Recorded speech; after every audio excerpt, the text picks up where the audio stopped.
Chapter 1396, Frost King. Chapter 1396, Frost King. Guild Leader, we've struck gold. Why are Heaven's Burial's weapons and equipment such high quality? The several corps members tasked with compiling the list of the harvested weapons and equipment could not help but gasp when they saw the final numbers, excitement flashing in their eyes. In this battle, Heaven's Burial had suffered over 10,000 casualties, and Zero Wing had lost over 300 experts. Fortunately, they had won the battle, so they could retrieve the majority of the weapons and equipment their companions had dropped. The lost levels were the only real loss. Of course, after considering the 10,000 plus weapons and equipment Heaven's Burial had dropped, Zero Wing had come out making a profit, but they hadn't expected so much profit. Even Feng was surprised by how wealthy Heaven's Burial's members were as he read the item list. Overall, the quality of Heaven's Burial's equipment nearly rivaled Zero Wing's. Some of Heaven's Burial's core experts had even better equipment than Zero Wing's main force members. The 4 epic weapons and equipment pieces Heaven's Burial's experts had dropped was the proof of this.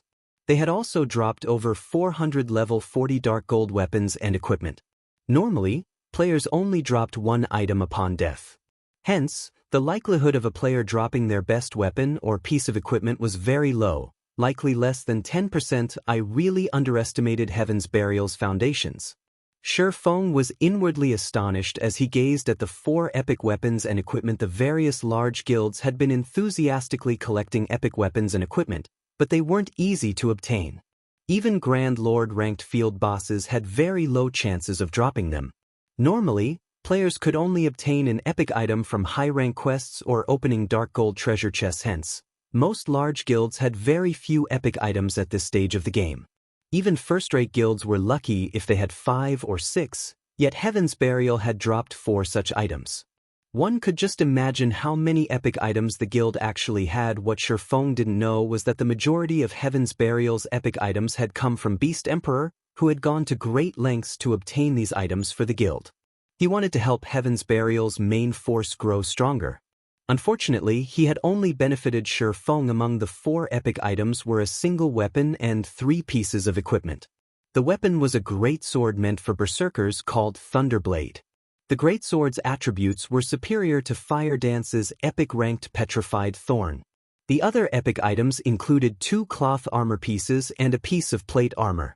One of the cloth pieces was a headpiece called the Eye of Arnos, while the other was a set of robes named the Fluctuation Robe. Both pieces of equipment focused on increasing the user's basic attributes. As for the plate piece, it was a breastplate for shield warriors and berserkers called the Indestructible Breastplate. With these 4 epic items, his top-tier experts would have an easier time with their Tier 2 promotion quests. Quick, look! The Frost King is coming! While Zero Wing had rested after the battle, a commotion shook the forest some distance away from the snowy plain. Agonizing cries filled the chilly air, startling the guild and independent players as they shuddered. A moment later, a 5-meter-tall figure burst through the trees. The figure was a frost giant in crystalline armor and wielding 2 frost sabers. This monster was none other than the king of the Frozen Scar, the Frost King. Frost King, elemental creature, mutant Grand Lord. Level 54. HP 260, 000/260, 000/000.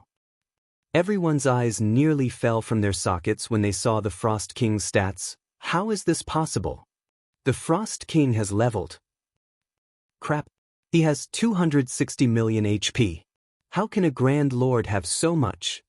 He's even tankier than a mythic monster of the same level. Why does it feel like the temperature has dropped? Can a team of 1,000 players really defeat a monster like that? Once they saw the Frost King's stats, fear tore through the crowd. Even the various large guilds that had come to raid this monster panicked as the Frost King's stats were far beyond their expectations. As the Frost King approached the massive crowd of players, some guild experts felt an invisible pressure weigh down their bodies. Some guilds began to hesitate, reconsidering the raid. Based on their reports, they could only raid the Frost King using 1,000-man teams. If more than 1,000 players were within 1,500 yards of the Frost King, the boss's stats would increase substantially. The more players there were nearby, the greater the Frost King's self-buff would be. He would very quickly grow beyond players' capabilities. Staring at the Frost King's current information, however, many of these players didn't know if it was even possible to take the monster down with only a 1,000-man team. The pressure radiating from the Frost King was just too strong. This boss might even be able to suppress mythic monsters. This pressure would significantly hinder players' combat power in a fight. What a powerful pressure. No wonder why Heaven's Burial planned to use Zerg tactics against him. Purple Eye also felt the Frost King's pressure bear down on her as it approached. However, rather than worry, excitement and anticipation made her eyes sparkle. Based on the prior reports, they knew that the Frost King was very powerful. As a preventive measure, the Star Alliance had dispatched over 20,000 members and intended to use the most common strategy to deal with field bosses, Zerg tactic only. The Star Alliance intended to use a tactic that was slightly different from those in other virtual reality games. Since God's Domain's field bosses grew stronger when a certain number of players was within range, it wouldn't be wise to dispatch all of one's forces during the raid. Instead, they would send in a limited number of players, keeping the remaining forces on standby. When someone died, they'd send in another player to the fallen player's place. This way, a team could continue the raid with the optimum number of players, slowly whittling the boss down. As one of the most common strategies the various large guilds used to raid field bosses, it was the reason that these guilds preferred to kill field bosses over dungeon bosses. If they lacked quality, they could make up for it with quantity. Furthermore, the more powerful a monster was, the better loot it would drop. For a horrifically powerful monster like the Frost King, needless to say, his loot would be awe-inspiring. The Frost King's first kill would also grant access to Evernight City. It seems that the Frost King belongs to us this time. When Galaxy Pass saw how powerful the Frost King was, he began to laugh. He had worried that Zero Wing would be a powerful opponent for the Star Alliance, but the guild didn't seem capable of raiding the Frost King at this point. Zero Wing had only sent a little over 1,000 members to the Frozen Scar. The guild's few reinforcements weren't enough to take down the Frost King. Even if Zero Wing called for more reinforcements now, the Star Alliance would have long since defeated the Frost King by the time those players arrived. Suddenly, the Frost King, who was 2,000 yards away from the nearest group of players, released a low, wordless shout, and a human-like sneer appeared on his face as he stared at the players from the various guilds. Then he vanished. By the time he reappeared, he was less than 500 yards away from the guilds. Since well over 1,500 players were now within range, the Frost King's basic attributes instantly skyrocketed. The Frost King raised his sabers and swept them at the players before him. 2 energy beams shot forth from the sabers, devouring the army of players. Everything in the beam's path froze instantly.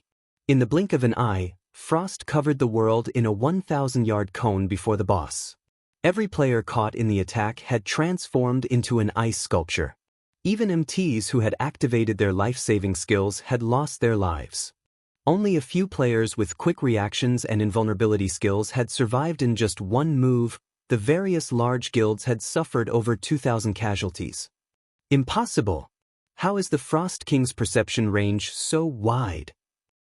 How are we supposed to withstand such destructive power?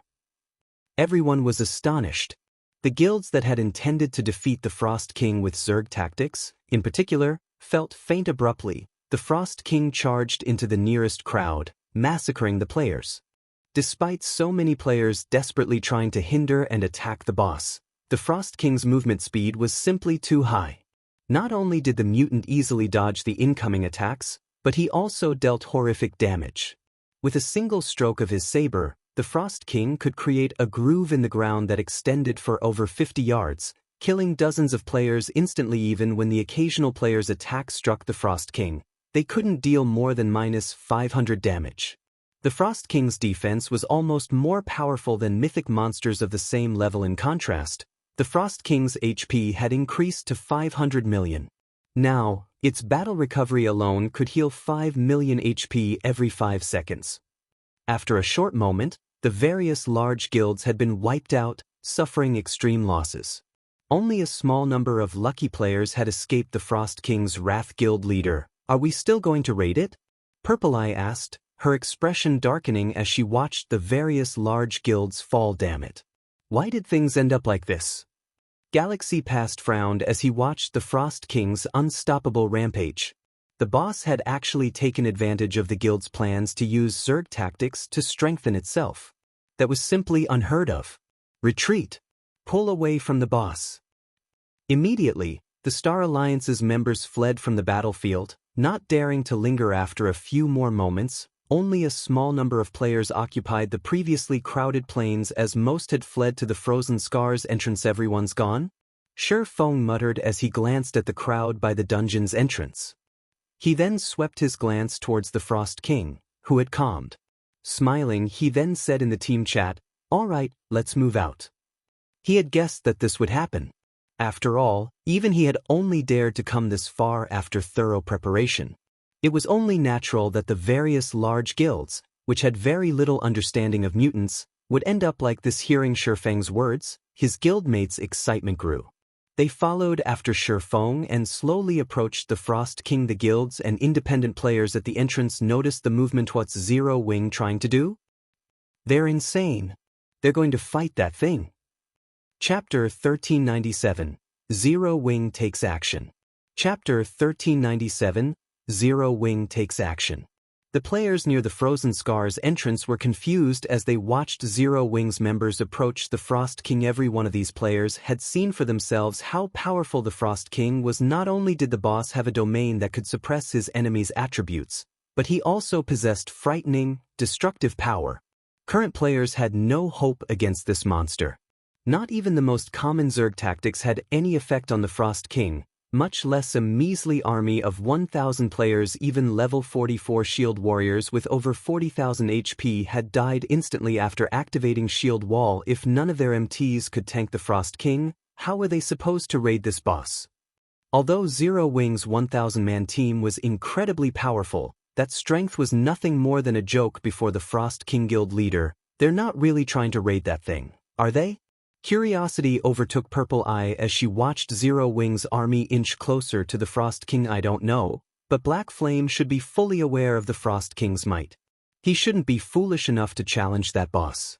Perhaps he's trying to gather some intel to prepare for a future raid attempt, Galaxy Past said, shaking his head. He didn't understand Zero Wing's actions. Either in his opinion, they'd likely need a 1,000-man team of Tier 2 players to kill the Frost King. Trying to raid the boss with anything less would be futile. Players simply couldn't fill the gap in strength with numbers. As everyone's attention shifted towards Zero Wing, Feng waved his hand. Suddenly, miniature ballistas began to appear within the guild's army. In the blink of an eye, 50 miniature ballistas were organized into 5 rows. Following which, Zero Wing's members began to assemble the war weapon scrap. Zero Wing's using siege weapons to deal with the Frost King? That's way too extravagant. Madness. This is madness. Are they not afraid that the Frost King will destroy the miniature ballistas? The spectating players could not help but gasp as they saw the rows of miniature ballistas, unable to believe their eyes. The various large guilds' upper echelons were particularly dumbfounded. Zero Wing was using siege weapons to raid a field boss. Not even super guilds would dare to be so wasteful. It was just too much of a risk. Even if they killed the boss with the siege weapons, the losses would far exceed their gains. Every siege weapon was extremely valuable. Moreover, since these weapons posed a greater threat, monsters almost always targeted them first. Yet, not only had Zero Wing brung siege weapons to a field boss raid, but they had brought 50 miniature ballistas in total. Just what does Zero Wing intend to do? They're mobilizing their guild's foundations to raid a boss. Aren't they worried that other powers will take advantage of the fight and try to rob them? Purple Eye gaped when she saw the miniature ballistas. While the potential profit of killing the Frost King was quite valuable, it was likely less valuable than 50 miniature ballistas. If Zero Wing lost those weapons in battle, it would severely impact the guild's overall combat power. Do you think that any power remaining in Star Moon Kingdom would dare steal or destroy those weapons? Galaxy Past asked, smiling bitterly. In reality, Zero Wing's revelation of their siege weapons in this raid was a declaration that it wasn't afraid of a theft attempt. It was proof of the guild's strength. They had already witnessed Zero Wing's power, particularly Black Flame's strength. Black Flame had killed Heaven's Burial's guild leader amidst an army of thousands of elites. The other members from Heaven's Burial had only been able to watch helplessly as he took their guild leader's life with such strength. Who would possibly dare pick a fight with Zero Wing? To put it bluntly, doing so was suicidal. It was much different from the attitude Zero Wing had adopted when the weapons and equipment Heaven's Burial had dropped littered the battlefield. Despite so much precious loot before them, none of the various large guilds or independent players had dared to claim them. Along with the miniature ballistas, Feng had used demon summoning and called forth a level 72, tier 3 Inferno demon. Due to Demon Ruler's effect, the Inferno demon's attributes received a 30% buff, becoming significantly stronger than a normal tier 3 demon. Inferno demon, dark creature, demon. Level 72. HP 33, 800, 000/33, 800, 000. Feng also summoned Anna as a Grand Lord ranked mutant. The Frost King was even stronger than a mythic monster of the same level. As a mutant, its intellect was also quite high. Zerg tactics wouldn't be effective against this boss. If they were, the various large guilds of the past wouldn't have suffered so many losses to deal with a single mutant, even going as far as mobilizing siege weapons to exterminate the creature. Not even an army of hundreds of thousands of players could defeat it, of course. The mutants back then had grown over a considerable amount of time. They weren't like the Frost King, who had just become a mutant and hadn't had much time to increase his strength. However, as the Frost King's initial tier was high, it could even annihilate a 1,000-man team of tier 2 players if not dealt with properly. Guild leader, the boss is coming. A ranger scout announced. Good. Main force, prepare to move. Dark God's Legion, protect the miniature ballistas. Exterminate anyone that dares to approach. Feng instructed guild leader, rest assured, if any guild or player tries to pull something, we'll wipe them off the map.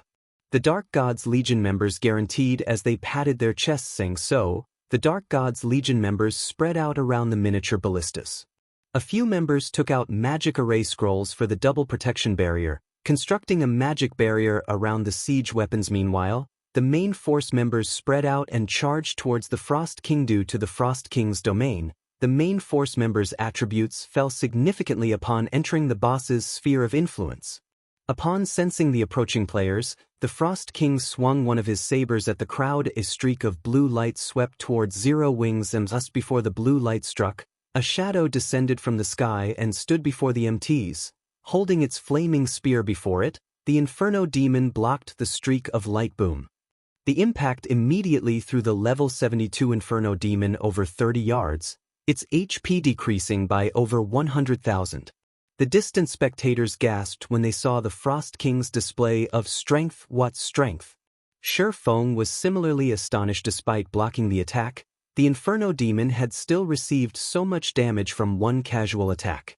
If not for the Bible of Darkness's buff, it wouldn't have lasted long against the Frost King. Noticing the boss prepare to launch his second attack, Feng took out the ancient weather book and used weather control. Suddenly, the chilling atmosphere began to warm rapidly as a scorchingly hot sun dominated the sky. While the ancient weather book didn't seem to have any practical effect against monsters, the exact opposite was true in God's domain. Players weren't the only ones affected by their environment.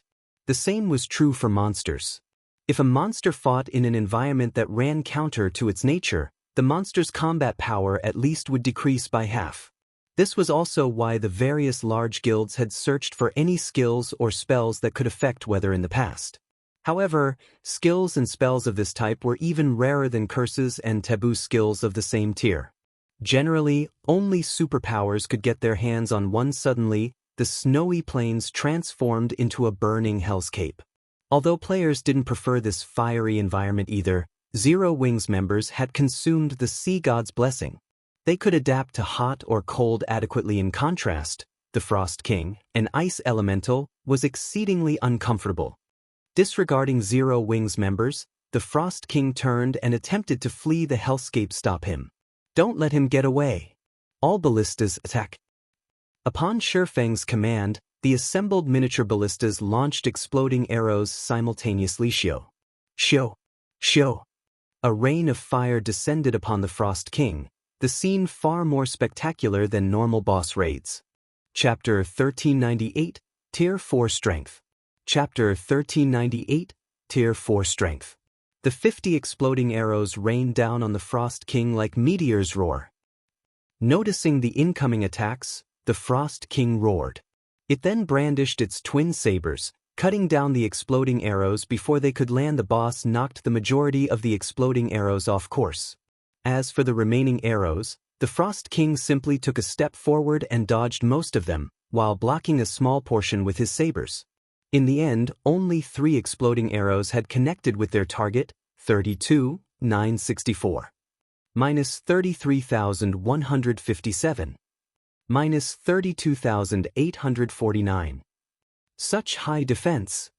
Zero Wings members could not help their surprise on its own. An exploding arrow was as powerful as a Tier 2 spell, but with the miniature ballista's damage modifier, these arrows could compete with the strongest Tier 2 spells. Overall, a single exploding arrow could deal over minus 100,000 damage against a Great Lord of the same level, yet the few that had struck the Grand Lord-ranked Frost King had only dealt a little over minus 30,000 damage. One could imagine how pitiful their damage would be if players relied on Tier 1 skills and spells to take down this boss. Everyone finally understood why Feng wanted to utilize the miniature ballistas. With the minute damage players' attacks would deal, even a 1,000-man team was unlikely to overcome the Frost King's battle recovery. If more than 1,000 players fought the Frost King at the same time, the boss would become even stronger, his strength and defense reaching new heights. The Grand Lord would be unstoppable as expected of a mutant. Despite such an uncomfortable environment, its reaction speed is still so fast, Feng commented, smiling slightly as he watched the Frost King, who still attempted to flee the hellscape. In truth, Feng hadn't expected 3 of the 50 arrows to hit the Frost King. After all, he was very familiar with how terrifying a mutant was.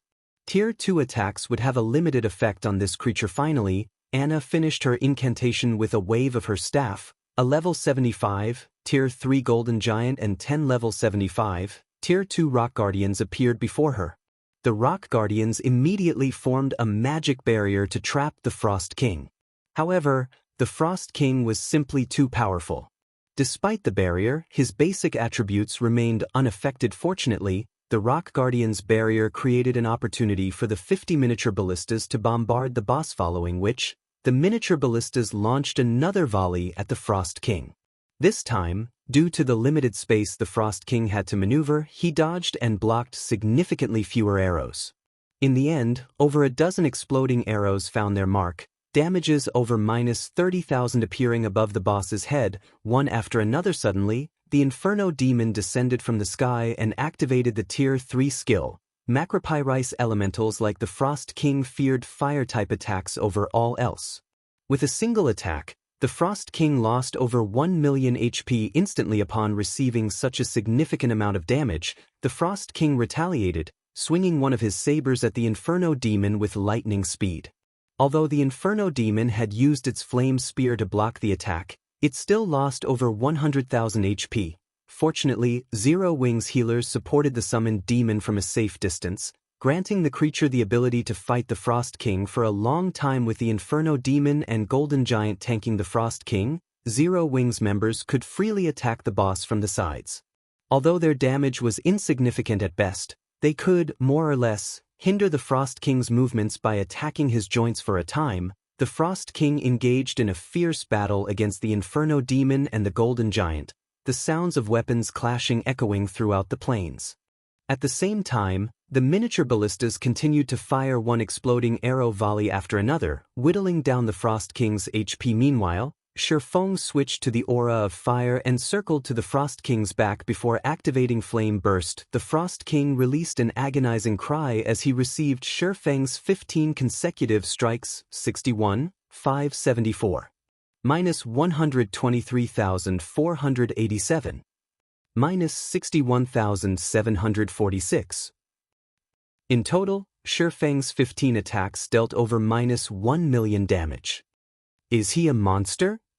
The watching upper echelons from the various large guilds were stupefied. Even their guild's top-tier experts had only dealt several hundred damage to the Grand Lord with their skills, yet Feng's normal attacks dealt over minus 5,000 damage.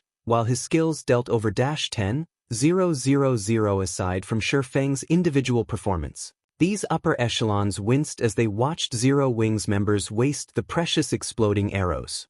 This situation showed them how truly powerful Zero Wings foundations were throughout Star Moon Kingdom. Only Zero Wing would dare to raid a measly field boss with such an extravagant method, following which, the Frost King's HP rapidly decreased under Zero Wing's combined assault 99%, 95%, 89%. As time passed, the originally peerless Frost King's maneuverability suffered as his HP decreased. When the Frost King had only 30% HP remaining, he finally seemed to realize that his life was in danger. Suddenly, the Frost King stomped his foot, causing the ground beneath him to sink slightly. Following which, pillars of ice rose from the dirt, surrounding the Grand Lord. The cage of ice rendered the miniature ballistas and players' attacks ineffective. After another 5 seconds, the Frost King split into 2 identical clones. However, both Frost Kings only had 15% of their total HP. Is this a joke? The distant spectating players gaped when they saw 2 Frost Kings. One Frost King was frightening enough, yet now Zero Wing had to face 2 of them. Just how were players supposed to defeat such a boss? The large guild's members weren't the only ones horrified. Zero Wing's members' hearts sank at the sight. For a moment, they were at a loss. The Inferno Demon and the Golden Giant had already struggled to tank the mutant. Moreover, after such a long fight, the healer's mana was close to depletion.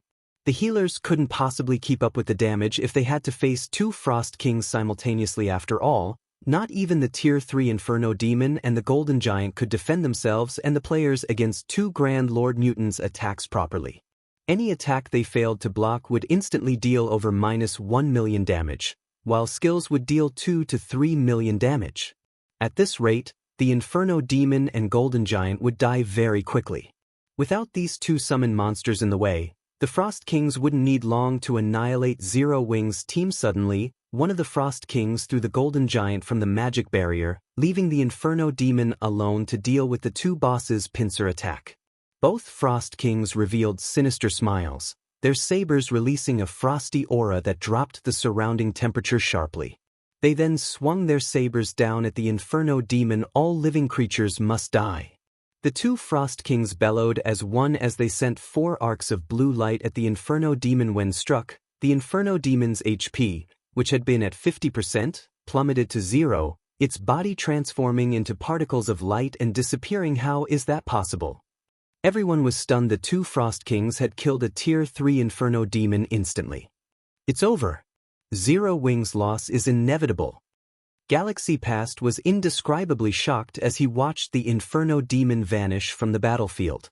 He hadn't dreamed that the Frost King was this powerful. However, after using this powerful skill to execute the Inferno Demon, each of the Frost Kings had lost 5% of their HPs.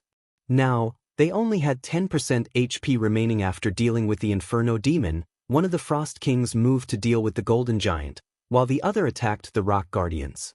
Before they could, however, a figure appeared before the Frost King that targeted the Rock Guardians. This figure was none other than Feng. Despite noticing the swordsman, the Frost King didn't even spare him a glance. Instead, he swatted at Feng as if he were a fly. Despite such a casual attack, a black spatial tear ripped along the saber's trajectory. Guild leader. Zero Wing's members panicked. The attack could even send a Tier 3 Great Lord flying. No player could possibly avoid it, but as they watched, the spectating players were astonished. Yet again activating Heavenly Dragon's power, a golden glow swallowed Feng. He also activated Blade Liberation. Immediately he swung Killing Ray to meet the Frost King's saber. The instant the 2 weapons collided, the saber was thrown back as if it had been struck by a cannonball. Impossible. He repelled the boss. The various large guilds in the distance could not believe their eyes. While they had considered the possibility that Feng might use a life-saving skill to block the attack, they had never expected the man to repel the Frost King's attack with one of his own. My strength is already on par with a mythic monster of the same level. Feng glanced at the sacred sword in his hand in confusion. This was the first time he had activated twofold Berserk since upgrading the 7 Luminaries ring to the fragmented legendary rank. Chapter 1399. Horrific Outbreak. Chapter 1399, Horrific Outbreak. He blocked the attack by himself.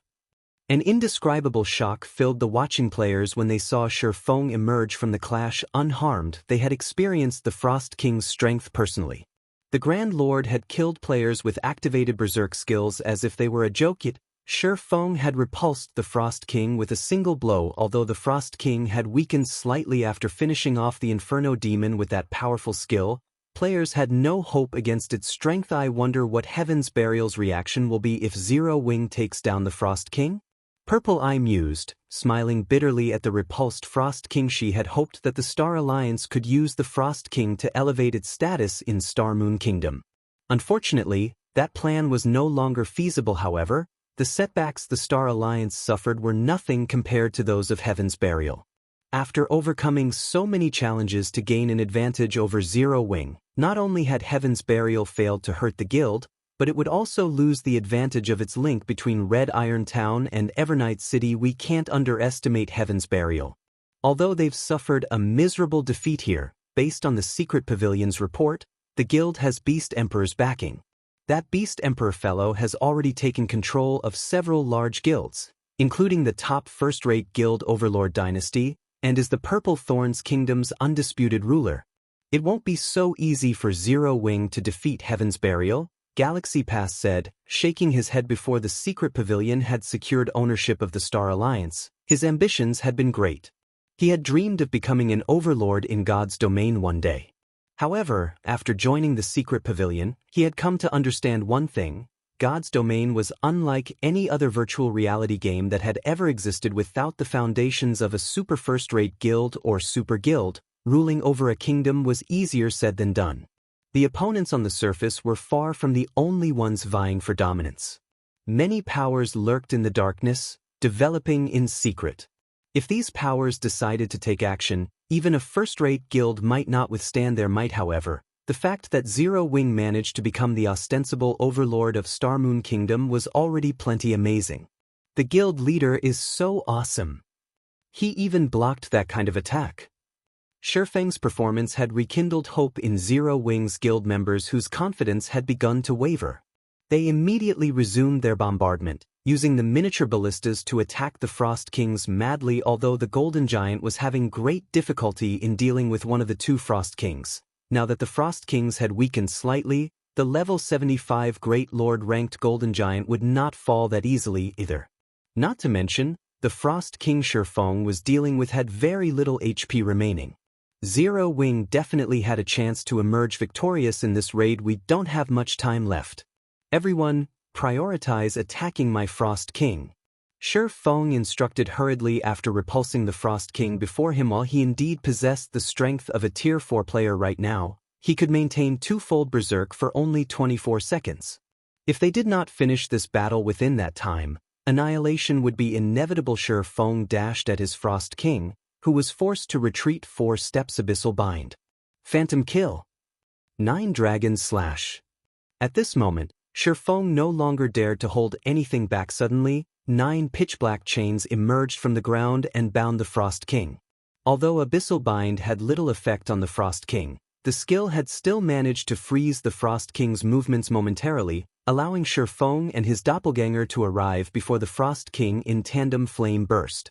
The swords carried by both Feng and his doppelganger transformed into dazzling, miniature suns that assailed the Frost King's body. Among the 30 consecutive strikes that landed on the Grand Lord, each one dealt over -300,000 damage. Critical hits dealt over -600,000 damage.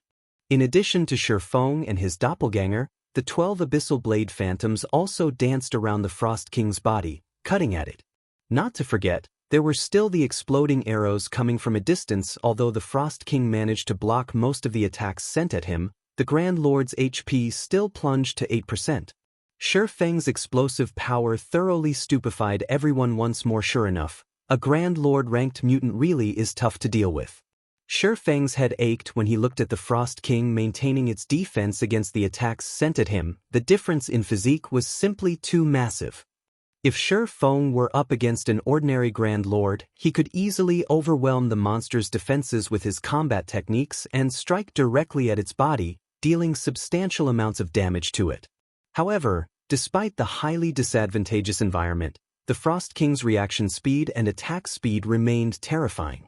It was just too difficult for Feng to land an actual blow on the Grand Lord. Even when Feng and his doppelganger struck simultaneously, the Frost King was still able to cope with both of their attacks. If this situation dragged on, even after twofold Berserk's duration ended, they still wouldn't be able to kill one Frost King, much less both of Thema feudal struggle.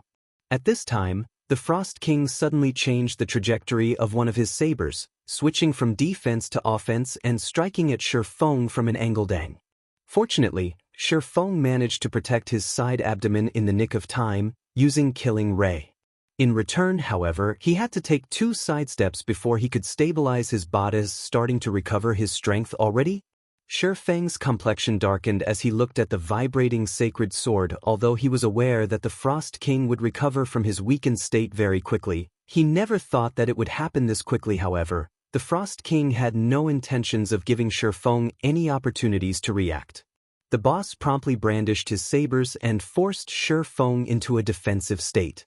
Now, even Feng's doppelganger had difficulty finding an opportunity to land an attack. This situation panicked Zero Wings members. They were all aware that Feng was currently using twofold Berserk, and that the combination Berserk skill only had a short duration. However, the exploding arrow's power was simply too mediocre. Each arrow dealt only a little over -30,000 damage. Even if they landed 20 arrows per volley, they would deal just over -600,000 damage to the Frost King. With that kind of damage, it was simply impossible to defeat the Grand Lord within a short period. As Feng was starting to get pushed back, he abruptly stabbed Killing Ray into the ground. Suddenly, a blue pulse of energy spread out into his surroundings, chilling field. In the next moment, 9 frost spears appeared around Feng and stabbed madly at the Frost King. Although each frost spear carried only 90% of the skill user's strength, Feng was able to superimpose the strength of 3 spears, the current limit of his capabilities. His technique might not be as refined as Sirius's, but by combining 3 spears into one, he could still roughly double the strength of each attack. Meanwhile, 180% of his current strength was more than enough to suppress the Frost King, following which, each time the frost spears clashed with the Frost King's sabers, the resulting impact would create an opening for Feng's doppelganger to land a few attacks. This situation chopped chunk after chunk from the Frost King's HP. When the Frost King only had 3% of his HP remaining, he became thoroughly enraged. Suddenly, his snowy white body turned pitch black, and the aura he gave off was replete with an indescribable sense of evil, despicable living beings. You all have truly angered me now. The enraged Frost King's HP abruptly fell by a sizable portion. Following which, the Frost King suddenly abandoned the sabers he held. He then raised one hand into the air and began chanting an incantation that was absolutely foreign to the players on the battlefield. A moment later, a massive, 3-fold magic array covering a 500-yard radius appeared in the sky. This is Heaven Splitter? Feng's complexion darkened as he looked at the dense and violent mana gathering overhead. From time to time, he could also see blue arcs of lightning flashing across. Heaven Splitter was a Tier 4 super large-scale destruction spell. Its result was complete and utter destruction. At this moment, Feng went into a frenzy as he controlled Chilling Field to execute Sword's Orbit, launching a relentless stream of attacks at the Frost King. As the mana in the skies grew increasingly violent, the Frost King's HP likewise declined 2%. 1%. Die! Feng bellowed as he activated Divine Providence and Dragon Breath. Immediately, a white beam of light devoured the Frost King, reaping the final strand of his HP. Chapter 1400, King's Loot. Chapter 1400, King's Loot. When the HP of one of the Frost Kings reached 0, both Frost Kings suddenly turned into ice and shattered. At the same time, the heavy pressure on Zero Wings members lifted, and they collapsed wearily to sit down on the ground that was so close. Everyone from Zero Wing breathed out a sigh of relief when they noticed the magic array in the sky disappearing gradually. Had the magic array been allowed to gather mana for even a moment longer, this battle would definitely have ended in their annihilation. After the Frost King's death, everyone received a generous amount of EXP. Although not everybody managed to level up, Their experience bars still increased by a sizable portion, equivalent to 1 day's worth of grinding. However, compared to the EXP they received, everyone paid much more attention to the loot of the Frost King. The reason for this was the loot's abundance. The Frost King actually dropped over 100 items when it died. Even the final bosses of leveling maps would not drop such a large number of items. Usually, one would be fortunate to get 1 or 2 dozen items. Yet now, there were actually over 100 items dropped. Just looking at the loot made everyone's heart race. What? So many items actually dropped. Envy suddenly filled the eyes of the distant spectating large guilds and independent players, many of them wishing they could charge forward and steal some of the items for themselves right now. However, the onlookers simply left their fantasies as fantasies, setting aside how much time they would need to cross the long distance separating themselves and the loot. Just getting through Zero Wings experts to reach the loot would already be a near impossible feat. Crap. I bet there are going to be plenty of dark gold weapons and equipment among the loot. Dark gold rank?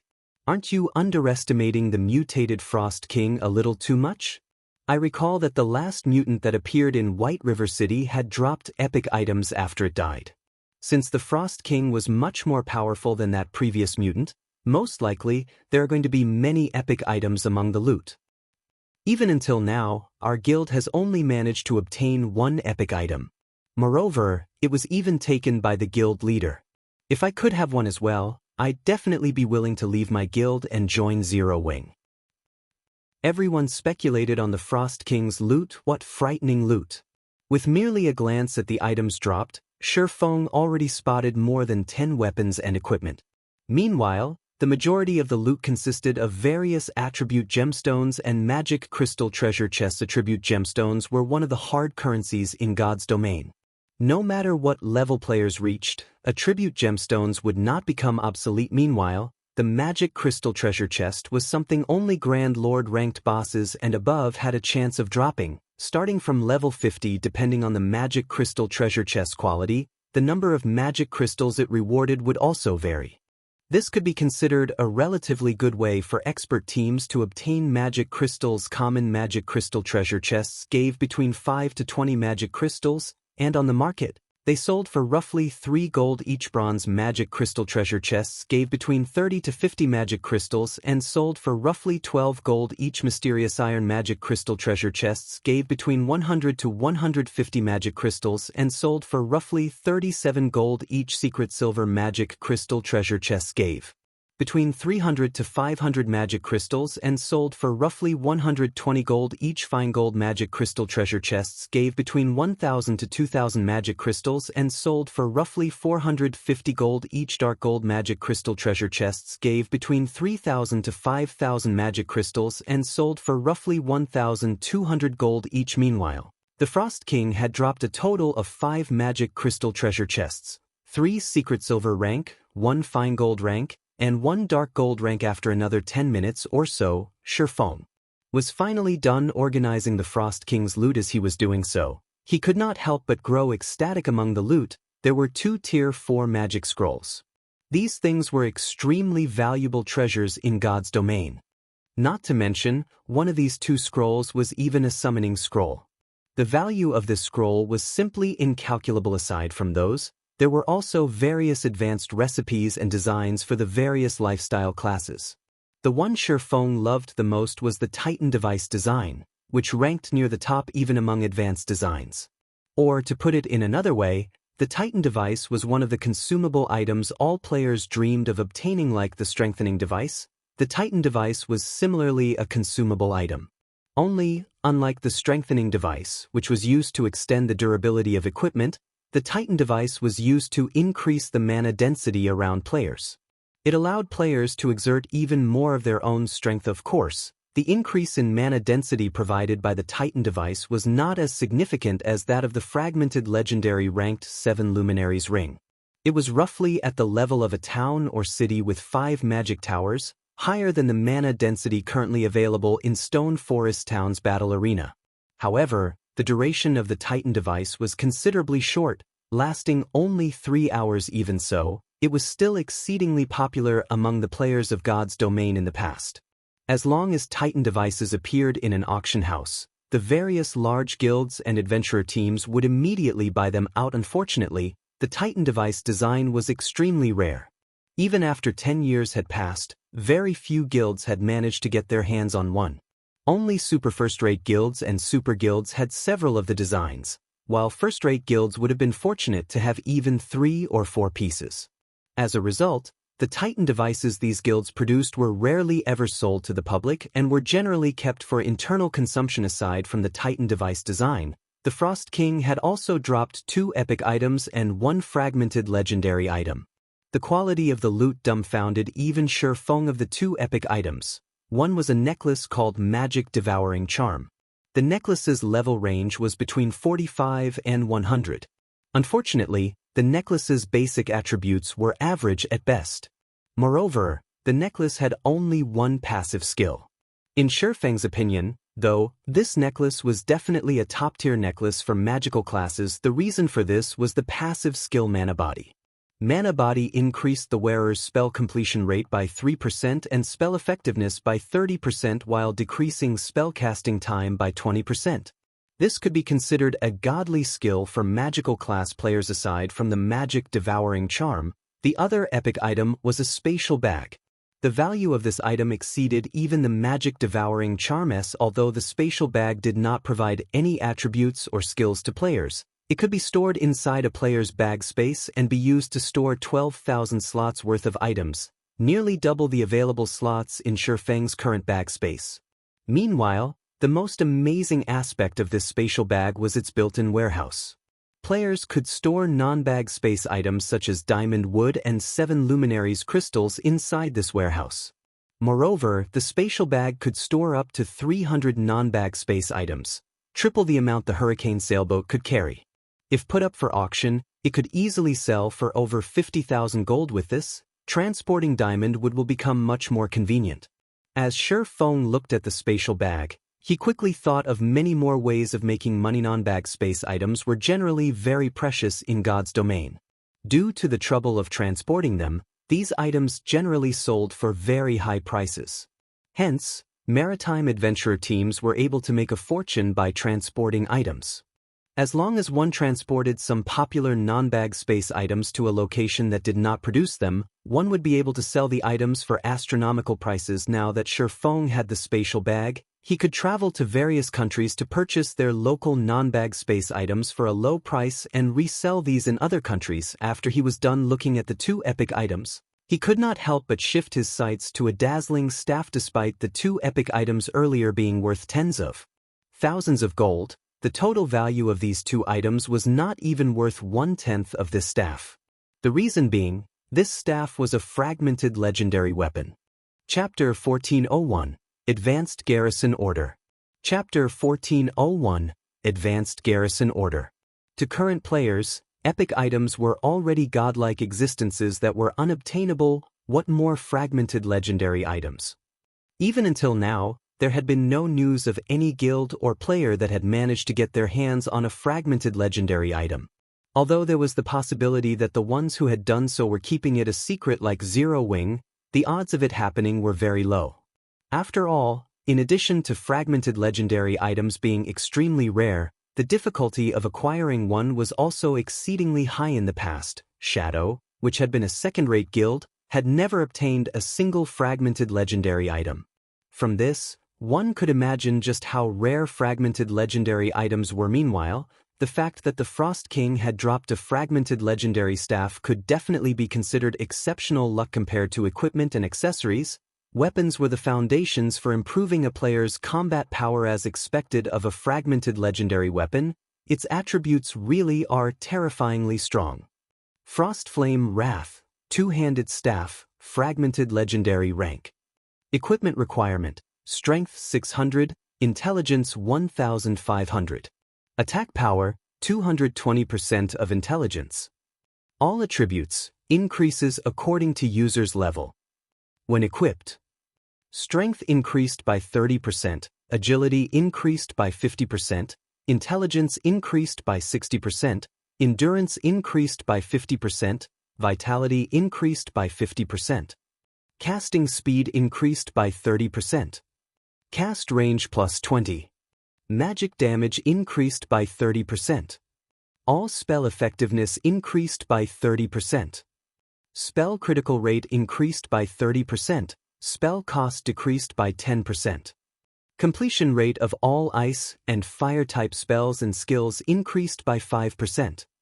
Ignore levels plus 20. Additional passive skill 1 dash.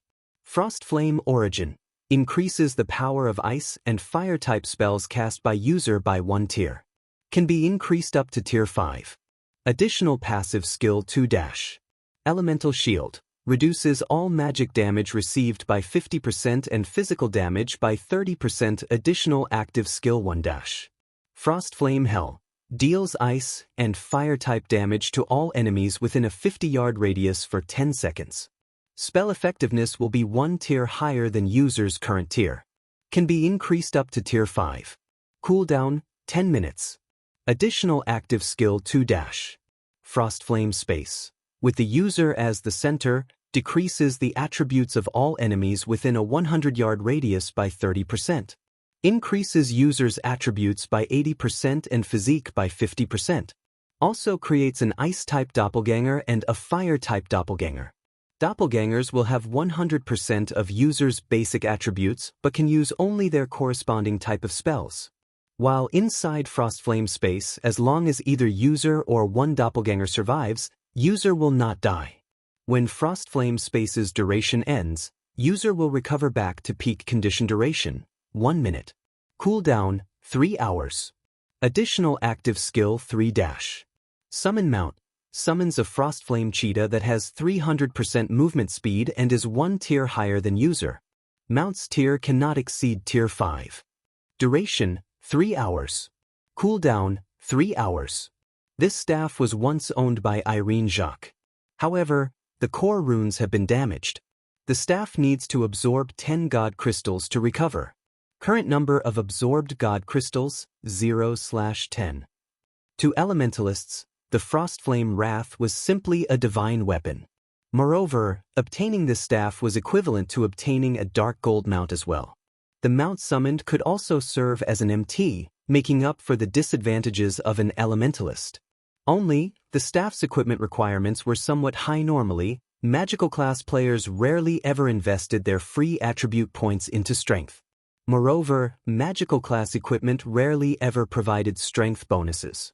A level 45 magical class player would be fortunate to have even 300 strength. The 1500 intelligence required was similarly a hard target to achieve for current players. At this stage of the game, magical class players that had 1000 intelligence could already rank near the top among their class. However, as long as he could arm one of the guild's elementalist experts with the Frost Flame Wrath, they would immediately soar to become a peak expert, following which, Feng stored the Frost Flame Wrath and began going through the other items dropped. Very quickly, Feng discovered a crystal token inside his bag. Meanwhile, there was the word, City, carved on the token. His eyes immediately glowed at the sight. What? An advanced garrison order? The reason why the NPCs of Evernight City had mentioned that guilds could garrison Evernight City if they killed the Frost King was the garrison order the Frost King would drop with the garrison order. A guild could garrison a city and enjoy various benefits. Every NPC city possessed different levels of authority. Meanwhile, an advanced garrison order allowed a guild to have advanced authority right off the bat. Could the basic garrison order have transformed into an advanced one due to the Frost King turning into a mutant? Based on Feng's memories, the guild that killed the Frost King in the past had obtained only a basic garrison order. Advanced garrison order. Owner of this token may allow one guild to permanently garrison Evernight City and enjoy advanced authority in the city. The basic garrison order of a dark city allowed the connection of a guild town to said dark city. As the amount of reputation a guild possessed in a dark city increased, the amount of authority it had within the city would increase as well. Greater authority allowed a guild to connect multiple towns with the city. Meanwhile, if a guild possessed advanced authority in a dark city, not only could it connect multiple guild towns to the city, but it could also purchase land in the central area of the city in God's domain. Dark cities were much more popular among players compared to ordinary NPC cities. However, players needed to complete certain quests before they could enter a dark city. Either that, or become a red or dark player. Despite the various weapons and equipment available for exchange inside dark cities being limited to red and dark players, that did not stop normal players seeking items suitable for themselves from exchanging for these items. Normal players just needed to commission a red or dark player to act as a proxy for them in exchange for compensation. Hence, trade within dark cities was very active. Particularly, after players reached level 50 and high-quality weapons and equipment became increasingly rarer, such dark city exchanges would become even more popular in God's domain. In the past, the population of dark cities had, at one point, even exceeded that of capital cities of kingdoms. One could just imagine how many players were conducting trades in dark cities. Of course, red and dark players could not freely exchange for high-quality weapons and equipment in dark cities. Not only did they need a sufficient amount of reputation, but they also needed to spend contribution points of the corresponding dark city when exchanging for items.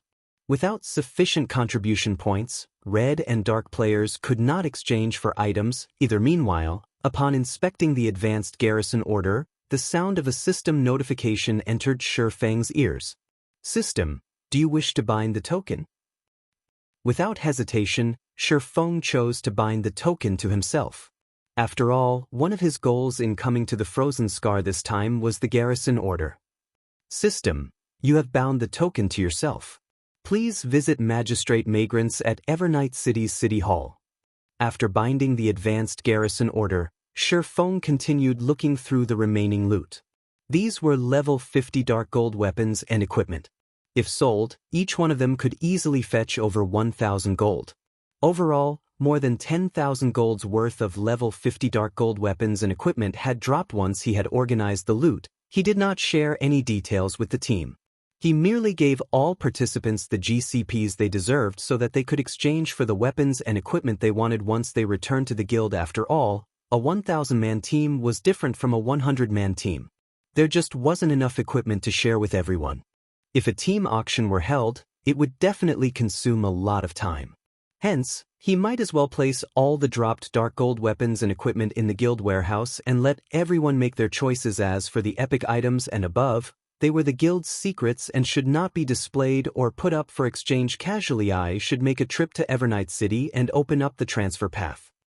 Feng then removed the guild war order and took out a return scroll to leave the Frozen Scar. Meanwhile, news of Zero Wing successfully raiding the Frost King had spread throughout the entire Star Moon Kingdom. Chapter 1402, Popular Battle Arena. Chapter 1402, Popular Battle Arena. The news of the Frost King's defeat immediately caught the attention of many adventurer teams and independent players. This is a lie, right? I heard that many people got annihilated by the Frost King. Even the allied forces of the various large guilds, consisting of over 100,000 elite players, were helpless against the Frost King. Just how did Zero Wing succeed? Zero Wing's killing the Frost King means that it can now directly garrison Evernight City. With this, Stone Forest Town will also be connected with Evernight City. Previously, I avoided going to Stone Forest Town since I felt it was too much of a hassle. However, if there's a teleportation array connecting the town to Evernight City, it might not be a bad idea to pay the town a visit. Now that Stone Forest Town has a link to Evernight City, it will definitely remain the #1 town of Star Moon Kingdom even in the future. I wonder what kind of actions Heaven's Burial will take? The various adventurer teams and independent players were overjoyed over the fact that they could travel directly to Evernight City via Stone Forest Town. Previously, Stone Forest Town was already very popular for the many rare items being sold there, as well as having a training location like the Battle Arena. Only, due to the inconvenience of traveling to Stone Forest Town, many players in Star Moon Kingdom had given up on the endeavor. Now that Stone Forest Town was connected to Evernight City, visiting the town became much more convenient. Star Moon City, Heaven's Burial's residence. Damn it. Zero Wing actually succeeded. Broken Flow's complexion darkened after watching the video showing Zero Wing's raid of the Frost King. Guild leader, what should we do next? Heaven's Burial had suffered tremendous losses this time. Not only did over 10,000 elite members die, but they even lost the kill of the Frost King. Now, Zero Wing's prestige in Starmoon Kingdom was as dazzling as the midday sun. Meanwhile, as soon as the various adventurer teams and independent players received news of Zero Wing's success, they all started thinking about teleporting from Evernight City to Stone Forest Town and taking a look around. One could just imagine how bustling Stone Forest Town would become once it was actually linked with Evernight City. We'll let Zero Wing enjoy its success for now. It has merely opened a teleportation channel between Stone Forest Town and Evernight City right now. In God's domain, levels and resources are the truly important things. What we truly need to focus on this time is the Empire's Rise expansion pack. Moreover, Beast Emperor has just sent a message for our side to start preparing soon, Singular Burial said, sneering. However, we can't let Zero Wing off too easily either. Notify the personnel at the auction house. Tell them to increase the number of rare items we're putting up for sale as well as lower the processing fees a little. I want to see just how many merchant players and adventurer teams are really willing to go to Stone Forest Town. Guild leader, if we do that, Red Iron Town's income will dwindle to nothing, Daybreak Fog said worriedly. With the current income of Red Iron Town's auction house, not only were they able to support the town's development, but they also had funds to spare for Heaven's Burial's own development. However, if they lowered the processing fees they collected, they would only be able to sustain the town's development. To Heaven's Burial, which was currently in dire need of funds, this was not a beneficial situation. It's fine. As long as Beast Emperor and we can deal with the matter over at the neutral map, Red Iron Town and Stone Forest Town will be meaningless to us, Singular Burial said, laughing. Alright, just go and get the necessary arrangements done. He and Beast Emperor were fully aware of how powerful Zero Wing was. Since the very beginning, they never intended to rely on Red Iron Town to compete with Zero Wing. They simply wanted to use the town to hinder Zero Wing's development. Somewhat understood. After giving the matter some thought, Daybreak Fog found Singular Burial's decision reasonable. She then made her way to Red Iron Town, the first floor hall of Stone Forest Town's battle arena. Currently, there was a long line of players waiting in the hall to get into the combat rooms. Although duels held in the combat rooms had minimal effect for top-tier experts, they were very effective for the general masses. After all, players could maintain a calm state of mind while in a high mana density environment. For ordinary players, the effectiveness of fighting inside a combat room for 1 hour was equivalent to fighting PvP battles in the outside world for 10 hours or more. What's up with those two people? How many times have they entered the advanced combat rooms already? Do they have too much money to waste? A few players could not help their surprise at seeing Remnant Cloud and Graceful Moon trying to rent the advanced combat rooms for the 9th time. Initially, Remnant Cloud and Graceful Moon were already quite eye-catching as they stood inside the first floor hall due to their levels and equipment. Adding on the fact that they would return to the first floor once every half an hour to rent the advanced combat rooms, they naturally would garner attention. Renting 2 combat rooms each time meant spending 4 magic crystals. Doing so 8 times meant spending 32 magic crystals. On the market, 32 magic crystals could easily fetch 8 gold or more. Many expert players did not even earn 1 gold a day.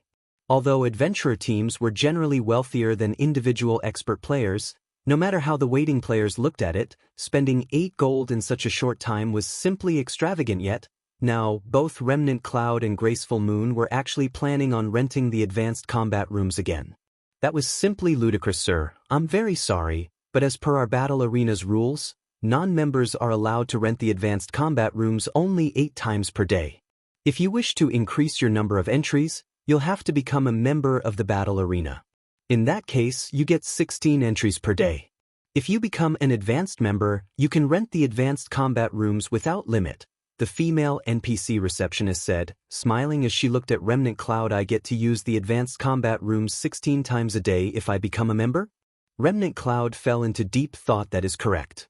The female receptionist nodded. If you wish to become a member of our battle arena, you'll have to deposit 1,200 magic crystals into your individual account. Having just arrived at Stone Forest Town recently, the players lining up at the counter next to Remnant Clouds were startled when they heard the prices quoted by the NPC receptionist. Has Zero Wing gone mad? There's someone willing to rent the expensive advanced combat rooms, yet Zero Wing has actually gone and limited the number of entries? Do they hate getting magic crystals that much? That's right. Only adventurer teams on Firecloud Fox's level would be willing to pay such a high price. If it were me, I would rather spend my magic crystals at the trial tower.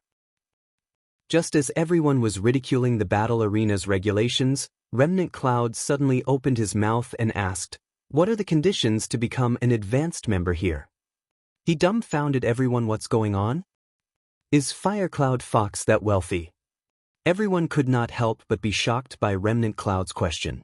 Although this was their first time hearing about the advanced membership, needless to say, the advanced membership fee would definitely be much higher than the basic membership fee. If you wish to become an advanced member directly, you have to deposit 3,000 magic crystals into your personal account.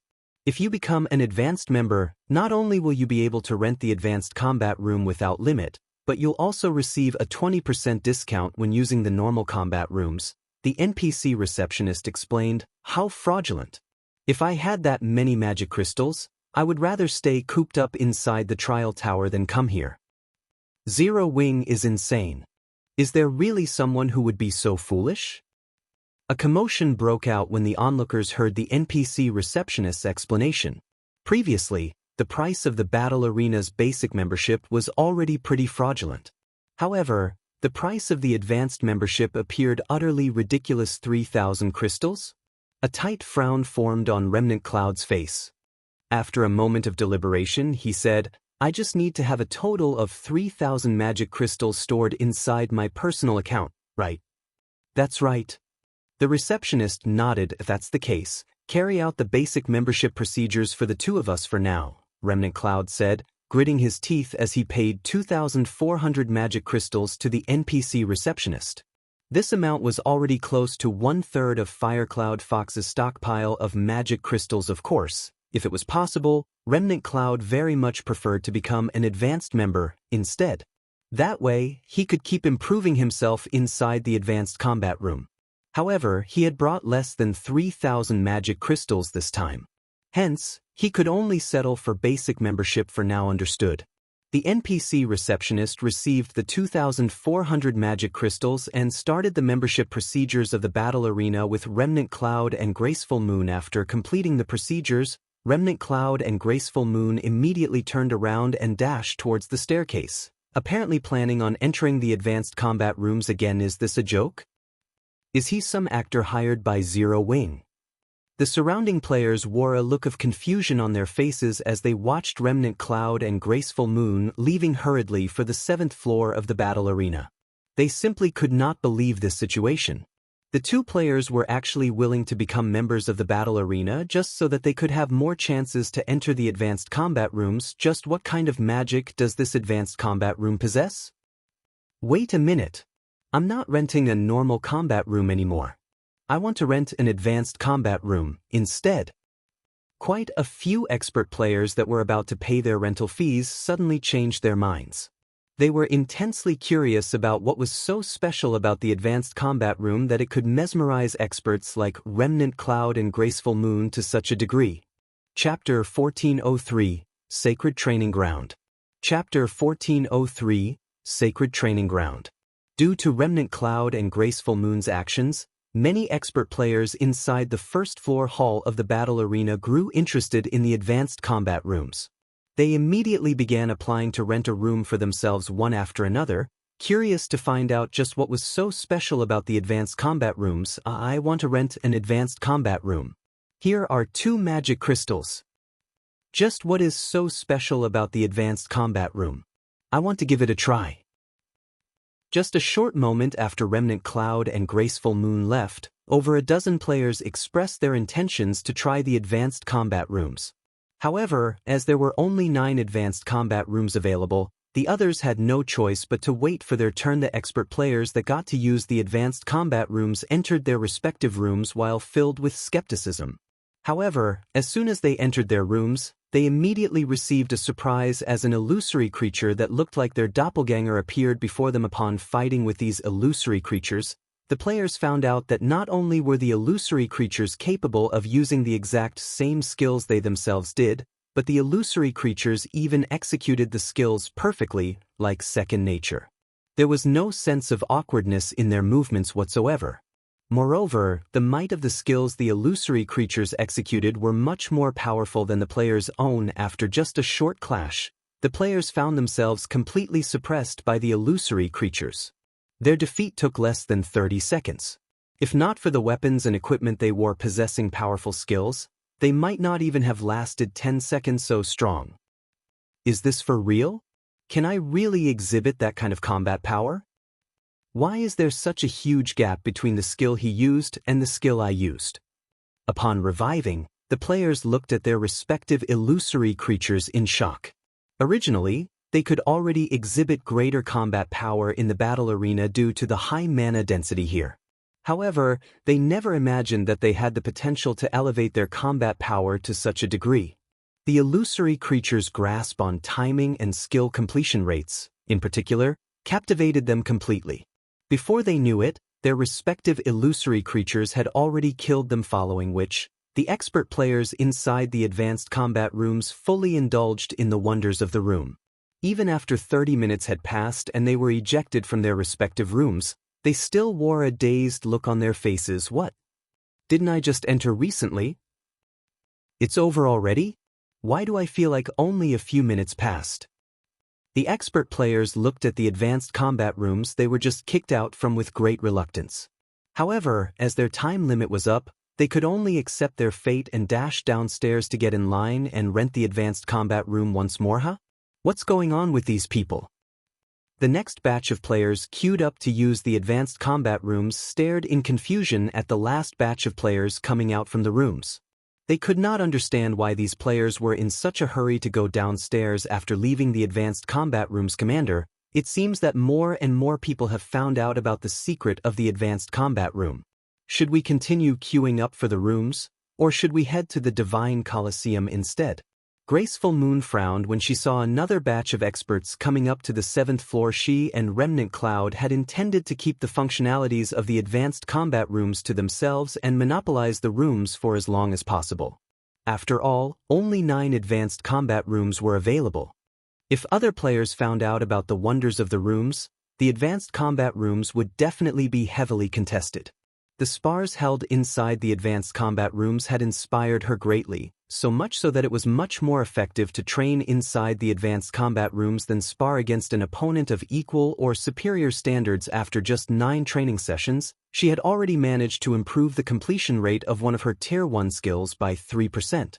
Although 3% did not seem like much, since the completion rate of this skill had increased from 82% to 85%, both the might and effect of the skill had undergone a qualitative transformation.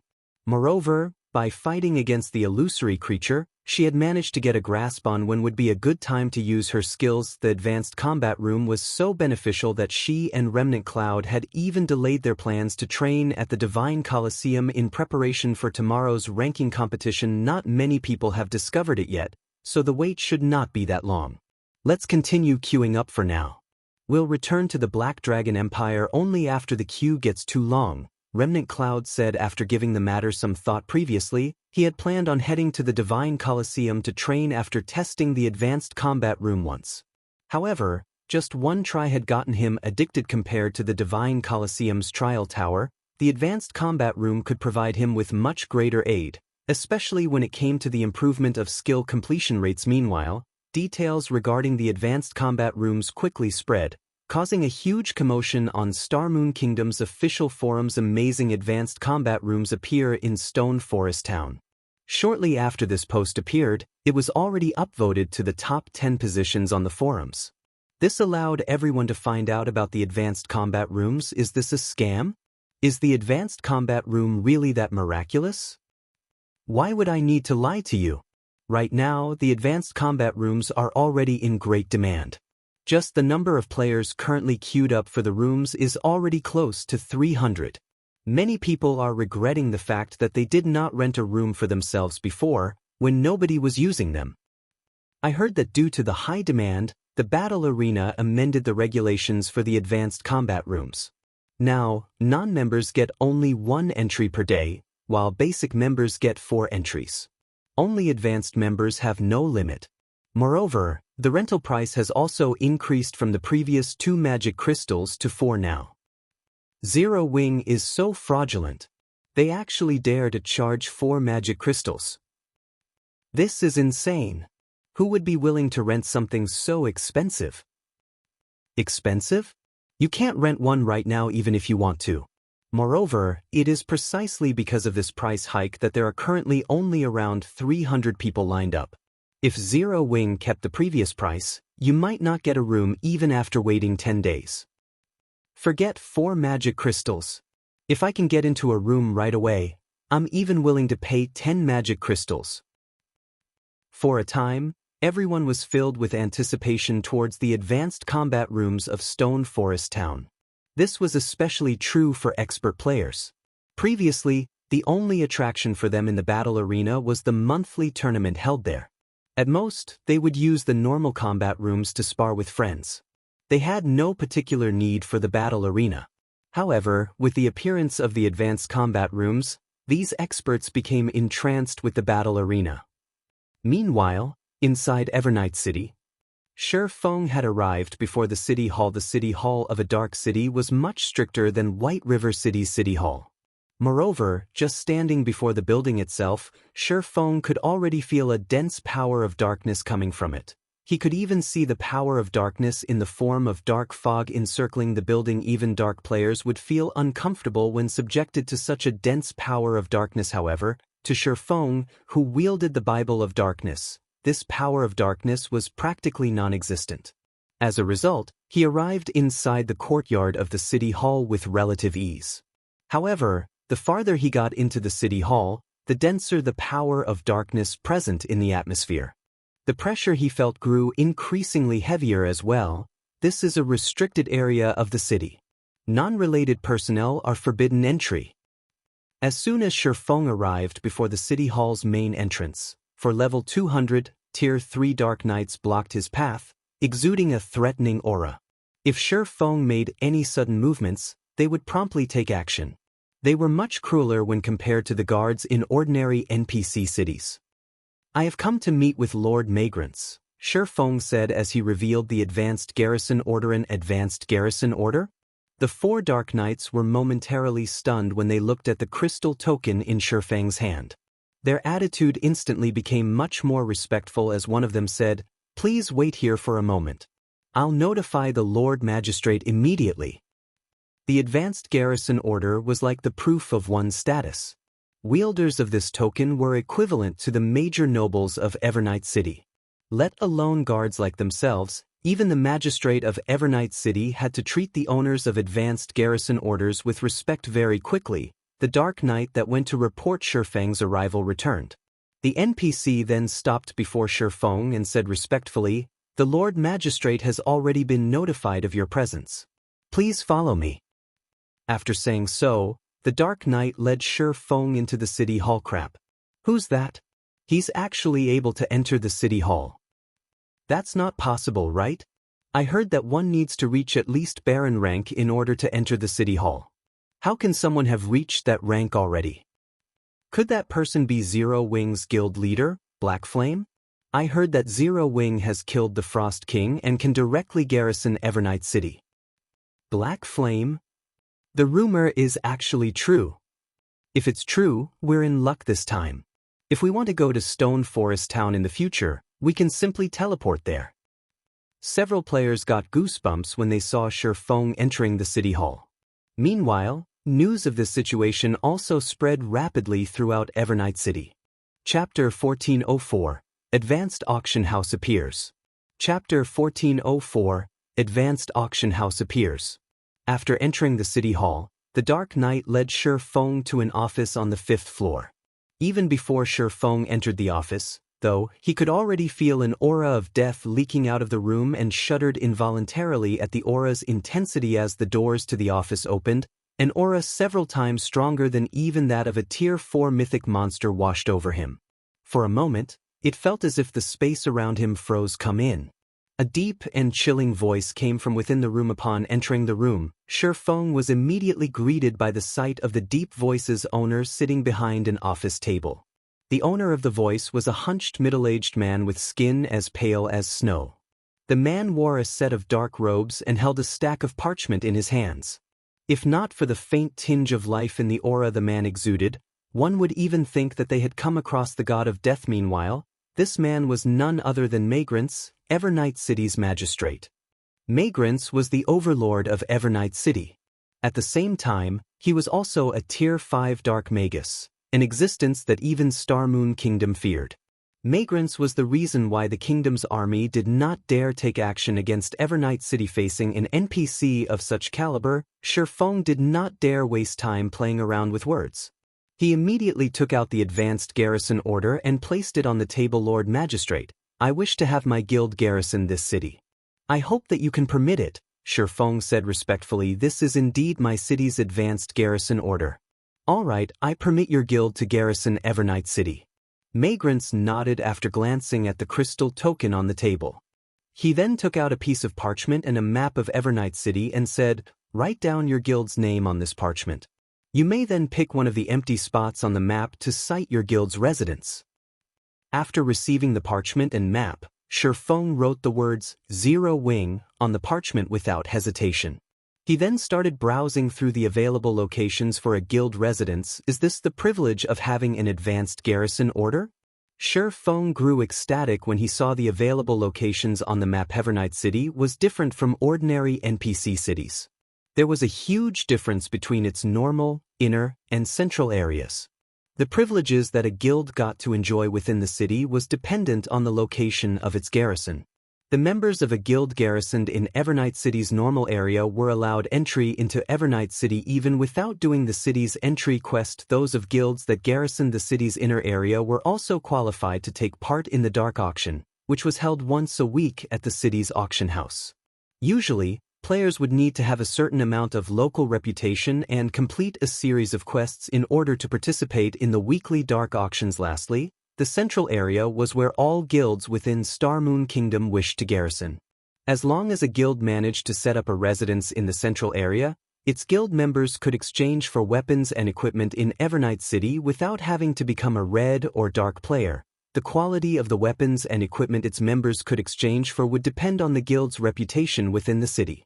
The only downside to this was that, unlike the items exchanged by dark players, the items exchanged by guild members who were not red or dark players were bound to themselves. However, the number of spots available in the central area of Evernight City was extremely limited. In addition, as there was no fee for garrisoning Evernight City, the 10 available spots would be distributed via an elimination system. Guilds would be ranked according to the number of city contribution points they accumulated each month, and those qualified to garrison the central area could compete for the 10 spots each month. With the advanced garrison order, Zero Wing could directly garrison the central area. On the other hand, Heaven's Burial only managed to garrison the inner area. Lord Magistrate, I have already made my decision. After Feng made his selection, he returned the parchment and map to Magrance. Excellent. From now on, Zero Wing will be one of the guilds garrisoned in Evernight City. You may go and take a look at your guild residence now, Magrance said, nodding after he took a look at the contents of the parchment. He then waved his hand, signaling permission for Feng to leave. At the same time, the sound of a system notification entered Feng's ears. Evernight City Region System Announcement. Congratulations to Zero Wing for becoming the first guild to garrison Evernight City's central area. Rewarding 1,000 Evernight City Guild reputation and 3,000 Evernight City Guild popularity. The system announcement repeated 3 times, notifying every player within Evernight City of its contents. Many large guilds reacted enviously to this situation. Setting aside the guild reputation awarded, just the guild popularity awarded was already enough to make the various large guilds go crazy. After all, the quality and quantity of guild quests a garrisoned guild could receive in Evernight City varied depending on the amount of popularity it had. This would also have a significant impact on the amount of contribution points the guild members accumulated. Crap, Zero Wing is amazing. I heard that, even until now, Heaven's Burial has only managed to get into the inner area, after going through many difficulties. With this, Zero Wing's members are going to have an awesome time. As long as they collect enough contribution points, they can exchange for weapons and equipment suitable for themselves at any time. I heard that the benefits a guild receives for garrisoning the central area aren't limited to just that. It seems that guild members also receive a 30% discount when using the teleportation arrays of Evernight City. If that's the case, then I must join Zero Wing. I can save money and exchange for suitable weapons and equipment without having to rely on dark players. For a while, practically every player in Evernight City was discussing Zero Wing. This situation also frustrated the various dark players and dark guilds of Evernight City, who lost their opportunity to make a fortune. Generally, normal players paid at least double the original price of an item when getting dark players to act as proxies for them. Now, however, normal players could just join Zero Wing and gather a sufficient amount of Evernight City contribution points to exchange for items themselves. With such an option available, only a fool would continue purchasing Evernight City's products from them. Back in Evernight City Hall, Feng spent 1,000 gold to establish a teleportation channel between Evernight City and Stone Forest Town. This matter immediately attracted the attention of many players. Guys, look. The teleportation array has 2 available destinations now. This is great. We can actually teleport directly to Stone Forest Town now. With this, I won't have to waste hours traveling to the town anymore. I previously did not bother visiting Stone Forest Town, due to the long distance. This is a good opportunity to visit it. I heard that Stone Forest Town opened a new kind of combat room. We can go there and give it a try now. In just a few short minutes, thousands of players had transferred to Stone Forest Town via teleportation array. Although it cost 80 copper to teleport to Stone Forest Town, it was much more convenient than traveling there from the nearest NPC town. As a result, many independent experts and adventurer teams began feeling that garrisoning Stone Forest Town was not a bad idea.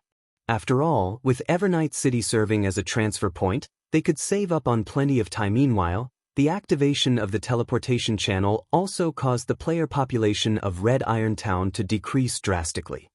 Black Flame, I'll let you have your fun for now. However, you'll soon know that all your efforts are in vain. Singular Burial sneered as he read the report he just received. He then looked at Daybreak Fog on the screen before him and said, "You all can begin operations now. Guild leader, leave it to us." Daybreak Fog smiled, her eyes filled with confidence.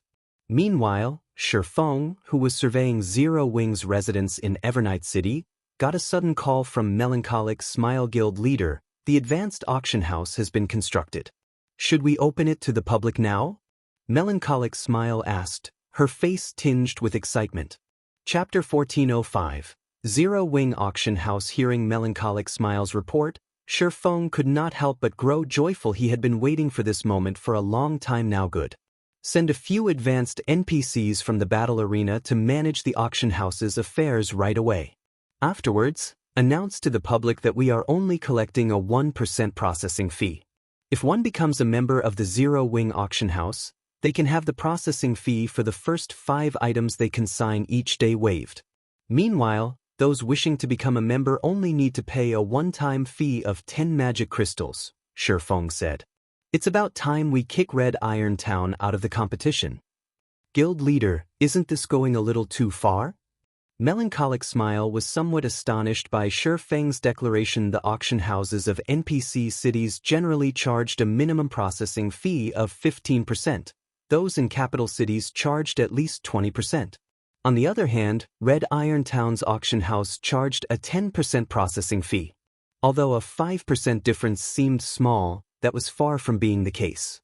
For example, if one were to sell an item that was worth 1 gold, they would end up earning an additional 5 silver coins if they sold their items in Red Iron Town rather than in NPC city. Moreover, items that were put up for sale in auction houses were generally of high value. A 5% reduction in processing fees could allow the seller to save a large sum of money. Meanwhile, if Zero Wing's auction house were to collect only a 1% processing fee, it would be lucky to earn enough to maintain its operations. After all, there were only so many players in a town. Thus, there was a limit to the number of items that would be put up for sale each day.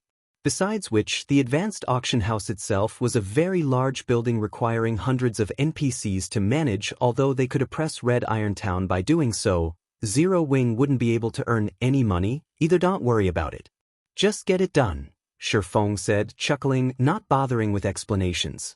He then took out a guild transfer scroll and teleported to Stone Forest Town's guild residence in God's domain. The building that brought a guild town or city the most profits would always be the auction house. Even the income of a battle arena could not compete with that of an auction house. This was also the reason why the various major powers and many independent players believed that Heaven's Burial would one day surpass Zero Wing. After all, financial strength and resources were a guild's foundations. Without those, a guild would not be able to develop whatsoever. While collecting only a 1% processing fee might seem very little, and with Stone Forest Town's player population, Zero Wing would indeed be very fortunate to break even. It did not possess only Stone Forest Town. The guild still had a small city that was soon to be completed. Luring more players to Stone Forest Town would also help attract more players towards Zero Wing's new city. At that time, Zero Wing's overall income would naturally increase. Not to mention, as more guild towns started obtaining their own auction houses, their guilds would also lower the processing fees charged in order to be more competitive. What Feng was doing was simply accelerating the inevitable. Unfortunately for Heaven's Burial, while he could afford to take such an action, the latter could not. It would definitely deal a fatal blow to Red Iron Town's auction house. Hence, making this move was equivalent to killing two birds with one stone. Understood. Melancholic Smile could only reveal a bitter smile as she disconnected the call. If Heaven's Burial were to find out about this, the upper echelon of the guild would most likely faint from anger. Meanwhile, inside Red Iron Town's auction house, Daybreak Fog announced the new regulation of the Heaven's Burial auction house. The original 10% processing fee was lowered to just 5% now. This change immediately caused a commotion among the players inside the auction house. Heaven's Burial is so generous. They actually have the processing fee they're charging. It seems Heaven's Burial is trying to put pressure on Zero Wing. Ha! My timing is simply impeccable. With this, I get to save a few more silver coins. Isn't this processing fee a little too cheap? Even if I import items from cities other than Starmoon City, as long as I sell them at a sufficiently high price, I can still make quite a profit. Red Iron Town's rise is definitely unstoppable now. Many players inside the Heaven's Burial auction house were surprised at Heaven's Burial's crazy move. Meanwhile, news of the change also quickly entered the ears of the various powers of Starmoon Kingdom. Have the higher-ups of Heaven's Burial lost their minds? Are they not afraid of not making money by pulling such a stunt? It seems Zero Wing has truly angered Heaven's Burial this time. Although Heaven's Burial will lower their profits by doing so, the number of players visiting Red Iron Town will definitely reach scary heights in the future. The town's player population might even exceed Stone Forest Town's. With this, Stone Forest Town's position as the #1 town will no doubt get stolen very quickly. This will most likely put Zero Wing in a predicament. Heaven's Burial has actually played such a move right before the start of the candlelight auction. The number of players willing to purchase Stone Forest Town's private houses and shops will surely decrease significantly. Zero Wing must be fuming right about now. The various major powers within Starmoon Kingdom were greatly shocked by Heaven's Burial's crazy actions. However, they also felt joyous about this development. Currently, the players selling items at Red Iron Town mainly consisted of Starmoon City residents. Very few players from other NPC cities were willing to visit Red Iron Town just to utilize its auction house.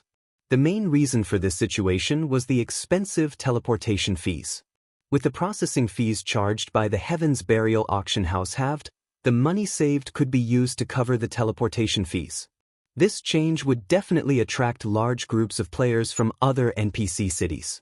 Hence, it was only a matter of time before Red Iron Town surpassed Stone Forest Town. Once the independent players and adventurer teams based in the various NPC cities of Starmoon Kingdom received this information, they started organizing their items, prepared to make a trip to Starmoon City. In less than half an hour since the announcement was made, Red Iron Town's player population increased by over 50,000. Now, the town's total population was only a little over 100,000 away from catching up with Stone Forest towns. Big Sis Fog, the rare items the guild leader had us send over have arrived. Moreover, based on the reports we've received, many merchant players in Stone Forest Town have already begun leaving the town. By the looks of it, they are planning on going to Red Iron Town. A level 30+ female assassin reported good. Put the items up for sale in batches.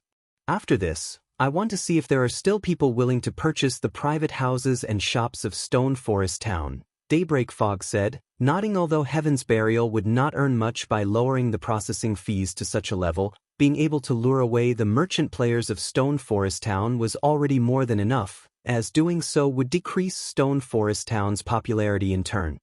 Meanwhile, in front of Stone Forest Town's advanced auction house, the massive size of the building had attracted the attention of many players. What a huge building!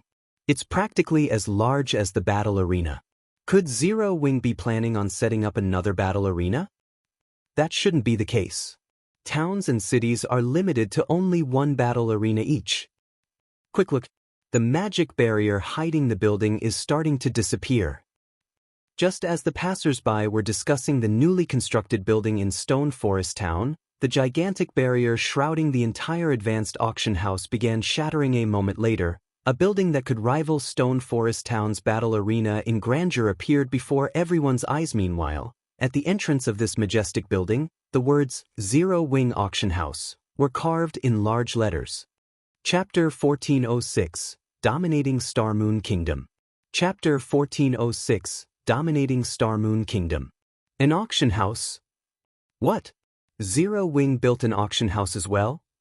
Isn't the design for it supposedly very rare?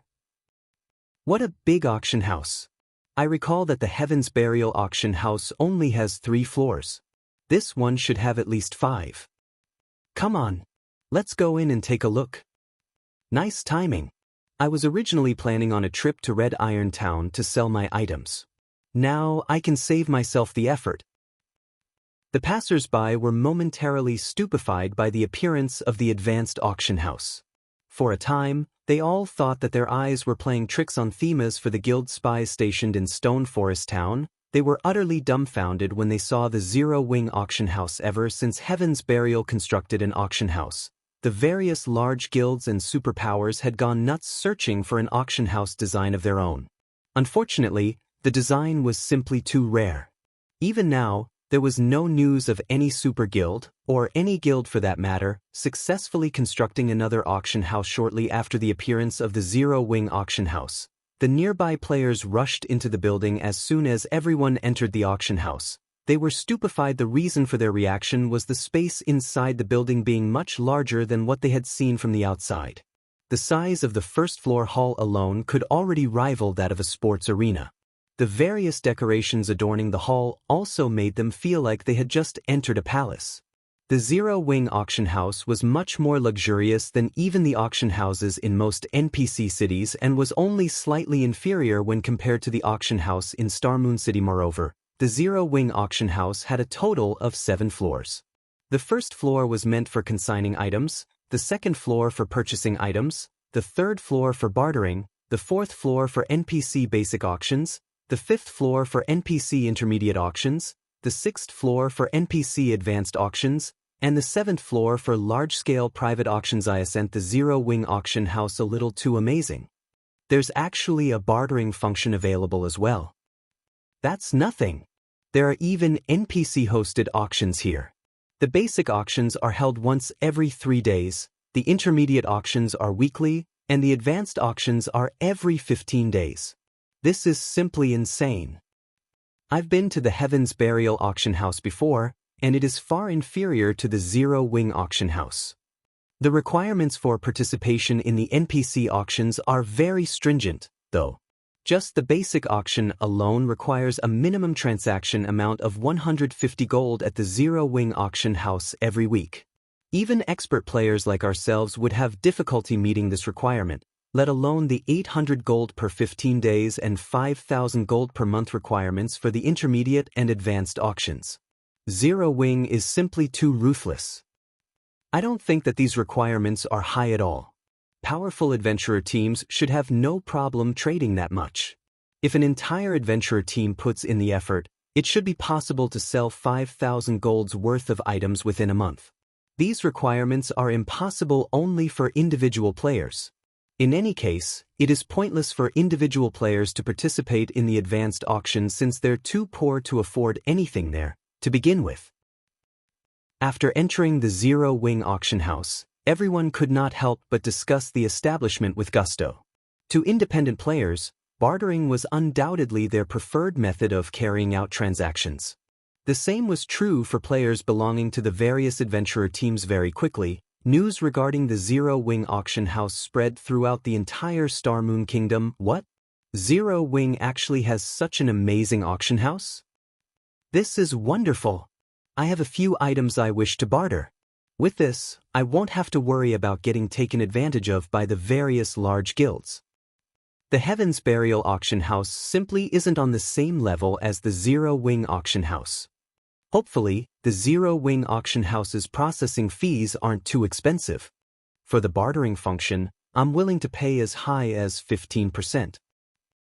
Posts about the Zero Wing auction house went viral on Star Moon Kingdom's official forums, completely overshadowing the news of the Heaven's Burial auction house lowering its processing fees.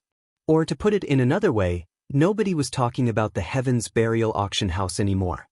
How is this possible? Daybreak Fog had a complicated expression as she read the latest report sent to her by her subordinates. At this moment, she was filled with shock, rage, and a little bit of helplessness. The Heaven's Burial auction house was Red Iron Town's foundation originally.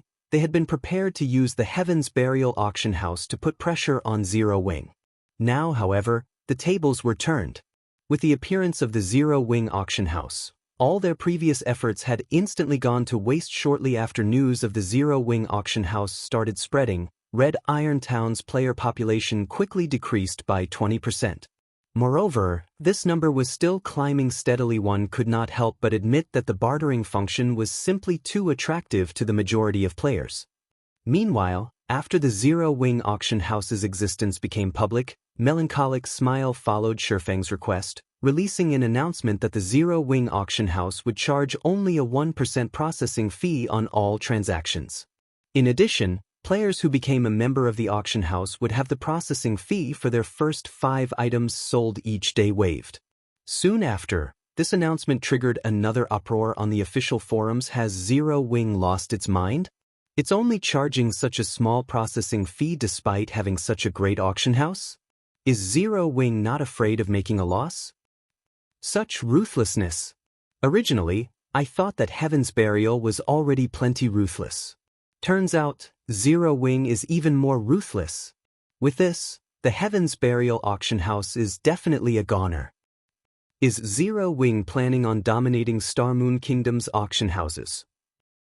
At this moment, whether it was the independent players, adventurer teams, or large guilds, they all could not help but gasp when they saw Zero Wing's announcement. Now, not only did Stone Forest Town have a teleport channel with Evernight City, but it also boasted an auction house with a built-in bartering function. Moreover, the auction house was charging only a 1% processing fee on all transactions. To players who frequently sold their items at auction houses, the Zero Wing auction house was practically heaven. With such benefits available, players from the various NPC cities of Star Moon Kingdom would definitely surge to Stone Forest Town. At this rate, Zero Wing would truly dominate Star Moon Kingdom. Big Sis Fog, what should we do now? One of the players managing the Heaven's Burial auction house could not help but ask as she looked at Daybreak Fog. Shortly after Zero Wing's announcement, the number of players visiting the Heaven's Burial auction house had more than halved. At this rate, it was only a matter of time before the establishment lost all its customers. Zero Wing. Daybreak Fog practically shouted every syllable at the top of her lungs when she saw Zero Wing's announcement. With this, not to mention relying on the Heaven's Burial auction house to sustain Red Iron Town's development, they would already be fortunate to get back their investment in the auction house. Aside from Heaven's Burial's upper echelon, the adventurer teams garrisoned in Red Iron Town were also filled with regret when they heard about the Zero Wing auction house. So long as they remained garrisoned in Red Iron Town, they would not be able to set foot into Stone Forest Town. Like many other adventurer teams, they possessed plenty of rare items. Meanwhile, it would be a colossal waste to simply convert these rare items into coins. However, they also did not normally have an opportunity to barter for other items, unless they were prepared to get taken advantage of yet. Now, despite such a good opportunity having presented itself to them, they had crushed it with their own two hands. Meanwhile, due to the appearance of the Zero Wing auction house, Stone Forest Town's player population had suddenly increased by over 50%. Currently, the streets were packed with players. Among them, the visiting merchant players inundated Melancholic Smile with offers stating their willingness to sign all sorts of unbalanced agreements. Right now, she was already having trouble keeping up with the incoming calls and messages, much less do anything else. Guild leader, I've just received the latest statistics. Currently, over 3,000 players have become a member of the Zero Wing auction house. Moreover, this number is still rising rapidly. The transactions made at the auction house have also far exceeded our initial expectations. Just the processing fees we've collected thus far have already exceeded 200 gold. A big smile appeared on Melancholic Smile's face as she read through the report. Despite the Zero Wing auction house opening for business just recently, the results were already so overwhelming. At this point, it was already safe to say that the Zero Wing auction house would definitely surpass the Candlelight Trading Firm and Battle Arena in future income generation. Guild leader, it's about time. Can we hold the auction now? Chapter 1407, Manatite Mine. Chapter 1407, Manatite Mine. Upon hearing Melancholic Smile's reminder, Feng nodded in agreement. He, too, felt that now was a good time to hold the auction for Stone Forest Town's private houses and shops. Although the Zero Wing auction house was currently raking in money at a frightening pace, it would not be enough money to cover the various maintenance and construction costs of Zero Wing's future city. Moreover, Zero Wing's guild branch over at the Black Dragon Empire and Immortal Light over at the Apocalypse Empire both required considerable funds as the era of mounts had already arrived. They needed to equip guild members with mounts as soon as possible to improve their leveling speeds. Fortunately, Zero Wing had a stable, allowing it to save plenty of money on mounts. Only, with Zero Wing's current funds, the number of mounts it could afford was like a drop in the ocean when compared to the number of members in the guild, following which, Feng left the matter regarding the auction to Melancholic Smile to manage, while he returned to White River City to make preparations for claiming the Manatite mine in the Sea of Death. Currently, although Zero Wing was capable of earning a lot of coins, its supply of magic crystals was grossly inadequate. Now, Feng also needed to supply magic crystals to the Ring of Gospel, in addition to the 3 magic towers in Stone Forest Town. The number of magic crystals that the battle arena was currently raking in was just not enough to sustain such enormous expenditures. Not to mention, once Zero Wing City was completed, the guild's magic crystal consumption would definitely become even more frightening. In God's domain, the various large guilds all wished to construct as many cities as possible. After all, a city represented the generation of a massive amount of wealth, both coins and credits. However, constructing a guild city was easier said than done. To put it simply, while constructing a city was easy, maintaining it was quite difficult. The reason for this was a guild city's consumption of extraordinarily frightening quantities of magic crystals. Hence, in Feng's previous life, even first-rate guilds could construct only a very limited number of cities. Only the various superpowers that had occupied or veins capable of producing magic crystals could easily maintain multiple guild cities. Ordinary large guilds would already be fortunate to be able to maintain a small city. Now that Zero Wing City was nearing completion, Feng naturally had to make some preparations ahead of time. White River City, Candlelight Trading Firm. When Feng arrived before the Candlelight Trading Firm's entrance, he noticed that the situation at the trading firm had changed quite remarkably. Currently, there was a long line of lifestyle players queued up outside the trading firm, many of whom had reached intermediate or advanced rank. Meanwhile, of the various lifestyle classes present, alchemists numbered the most. The Candlelight Trading Firm's test is simply too terrifying. Even an intermediate alchemist was disqualified. A level 10 player lining up to apply for Candlelight's test exclaimed in surprise when he saw an intermediate alchemist walking out of the trading firm wearing a disappointed expression. Although intermediate alchemists were not as popular as advanced alchemists among the various large guilds, if they wished to join a guild, the various large guilds would still welcome them with open arms. After all, nurturing an intermediate alchemist was neither easy nor cheap. Nevertheless, the Candlelight trading firm had actually rejected an intermediate alchemist without hesitation. Based on your level, you must have just recently entered White River City, right? A level 28 basic alchemist standing behind the level 10 newcomer said. Chuckling, he continued, there is nothing surprising about an intermediate alchemist getting disqualified. Previously, there were even advanced alchemists that got disqualified. This can't be true, right? Those are advanced alchemists we are talking about. The level 10 newcomer revealed a dubious expression when he heard the basic alchemist's words. You better believe it. Ever since the Candlelight trading firm revealed the new benefits it is offering to alchemists, it has become a sacred land for alchemist players. For your info, if you manage to become the 10th most skilled alchemist in Candlelight, you will get to use secret silver ranked alchemy tools. These are tools that very few guilds in Starmoon Kingdom possess. Moreover, this is the benefit provided to just the 10th ranking alchemist. If you manage to reach 4th place, you will get to use an entire set of secret silver alchemy tools. Meanwhile, the 1st ranking alchemist gets to use an entire set of dark gold alchemy tools. Due to these benefits, alchemists from all over Starmoon Kingdom as well as from several neighboring kingdoms have come to join Candlelight. As a result, Candlelight's criteria for alchemists have also increased significantly. You should feel fortunate that you are not an alchemist. Otherwise, as an apprentice, I'm afraid you won't even get through the first test.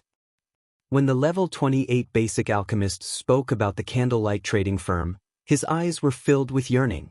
Inwardly, however, he also felt a sense of helplessness. While the alchemists of the Candlelight trading firm received excellent benefits, the requirements to join Candlelight were proportionately difficult. It seems that those alchemy tools are working quite well as promotional tools. Feng could not help but smile when he overheard the conversation between the two lifestyle players. I should find an opportunity to obtain high-ranking forging tools and engineering tools as well. While the importance of lifestyle players had grown during recent times, it had not reached a point where lifestyle players were indispensable in the game. However, once mainstream players reached level 50, the need for lifestyle players would thoroughly reveal itself. At that time, the guilds that controlled the most top-tier lifestyle players would be able to dominate the trade market of God's domain. Following which, Feng entered the Candlelight trading firm and went straight to his personal special forging room. He then took out the Titan device design from his bag and started examining it. The Manatite mine located on the island in the Sea of Death was very special. Originally, Feng planned on capturing it only after Zero Wing's entire main force had obtained their Tier 2 classes. However, there was no need to do so now. The Manatite mine was located on an island called Karna Island, which had powerful monsters and an unusual environment. Not only was the island covered in the corrosive power of shadows, but the mana density was also abysmally low. Due to this reason, initially, no guild had attempted to capture Karna Island in the past. Nobody could have imagined that such a low mana density environment actually housed a Manatite mine, something the various large guilds had dreamed of. Obtaining an environment with extremely low mana density would have a drastic impact on players' combat powers. On Karna Island, players would be fortunate to be able to exert even 20% or 30% of their combat powers. The monsters on Karna Island were already terrifyingly strong, to begin with. With the low mana density environment factored in, even a team of Tier 2 experts would have minimal odds of capturing the island, much less a team of Tier 1 experts. However, the Titan device could be used to counter the problem of low mana density, making it possible for Tier 1 experts to capture the island. An advanced forging design really is complex.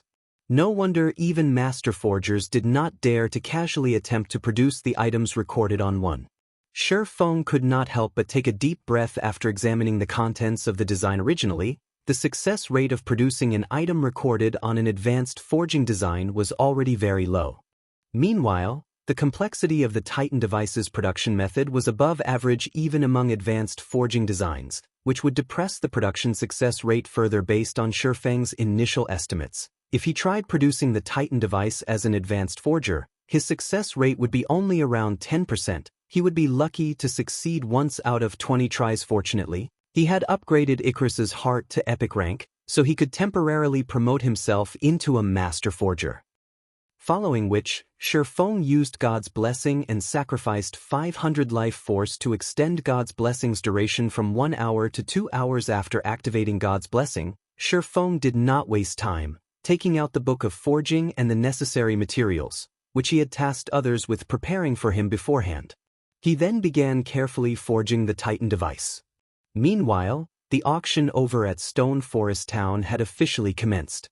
Chapter 1408. Horrific auction inside the 7th floor auction hall of the Zero Wing auction house. Previously, everyone had thought that very few people would attend the auction this time since only Stone Forest Town's private houses and shops were up for sale. Yet, now, the hall, which could accommodate up to 30,000 people, was actually at capacity. Moreover, this was despite Zero Wing having limited entry into the auction to only members of the Zero Wing auction house and those that carried more than 2 gold on their persons. Usually, only expert players would have such a large sum in their pockets. Commander, look. There are so many adventurer teams participating in the auction this time, not only from the Black Dragon Empire but also from other kingdoms. Graceful Moon was slightly shocked when she looked at the familiar figures around her. She had never thought that the Zero Wing auction would hold such a huge influence. However, after further consideration, she found it reasonable. After all, the current Stone Forest Town was simply too excellent. The town had a battle arena with advanced combat rooms, which allowed experts of her caliber to improve rapidly, as well as a high-class auction house, which had a system-operated bartering function. After finding out about these facilities, adventurer teams would be crazy not to want to develop here. Let them be.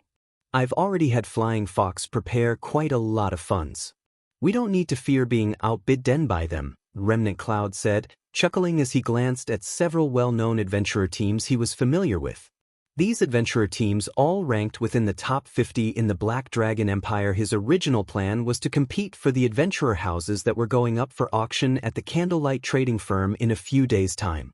However, after taking into account the current state of Stone Forest Town, he concluded that Firecloud Fox's financial strength was no match for that of top adventurer teams. Not to mention, Zero Wing was planning to sell only 5 adventurer houses. Hence, he had decided to settle for buying 2 or 3 private houses in Stone Forest Town instead, enough to accommodate their adventurer team's main forces. Meanwhile, in order to surely obtain those private houses, he had mobilized the entirety of Firecloud Fox's forces and raised a total of 5,000 gold. With that kind of money, he could already purchase a relatively large private house in the Black Dragon Empire's capital. Just as everyone in the auction hall was discussing the Zero Wing auction, Melancholic Smile came out from behind the main stage and announced the start of the auction. Since only the private houses and shops of Stone Forest Town were being sold this time, Melancholic Smile did not bother with providing much of an introduction. Instead, she directly displayed the locations of the private houses and stated that the minimum price was 800 gold. She then allowed everyone to start bidding. 850 gold. 900 gold. 1,000 gold.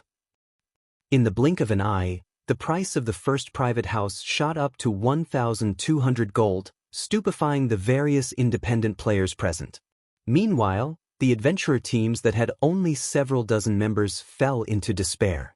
At this price, one could already purchase a relatively good private house in an ordinary NPC city, yet this amount of money still wasn't enough for a private house in a player town. 1,600 gold.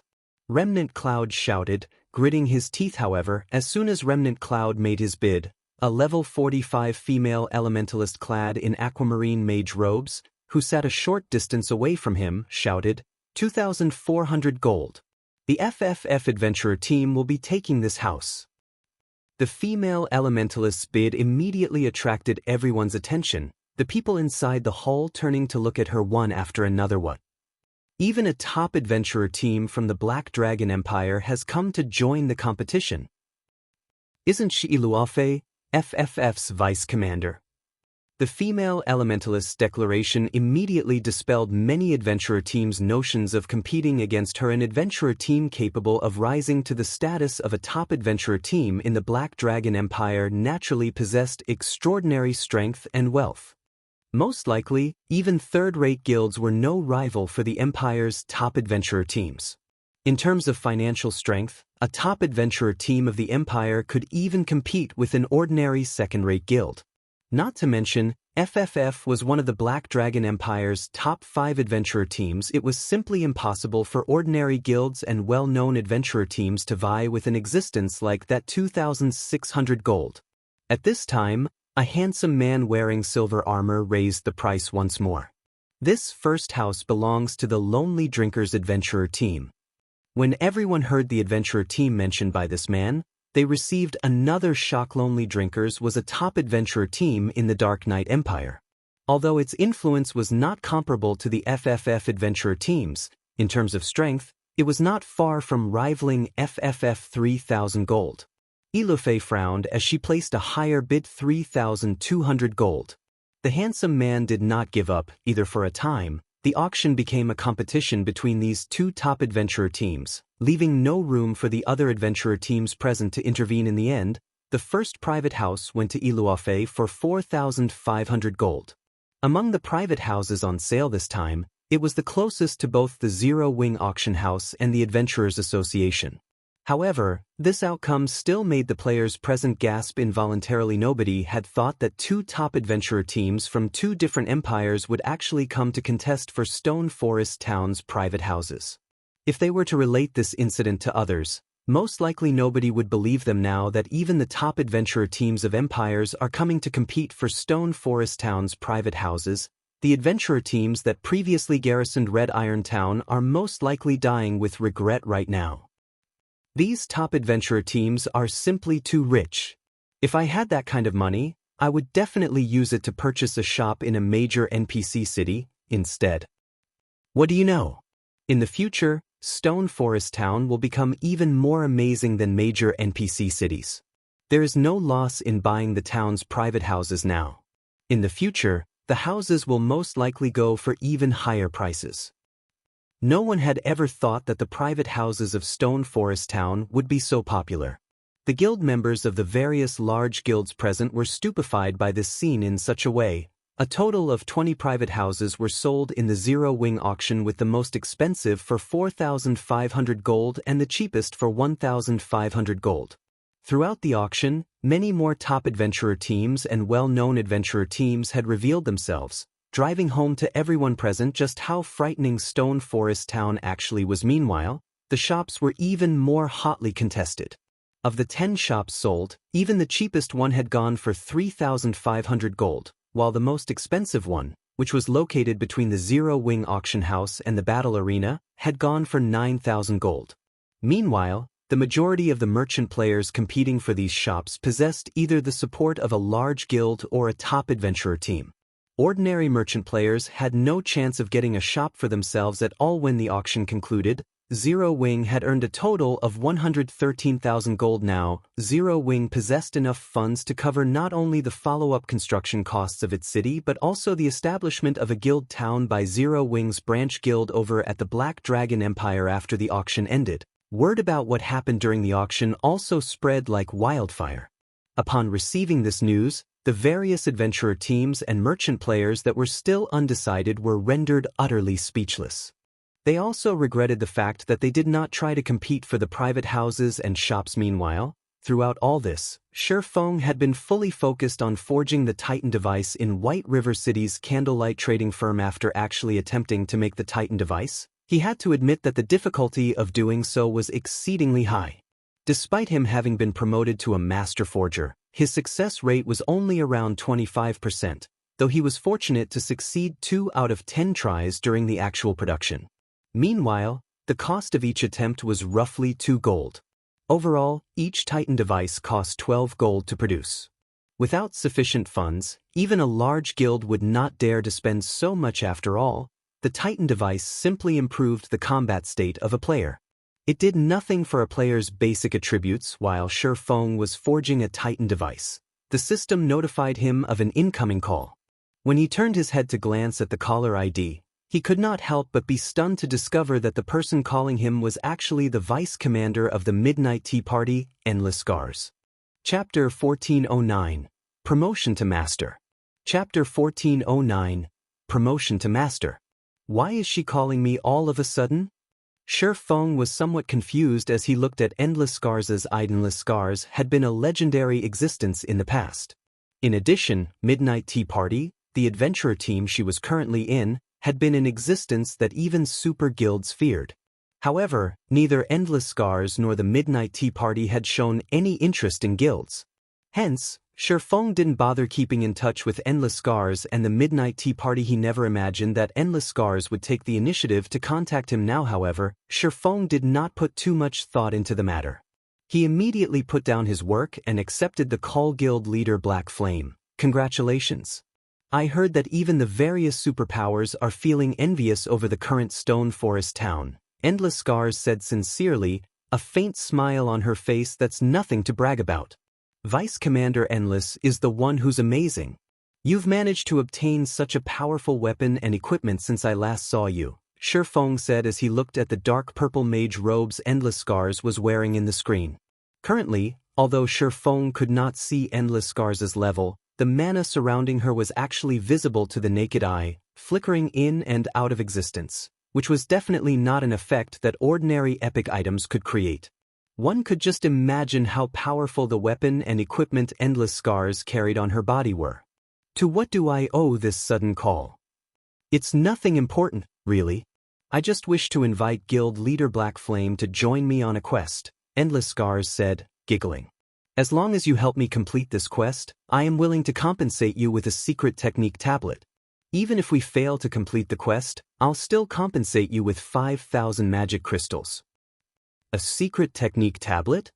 Feng was shocked. Secret technique tablets were extremely rare items that the various superpowers in God's domain desperately competed for, as these allowed players to grasp all sorts of powerful combat techniques.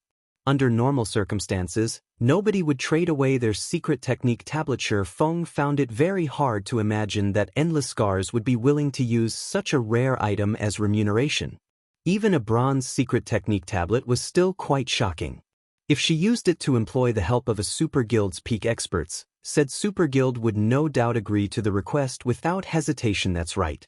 However, unless you agree to help me, I cannot tell you the exact information of the secret technique tablet.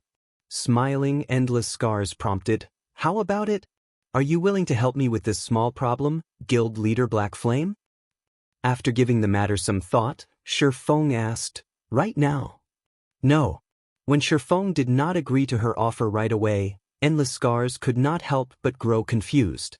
Most likely, even super guilds would immediately agree to her request if they were offered a secret technique tablet, yet he was actually hesitating. A lot more preparations need to be done before we embark on the quest. It won't be possible to do so within a short period of time. Alright then.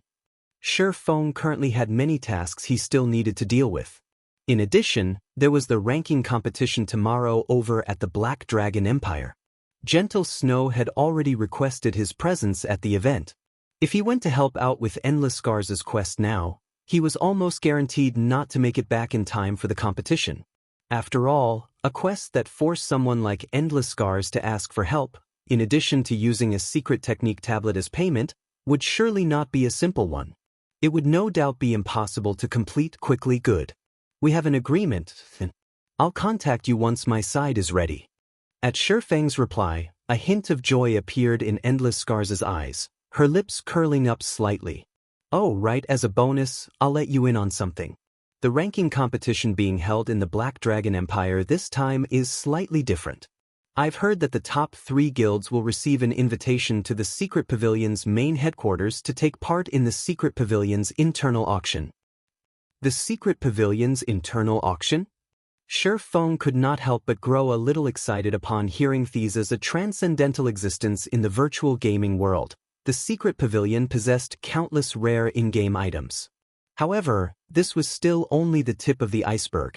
What was truly amazing about the Secret Pavilion was its ability to procure items in the real world that were of great help to a guild's development, such as training slots, data of expert players that could be used in a simulation system, S-rank nutrient fluids, Harmony Tea, virtual gaming cabins, and other products. Even first-rate guilds would have a very difficult time procuring these things in large quantities. What more other large guilds?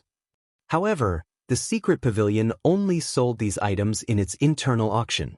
Moreover, the auction was not held in the virtual world of God's domain, but in the secret pavilion's main headquarters in the real world. In the past, those qualified to participate in the secret pavilion's internal auction were first-rate guilds at the very minimum.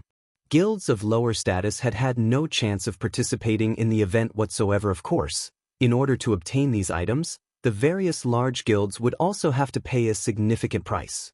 The currency used during these internal auctions was not credits but top-tier weapons and equipment, as well as precious in-game items that were generally not sold to the public, either that or magic crystals at the bare minimum.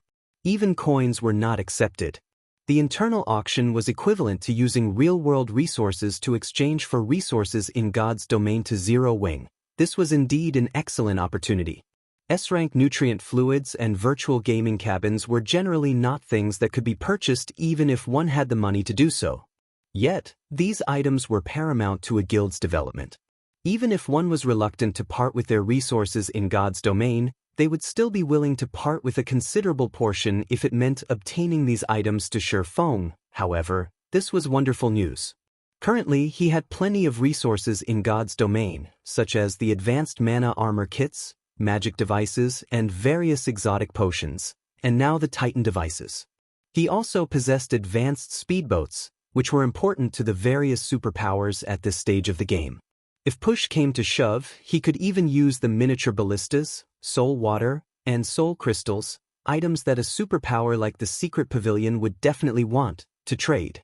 Not to mention, he could also produce all of these items without limit so long as he had the materials. He was more than willing to convert these items into real-world resources. I heard that the secret pavilion has put in quite a lot of effort into its internal auction this time. Participation in it offers plenty of benefits for an up-and-coming guild like Zero Wing. It's best if you make some preparations for the auction. Endless Scars gave a reminder before disconnecting the call. There is indeed a need to make some preparations. Feng nodded in agreement. The items sold at the secret pavilion's internal auction were not cheap. Based on what he had heard, a bottle of S-rank nutrient fluid could go for 3 to 4 million credits worth of rare items, which really wasn't a price that ordinary guilds could afford. If he did not stockpile some resources ahead of time, he might end up being a spectator at the auction. After his call with Endless Scars ended, Feng resumed forging Titan devices. In order to increase his success rate, he had even taken out his precious magical gold as well as 100+ magisteel ingots, which the guild had collected, raising his success rate to roughly 35%. As Feng continued forging Titan devices, he became increasingly proficient at it. Moreover, when he recalled the scene where Celiora remolded and repaired Thousand Transformations, particularly how she utilized magic arrays to condense materials together, he could not help trying to condense materials using magic arrays himself, especially since he had the 7 Luminaries ring to increase the ambient mana density. After all, as long as he learned to condense materials using magic arrays, not only would his production speed increase, but his success rate would also increase. Significantly, the first attempt failed. The second attempt failed. After experiencing numerous failures, Feng started recalling and experimenting with the various magic arrays he had produced before. Suddenly, the celestial magic array came to mind. Out of curiosity, he tried using a foundational celestial magic array to condense the materials. As the materials took shape, the amount of mana gathered in the magic array became increasingly terrifying. 5 minutes later, a Titan device appeared before his eyes. However, unlike the previous Titan devices he made, the color of this Titan device was silver instead of a dull gray. Did it succeed? Feng carefully inspected the Titan device's attribute panel. Suddenly, the sound of a system notification entered Feng's ears. System, congratulations. You have created a new advanced item system. Congratulations. You have been promoted into a master forger. Chapter 1410, All-Round Device. Chapter 1410, All-Round Device. I got promoted into a master? Feng could not help his confusion as he looked at the system notification. He had long since maxed out his forging proficiency. However, he had not created any new items since becoming an advanced forger, so he had remained stuck at the rank all this time. It never occurred to him that creating a new advanced item would directly promote him into a master forger. With this, he would save a lot of time. Now that Feng had truly been promoted into a master forger, he could retrieve the master forger's insignia and further improve his production success rate. He could also start learning foundational forging skills, which were reserved for master forgers. These foundational forging skills were of great help to master forgers in creating new items. For example, there was material analysis, which allowed master forgers to analyze material to get a better idea of what materials would complement it. Aside from that, there was also attribute analysis, which allowed master forgers to produce weapons and equipment tailored to a particular player, allowing the said player to exert more of their actual strength. Due to the existence of these skills, master forgers enjoyed a much higher status than advanced forgers. There's no reward notification for becoming a master forger. Could someone else have become a master forger already? Feng felt slightly surprised as he took a look at the system notification once more. Reaching the master rank was not easy for lifestyle players, especially in the top 3 most popular lifestyle classes. A lot of effort was needed to do so. Even Cream Cocoa and the others, people supplied with all sorts of precious resources, had yet to become master forgers. Meanwhile, he had only managed to become a master forger so quickly due to his luck. He never imagined that there would actually be someone who had become a master forger even sooner than he did. However, Feng did not dwell on the matter. There were plenty of talents in God's domain. There was nothing strange about someone becoming a master forger ahead of him. After his joy from becoming a master forger faded, Feng shifted his gaze to the silver device sitting atop his workbench. Before, due to his excitement, he had completely neglected to inspect his creation. What amazing attributes! Feng's eyes glowed as he looked at the attribute panel displayed before him. Not only did the silver device increase the user's surrounding mana density by an additional 20% when compared to the Titan device, but it also amplified basic attributes. Although it only increased the user's basic attributes by 5%, this was still a rare bonus. After all, the Titan device was originally a tool specifically meant to counter low mana density environments. Now that it also increased all of its users' basic attributes by 5%, using it was equivalent to equipping an additional advanced mana armor kit. System, please give the advanced item a name. You may also leave your personal mark on this item. Since it increases both attributes and the environmental mana, let's call it the all-round device.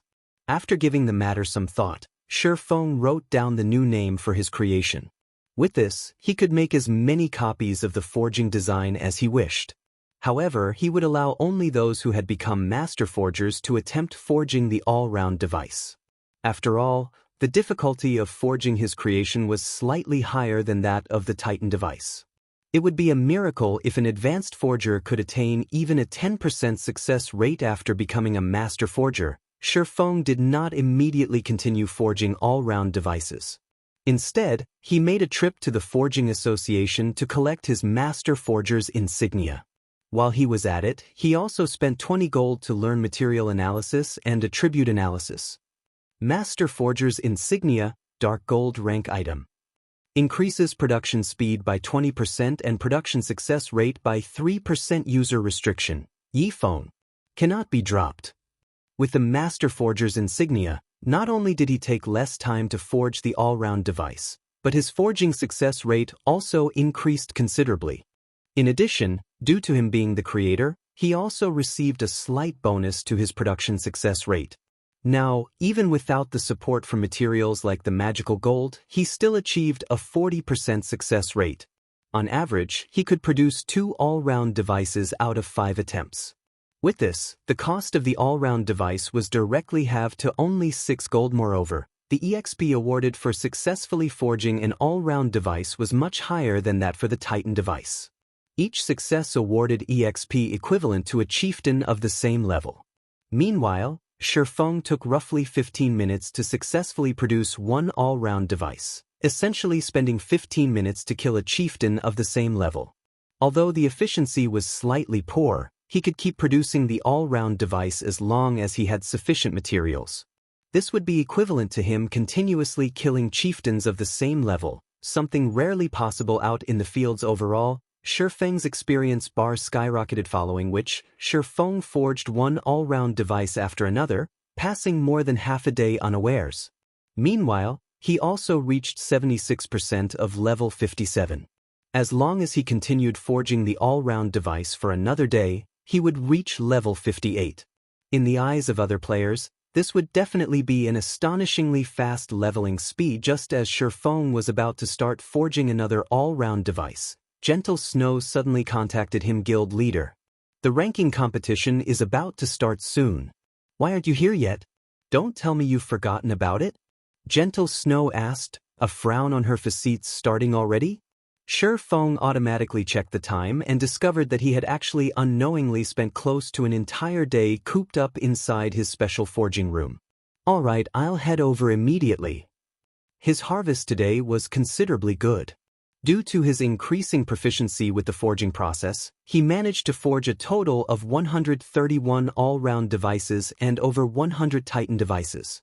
Not only did he have enough for his trip to Karna Island, but he also had some leftovers he could sell or use as a guild benefit. Although the Titan device only improved the mana density around its user, if it was used appropriately, such as in the exploration of low mana environments, its value would increase several-fold. In reality, there were quite a few low mana environments in God's domain, many of them locations that guilds and adventurer teams wished to explore.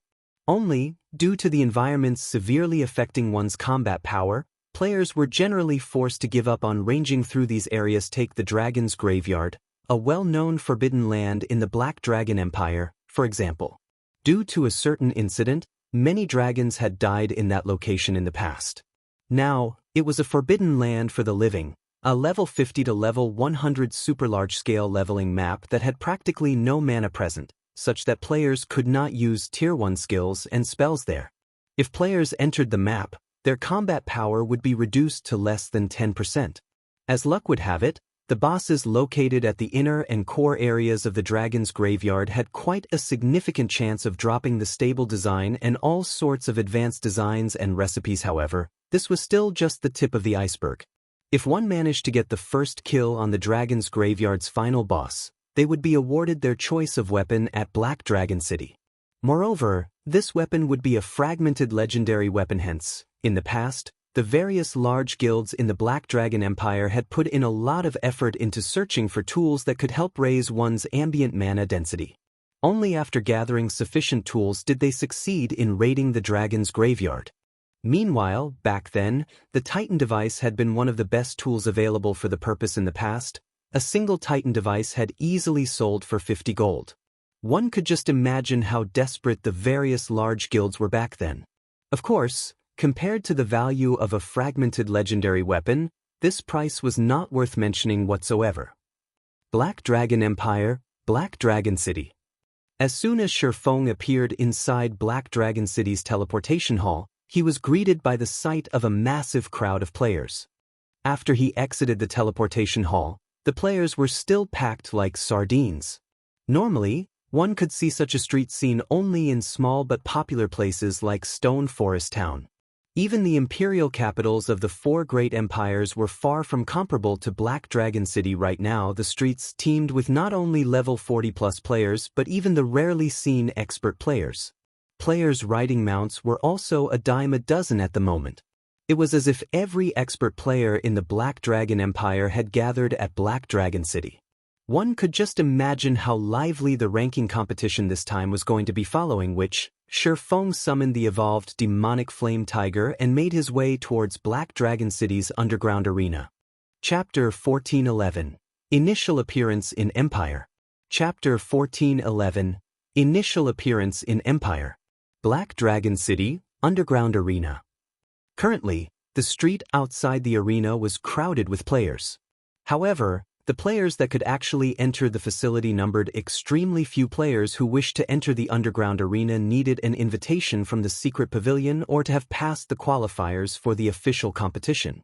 Everyone else could only stand outside the arena. Of course, catering to the general public's interest, the secret pavilion would also livestream the competition on the large screens outside the underground arena, allowing people on the streets to watch the matches.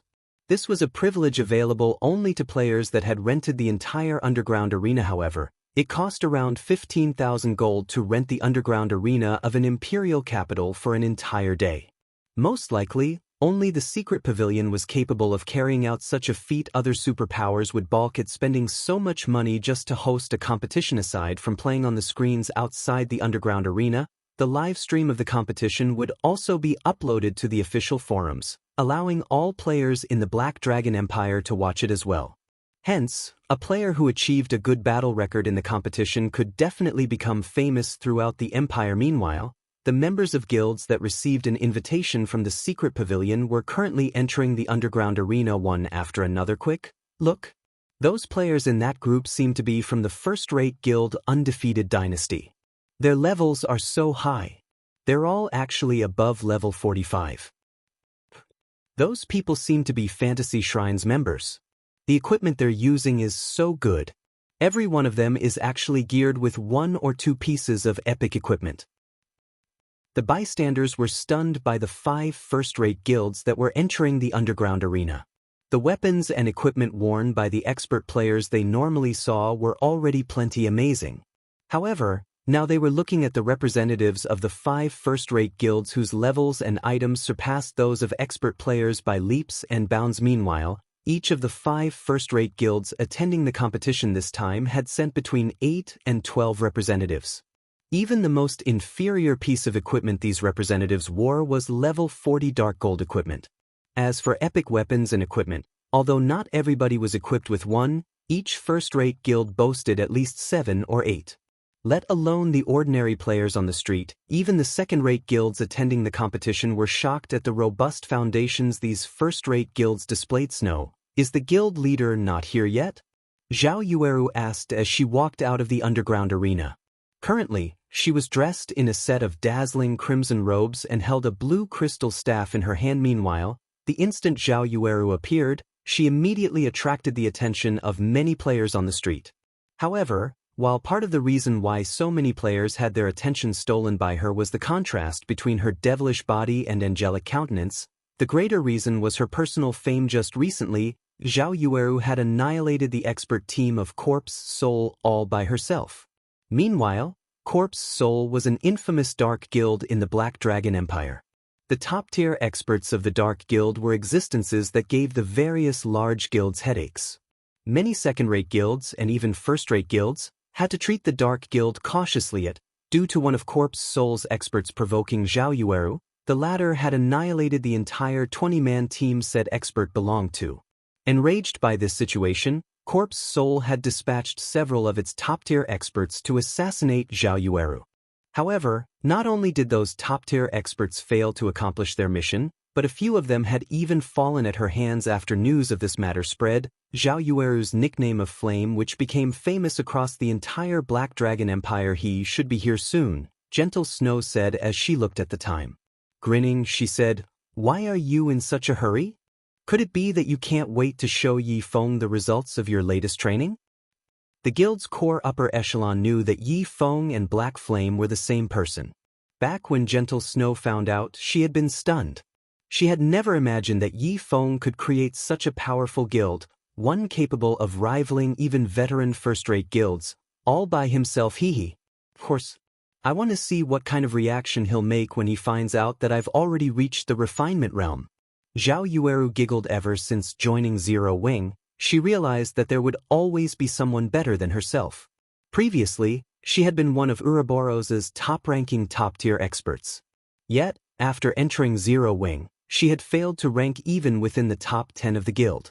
However, now that she had become a refinement realm expert, she was confident of entering the top 10 of Zero Wing and instantly reaching the level of peak experts like Fire Dance, Violet Cloud, and Aqua Rose. While Gentle Snow and Zhao Yueru were chatting, another team of players walked out of the entrance of the underground arena. These players all sported a crimson flame emblem, the symbol of the Crimson Castle Guild, one of the guilds that frequently clashed with Zero Wing's branch guild, which Gentle Snow managed. Although Crimson Castle was only a second-rate guild, 9 dragons emperors secretly supported it. Crimson Castle had also allied with a few other second-rate guilds. Hence, the guild strength was not one bit inferior to that of first-rate guilds. Guild leader Snow, long time no see. I never thought that you would be interested in the ranking competition as well. It seems the competition this time is going to be interesting, Crimson Fox, the guild leader of Crimson Castle, said, smiling as he walked up to Gentle Snow. Aren't you here as well, guild leader Crimson? Gentle Snow said. She could not help but feel a little surprised as she looked at Crimson Fox and his entourage. Currently, Crimson Fox had already reached level 45, and the majority of his equipment were dark gold rank. As for the weapon he carried and the top he wore, Gentle Snow could not determine their quality due to their glow effects having been hidden. However, she could tell that they were either epic rank or epic growth type weapons and equipment. Meanwhile, similar to Crimson Fox, the other members of Crimson Castle were all level 45. The weapons and equipment they possessed nearly rivaled Crimson Fox's. Aside from these players, Gentle Snow had also spotted 2 cloaked players among Crimson Castle's team. Although she could not see the levels and equipment of these players, the pressure she picked up from them was much greater than even the pressure Crimson Fox exuded. Guild leader Snow, neither of our guilds were able to achieve a clear victory in our previous war with each other. Are you interested in settling our dispute through the ranking competition this time? Crimson Fox said, a sly smile on his face. How do you want to compete? Gentle Snow asked. We'll compete using our guild rankings in the competition this time. Whoever places higher will be the winner. Meanwhile, whoever loses will give up on Hidden Fog Town. How about it? Crimson Fox suggested as Crimson Fox had deliberately spoken in a very loud voice. Everyone on the street heard his words. What's going on? Is Crimson Castle planning on competing with Zero Wing? As expected of large guilds, they're actually using a town as a wager. I wonder if Zero Wing will dare to accept the challenge.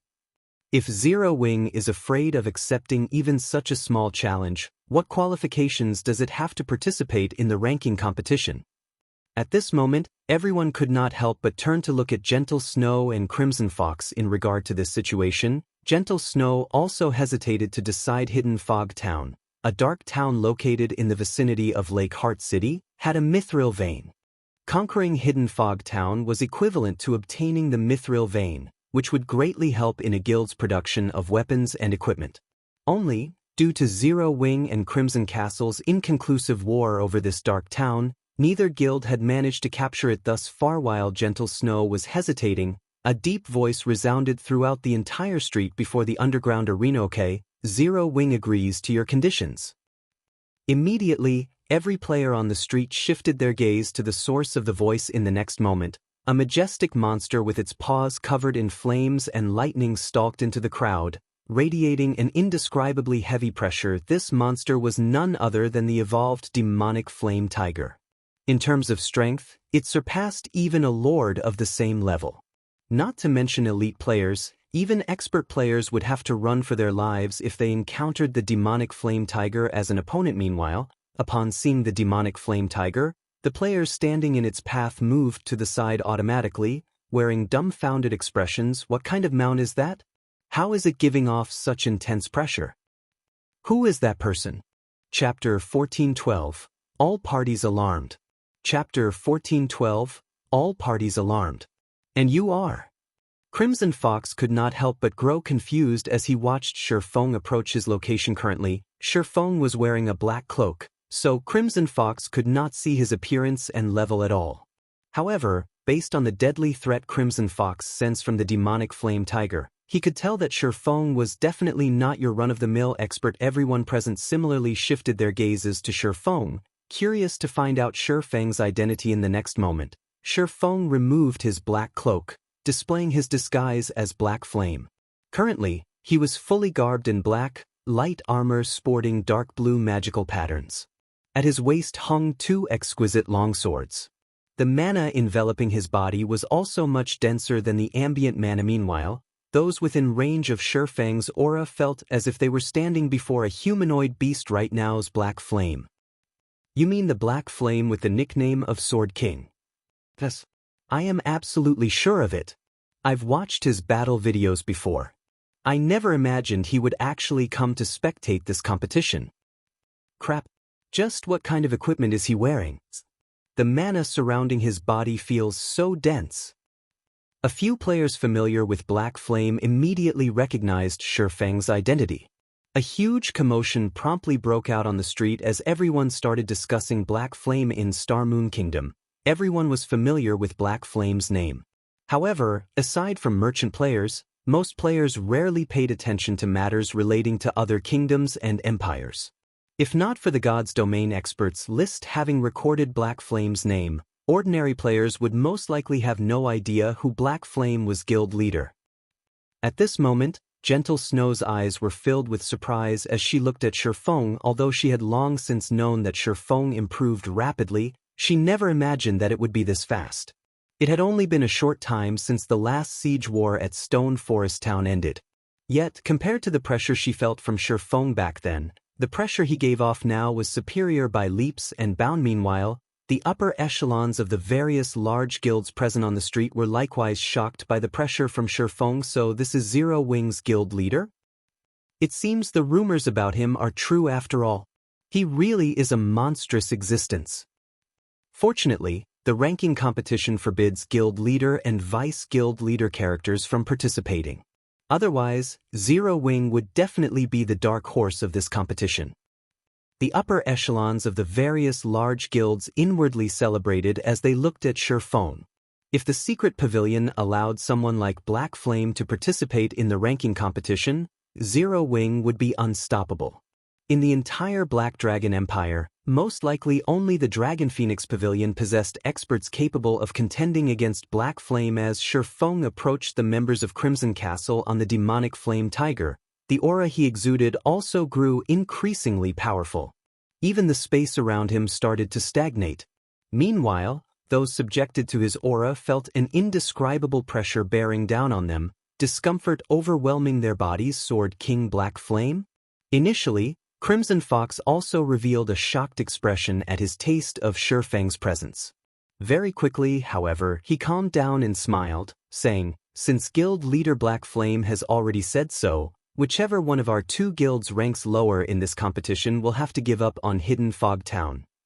Naturally. Feng nodded with guild leader Black Flame's word. "I can rest assured now. I still have other matters to attend to, so I will not take up your time, guild leader Black Flame."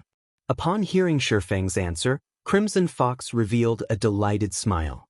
He immediately turned around and walked back into the underground arena. Meanwhile, the two cloaked players in Crimson Fox's entourage could not help but send a few additional glances at Feng before re-entering the arena. Boss, that person is Black Flame.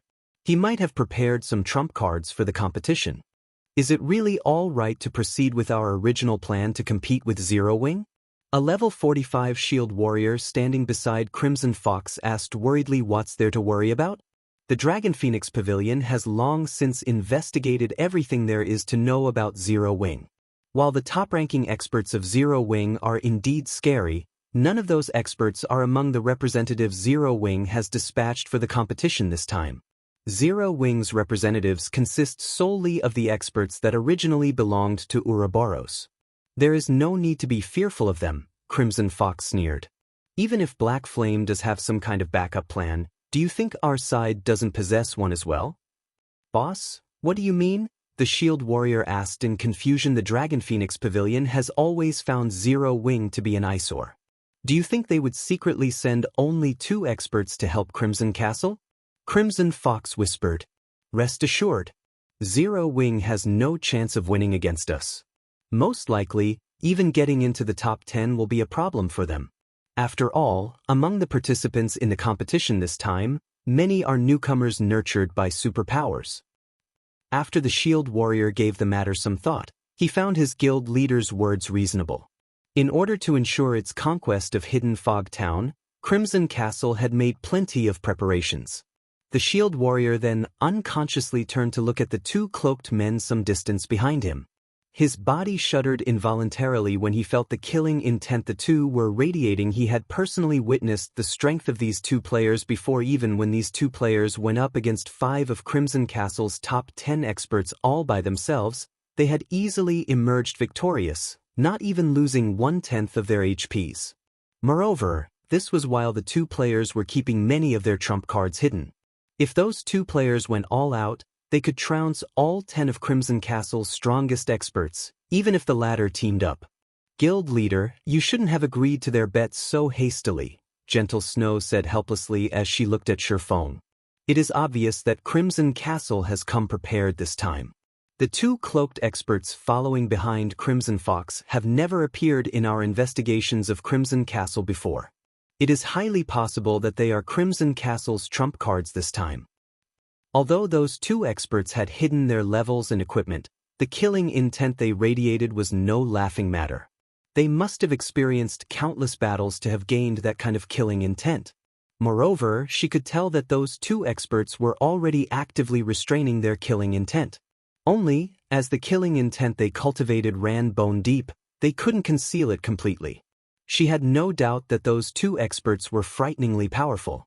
Otherwise, Crimson Fox would not have so willingly agreed to such a risky bet. That's right. Guild leader, the pressure I felt from them is much stronger than even what the top-tier experts of Corpse Soul gave off. There is a high chance that those two players are Refinement Realm experts. Otherwise, I wouldn't have felt such intense pressure from them, Zhao Yueru said, nodding in agreement with Gentle Snow's words. Far from just Refinement Realm experts, those two people have already reached the Flowing Water Realm.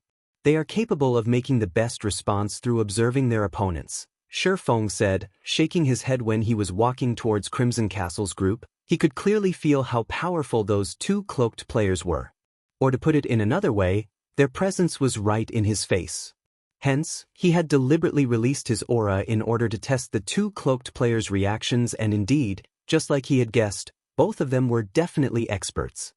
The instant he directed killing intent towards Crimson Castle's group, only these two players had prepared to retaliate straight away. It was obvious that they had perceived and reacted to the subtle actions he made. As for Crimson Fox and the others, they had not shown a single reaction whatsoever. Guild leader, why did you agree to the bet, then? Gentle Snow could not help but grow anxious. Going up against two Flowing Water Realm experts was no joke. In a situation where both sides possessed similar levels and attributes, either one of these Flowing Water Realm experts could easily annihilate all 5 members that Zero Wing had dispatched. With these two players taking the field, Crimson Castle had a sporting chance of contesting for the top 3 positions. If the first-rate guilds taking part in this competition did not dispatch any powerful experts, it might even be possible for Crimson Castle to win the championship. As for the Dragon Phoenix Pavilion, a super first-rate guild like itself would not take such a ranking competition seriously. At most, it would only field some of the newcomers it nurtured to let them gain some experience. Won't it be interesting that way? Feng retorted, laughing. Not to mention, if even Crimson Castle has some trump cards, do you think Zero Wing doesn't? Chapter 1413, Feng's Trump Cards. Chapter 1413, Feng's Trump Cards. Trump cards? Gentle Snow stared at Feng in confusion. Zero Wing had already decided the 5 members who would be participating in the ranking competition. Changing representatives at the last minute was impossible. She had also geared them with the best weapons and equipment available to her. Currently, even the most inferior piece of equipment these 5 players wore was level 45 dark gold equipment. Zhao Yueru was even equipped with the Tier 1 set equipment for Elementalists, in addition to a piece of epic growth type equipment.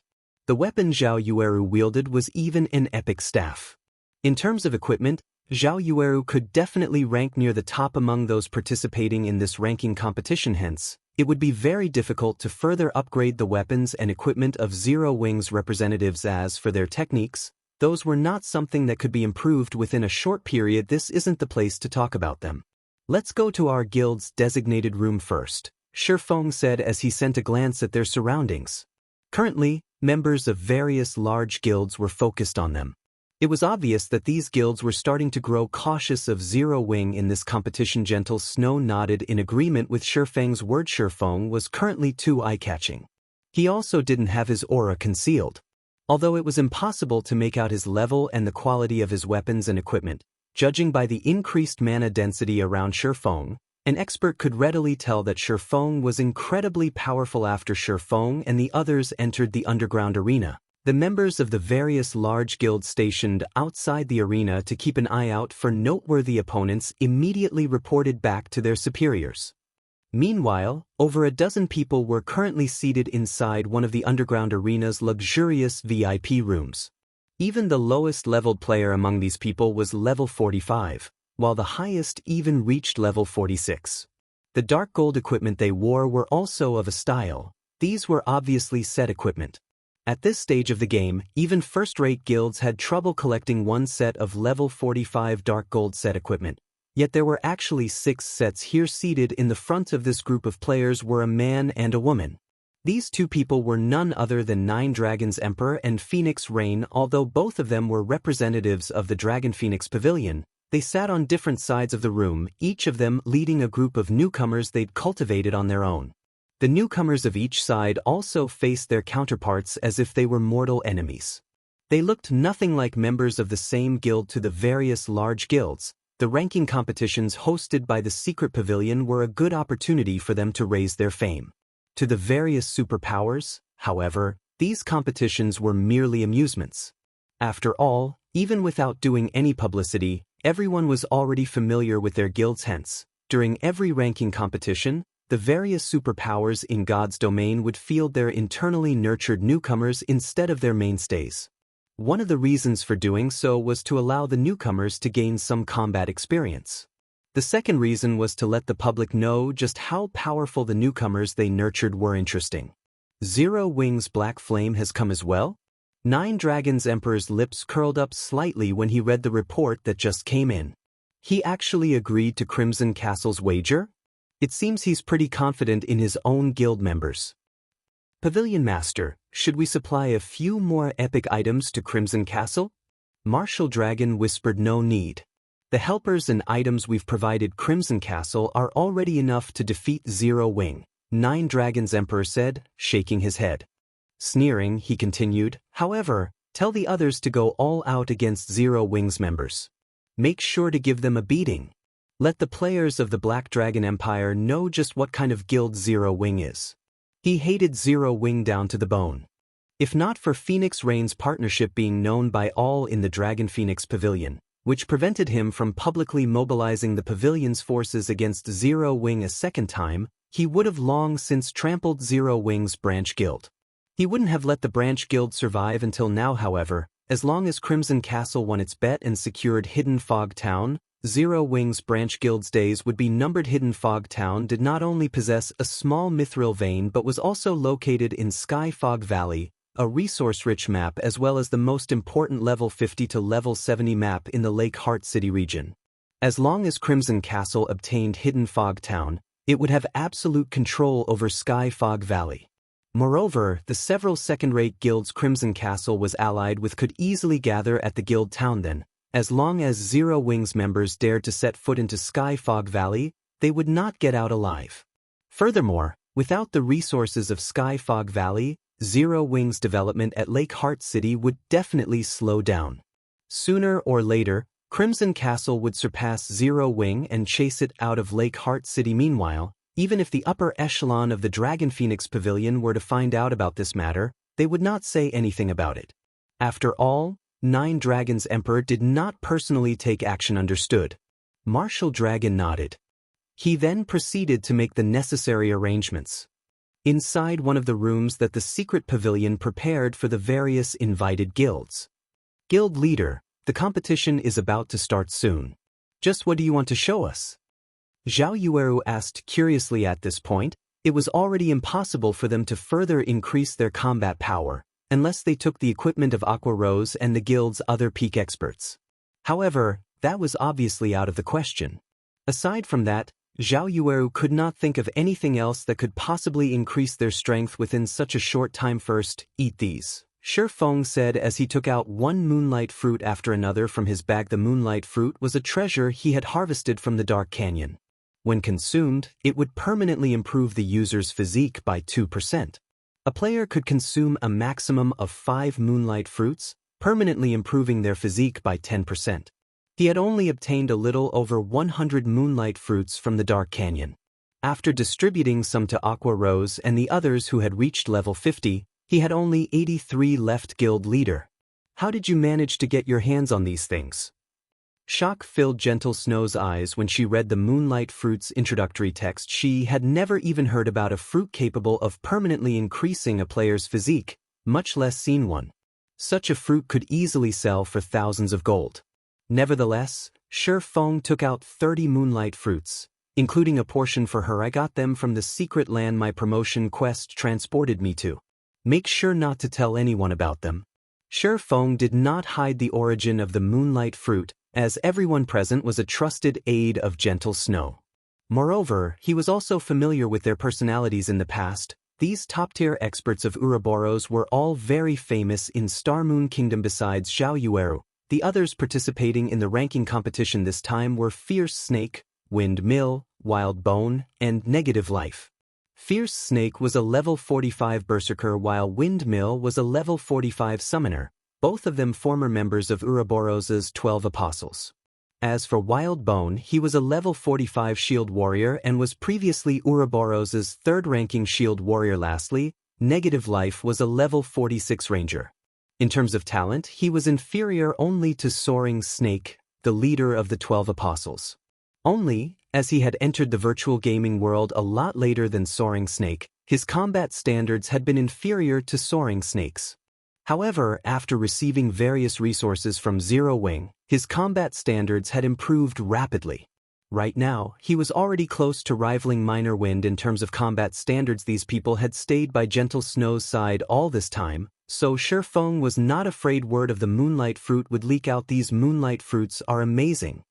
I can already feel my combat power increasing by at least 10%. Zhao Yueru exclaimed in surprise after consuming 5 Moonlight Fruits and carefully sensing the changes to her body. As for everyone else, due to their deficient standards, their combat power had only increased by 5% or so. Alright, don't get too excited yet. Just a 10% increase to your physique won't be enough to make up for the gap in techniques. Next up were these, Feng said as he began taking out epic items from his bag one after another, placing a total of 6 on the table. A portion of these epic items was loot from Heaven's Burial, while the rest came from boss drops and quest. Guild leader, did you rob a kingdom's treasury? Zhao Yueru's eyes widened when she saw the epic items on the table. The others were likewise stupefied by this scene. While they all knew that Zero Wing's foundations were extraordinary, they had never thought that the guild could still bring out so many epic items for them to use. Right, Yueru, how much intelligence and strength do you currently have? Feng asked. My intelligence is at 1,370. As for my strength, it's at 400, Zhao Yueru stated proudly. These attributes were considerably high for an elementalist of her level. That should be barely enough, Feng muttered after some mental calculations. He then started taking out attribute gemstones and a skill book for a tier 1 passive skill that increased the user's strength attribute. First, equip these tier 3 gemstones. After you're done, wear the Magic Devouring Charm and Eye of Arnos. Zhao Yueru was rendered speechless when she heard Feng's comment that her attributes were barely enough. However, she still obediently equipped the attribute gemstones and the 2 pieces of epic equipment and learned the tier 1 skill. How are your intelligence and strength now? Feng asked. My intelligence is at 1,590, and my strength is at 614, Zhao Yueru replied, feeling greatly elated. Good. Then temporarily set aside that staff of yours and use this one for the competition, Feng said as he handed Frostflame's Wrath to Zhao Yueru. Chapter 1414, Competition starts. Chapter 1414, Competition starts. This is...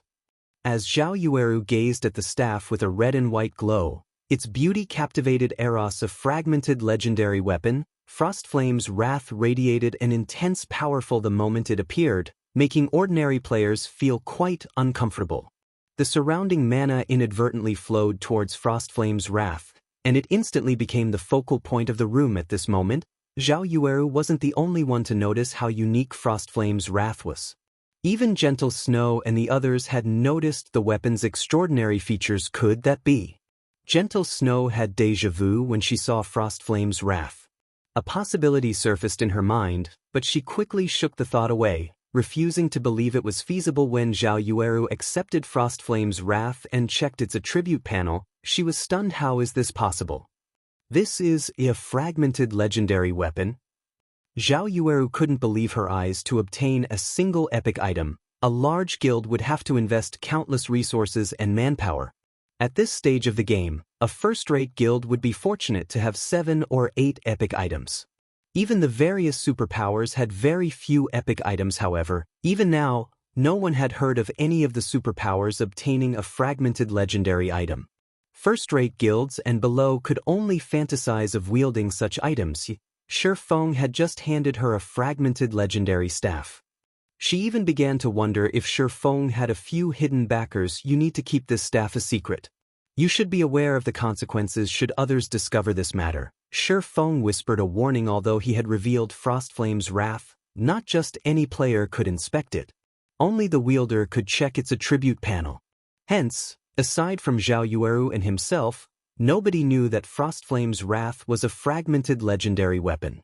However, since Gentle Snow had her own fragmented legendary item, could likely guess the staff's identity. Other players would, at most, assume it was a top-tier epic weapon. After all, fragmented legendary items were truly too rare. Even after 10 years in God's domain, Shadow had never obtained a single fragmented legendary item. Zhao Yueru nodded seriously. She had never expected Feng to let her use such a precious weapon. She wouldn't expose the guild's secrets. Alright, before you enter the competition field, use these all-round devices. How far you go in the competition will depend on you. Feng then took out 10 all-round devices and handed them to Zero Wing's 5 representatives. Each all-round device lasted 4 hours, 1 hour more than the Titan device's duration. 2 all-round devices should be more than enough to last until the end of the ranking competition. Although players weren't allowed to use magic scrolls and items such as berserk potions and frost grenades in the secret pavilion's ranking competitions, they could use anything else. The underground arena's large-scale arena in the Black Dragon Empire could accommodate 100,000 people. Currently, players filled the space. The venue was even livelier than the competitions in the Dark Arena due to the ranking competition's lower restrictions. This time, the secret pavilion had invited all of the local second-rate guilds and above. The local well-known players and adventurer teams had received an invite as well. It wasn't hard to fill the underground arena's largest venue. So many players are participating in the competition this time. I know, right? The last one only included the players from the Black Dragon Empire, but I've heard that quite a few superpowers have sent their newcomers to gain some experience in this competition. In addition, famous experts from the neighboring kingdoms have come to join the fun. The secret pavilion has doubled the number of official slots in the competition. Now, a total of 6,400 people can take part. Many of the top 100 players from the previous competition will likely lose their spots. Our 100 Beast Adventurer Team's commander and vice commander will definitely rank among the top 200. We'll be able to rank among the top 30 adventurer teams in the Black Dragon Empire. Top 200? Your commander only ranked 40th during the last competition. He'll be lucky to make it into the top 500 this time. I heard that even the FFF Adventurer Team is only aiming to get 2 people into the top 100. After all, the newcomers from the various superpowers are terrifying. Furthermore, several hundred top and well-known adventurer teams from the neighboring kingdoms have also sent participants. That's right. Don't forget, this competition isn't just a contest between adventurer teams. The Black Dragon Empire's various large guilds are also participating. Those guilds' foundations are far more powerful than adventurer teams. One top-tier expert from a second-rate guild could easily trample an expert from a well-known adventurer team. Only representatives from top adventurer teams have a chance of securing a top position in this competition. The crowd in the spectator stands engaged in heated discussions regarding the competition. Generally, they only got to watch such a large-scale competition once a month. It was the highest standard competition ordinary players had access to. Most ordinary players envied those who got to watch the competition in person. However, these players were even more jealous of the players in the 30 VIP rooms. From these rooms, Players could see the 10 stages as if they stood next to them. The difference between the experience of sitting in a VIP room versus sitting in the spectator stands was like the difference between heaven and earth. Unfortunately, there was a limited number of VIP rooms available. After prioritizing the superpowers, the secret pavilion handed these rooms to the first and second-rate guilds before dividing the rest among the top 5 adventurer teams in the Black Dragon Empire. Everyone else could only look upon these rooms in envy. While players chatted, Yuan Tiexin, the host of this ranking competition, appeared on the main stage. Immediately, cheers erupted throughout the venue. Ladies and gentlemen, I welcome you to watch the Black Dragon Empire's monthly ranking competition. As there are a lot more participants this time, we've modified the competition slots and rules slightly. First, there are 6,400 official participants this month. These participants will be categorized into 10 stages. Each participant will fight in 30 matches. The system will randomly determine these matches' competitors. Each victory will grant 1 point. In the end, the top 100 participants of each stage will move on to the competition's main phase. During the main phase, guilds and adventurer teams that rank within the top 3 of their respective categories in terms of average strength will receive an invitation to the secret pavilion's internal auction. I won't continue to waste everyone's time, so let the competition begin. The moment Yuan Tiexin announced the start of the competition, the audience cheered once more. At the same time, the various participants felt a heavy pressure weigh them down.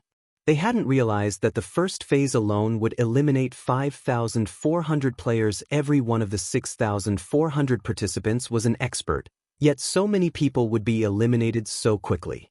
This competition would be far crueler than the previous events, which had only included 3,200 players. After Yuan Tiexin finished speaking, the system began to distribute the 6,400 participants randomly into 10 groups.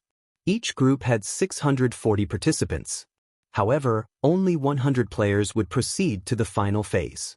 The various guilds and adventurer teams' ranks would be determined based on their average results during this final phase.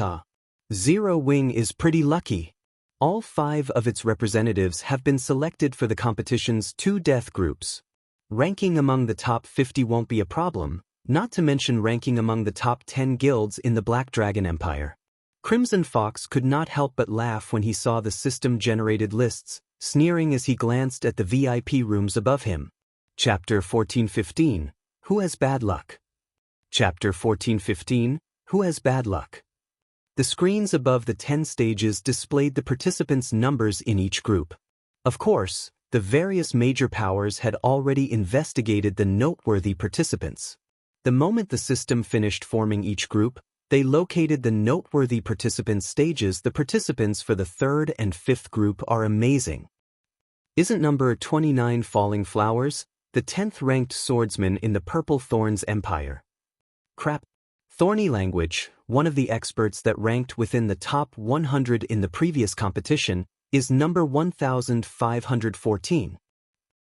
The spectators talked among themselves when they saw the name lists on the screens. Group 3 and 5 received the most attention. These 2 groups contained 1/3 of the players who had been predicted to rank among the top 100 this time.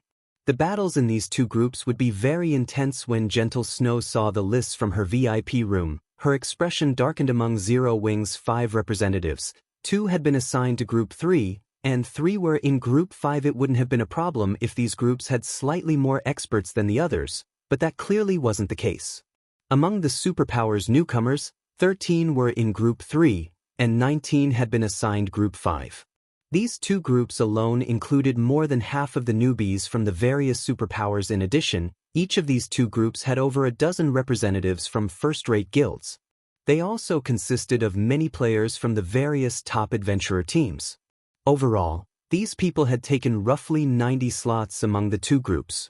There were also the various independent experts from the Black Dragon Empire and the neighboring kingdoms. Who knew if dark horses hid among these independent experts? Group 3 and 5 were death groups. Aside from Zhao Yueru, Zero Wing's representatives would have a difficult time qualifying for the competition's final phase. If they encountered one of the seeded participants or one of the superpowers newcomers, they would have to endure and arduous battle points would be awarded to guild representatives who made it into the final phase. These points would be used to calculate each guild's rank. Aside from superpowers, which wouldn't be included in the guild rankings, each guild had 5 representatives. Naturally, the more qualified representatives a guild possessed, the greater its advantage would be unless 3 or more of Zero Wings representatives made it to the final phase. It would be at a disadvantage against Crimson Castle. Furthermore, Crimson Castle had 2 Flowing Water Realm experts. Those 2 experts were almost guaranteed to rank quite high during the final phase relax. None of them should have any problem qualifying for the next phase, Feng reassured, chuckling when he noticed Gentle Snow's worried look. While there were many experts in Group 3 and 5, Zhao Yueru and the others were no weaklings. Their weapons and equipment ranked among the best in this competition. In addition, they had equipped the all-round device. They had no reason to fear anything less than a refinement realm expert. Feng's confidence rendered Gentle Snow speechless. If this were an ordinary competition, she wouldn't mind losing. In fact, this was a good opportunity for Zhao Yueru and the others to gain combat experience. However, the development of Zero Wings Branch Guild was on the line. If they succeeded, it would further the Branch Guild's progress in the Black Dragon Empire, enabling it to contend with the 5 first-rate guilds in the Empire. If they failed, however, the consequences would force her into an awkward position. After all, she was the Branch Guild's manager. She had no wish to see it fail. As Feng spoke, the competition began. Following which, the system randomly selected participants for the first fight. In the blink of an eye, the list of matchups appeared on the screen above their respective stages. These participants simply needed to enter their respective stages to begin the match. Group 1, number 4187 vs number 712. Group 2, number 1714 vs number 6024. Group 3, number 584 vs number 5513. Matches occurred simultaneously on the 10 stages. While the audience could watch all 10 stages at the same time, the large screens outside the underground arena would only stream the most noteworthy match. That Shield Warrior with the Crimson Shield is so amazing. He actually killed that level 43 Berserker after losing less than 1/10 of his HP. He is pretty powerful. He either blocked or dodged every one of the Berserker's attacks. The Shield Warrior's defense is impeccable. By my guess, he should rank among the top 100 Shield Warriors. The players crowding the open-air bars outside the underground arena heatedly discussed the players as they watched the live-streamed matches. Most of the matches ended quickly. Generally, each match lasted less than 1 minute. Even in a stalemate, the match would end after a certain amount of time, as this was the competition's initial phase. The victors of these matches would be determined by how much remaining HP each participant possessed. As one match after another came to an end, Fierce Snake, who was in Group 3, was called to the stage. His first opponent was a level 45 Guardian Knight. That Berserker, Fierce Snake, really is unlucky. He has to face Flaming Arm, the 37th ranking Guardian Knight in the Empire, in his first match. He can only blame himself for such poor luck. After ranking 37th in the class rankings during the previous competition, Dragon's Abyss, one of the top 5 top adventurer teams in the Empire, recruited Flaming Arm immediately. With the guild's nurturing, Flaming Arm must have improved quite a lot. He shouldn't have any issues ranking among the top 30 in his class rankings. When Flaming Arm appeared on Group 3 stage, many among the audience shifted their attention to his stage. After all, he was an expert capable of ranking 37th among the Black Dragon Empire's Guardian Knights. In a first-rate guild, he could become one of the guild's core MTS. Moreover, when comparing classes, Guardian Knights had an advantage over Berserkers. The match's outcome was obvious. Zero Wing is actually going to lose its very first match. Crimson Fox laughed as he glanced at Fierce Snake. During the initial phase, each participant had to fight 30 matches. Among the 640 participants in each group, only the top 100 would qualify for the final phase. Based on previous ranking competitions and the intensity of this competition, players' likelihood of qualifying for the final phase was quite low, even if the 1/26 of their 30 fights. Only those who win 27 matches were guaranteed to qualify. If Fierce Snake lost his very first match, he would have to win 27 of his 29 remaining matches. Such a feat would be ridiculously difficult. Crimson Fox was also quite familiar with Fierce Snake's strength since he was one of the top-tier experts in Zero Wings Branch Guild. Crimson Castle had investigated the Berserker thoroughly. Based on the reports, Fierce Snake would only rank among the top 70 Berserkers in the Empire. Normally, he wouldn't have any trouble qualifying for the final phase. Unfortunately, too many experts were participating in the competition this time. Fierce Snake had also been assigned to one of the 2 death groups. Now, he had to face Flaming Arm in his very first match. As a result, his chances of qualifying for the final phase had dropped. On Group 3's stage, Fierce Snake and Flaming Arm stared each other down. "You must have crap luck to encounter me in your first match. Are you going to leave the stage willingly? Or do you want me to throw you out?" Flaming Arm snickered at the stern-looking Fierce Snake. Any ordinary expert would normally forfeit a match against him to save their strength for the following matches.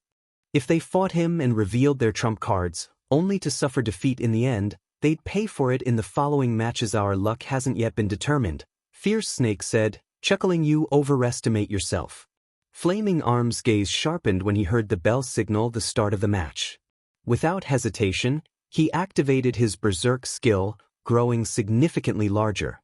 Raising his shield, he charged at Fierce Snake. Chapter 14:16 Initial Appearance. Chapter 14:16 Initial Appearance. When Flaming Arm was less than 10 yards away from Fierce Snake, he shouted abruptly. Suddenly, his body released a golden glow. Divine swords began to appear around him, rotating as he moved. Tier 1 skill, Divine Storm. When activated, the skill would deal divine damage to all enemies within an 8-yard radius 3 times. Each attack contained 130% of player's strength and dealt 200% weapon damage. Flaming Arm is merciless. He's using his signature move right off the bat. Signature move. While it looks like he's trying to finish his opponent off with Divine Storm, in reality, he's only using it to trick his opponent into defending themselves or dodging his attack. When his opponent has lost the power to resist, he'll finish them off with Divine Adjudication. Divine Adjudication is an unavoidable skill, and Flaming Arm has relied on it to pass the initial phase during previous competitions. A few participants who were familiar with Flaming Arm could not help but pity Fierce Snake. Although Flaming Arm was a Guardian Knight, he had dumped the majority of his free attribute points into his strength. Moreover, his gemstones were all strength-based. He operated more like a DPS player than an MT. Flaming Arm's strength could even rival top-tier berserkers of the same level.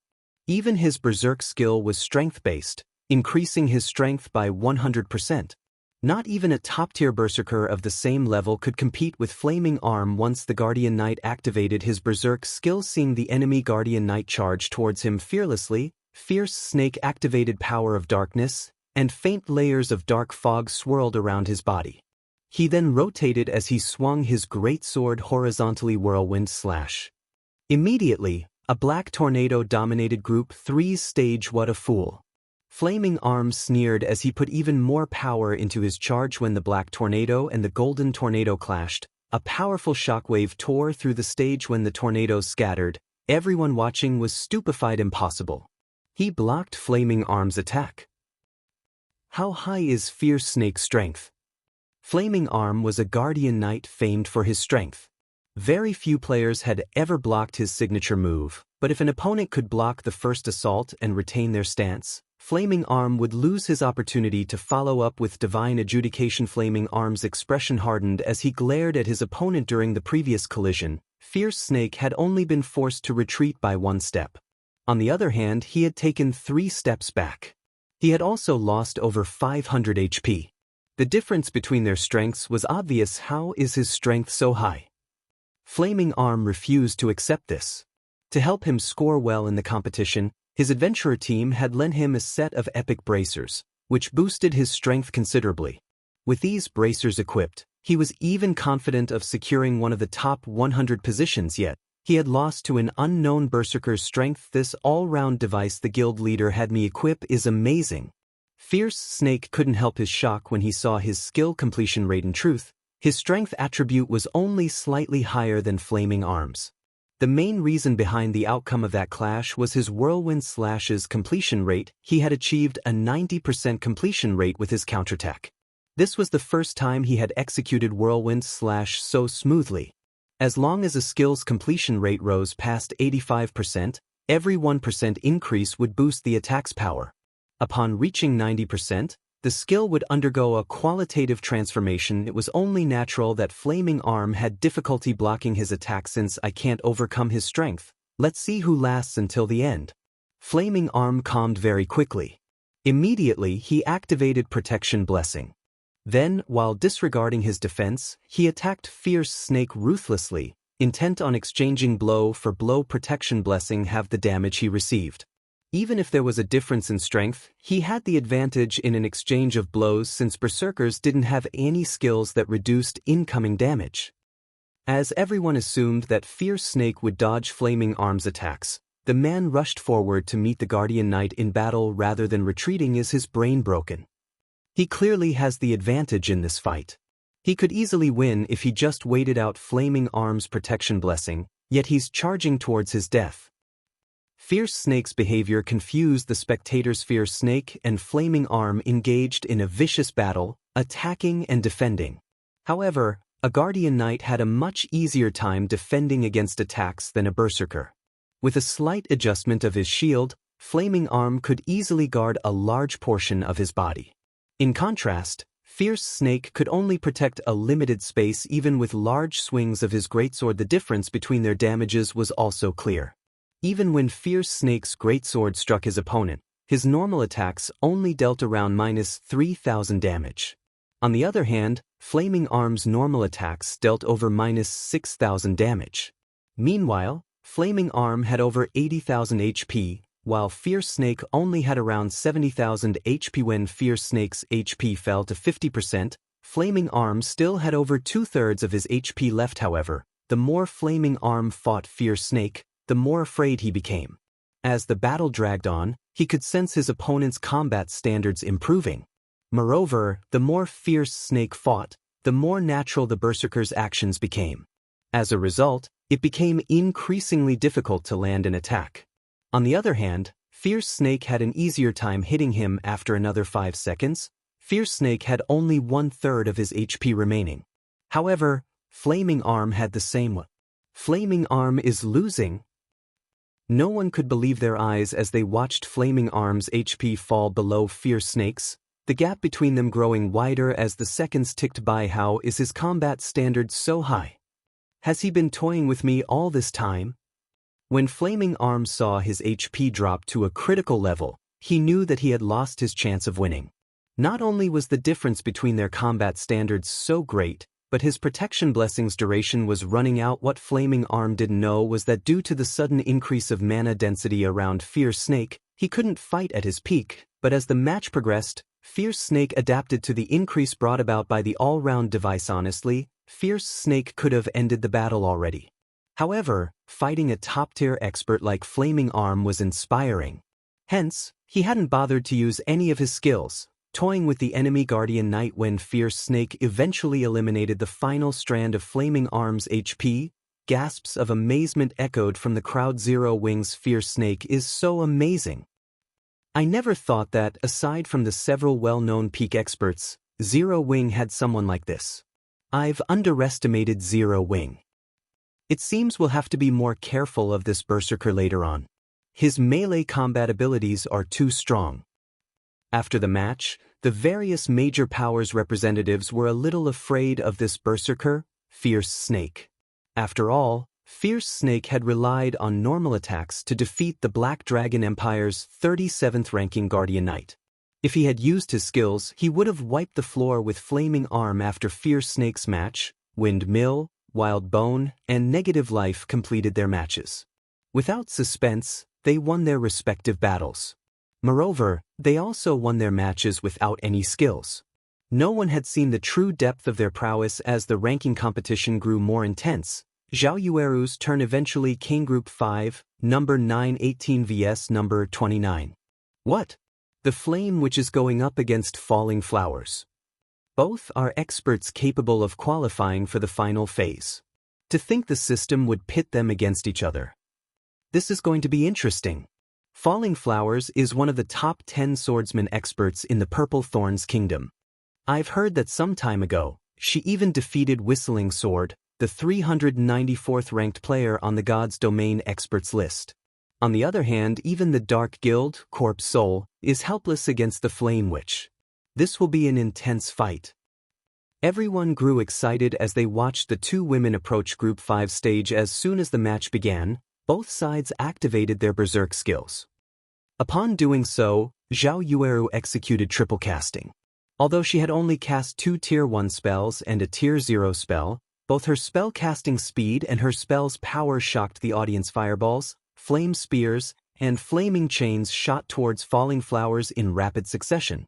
Despite being a Refinement Realm expert, Falling Flowers couldn't keep up with the attacks. After exhausting of her life-saving skills, the dozens of fireballs and flame spears killed her instantly. Chapter 1417, Shocking the Empire. Chapter 1417, Shocking the Empire. From the moment the bell signaling the start of the match rang until the moment the system displayed its end, less than 5 seconds had passed. The match was so overwhelmingly one-sided that Falling Flowers hadn't even had time to scream before she transformed into particles of light and disappeared from the stage. At this point, Group 5 stage had become a smoldering mess.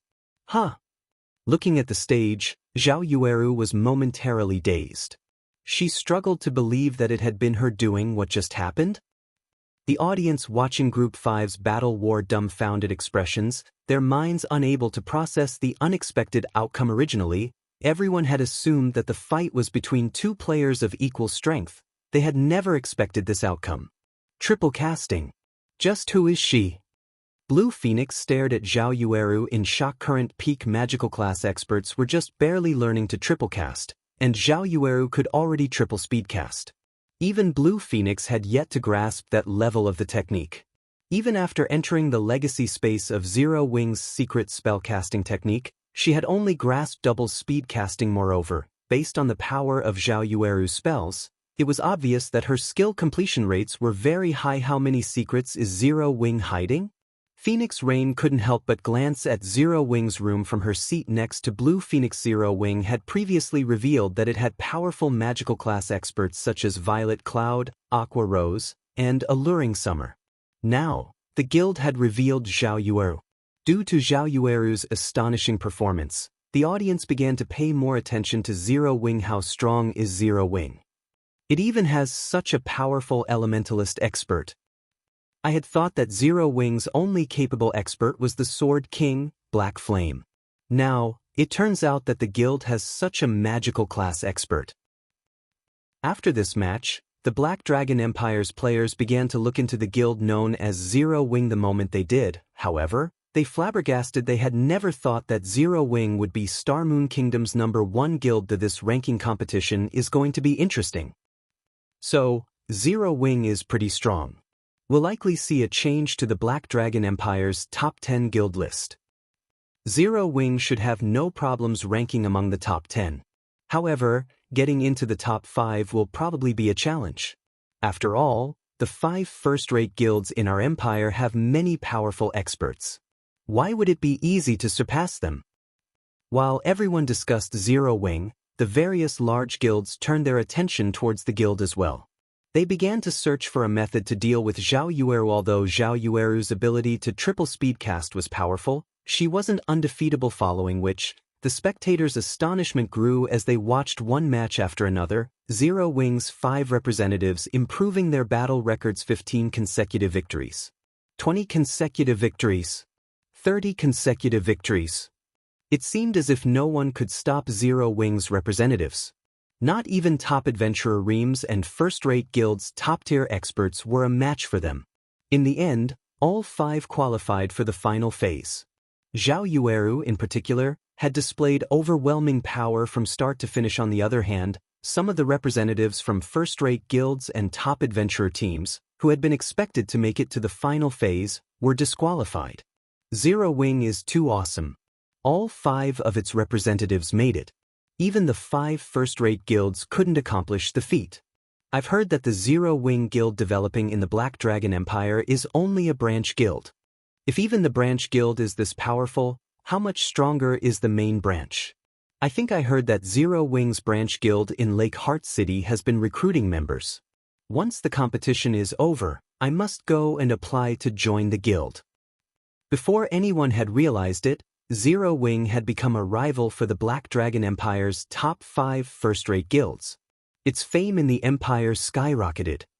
Guild leader, are you sure about giving them so many all-round devices? The outcome of the competition had shocked Gentle Snow. She was very familiar with the standards of Zero Wing's 5 representatives. Although their combat power had increased thanks to the weapons and equipment Feng had provided, the improvement was limited. It wasn't possible for them to achieve such exaggerated results she might have understood if only Zhao Yueru had been victorious, yet despite their assignment to the death groups, the other 4 representatives had won their matches as well. This was unbelievable. Fierce Snake and Negative Life's performances were particularly shocking.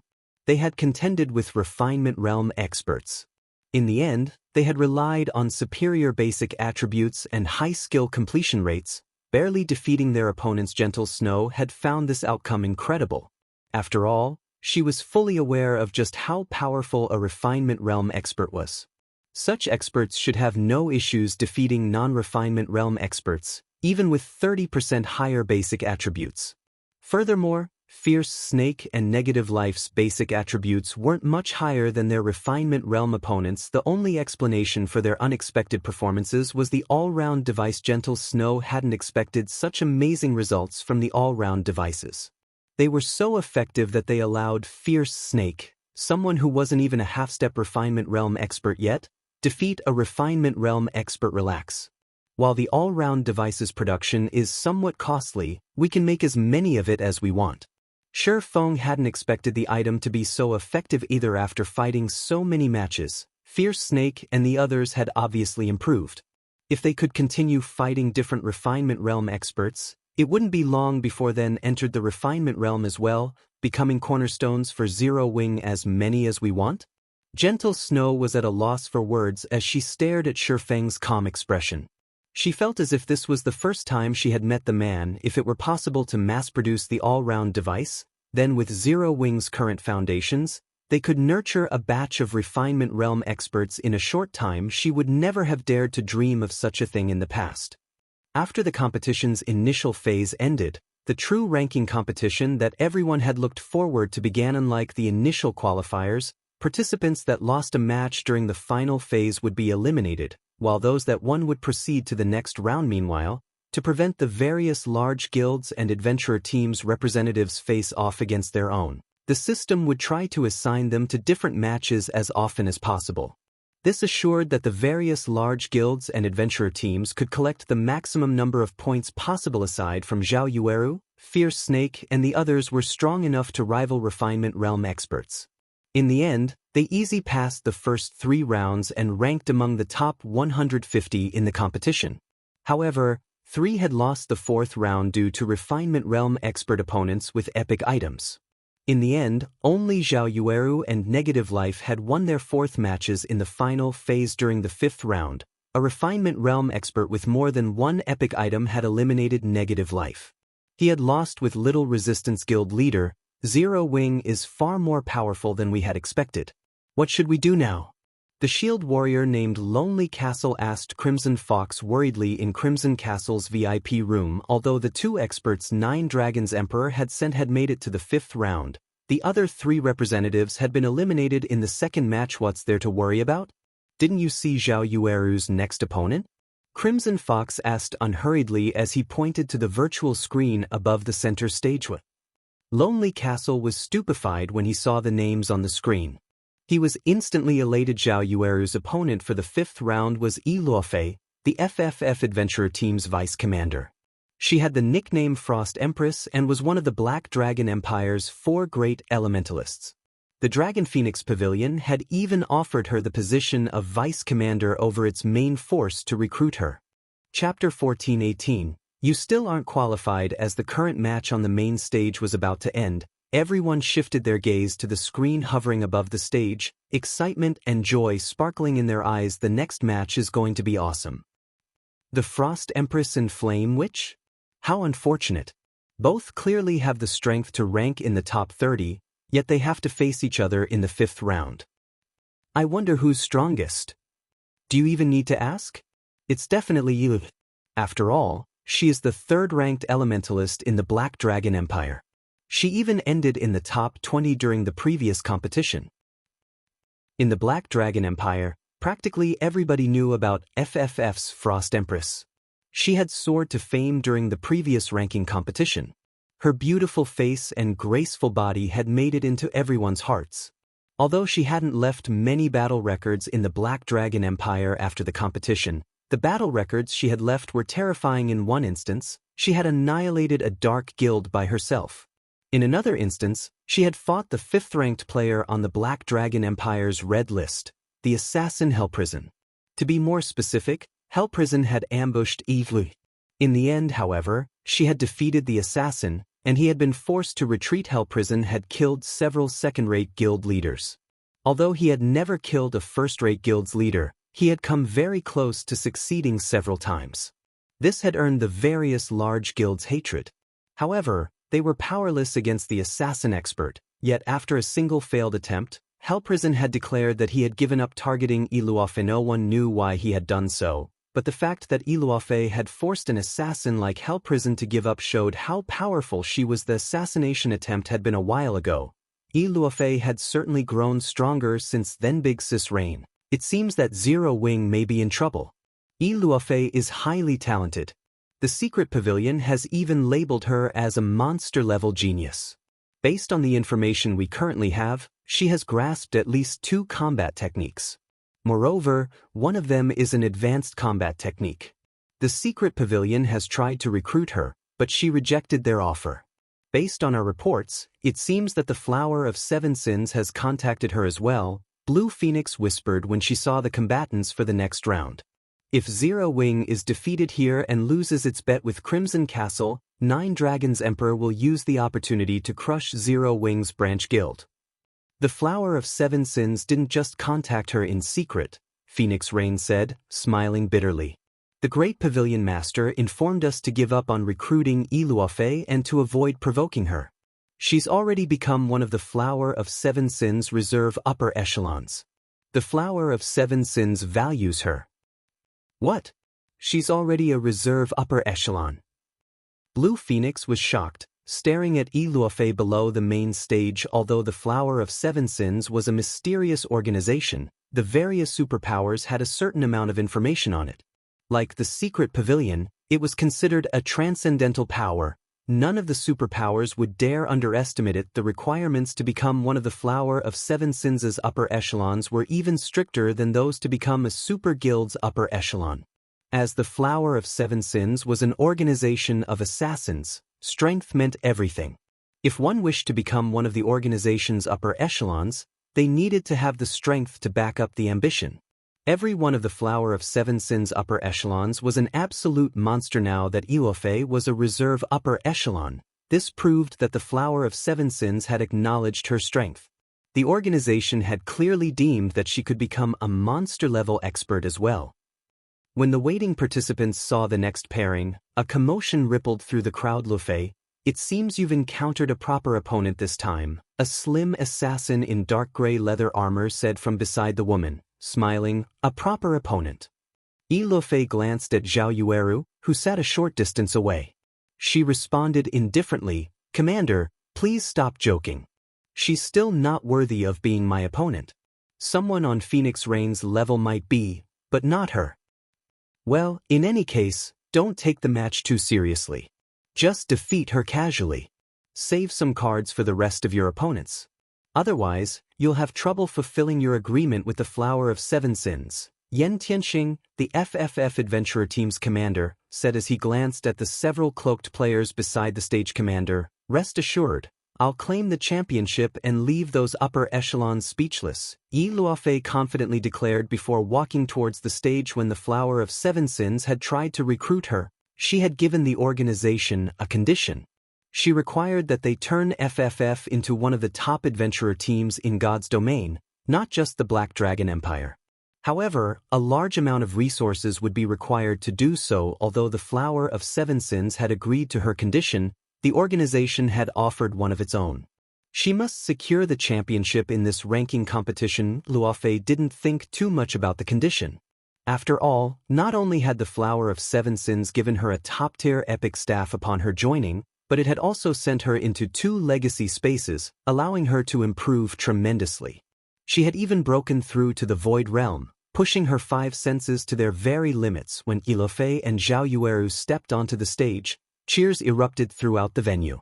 Not only were they gorgeous, but they were also highly venerated experts. I always heard that Zero Wing is a one-man guild. I never thought that it would have an expert such as you. I had planned to challenge your guild leader during my previous trip to Stone Forest Town, but I never actually met him. After this match, please convey my request to guild leader Black Flame. Tell him that I'd like to challenge him. The time and location are up to him. Luofei spoke to Zhao Yueru softly. The Flower of Seven Sins had actually given her 2 conditions. If she completed one of them, the organization would agree to her condition, pushing FFF to the heights of God's domain. Obtaining the championship was the first condition. The second was to kill Zero Wing's guild leader, Black Flame. Moreover, the second condition was available long-term. She had watched Black Flame's battle videos. While he was a monster, she was confident of defeating him. The moment Luofei finished speaking, an uproar shook the arena. What's this? Luofei just publicly challenged Zero Wing's guild leader. This is interesting. I wonder if Black Flame will accept the challenge? If he does, I have to watch it. As expected of the Frost Empress, she dares to challenge the Sword King. Everyone here was quite familiar with the name Black Flame. After all, he ranked among the top 100 on the God's Domain experts list. The secret pavilion had even given him the nickname Sword King. When he had received it, it had caused quite a stir throughout God's Domain. However, while the crowd cheered over the matter, Zero Wing's members wore ugly expressions. Fierce Snake and the others, who sat below the main stage, were furious. A measly vice commander of an adventurer team had dared to issue their guild leader a challenge. Zero Wing was Starmoon Kingdom's #1 guild.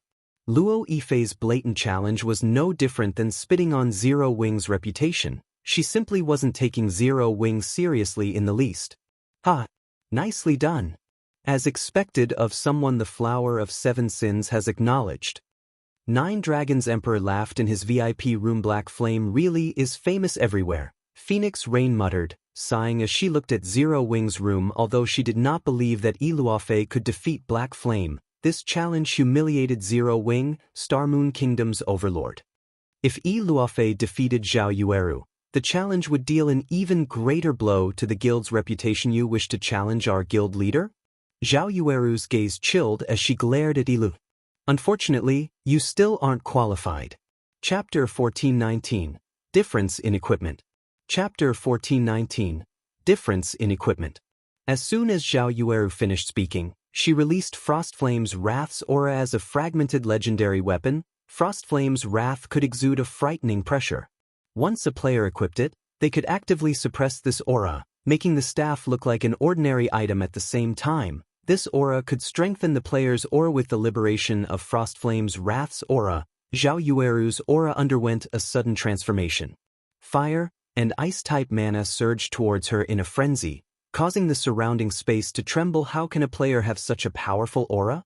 Is she really the flame which I've heard about? Why does it seem like the space around her is darker? The participants below stage felt a powerful pressure weigh them down when Zhao Yueru released Frostflame's Wrath's aura. Some participants had even taken an unconscious step back. The waiting participants weren't the only ones surprised. The various large guilds' upper echelons in the VIP rooms were shocked as well. If a player's aura could be so powerful, ordinary players would find it taxing to endure, not to mention fighting while under the aura's pressure. Guild leader, the staff you gave to Yueru? Could it be? Although Gentle Snow suspected that Frostflame's Wrath might be a fragmented legendary weapon, she wasn't certain. After all, fragmented legendary items were simply too rare in God's domain. Even now, no one had heard of any of the superpowers obtaining one. Hence, the likelihood of Feng possessing a second fragmented legendary item should be abysmally low. That's right. It is indeed a fragmented legendary weapon. Moreover, it is a top-tier fragmented legendary staff suitable for elementalists, Feng confirmed. Nodding, Gentle Snow was speechless as she processed Feng's nonchalant explanation, overwhelmed by shock. Very few people likely had a better idea of how powerful a fragmented legendary item was than her. After all, her current armor was fragmented legendary equipment. It was due to the 7 Luminaries battle armor that she could contend with peak experts at the moment. She was only a refinement realm expert. She was worlds apart from Super Guild's peak experts, yet with the power of fragmented legendary equipment, she compensated for the difference in their combat standards. Meanwhile, the fragmented legendary item Zhao Yueru wielded was a weapon. The item that provided the largest boost to a player's combat power. Only now did Gentle Snow understand why Feng had agreed to Crimson Fox's bet without hesitation and why he had remained so calm throughout the competition. If peak experts from super guilds participated in this ranking competition, it'd be no different than adults bullying children. Thus, the various superpowers only sent in their newbies that they had nurtured internally. Otherwise, all the players from the various large guilds and adventurer teams would be able to do little more than watch from the sidelines.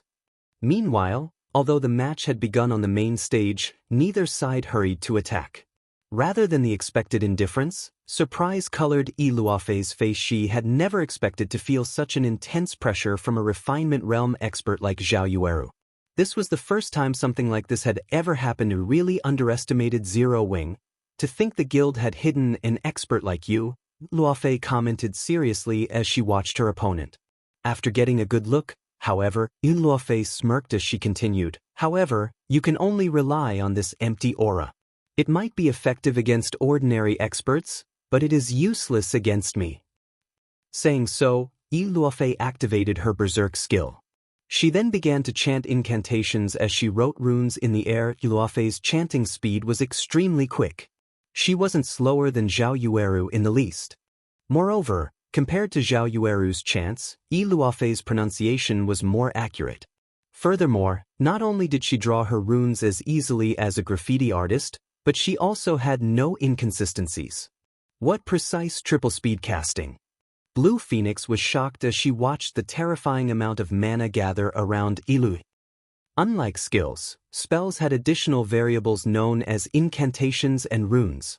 Meanwhile, due to these two aspects' special characteristics, one could determine the spell's completion rate based on the amount of mana that gathered around the caster even before the spell fully activated. The fact that more mana gathered around Luofei despite both combatants' triple speed casting proved that her skill completion rate was higher. Naturally, her spells would be more powerful. Not one to be outdone, Zhao Yueru had activated Power of Darkness at almost the same time as Luofei activated her Berserk skill, increasing all her basic attributes by 100%. Similarly, Zhao Yueru followed up with triple speed casting. A moment later, both elementalists completed their spells. Waving their staffs simultaneously, they gestured to their opponents. 3 magic arrays suddenly formed behind both elementalists. Normally, Zhao Yueru was limited to double speed casting. She could only triple speed cast due to Frost Flame's wrath. However, she was limited to the most basic Tier 0 spells for her third cast. This time, she had chosen Flame Barrage. As for her other 2 spells, she went with the Tier 1 Flame Spear and Tier 1 Flame Chains. The former possessed extreme destructive power, while the latter had a certain degree of destructive power while allowing her to restrict her enemy. On the other hand, Luofei, who had relied on her own abilities to triple speed cast, had chosen Tier 1 spells for all 3 casts, Frozen Web, Frost Prison, and Ice Blast. Despite both being elementalists, one woman controlled fire, and the other manipulated ice, creating a dazzling scene on the stage. Although you're very strong, it's a pity that your skill completion rates are too low. Your triple speed casting is a mere facade compared to the real deal. Luofei smiled calmly as she watched Zhao Yueru's flames. She then controlled her ice-type spells to meet Zhao Yueru's spells. Unlike melee players, a clash between magical class players did not rely on one's control of their body. Rather, it relied on one's control over an external object. Many of God's domain's spells were ranged. If a magical class player lacked control of their spell, it would be very difficult to hit a moving target. When fire and ice collided, a series of explosions erupted across the stage. Half of the stage transformed into a flaming hell, while the other half had become an icy nightmare. The results were extraordinarily spectacular. However, when their spells clashed, Luofei, who had been confident of her victory, revealed a grim expression. She currently wore 2 pieces of epic equipment, a shirt and a pair of shoes. Her staff was also epic rank, increasing her completion rate with ice-type spells to a certain degree. She could almost achieve an 80% completion rate with all 3 of her spells. No matter how she looked at it, Zhao Yueru's completion rates shouldn't exceed 70%, yet when she pitted her spells against her opponents, her spells were crushed, and Zhao Yueru's spells maintained a significant amount of their power as they continued towards her. This outcome was simply inconceivable. What Luofei didn't know was that Frostflame's Wrath improved ice and fire-type spells by 1 tier. Although Zhao Yueru had used Tier 1 and Tier 0 spells, they instantly became Tier 2 and Tier 1 spells with Frostflame's Wrath's buff.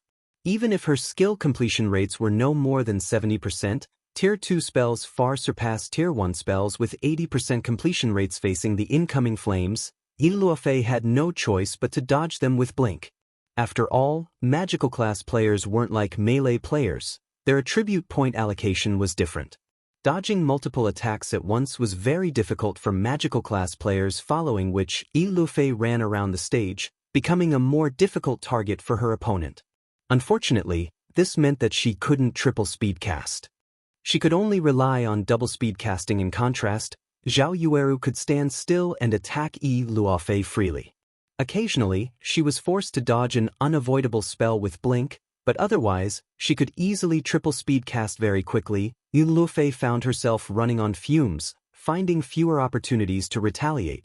At the same time, Zhao Yueru shaved away her HP with her spell's residual damage.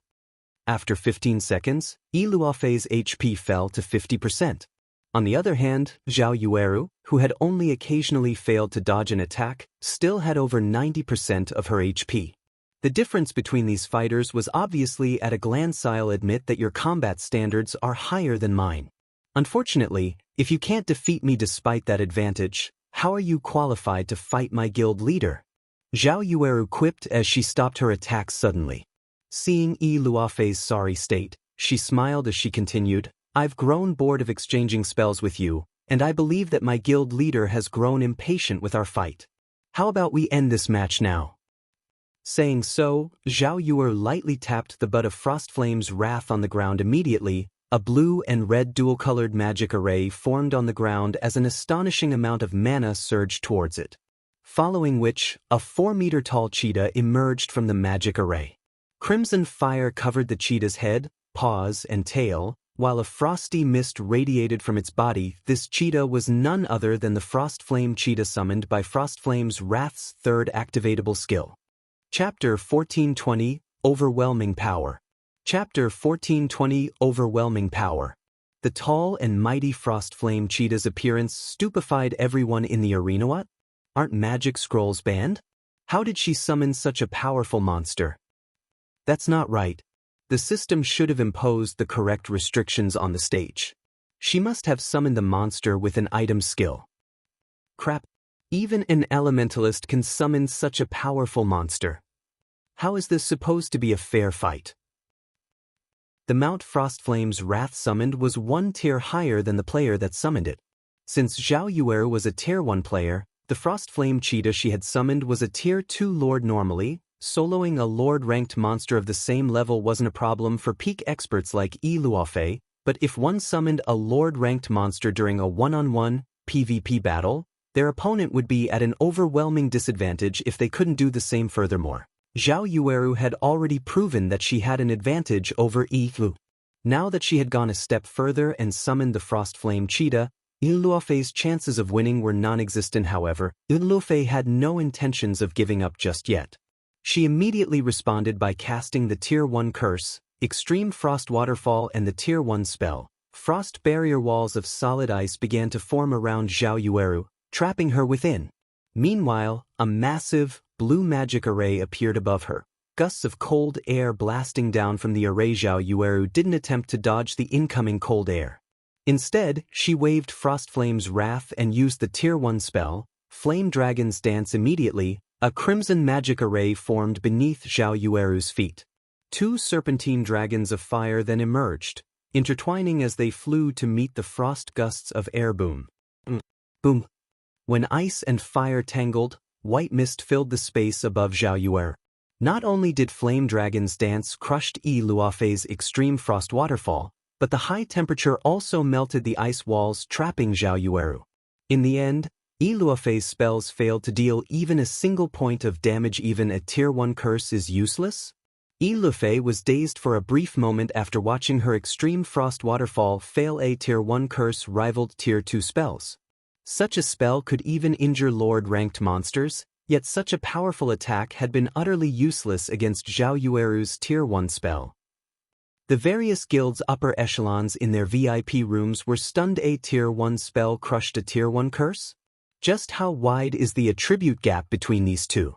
Blue Phoenix stared at Zhao Yueru incredulously. There was only one possible explanation. The gap between the women's attributes was just massive, enough to make up for the difference in tiers. Yet, based on the reports, Yi Luofei should have at least 3 epic items on her. With her high level, the woman's basic attributes should be near the peak of God's domain. Even if some players had higher attributes, there should be a limit to how high those attributes could go. After all, epic items were not cabbages that could be purchased at the local market. Sure enough, weapons provide a higher buff than a piece of equipment.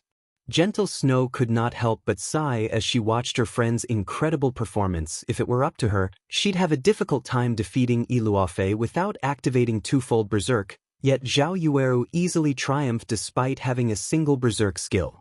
Of course, the fact that both women were Elementalists was part of the reason. When both combatants were of the same class, the difference between their strength depended on the individual's combat standards, attributes, and skills. However, the main reason for such a gap was the massive difference between their equipment quality. Moreover, Zhao Yueru currently had 3 epic items on her. Among the players in this ranking competition, one could count the number who had 3 epic items on one hand. Hence, Yi Luofei's defeat was natural. As everyone recovered from their shock of seeing Zhao Yueru's attack, the Zero-Wing representative commanded her Frostflame Cheetah to pounce on Yi Luofei. Although the Frostflame Cheetah was only a Lord-ranked monster, it still posed a significant threat to Tier 1 experts. This was especially true for magical classes, who were not fond of speed-type monsters. Yi Luofei was forced to turn her spells against the Frostflame Cheetah while keeping an eye on Zhao Yueru's movements. Seeing the cheetah distract Yi, Zhao Yueru revealed a smile and waved Frostflame's Wrath before pointing it to the sky. A large magic array then covered over half of the stage as it manifested above the fighters. The waiting participants gasped despite being below the stage and knowing that they were safe from the current battle. The participants felt the threat of death loom over them. Even a fool could tell that Zhao Yueru had cast a large-scale destruction spell die. Zhao Yueru abruptly swung down her staff. Immediately, the entire stage trembled as the area's ice and fire-type mana went berserk. This move was none other than Frostflame Hell, one of Frostflame's Wrath's activatable skills. When activated, it dealt a combination of ice and fire-type damage to all enemies within a 50-yard radius every second for 10 seconds. With the Frostflame Cheetah keeping her busy, Yi Luofei had no hope of escaping the AoE in time. Noticing the wave of fire and cold air surge towards her, Yi Luofei activated Frost Barrier, becoming invulnerable to all attacks for a short time. However, despite having upgraded the spell to Tier 1, it would only last for 8 seconds. She was simply delaying the inevitable. The seconds ticked by quickly. When the 8 seconds were finally up, the Frost Barrier shattered, and the rampaging ice and fire-type mana killed Yi Luofei instantly. As Frostflame Hell dissipated, the spectators could see how miserable a large portion of the stage looked. Silence filled the waiting area below the stage. Although the system had announced the victor, none of the waiting participants cheered. Watching this match had inspired a deep despair in every one of them. They all thought that Zhao Yueru had simply been too cruel. First, Zhao Yueru had summoned a Tier 2 Lord to distract her opponent. Then she used a large-scale destruction spell to end the match. Even with a skill that provided invulnerability, Zhao Yueru's spell would eliminate any opponent unless their life-saving skill lasted for more than 10 seconds. As for closing in on Zhao Yueru and facing her in close quarters, such a strategy would be suicidal. With the woman's ability to triple speed cast, the closer one was to the spellcaster, the harder spells were to dodge. Players would also have to deal with a Lord-ranked monster harassing them who could possibly beat Zhao Yueru in a one-on-one. Her power was overwhelming. To deal with someone like Zhao Yueru, one would need an ally or the ability to summon a powerful monster with their weapons or equipment. Otherwise, the woman was nearly invincible. She lost? Yan Tianxing could not help his bitter smile as he watched Zhao Yueru on the stage. He had never imagined that a monster like Zhao Yueru occupied the Black Dragon Empire. When she got serious, she could even render a peak expert like Yi Luofei utterly powerless. When Yi Luofei resurrected below the stage, her gaze shifted to her previous opponent. Her declaration to challenge Black Flame was nothing more than a joke now. She still found it hard to believe that she had been defeated so easily. Now, she more or less understood why the Flower of Seven Sins' second condition was long-term. She had assumed that the second condition would be easier to fulfill than the first, but looking at it now, it was obvious that the second condition was, by far, the more challenging. In the Flower of Seven Sins' opinion, she wouldn't be capable of defeating Black Flame for some time. Hence, the organization had set this condition. Chapter 1421. Dragon's Graveyard. As Zhao Yueru descended from the stage, the waiting participants instinctively stepped aside, opening a path for her. They had heard that she had killed a dark player twice after some dark guild had provoked her, dealing a heavy blow to the guild. While experts like themselves had assumed that had been a joke, they'd have to rein in their courage to stop trembling if Zhao Yueru even glanced their way. They had to be careful around her. Should they accidentally annoy the woman, they might die the moment they left the city. The Flame Witch is too awesome. She might even secure one of the top 10 spots. Top 10? More like top 5. The combination of that Lord-ranked monster and the large-scale destruction spell is invincible in a duel. Only a handful of participants may be able to close in on the Flame Witch before she activates the combination attack. Aside from those few, she can likely blast everyone to smithereens. The Frost Empress was pretty unlucky this time. If she hadn't come across the Flame Witch, she might have ranked among the top 15, yet now she won't even stand among the top 50. With the Flame Witch on Zero Wing's side, Zero Wing should get a spot among the top 5 guild rankings. Unlike the participants below the stage, the audience in the stands fell into a heated discussion about Zhao Yueru. They were all curious to see what the woman's rank would be in this competition. As for Iluf, who had been defeated, they couldn't help but lament for her misfortune. Damn it! Why did things end up like this? Crimson Fox cursed as he watched Zhao Yueru step down from the main stage. To think they've hidden a trump card like Zhao Yueru all this time. Zero Wing is quite cunning. Guild leader, what should we do now? Lonely Castle, the shield warrior beside Crimson Fox, asked anxiously. The higher one ranked in the competition, the more points they would receive. Moreover, the point scale was steep. Players that ranked between 1000th and 501st would receive 5 points. Players' points would double if they ranked between 500th and 249th, increasing to 10 points. Meanwhile, players that made it to the 3rd round would be awarded 20 points, 50 points if they reached the 4th round, and 100 points for the 5th round. Although both experts Nine Dragons Emperor had sent to assist Crimson Castle had made it to the 5th round, Nine Dragons Emperor had stated that the 2 players would be lucky to make it into the top 16, the 7th round. Reaching the 7th round only awarded 300 points, yet if Zhao Yueru ranked among the top 4 players, she would receive 600 points. Her points alone were more than the total those 2 experts could earn. If Zhao Yueru were lucky and made it into the finals, she would be awarded 1,000 points. She could earn more points than Crimson Castle's 5 representatives together. For now, hand the epic items Nine Dragons Emperor loaned us to those 2 experts. Our priority is to ensure that both reach the 7th round. As for Zero Wing, it is still unknown whether or not Zhao Yueru makes it to the semifinals. If she encounters one of those few melee experts, she could lose. If she faces Yan Tianxing, her success will immediately come to a halt, Crimson Fox said as he glanced at Yan Tianxing, FFF's commander before Iluofei had risen to prominence. The FFF adventurer team had stood at the top in the Black Dragon Empire due to Yan Tianqing.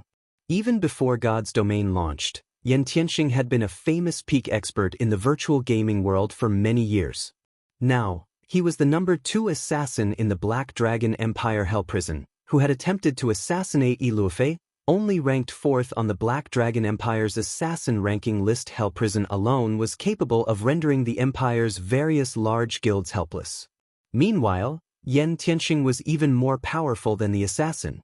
Hence, the Empire's guilds feared and respected the FFF adventurer team. Understood. Lonely Castle saw the reasoning in Crimson Fox's words. Although it was possible that Zhao Yuer could rank among the top 5, it was only a possibility. If she were unlucky, she might encounter an expert that could counter her combat method in the next round and eliminate her.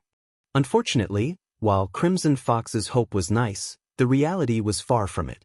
As the competition progressed, Zhao Yueru secured impressive victories during her 6th and 7th matches, making her way into the quarterfinals. She was only 1 round away from ranking among the top 4 competitors. In contrast, Crimson Castle's progress halted in the 7th round. In the end, the guild only racked up 630 points. With that score, Crimson Castle could easily rank among the Black Dragon Empire's top 10 guilds. To Crimson Castle, it was a result worth celebrating. However, Crimson Fox, Crimson Castle's guild leader, felt no joy. After all, as long as Zhao Yueru won her next match, Crimson Castle's fate in Hidden Fog Town would meet its end. If Crimson Castle couldn't take control of Hidden Fog Town, the threat it posed to Zero Wing would decrease drastically. If that happened, Nine Dragons Emperor would turn away from the guild. Without Nine Dragons Emperor's support, Crimson Castle's dream of becoming a first-rate guild would remain a dream. After all, Crimson Castle was relatively weak among the second-rate guilds. A titan like the Dragon Phoenix Pavilion only offered support due to its threat to Zero Wing. Please, don't let her pass. Crimson Fox silently prayed as he watched the screen above the stage. At the end of each round, the system would randomly generate pairings for the new fight. Seeing the player IDs flicker on the virtual screen, Crimson Fox's heart began to pound. Once the quarterfinals pairings were determined, he was ecstatic. Wonderful. The heavens haven't forsaken Crimson Castle.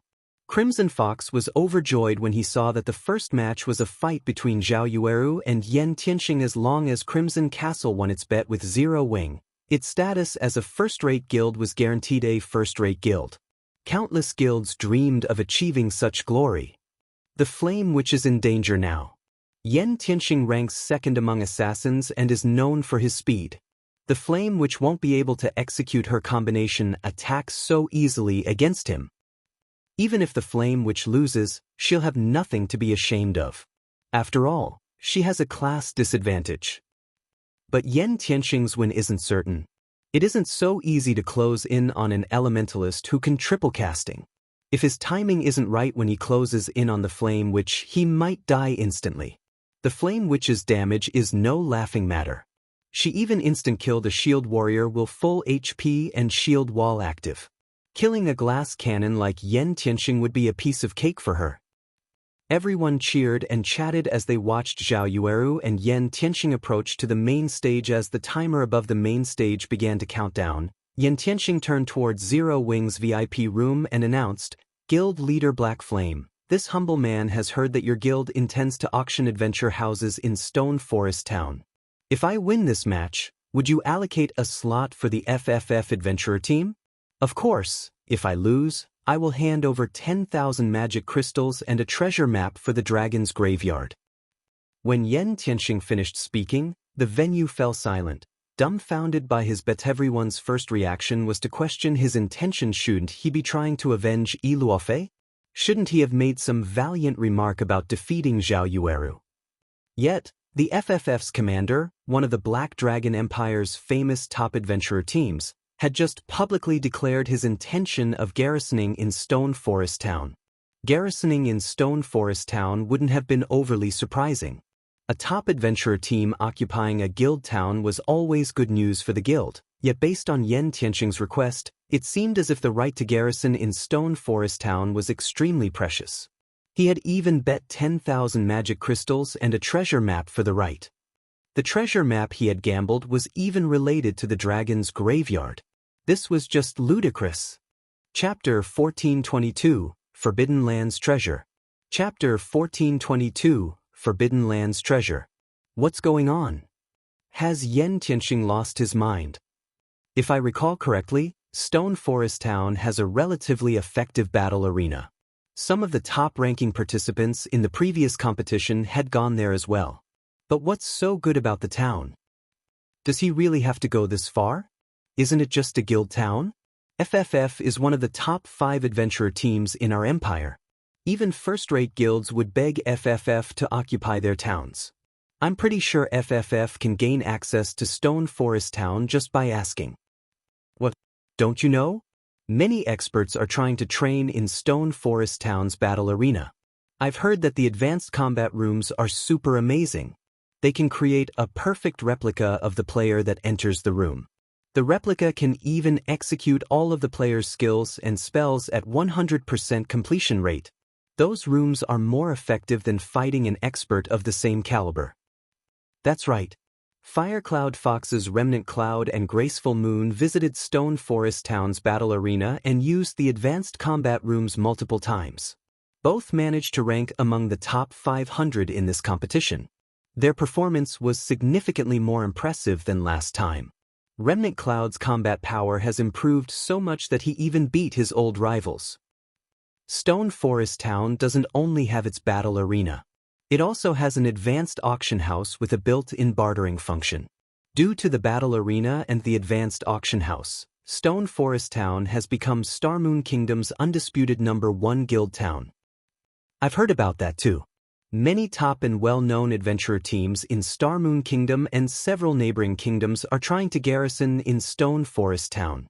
Unfortunately, Zero Wing only plans to open 5 adventurer houses to the public. The various adventurer teams are frantically collecting funds.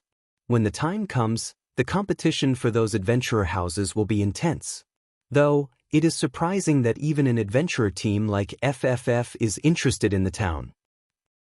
For a time, many people, both in and outside of the arena, discussed Zero Wing's Stone Forest Town. Many of the Empire's players began to gain some understanding of the guild town when the advanced combat rooms, in particular, came up in conversation. Many expert players' eyes shone with excitement. Players were more interested in improving their skill completion rates than fighting experts of the same caliber. Most layers of their standards plateaued around 80% skill completion rates. Only after achieving an 85% skill completion rate could they truly exert 100% of their skill's power and effects. Now that they knew they had an opportunity to improve their skill completion rates, why would they ignore it? While the players in the spectator stands discussed Stone Forest Town, the various guilds' upper echelons in the VIP rooms glared at Yen Tianxing. Has Yen Tianxing lost his mind? He's using the Dragon's Graveyard's treasure map as a wager. Doesn't he know what the Dragon's Graveyard is? When the upper echelons heard the proposed bet, their eyes became bloodshot with anger. While the majority of the Black Dragon Empire's guilds didn't know about the Dragon's Graveyard, first and second-rate guilds such as theirs had investigated the area. Naturally, they had some understanding of the treasure map. One of the reasons for the Black Dragon Empire's names was the Dragon's Graveyard within its territory. According to legend, the Dragon's Graveyard had been home to the Black Dragon tribe. However, for some unknown reason, that location had become a dragon graveyard. Dragons were known for their love of treasure. Needless to say, dragons' habitats would contain unimaginable treasures. Although the Black Dragon Empire had embarked on several expeditions into the Dragon's Graveyard, the Empire had eventually given up on the map and labeled it a forbidden land due to the severe losses it suffered during such expeditions. If one had a treasure map for the area, they could gain frightening wealth. To solidify this assumption, their guilds had secured an astonishing bounty after exploring the Dragon's Graveyard's outer region. Upon reaching level 50, drop rates from monsters decreased drastically. The quality of dropped weapons and equipment also decreased. When killing level 50 Great Lords, players generally only obtained a single piece of level 50 mysterious iron equipment. However, it was a different story in the Dragon's Graveyard as its level 50 Great Lords dropped level 50 secret silver equipment. Meanwhile, a treasure map was akin to a treasure chest, but unlike treasure chests, players had to hunt down their prize after obtaining the map. Fortunately, the extra step meant greater rewards. Treasure maps weren't differentiated by rank either. Rather, the value of a treasure map was based on the danger of its location as a forbidden land. The Dragon's Graveyard's treasure map would likely lead to more than one epic item. Why wouldn't they be jealous? The only problem was the graveyard's severe environment. Upon entering the map, players' combat power would fall below 10%. Players would also find it difficult to activate Tier 1 skills and spells. Generally, they were limited to Tier 0 abilities. Players had to pay a hefty price to deal with a level 50 Great Lord. Furthermore, Great Lord-ranked monsters were common in the Dragon's Graveyard. There were also quite a few Grand Lords. Commander? Ilefei, who watched from below the main stage, stared at Yen Tianxing with confusion. Did you really have to expose that item just for an adventure house? The FFF adventurer team had been on many adventures. It had uncovered many opportunities as well. Among the various opportunities, the greatest had been their acquisition of an epic-ranked item called the True Orb from an ancient ruin. With this orb, Yen Tianxing even had a high chance of defeating the Black Dragon Empire's #1 assassin. They had obtained the Dragon's Graveyard's treasure map from a dark gold treasure chest in the same ruin. One could just imagine how valuable it was. Ilefei couldn't understand Yen Tianxing's decision. Even if their adventurer team wanted to occupy Stone Forest Town, they could compete for the opportunity in the auction. With the FFF adventurer team's financial strength, they were likely to win a slot. This gamble was just unnecessary. Guild Leader, the Dragon's Graveyard is a super large-scale map in the Black Dragon Empire with extremely abundant resources. The treasures in the area are extraordinary. However, due to the harsh environment, most large guilds have struggled to pioneer the map. Gentle Snow explained. Yen Tianxing is quite generous. Feng could not help but laugh. He must know that the competition for the Garrison slots is going to be intense. But by using the treasure map as bait to convince me to agree to the bet, isn't he worried about losing it? Naturally, no one in God's domain understood the Dragon's Graveyard better than him. According to his memories, there were a total of 3 treasure maps for the Dragon's Graveyard, which corresponded to the outer region, the inner region, and the map's core, respectively. Meanwhile, the treasures in each of these areas were better than the last. The wealth one could gain in the outer region was the equivalent of several dark gold treasure chests. It was rumored that the items one could find in the inner region were the equivalent of 2 or 3 epic treasure chests. As for the core, the treasures there were the equivalent of 1 or 2 inferior legendary treasure chests. Although Feng had no idea of which treasure map Yen Tianxing possessed, the items in the outer region were already hard to come by, much less those in the inner and core region. Since he wants to gamble, I have no reason to reject his offer. Feng then contacted Zhao Yueru and ordered, agree to the bet. Understood. Zhao Yueru nodded. This match is very important. You don't need to hold back, Feng added. Can I really use that move? Zhao Yueru was confused. However, a hint of anticipation flashed in her eyes. Before the competition had begun, Feng had forbidden her from using all of her strength in battle. His reasoning was very simple. Every additional trump card she had was an advantage. Their priorities in this competition were to defeat Crimson Castle and earn enough points to rank among the top 3 guilds in the Black Dragon Empire. Yes. He is very strong. If you hold back, you might lose, Feng confirmed. Hearing that she could go all out, Zhao Yueru's eyes sparkled with excitement as she shifted her gaze towards Yen Tianxing. My guild leader has agreed to your conditions so long as you don't regret making them later on, Zhao Yueru said, smiling. I have never gone back on my word before. Besides, I made the bet in front of so many people, Yen Tianxing responded, smiling. Since we have an agreement, let us begin. Saying so, Yen Tianxing activated his berserk skill and vanished as if he had never existed in the first place. Chapter 1423, Flame Witch. Chapter 1423, Flame Witch. The instant Yen Tianxing activated stealth and disappeared, Zhao Yueru summoned the Lord-ranked Frost Flame Cheetah beside her. She then proceeded to double-speed cast Tier 1 spell, Flame Orb. Tier 1 spell, Flame Rain. Both spells were AoE attacks, and among the best, Zhao Yueru had to locate a stealthed assassin. As long as a player could reveal an assassin, the stealth player's combat power would decrease by half. An assassin's most powerful advantage was its assassination capabilities. The first strike was particularly powerful. In a confrontation, however, they were even weaker than berserkers and swordsmen. In the blink of an eye, a sea of fire swept across Yan Tianxing's previous location, but even after the two spells decimated the stage, the assassin was nowhere to be seen. The flame which reacted so quickly, but she still couldn't expose Yan Tianxing. How fast is he? As expected of the second-ranked assassin in the Empire. His concealment technique is amazing. Despite seeing him the moment he disappeared, I still can't lock onto his aura. I even activated Enhanced 5 Senses, yet I can't detect him either. The participants below the stage were shocked as they watched the sea of fire engulf the stage. By the time the match began, Zhao Yueru had already begun casting her spells. There had only been a 2-second delay before her attack struck Yan Tianxing's starting location, yet neither AoE had revealed the assassin. What shocked these players even more was the man's concealment technique. The magic barrier around the main stage contained attacks within. Meanwhile, observation and perception skills wouldn't be affected. Despite the waiting participants activating their perception skills, no one could detect Yan Tianxing. This was the first time they had encountered such a situation. These skills' specific purpose was to counter the stealth skill. Zhao Yueru had also activated her own perception skill, which allowed her to detect all stealthed players within a 40-yard radius. Generally, if magical class player allowed a stealthed assassin to ambush them, they'd die instantly.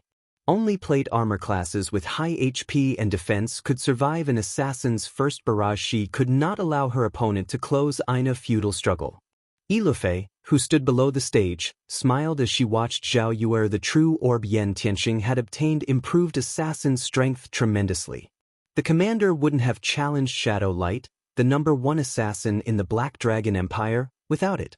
Not even the Dragon Phoenix Pavilion could do anything against that man. Meanwhile, one of the true orb's effects increased stealth-related skills by 100%. This halved the effectiveness of other players' perception-related skills. As a result, perception skills with a 40-yard range would only detect Yan Tianxing when he was within 20 yards. Although the difference was only 20 yards, it could determine whether or not a player died. Within that range, assassins could use shadow steps, appearing directly behind a player. Yan Tianxing quietly circled to 25 yards behind Zhao Yueru, but he didn't rush in to attack. Although shadow steps allowed him to appear behind Zhao Yueru instantly, Zhao Yueru was an elementalist. If she reacted quickly enough, she could use an invulnerability skill or blink to escape. He needed to find her blind spot, leaving her no opportunity to defend herself. However, Zhao Yueru was no greenhorn. Every player had weak points and blind spots, and it was especially true for their backs. Hence, Zhao Yueru had stationed the Frost Flame Cheetah behind her. Not only would this hinder Yan Tianxing's vision and boost her defense, but she could also launch a powerful counterattack on the off chance Yan Tianxing attacked or stunned her for a time. All anyone could see was Zhao Yueru standing in the center of the stage with the Frost Flame Cheetah watching her back as she launched one Tier 0 spell after another. Meanwhile, Yan Tianxing continued to circle his opponent, searching for an opportunity to strike. After nearly 3 minutes, Yan Tianxing could not help but admire Zhao Yueru's tenacity. The Elementalist left him no openings. The Frost Flame Cheetah, in particular, posed a huge problem.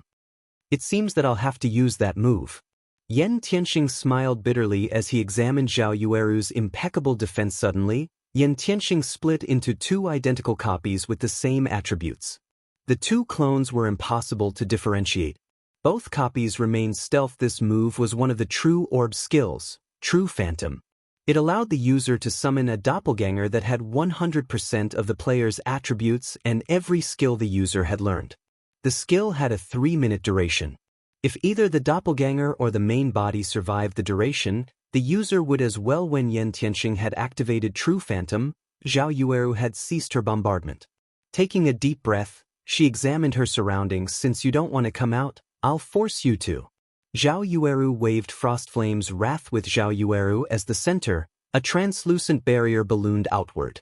In the blink of an eye, The barrier enveloped a radius of 100 yards, half of the stage. This was Frostflame's Wrath's second active skill, Frostflame Space. When activated, its effects would resemble that of a domain. Yan Tianxing immediately felt his attributes decrease. In the blink of an eye, he only had 70% of his total attributes remaining. In contrast, Zhao Yueru's aura had grown significantly more powerful. What? Li Fei stared at his enemy in shock. Suddenly, two more Zhao Yuris appeared on the stage. One of them wore flaming red robes, while the other was clad in icy blue. These two doppelgangers possessed 100% of the caster's attributes, and both radiated a terrifying aura of their own dye. Yan Tianxing quickly realized how severe his situation was. If Zhao Yueru and her two doppelgangers bombarded the stage randomly, they would find him. Immediately, Yan Tianxing responded with shadow steps, appearing behind Zhao Yueru's real body. He thrust his silver daggers towards the woman's head and back. His actions were utterly silent and without a hint of killing intent. So fast.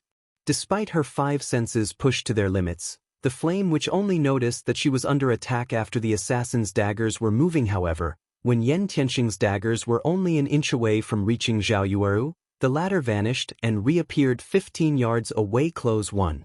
Zhao Yueru breathed a sigh of relief as she saw Yan Tianxing, whose figure had finally appeared. If not for this being a match and her heightened senses, she would have fallen prey to the man's daggers. However, as soon as relaxed her guard a little, another Yan Tianxing appeared behind her Tier 1 taboo skill, Hidden Blade. The Yan Tianxing vanished again before immediately reappearing before the Elementalist. Before Zhao Yueru could react, 6 black shadows flew towards Zhao Yueru's heart, each attack dealing over -30,000 damage. The woman's HP instantly plummeted to 0. Everyone in the arena was dumbfounded when they saw Zhao Yueru hit the ground. Who could possibly avoid such an attack? Despite everyone's belief that the match was over, the bell never signified its end. Unexpectedly, Zhao Yueru's doppelgangers smiled from beside her real body. Both responded by waving their staffs. Chapter 1424, Cataclysmic Spell. Chapter 1424, Cataclysmic Spell. She's not dead. This is a lie, right? Didn't he kill her main body? When the two Zhao Yuerus raised their staffs on the stage, the audience looked as if they had seen a ghost. When they saw the clone's smiles, chills crawled down their backs, and they couldn't help the thought that she really was a witch. God's domain had many doppelganger skills to offer, but they had never heard of one that allowed the doppelgangers to continue moving after the main body had died. Impossible. Could she also? Li Fei stared at the Elementalist clones in red and blue in shock. The situation had also caught Yan Tianxing off guard. 2 magic arrays appeared behind each of the two Zhao Yuris, and immediately, the ice and fire-type mana on the stage went berserk as it formed a tornado of frost and flame. Like a whale inhaling water, the 4 magic arrays devoured the mana-4 walls of ice, trapped the assassin clone that had killed Zhao Yueru's original body. At the same time, flames emerged from the ground and swept down from the sky, completing Yan Tianxing's confinement without warning. The frost flame cheetah pounced on the other Yan Tianxing. Since the man had already left stealth, his combat power had decreased by half. Although the frost flame cheetah couldn't kill Yan Tianxing, it was more than enough to distract him for a moment. Realizing the danger he was in, Yan Tianxing hurriedly controlled his copy within the walls of ice and used wind steps, taking advantage of the brief invulnerability effect the skill provided to block Zhao Yueru's fire spell. He then used Shadow Assault on an ice wall in an attempt to break free from the frost barrier. Yet, before his 2 daggers could reach the frost barrier, an ice wall appeared and blocked his weapon's advance. When his daggers struck on the ice wall, they merely cracked it. They did not shatter the barrier.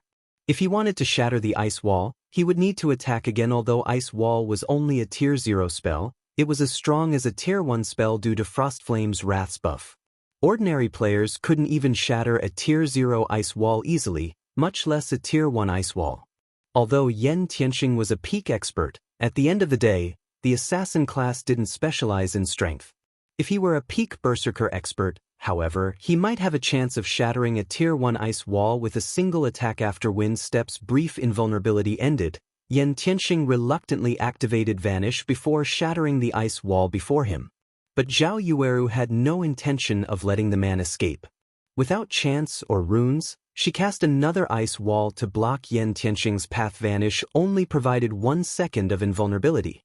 When that second ended, the flame-type Zhao Yueru threw 2 Tier 1 fire spells into the frost barrier without any invulnerability skills left and his shadow steps still on cooldown. Yan Tianxing had nothing left to counter the incoming fire spells.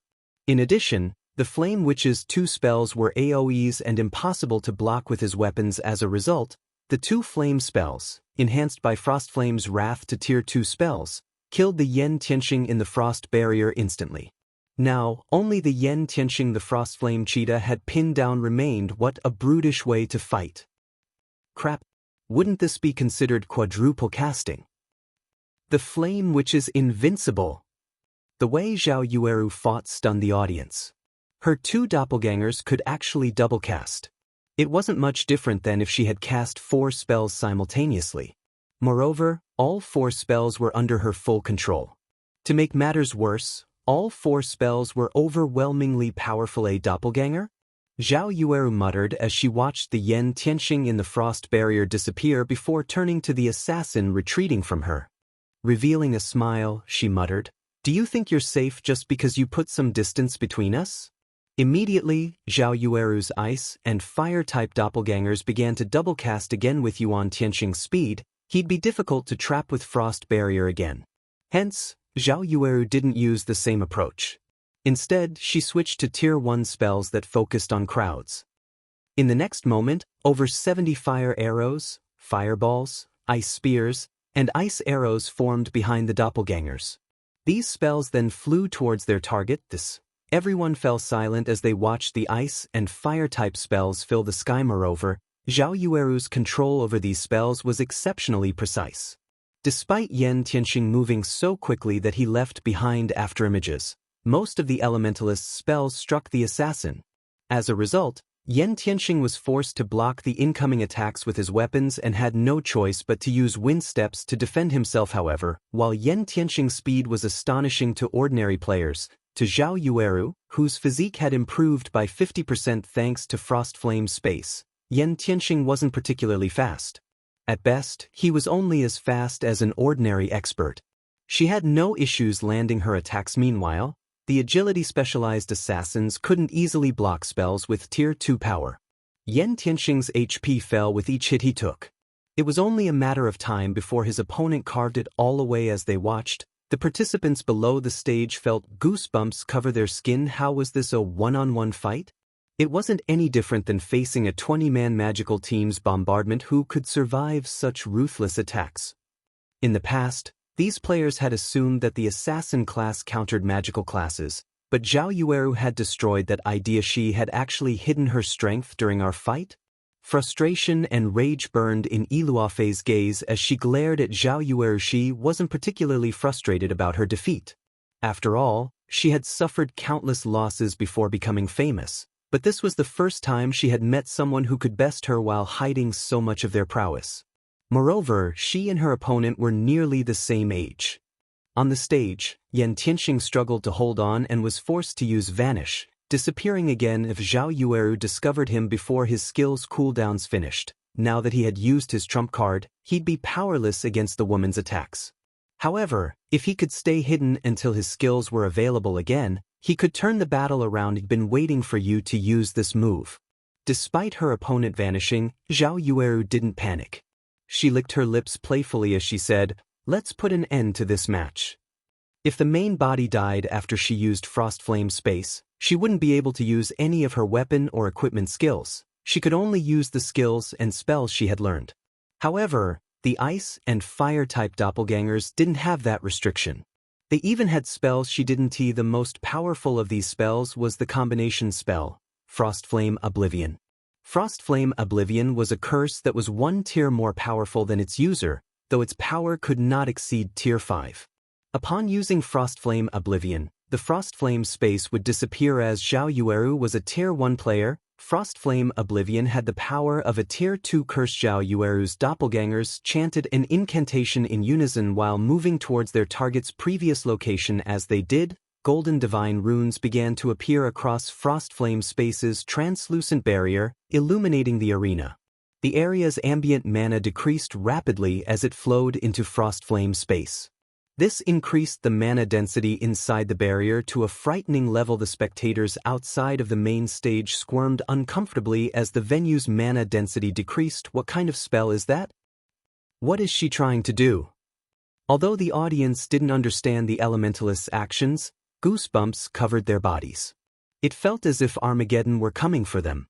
Moreover, this feeling grew as time passed. Meanwhile, Yan Tianxing felt the sensation intensely from inside the Frostflame Space. She couldn't be. A possibility suddenly dawned on Yan Tianxing.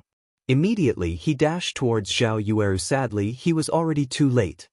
The ice and fire-type doppelgangers only needed 2 seconds to cast Frostflame Oblivion.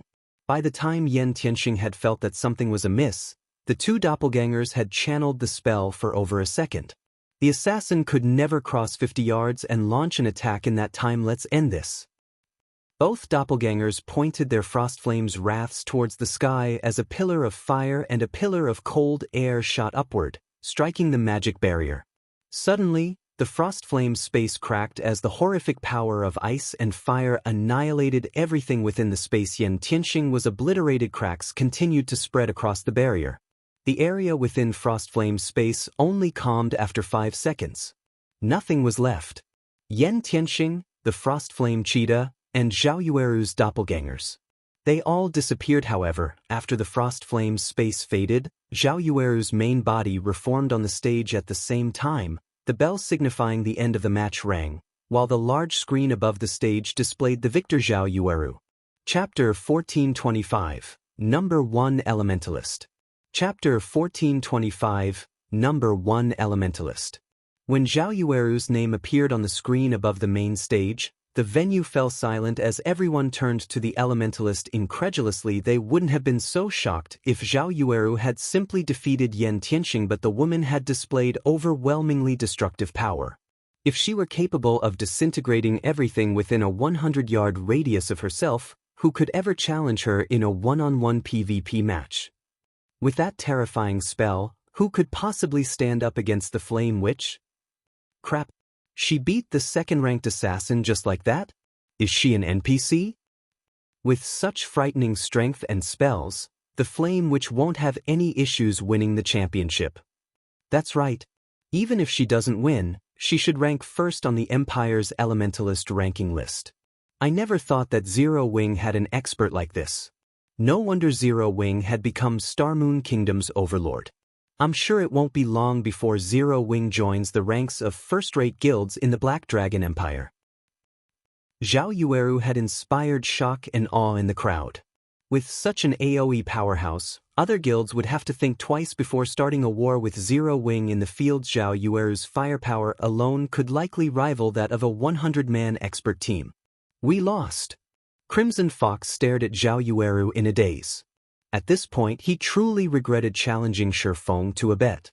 He hadn't imagined that Zero Wing had hidden a trump card like Zhao Yueru. Now, Crimson Castle had lost all hope of obtaining Hidden Fog Town. Meanwhile, Zero Wing would become Lake Heart City's undisputed overlord once it secured the town.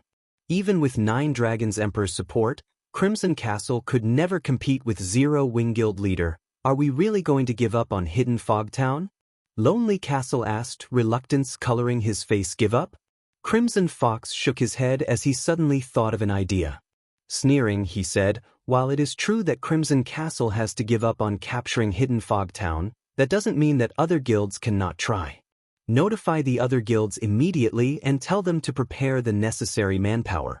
Although we cannot offer any of our forces, we can supply information, weapons, equipment, and siege tools.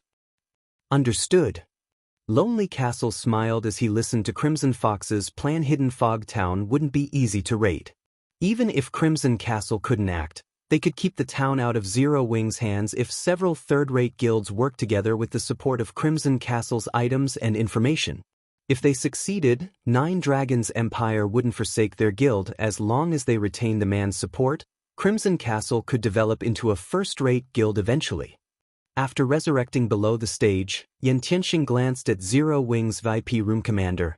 Fei was at a loss for words as she looked at Yan Tianxing, who wore a bitter smile. It was obvious that he had valued Stone Forest Town's garrison rights. Unfortunately, not only had he failed to obtain that right, but he had also lost 10,000 magic crystals and the Dragon's Graveyard's treasure map. He had thought that this was an opportunity, but Zero Wing really is as unfathomable as the rumors say, Yan Tianxing said as he shook his head dejectedly. He then smiled as he continued, "It seems that we'll have to see to some more preparations." "Commander, why is Zero Wing's Stone Forest Town so important to you? It is just a town in a small kingdom. How could it possibly be any better than Super Guild's towns? With our team strength, we shouldn't have any problems occupying one of their towns. Why should we bother with Stone Forest Town's 5 garrison slots?" Iluofei was astonished. She had been flabbergasted when he had sent her to compete for a private house in Stone Forest Town. Now, Yan Tianxing was adamant of obtaining Stone Forest Town's adventurer houses. "It is only natural that you don't have a great opinion of Stone Forest Town. I only found out the truth from a friend. When the time comes, adventure teams like ours won't be the only ones competing for those slots. Some superpowers are preparing for the auction as well," Yan Tianxing quietly explained. He had fought in the virtual gaming world for many years now, so he had many expert acquaintances. Among them, a few were upper echelons in certain superpowers. Their information networks far surpassed any first-rate guilds. How is that possible? Isn't it just a kingdom's town? How could it even tempt superpowers?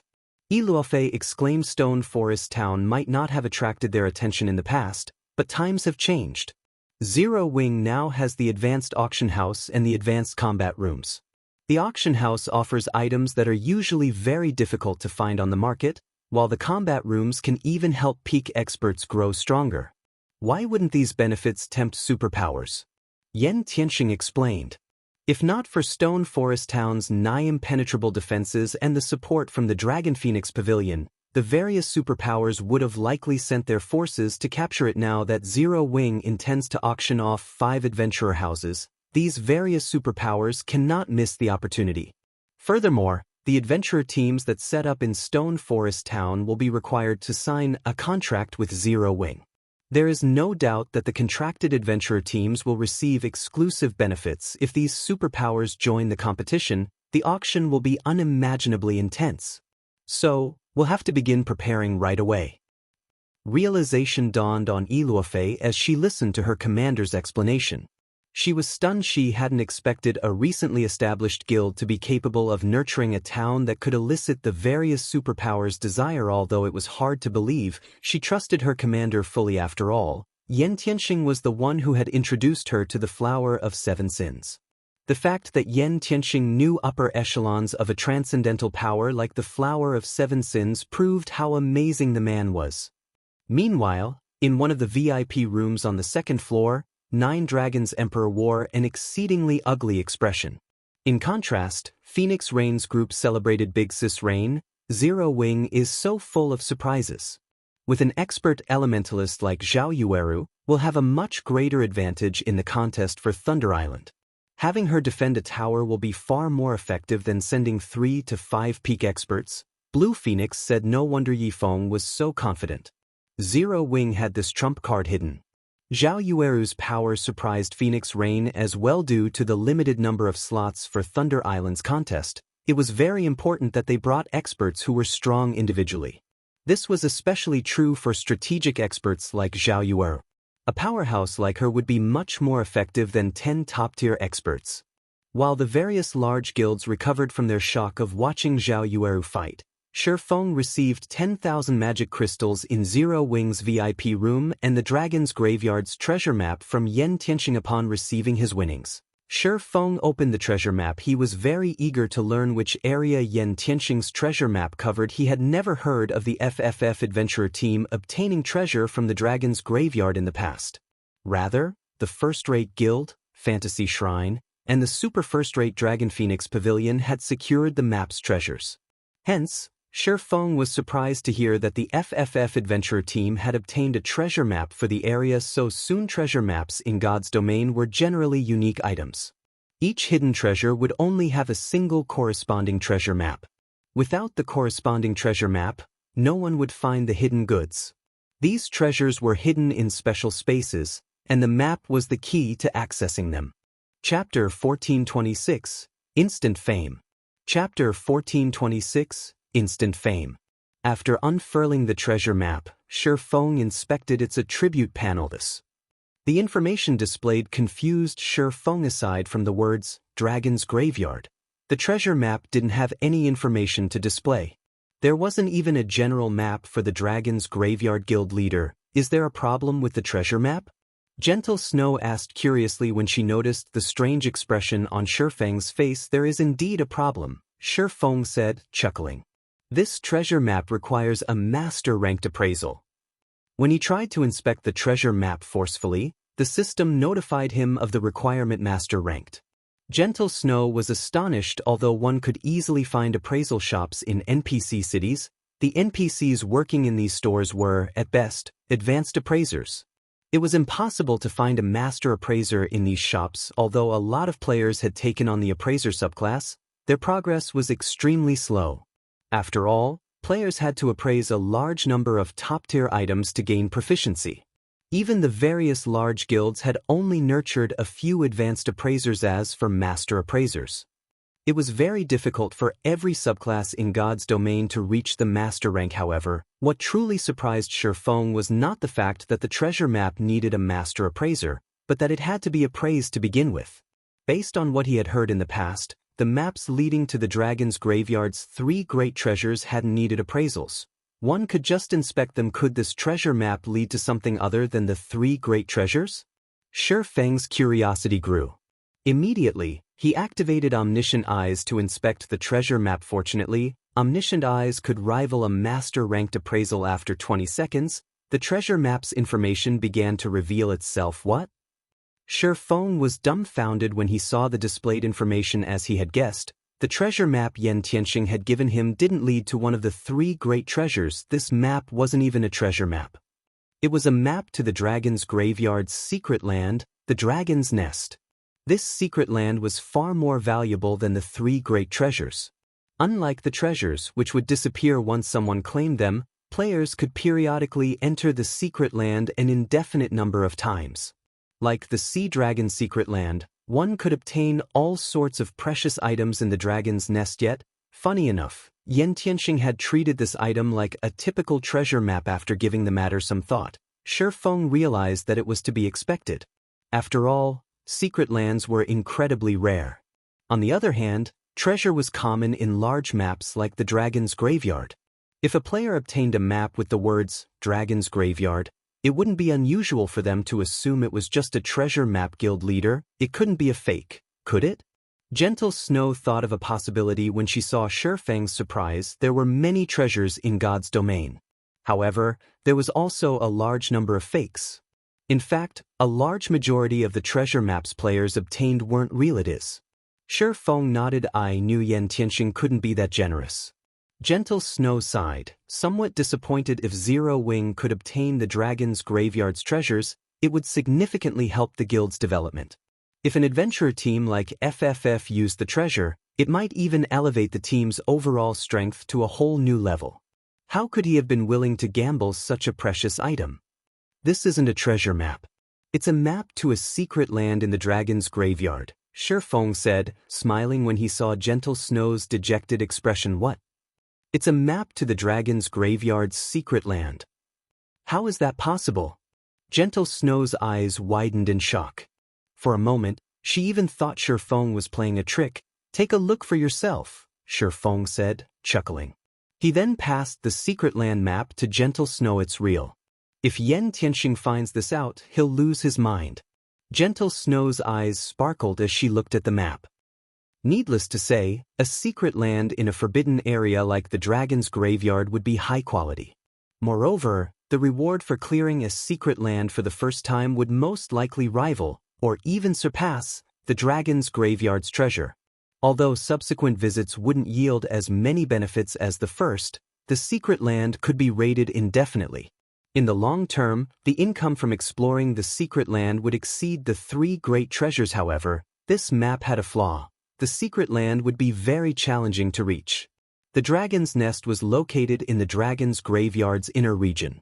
Moreover, it was very close to its core. Currently, the Black Dragon Empire's various large guilds were struggling to explore the outer region, much less the inner area before they could reach the secret land. The monsters in the inner region would likely wipe them out. However, Gentle Snow did not know that Feng had already prepared to visit the dragon's nest. While the other large guilds might have trouble reaching the inner region, the same could not be said for Feng. After all, he had the all-round device. He didn't need to worry about the low mana density in the dragon's graveyard. Moreover, the dragon's nest only opened once a week. They still had 2 days until the next reset. It would be a huge waste not to visit the secret land. The only problem was that he needed more all-round devices. After Zhao Yueru's match with Yen Tianxing, the competition proceeded as usual. With each match, the audience's passion grew. After all, aside from Zhao Yueru, the weakest players who made it to the quarterfinals had reached the Flowing Water Realm. However, faced with Zhao Yueru's unreasonable Frost Flame space, even peak experts would succumb to death in this competition. Players' cooldowns would reset upon finishing a match, and this included their weapons and equipment skills. As a result, Zhao Yueru could use Frost Flame Space and Frost Flame Oblivion in every one of her matches. If her main body remained alive, she could use Frost Flame Hell as well.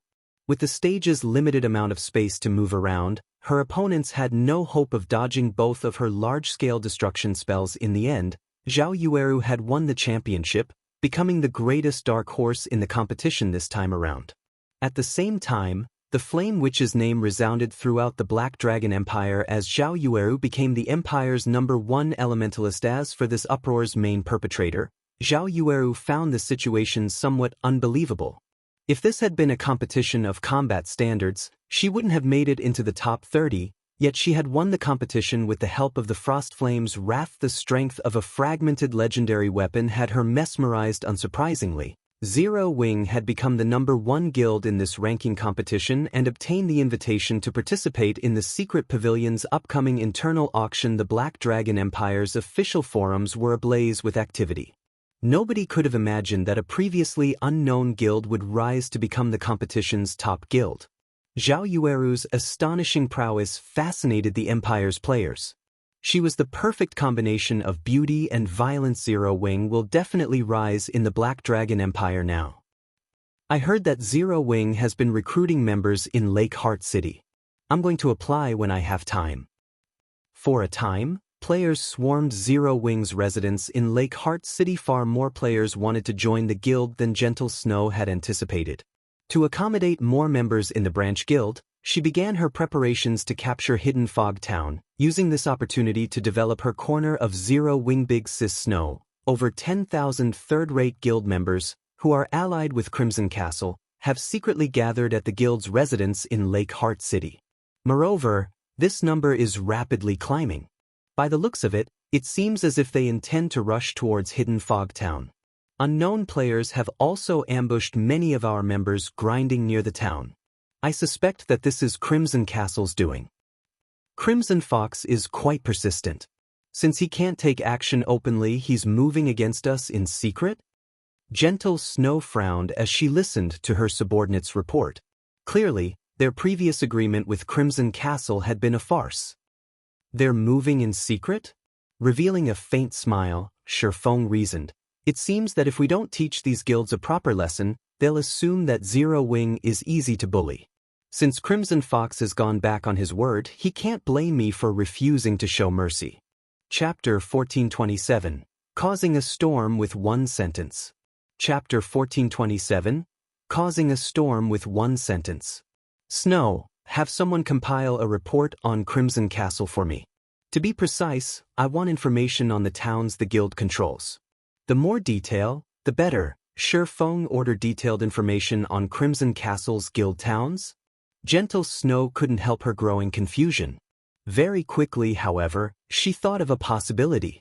Shocked, she asked, "Guild leader, do you intend to raid one of their guild towns?" Raid one of Crimson Castle's towns? Feng shook his head. Chuckling, he said, "No. I want to raid them all." If this had happened earlier, Feng wouldn't have many options to deal with Crimson Castle. At most, he'd be able to weather a battle of attrition. However, things had changed now. He was rich. Not only had he made a killing from the Zero-Wing auction, but he had also obtained a frightening profit from Stone Forest Town's battle arena and auction house. Right now, players were almost always signing up to join the battle arena and auction house, including the 10,000 magic crystals he had won from Yen Tianxing. He had over 190,000 on hand during the war with Heaven's Burial and the Monster Army. He only had around 50,000 magic crystals prepared. It had been impossible to maximize his war weapon's power. If he had had enough magic crystals during those battles, he would have easily won the war. Now that he had over 190,000 magic crystals, Crimson Castle was simply trying to get itself killed by daring to provoke him. He was even confident of capturing a first-rate guild's town with the resources he had available, let alone a second-rate guild like Crimson Castle raid all of Crimson Castle's towns. Feng's declaration shocked everyone in the VIP Ruma Guild town was vital to a guild's development. Hence, guild towns were generally heavily fortified with static defenses and many players, making them very difficult to capture. One would need to prepare quite a bit to capture a guild town, yet Feng had decided to take all of the towns under Crimson Castle's control. This was insane. Snow, get the branch guild's main force members ready. And spread the news. I want every guild in the Black Dragon Empire to know. We'll take action as soon as you've gathered the information I requested. Feng instructed, weary, not hiding our intentions? Gentle Snow was dazed for a long moment after listening to Feng's command. When raiding an enemy guild town, one generally kept their operations a secret. It would give a force the greatest chance of success, yet Feng wanted to declare his intentions publicly. It was no different than saying, I'm going to raid you, so you best get ready. However, since her guild leader had given her the order, she had no choice but to follow through. Although Nine Dragons Emperor quietly backed Crimson Castle, taking over the guild's towns would be a piece of cake if Zero-Wing got serious and mobilized all of its elite and expert players. After all, Zero-Wing had an overwhelming advantage over Crimson Castle in terms of both quality and quantity. Only, doing so would strain Zero-Wing's funds. Meanwhile, before the players in the arena left the venue, Gentle Snow had tasked her subordinates to make the announcement, stating Zero-Wing's plans to raid Crimson Castle's guild towns in the Lake Heart City region. The news caused an uproar throughout the Black Dragon Empire. What's going on? Zero-Wing plans to attack Crimson Castle. Didn't Crimson Castle lose its bet to Zero-Wing? Does the guild have to be so ruthless? No. I've heard that a few third-rate guilds allied with Crimson Castle have mobilized their forces to cause trouble around Hidden Fog Town. It is clear that they are trying to keep the town out of Zero-Wing's hands. Zero-Wing's likely infuriated. Even so, isn't this unwise? Guild towns aren't that easy to raid. The majority of Zero-Wing's forces are stationed in Star Moon Kingdom. With them so far away, it'll be even more difficult to capture Crimson Castle's towns. The players on the forums discussed the matter heatedly. Almost nobody was optimistic about Zero-Wing's chances. Although Zero-Wing had a branch guild in Lake Heart City, it lacked strength in the Black Dragon Empire. The branch guild simply wasn't on the same level as the main branch in Star Moon Kingdom. Teleporting players from Star Moon Kingdom to Lake Heart City was costly. In addition, Crimson Castle was allied with 4 other second-rate guilds. Those guilds would lend Crimson Castle aid if it were attacked. Even the Empire's first-rate guilds would struggle to raid one of Crimson Castle's towns. And even if success were possible, none of these guilds would be willing to pay the price. Zero-Wing must have lost its mind. Do they think that our town's defenses are just for display? Crimson Fox, who had long since returned to his guild's residence, laughed when he heard the news. He had planned to fight it out with Zero-Wing slowly, but it would seem that preparing for such had been a waste. Although the 2 towns Crimson Castle controlled were not particularly popular among the general populace, both were close to Ore and Urbrich maps, and the guild and its 4 allies used them as resource warehouses. Naturally, he had invested plenty of resources in the town's defenses. Each town had 8 defense turrets, magic barriers, and other war weapons. Even a 200,000-man elite army wouldn't pose a threat to the towns. Furthermore, the 4 second-rate guilds had constructed temporary guild residences in both. Their members could reinforce the towns at a moment's notice. Even if Zero Wing mobilized all of its elite members, it could never capture their town's guild leader. We've just received a message from Nine Dragons Emperor's people. He said that he will send a 200-man expert team to protect both towns. Each team will also have 6 gnome cannons, Lonely Castle reported. Nine Dragons Emperor has also offered to ignore our previous failure, allowing Crimson Castle to remain the 5 guilds leader if we give Zero Wing a good beating. Go to the Dragon Phoenix Pavilion's messengers, and let Nine Dragons Emperor know that he can rest assured. Unless the sun rises from the west, Zero Wing's members should not even think about setting foot in Crimson Castle's towns, much less capture them, Crimson Fox responded confidently. Meanwhile, in the Dragon Phoenix Pavilion's residence in the Black Dragon Empire, Phoenix Rain nearly jumped in surprise when she received the news. She had never expected such insanity from Zero Wing. She immediately contacted Feng guild leader Black Flame. Do you really plan to raid Crimson Castle's guild towns? Phoenix Raid asked seriously. That's right. Feng nodded. I beg of you to discard the idea. Nine Dragons Emperor is Crimson Castle's backer. Moreover, he instructed his subordinates to create resource warehouses in both towns. He's already stationed his personal Shadow Dragon Legion in the town's long-term as well. Phoenix Rain explained the Shadow Dragon Legion was one of the 3 trump card legions under Nine Dragons Emperor's command. Among the 3 legions, Martial Dragon's War Dragon Legion was the strongest. Although the Shadow Dragon Legion's overall strength was weaker than the War Dragon Legion, it was fond of large-scale battles. Hence, Nine Dragons Emperor had sent his men to protect Crimson Castle's 2 towns. Zero Wing had just made a name for itself in the Black Dragon Empire. Before accumulating sufficient strength, it was unwise to raid these 2 towns. The Shadow Dragon Legion? Feng had heard of the Legion before. In response, however, he simply chuckled and thanked the woman. Thank you for your warning, Phoenix Pavilion Master. I will be careful. I still have much to tend to, so if there's nothing else, I'll be disconnecting the call now. Saying so, Feng ended their conversation. What is this man thinking? When Phoenix Rain had seen Feng's calm expression, she wondered if Feng actually understood how powerful the Dragon Phoenix Pavilion's trump card legions were. Any superpowers trump card legions could annihilate an elite army of tens of thousands.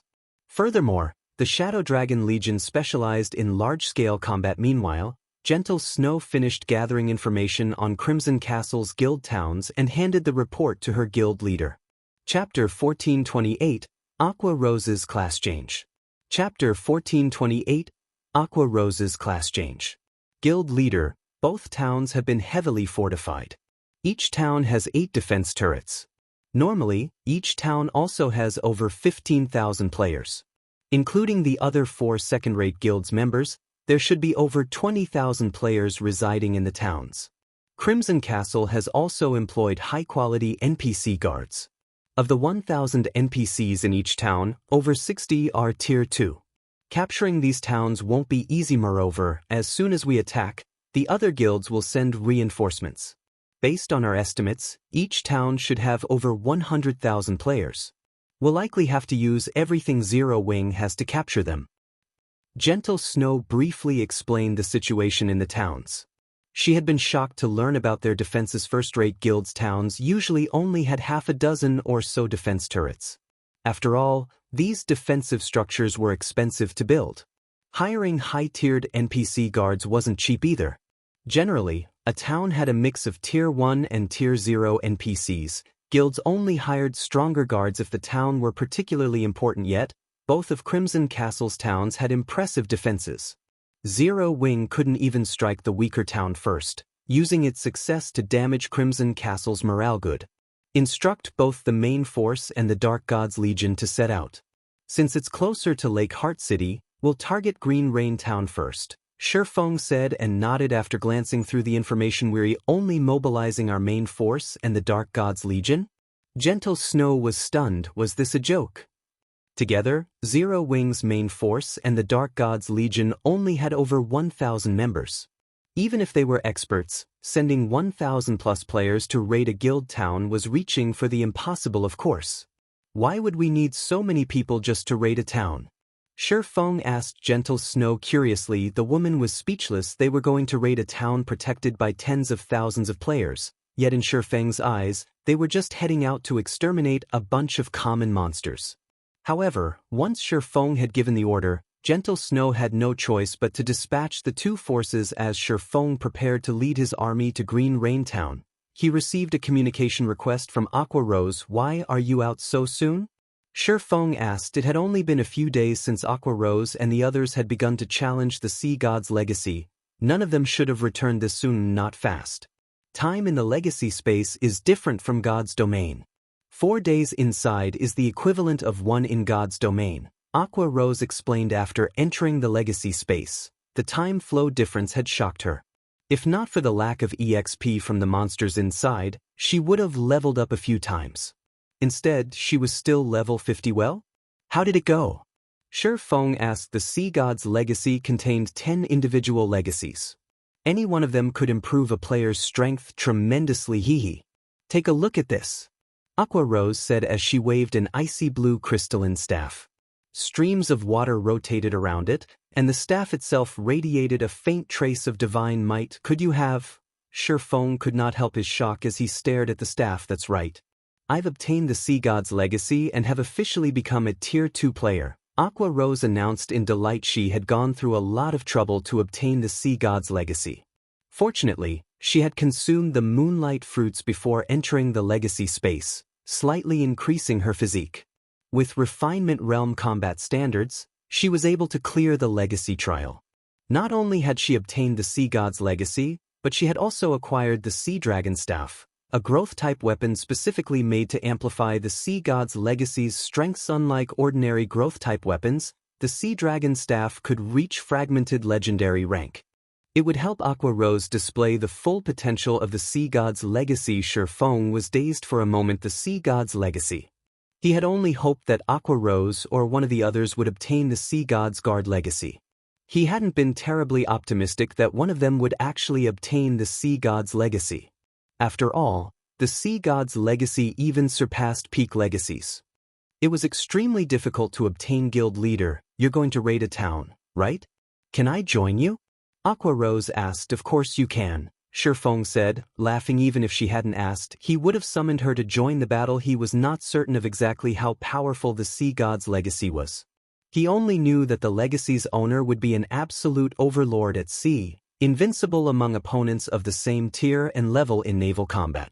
Naturally, he was curious to see how powerful Aqua Rose could become with the Sea God's legacy at her command. Wonderful. I'll head over right away, Aqua Rose said, smiling.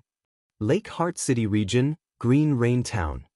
Since Zero Wing had announced its intention of raiding Crimson Castle's guild towns, the normally lackluster Green Rain Town brimmed with players.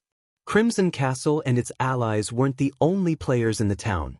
A large number of independent players and members of the various major powers in the Black Dragon Empire had made the trip to watch the upcoming guild war. The reason these spectators had gathered here instead of in Black Horn Town, Crimson Castle's other town, was Zero Wing's announcement that it would raid Green Rain Town before moving on. Zero Wing is really bold. When others try to raid a town, they try to keep their movement secret. Yet Zero Wing publicly declared its plan to raid Crimson Castle's towns and which town it'd hit first. It's likely that Zero Wing wants to show off its strength and frighten the other guilds by ensuring that players are here to watch. However, doing so will make raiding Crimson Castle's towns much more difficult. Zero Wing is trying too hard to appear powerful. Even if Zero Wing is Starmoon Kingdom's overlord, it has only recently started to develop its branch guild in the Black Dragon Empire. The branch guild still lacks various aspects. Waging a war against Crimson Castle right now is foolish. I've heard that the other 4 second-rate guilds allied with Crimson Castle have dispatched 150,000 elite members to Green Rain Town. Including Crimson Castle's 30,000 elite members, there are 180,000 elite players fortifying the town. Taking into account their terrain advantage, Zero Wing isn't likely to succeed even if it sends every one of its members in the Empire. In the end, Zero Wing will embarrass itself by attacking Crimson Castle. The players resting in Green Rain Town's bars merrily discussed the upcoming war. Zero Wing had already become the center of attention in the Black Dragon Empire after winning the ranking competition. Following its declaration of war, even more players began to watch the guild. Although the Empire's various guilds frequently clashed, very few were willing to raid an enemy guild town. After all, guild towns were easy to defend but difficult to attack. Without an absolute advantage, no guild would be foolish enough to raid an enemy's town. Meanwhile, Crimson Castle and its allies' upper echelons had gathered in a captivating room within the guild's Green Rain Town residence. Guild leader Fox, our guild's members have arrived.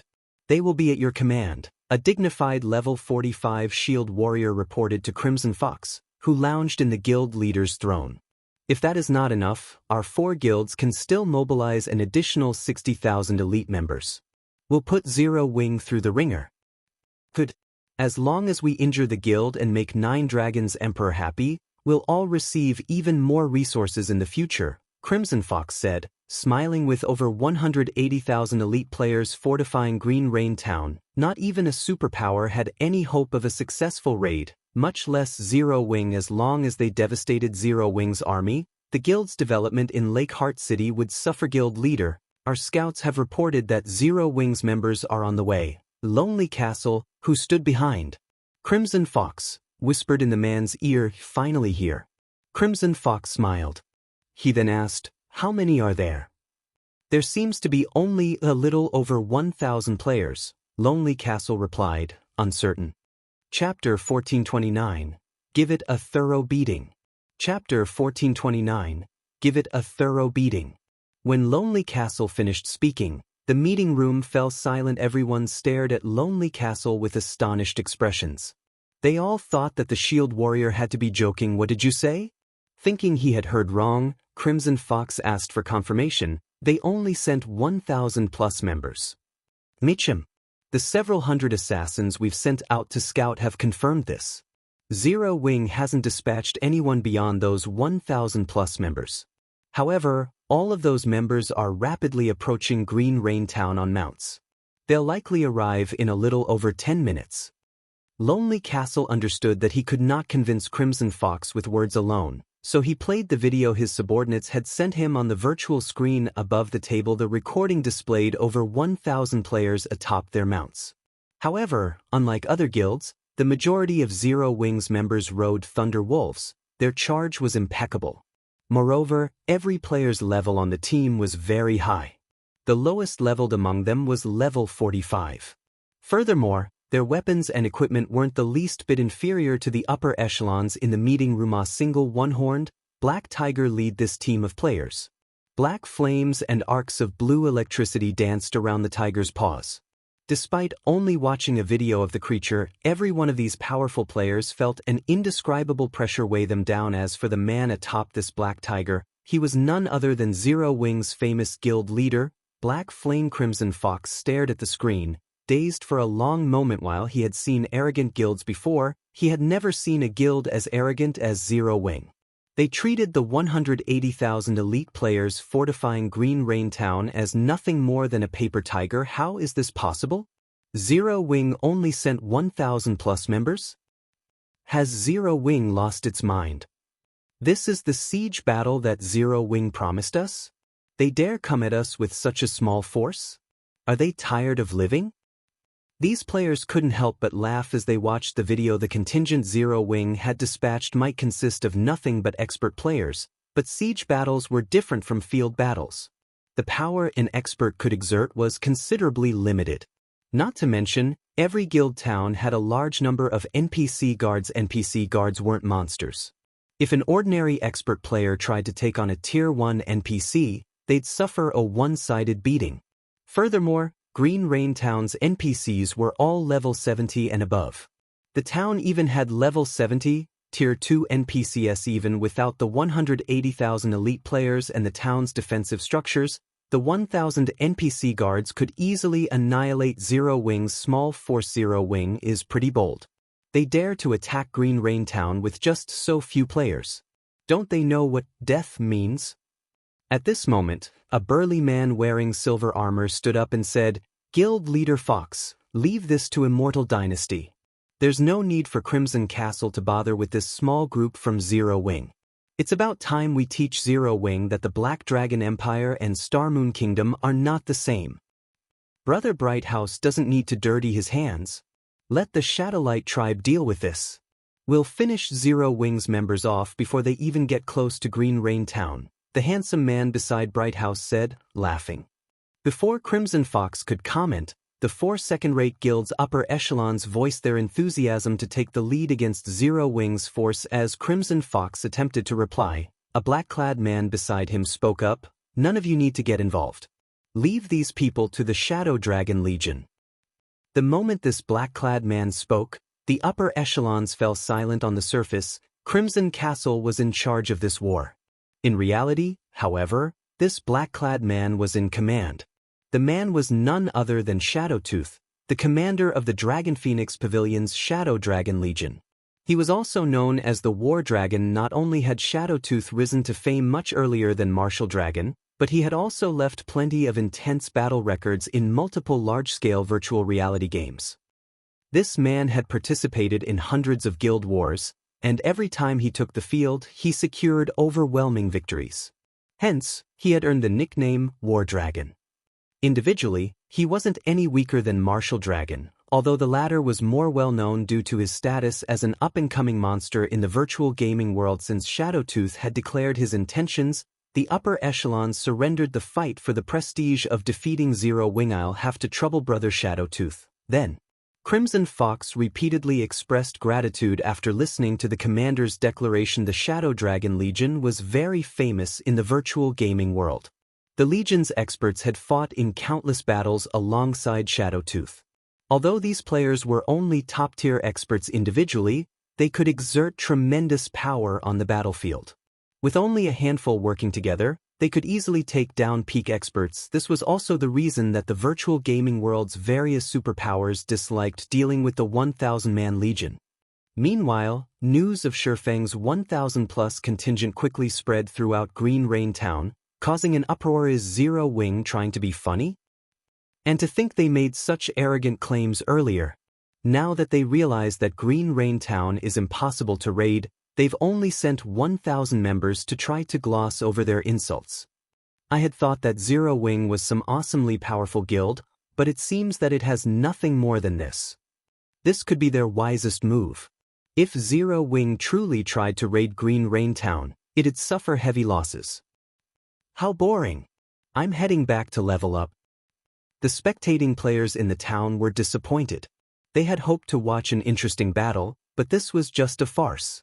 At the same time, Zero Wing lost the prestige it had earned in the Black Dragon Empire. As players prepared to leave Green Rain Town, Feng's group reached a hilltop 15,000 yards away. Snow, have the main force members guard the mountain pass below us. Everyone else, secure this area. Do not let anybody reach this position.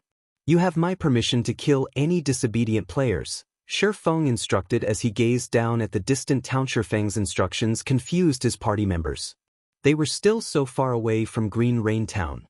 What was the point in securing such a distant location? Once Zero Wing's members spread out and surrounded the hill, Feng took 2 intermediate mana pulse cannons and a movement-type defensive magic array from his bag and began to set them up. Guild leader, you're not thinking of decimating Green Rain Town? Aqua Rose could not help her surprise when she saw the 2 intermediate mana pulse cannons. Abundant resources were available near the town, but if they turn these massive cannons against it, they'd cripple Green Rain Town. Although Green Rain Town is a strategic location, Zero Wing does not have much use for it. Moreover, with the town's powerful defenses, this is the perfect opportunity to test how effective the intermediate mana pulse cannons are in a siege. Why else would I have deliberately announced our intention to attack Green Rain Town? Feng asked seriously. Hearing Feng's explanation, Gentle Snow was speechless. The reason behind his announcement had been to test the intermediate mana pulse cannon's effects. If Crimson Castle's upper echelons knew about this, they'd likely have a heart attack. A moment later, Feng finished setting up the 2 intermediate mana pulse cannons and the movement-type defensive magic array, filling them with magic crystals. Once he had confirmed that everything was in place, Feng issued his command, aim for Green Forest Town and beat the hell out of them. Chapter 1430, Destroying the Town's Defenses in One Hit. Chapter 1430, Destroying the Town's Defenses in One Hit. A large number of guild players had been stationed atop Green Rain Town's ramparts. At the base of the walls, the Shadow Dragon Legion stood in neat, orderly rows as expected of the Dragon Phoenix Pavilion's trump card legion. Its members are so strong. Just looking at them makes me shudder. Guild Leader Fox, with them here, you won't have to lift a finger. The Shadow Dragon Legion will bring a swift end to Zero Wing's force. That's right. It's a pity that we won't get to join in. I'd like to show Zero Wing how powerful our guilds truly are. The various upper echelons on the ramparts chatted merrily as they gazed down at the Shadow Dragon Legion. Even if there weren't 180,000 elite players protecting Green Rain Town, Zero Wing's 1,000-man army would fail. After all, the NPC guards weren't just for display. Unfortunately, since the Shadow Dragon Legion had wanted the front line, their guilds had lost the chance to use Zero Wing as a stepping stone to improve their reputations in the Empire. Suddenly, Lonely Castle walked up to Crimson Fox and reported, "Guild Leader, a report just came in. For some reason, Zero Wing's members have stopped their advance and fortified a hill some distance away from the town. They've locked down the area around the hill. We sent several assassins to investigate, but they've all died." Hearing this, Crimson Fox and the other upper echelons were stunned. Why are they fortifying that hill?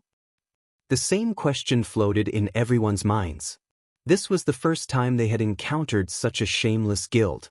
Zero Wing had boldly announced its plan to raid Green Rain Town, yet after such claims, it had only dispatched a little over 1,000 members. Now, for some unknown reason, Zero Wing's members had decided to halt their advance halfway. They were not approaching? Crimson Fox's lips curled. It seems Zero Wing's upper echelons still have some brainpower. They realized that charging into the town would be suicidal, so they've decided to wait for us to come to them? Guild Leader, should we send some of our people? Lonely Castle asked. No need. We'll let the Shadow Dragon Legion deal with it. We can save ourselves from the trouble of being called out for bullying, Crimson Fox said, laughing. Although he did not know what Zero Wing was trying to do, in front of absolute strength, all trickery was useless. At the end of the day, Crimson Castle would win this war, and Zero Wing's reputation in the Black Dragon Empire would be ruined. However, as the Shadow Dragon Legion prepared to set off for the hill, two spiraling, black and white beams appeared in the distance. Both beams struck the magic barrier around Green Rain Town a split second after they appeared, tearing through it as if it were paper boom. In the end, the two massive beams plowed through the town center. Two towering pillars of light rose from the craters, expanding until each covered a 500-yard radius. One could see these pillars even from tens of thousands of yards away. Both pillars gradually dissipated, leaving two 40-meter-deep craters. Everything that had been caught within the light pillars had disappeared. For a moment, every player in Green Rain Town was dumbfounded as they stared at the void the light pillars had left. The various guild upper echelons stared with wide eyes. What had happened? Was the sky falling? Not even Crimson Fox knew what had just transpired. Although the defensive magic array protecting Green Rain Town was only basic rank, it could survive Tier 3 attacks, yet it failed to resist the two-beam attacks. I investigate that attack immediately. Crimson Fox bellowed. Crimson Fox's heart bled over the buildings the attacks had just destroyed, not to mention the number of players that had died. Crimson Castle's members exploded into action. Guild Leader, it seems that those two beams came from the hilltop Zero Wing occupies, Lonely Castle said as he pointed towards the hill. So you're saying that is Zero Wing's doing?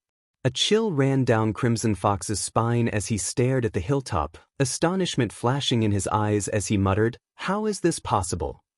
He had investigated Zero Wing thoroughly, so he knew that Zero Wing possessed powerful war weapons.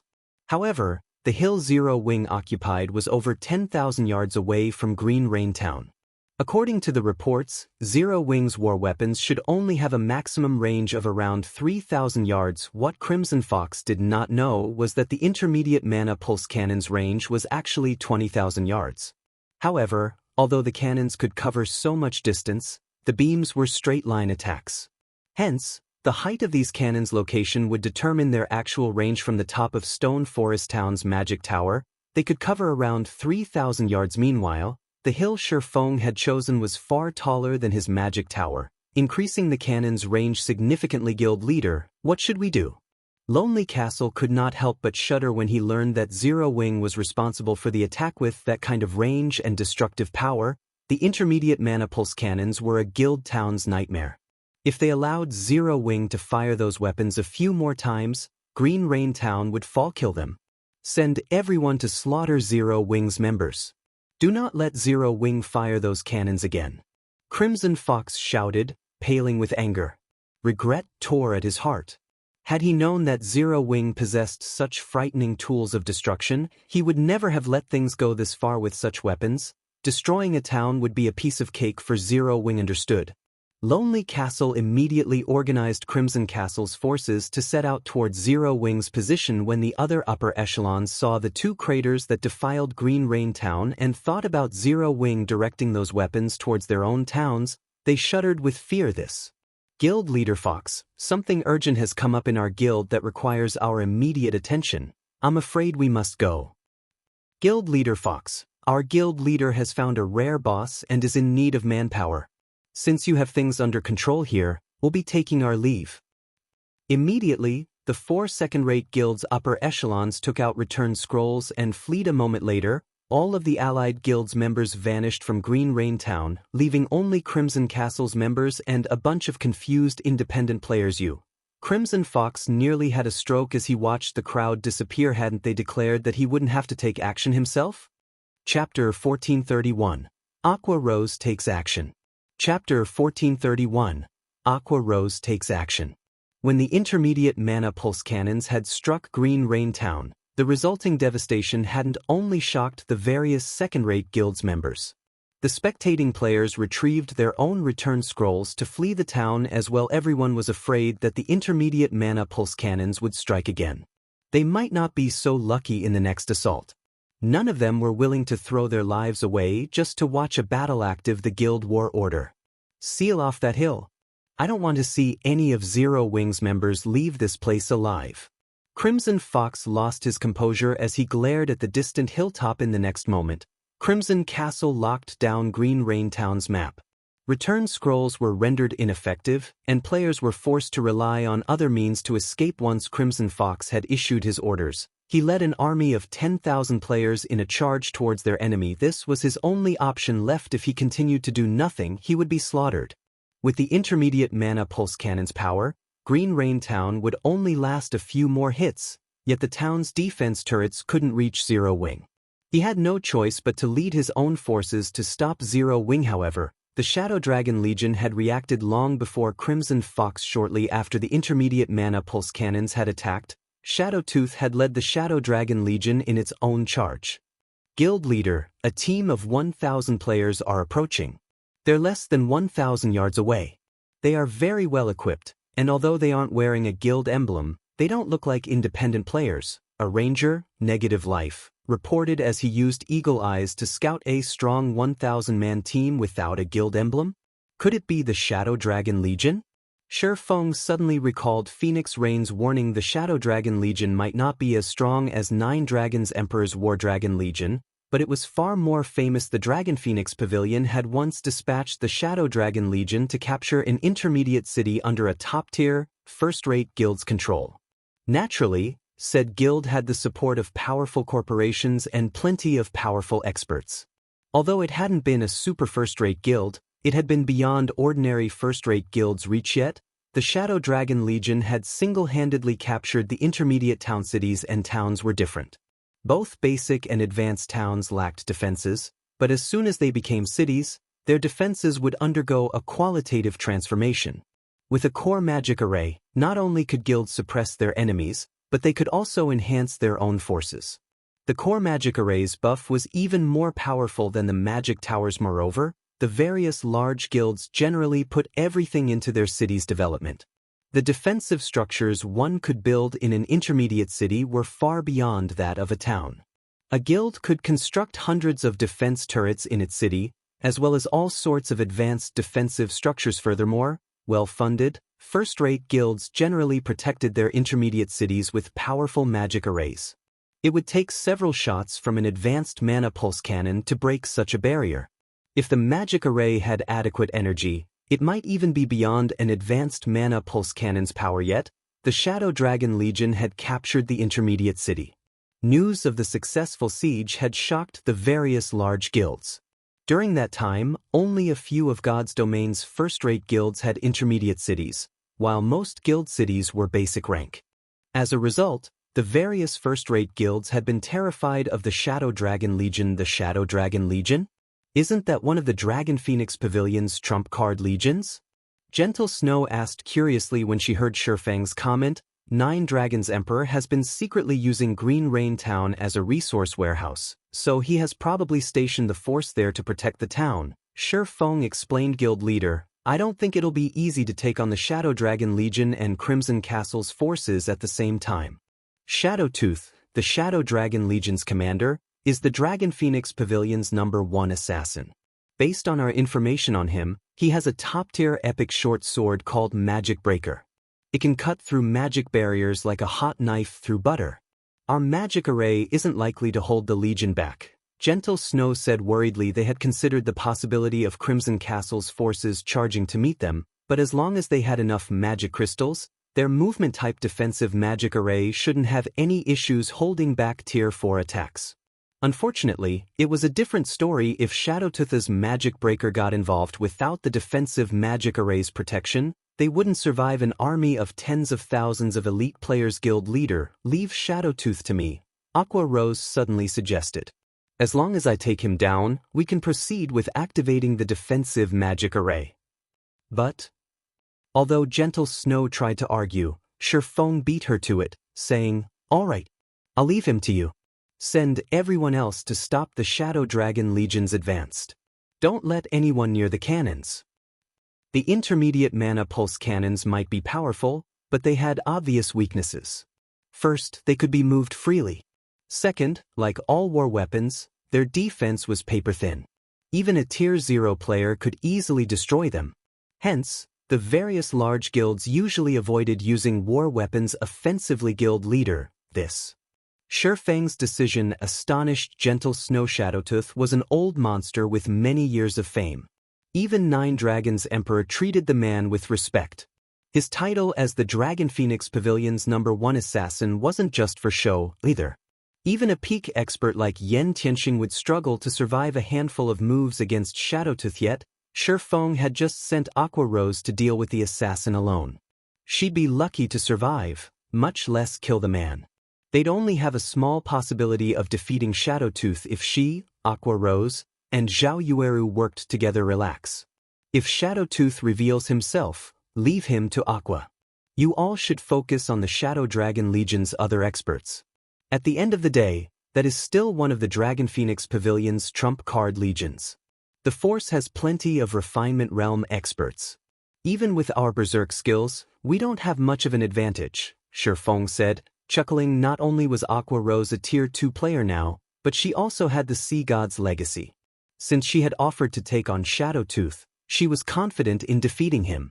If her victory weren't possible, it wouldn't be too late to send Gentle Snow and Zhao Yueru as reinforcements. Suddenly, Negative Life announced, Guild leader, Crimson Castle has sent an army of over 10,000 players. The Shadow Dragon Legion's members are also spreading out.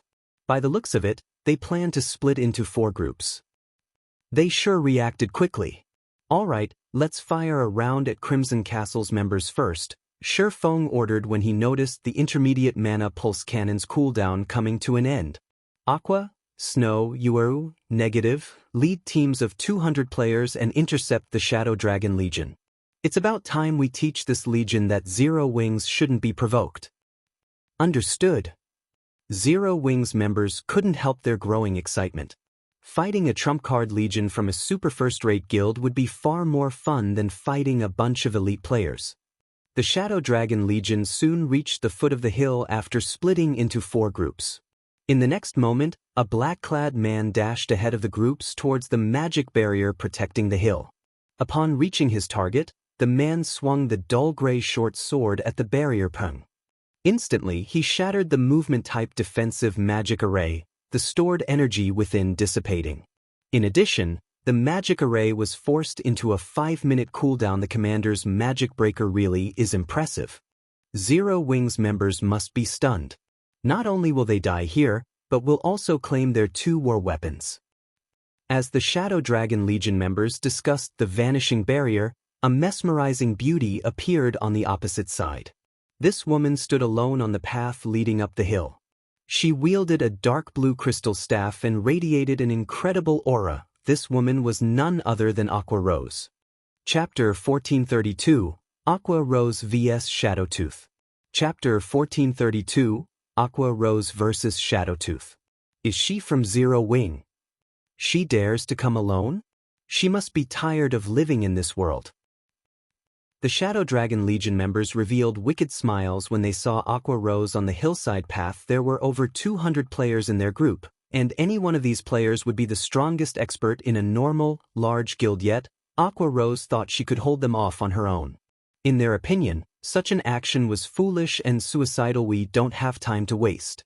A few of you go and finish her off. Everyone else, get to the hilltop. We must get our hands on those war weapons. Shadowtooth shouted as he stared at Aqua Rose. Although she radiated an intense aura, a party from the Shadow Dragon Legion would be more than enough to deal with her. Understood. As soon as Shadowtooth issued his command, a 6-man party split away from the group and dashed towards Aqua Rose. This party consisted of an MT, 1 healer, and 4 DPS. The level 45 shield warrior leading the party used charge at Aqua Rose. A moment after the shield warrior activated his skill, the berserker used charge as well. At the same time, the cleric cast a truth shield and minor recovery on the shield warrior, while 2 magical class experts and 1 ranger attacked Aqua Rose from a distance, aiming to cut off her path of retreat in seconds. 3 different attack methods closed in on Aqua Rose. The 6 Shadow Dragon Legion members' coordination and timing were even beyond most expert parties. However, Aqua Rose showed no intentions of fleeing. Instead, she lightly tapped the butt of her staff on the ground. Immediately, a wall of water rose up before her. The water wall continued to grow taller, and soon, an 8-meter-tall wave protected Aqua Rose. This tidal wave then surged to meet the approaching shield warrior and berserker. The tidal wave had enough range that it blocked the incoming ranged attacks from the enemy rear. It was the perfect combination of offense and defense. Meanwhile, the shield warrior and berserker were too close to the tidal wave's origin to dodge in time, and the massive wave devoured them both. After the tidal wave passed, the berserker, who had close to 40,000 HP, transformed into particles of white light and disappeared from the battlefield, a piece of equipment taking his place. As for the shield warrior, due to his quick reactions and activating shield wall in time, he survived Aqua Rose's attack. However, less than 1/3 of his HP remained. Moreover, this was after Truth Shield had absorbed part of the attack's damage. Just how high is her magic damage? The magical class players were astonished as they stared at the surviving shield warrior. It was obvious that the tidal wave had been the result of a channeled spell. Channeled spells were usually mini AoE attacks. With their magic damage, they'd be lucky to drop the shield warrior's HP by 1/3 with a tier 1 mini AoE spell. Of course, that was if he didn't activate Shield War, and without Truth Shield's protection. Yuri still alive? Aqua Rose was slightly surprised to see the MT standing. It seems your magic resistance is quite high. She had used a tier 1 legacy spell called Water Wave. However, despite being only a tier 1 spell, the Sea Dragon Staff had enhanced her attack's power significantly. Overall, it should have rivaled a tier 1 large-scale destruction spell. Her magic damage is too high. Switch to range attacks. The surviving shield warrior shouted as he gave Aqua Rose a cautious look. The other party members nodded in agreement. Against magical class players with high magic damage, a shield warrior with limited mobility was a sitting duck. Defeating such a target would be a piece of cake. However, before the shield warrior could regret his hasty charge, thorny, pitch-black vines bound his feet, and before anyone had realized it, Aqua Rose had finished chanting another incantation as the surrounding mana surged towards the Sea Dragon Staff Tier 2 spell, Rising Flow. Aqua Rose waved her staff at the shield warrior and magical class players before her. Over a dozen jets of water streaked away from her, dancing and intertwining across 50 yards. It was beautiful. These jet speed could even rival that of Feng swords. Even the shield warrior, who had kept his guard up against Aqua Rose's attacks, only managed to block 3 jets of water before 5 others struck. The magical class players, the ranger, and the cleric didn't have time to attack since they had assumed the shield warrior had been the woman's only target. By the time they reacted, it was too late. Even the cleric, who had only been struck once, had died instantly with a single move. Aqua Rose had killed 5 experts from the Shadow Dragon Legion. Impossible. The Shadow Dragon Legion members that had planned to circle Aqua Rose to get up the hill were stupefied after the brief exchange. A party from the Shadow Dragon Legion had been defeated. Aqua Rose had taken less time than a peak expert to eliminate one of the Shadow Dragon Legion's parties. Her spells were terrifying. Not only were they extremely fast, but they also contained horrific power. The cleric had lost all of his 30,000 plus HP to a single water jet. However, Aqua Rose didn't seem particularly surprised. Even if a non-MT player successfully blocked one of her water jets, they'd be either dead or close to it. Tracing Flow was a Tier 2 spell, but with the Sea Dragon Staff's buff, it had the power of a Tier 3 spell. So, Zero Wing had another expert of this caliber? Shadowtooth glared at Aqua Rose. A moment later, he revealed a playful smile as he muttered, "It's no wonder why she dared to block our path by herself. I guess I can play with you for a bit." The hillside path was very narrow, making it easily defensible. And with such powerful spells, they'd be little more than moving targets for the woman if they charged up the path. If they took an alternative route, climbing the hill's steep slopes, they'd still be targets. Only, rather than Aqua Rose, the entirety of Zero Wing's forces would use them as target practice. Hence, if they wanted to ascend this hill, they had to defeat Aqua Rose. Suddenly, Shadowtooth vanished. He then began to approach the woman. Although Shadowtooth didn't have Yen Tianxing's true orb, a domain realm expert like him knew his environment like the back of his hand. Not only could he move quickly, but he could also prevent others from noticing his presence. Only players with active observation or perception skills could catch a glimpse of him. However, whether or not the opponent discovered his presence didn't make a difference to an expert of Shadowtooth's caliber. He was simply too fast. He was extremely difficult to pin down with ranged attacks. Indeed, while Aqua Rose had detected the assassin, none of her spells found their target. It was as if Shadowtooth had grasped her spell's trajectory long before she had launched them, always moving out of their paths. Sure enough, the Dragon Phoenix Pavilion's #1 assassin is truly powerful. Although Aqua Rose was double speed casting, she couldn't hinder Shadowtooth's approach. Despite predicting the assassin's movements thanks to her enhanced physique, Shadowtooth predicted hers as well.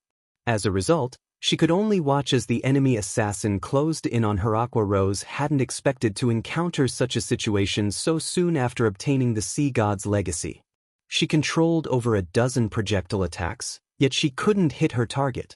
If she allowed Shadowtooth to come within melee range, she was dead meat. When Shadowtooth was only 20 yards away, he used Shadow Steps and appeared behind Aqua Rose.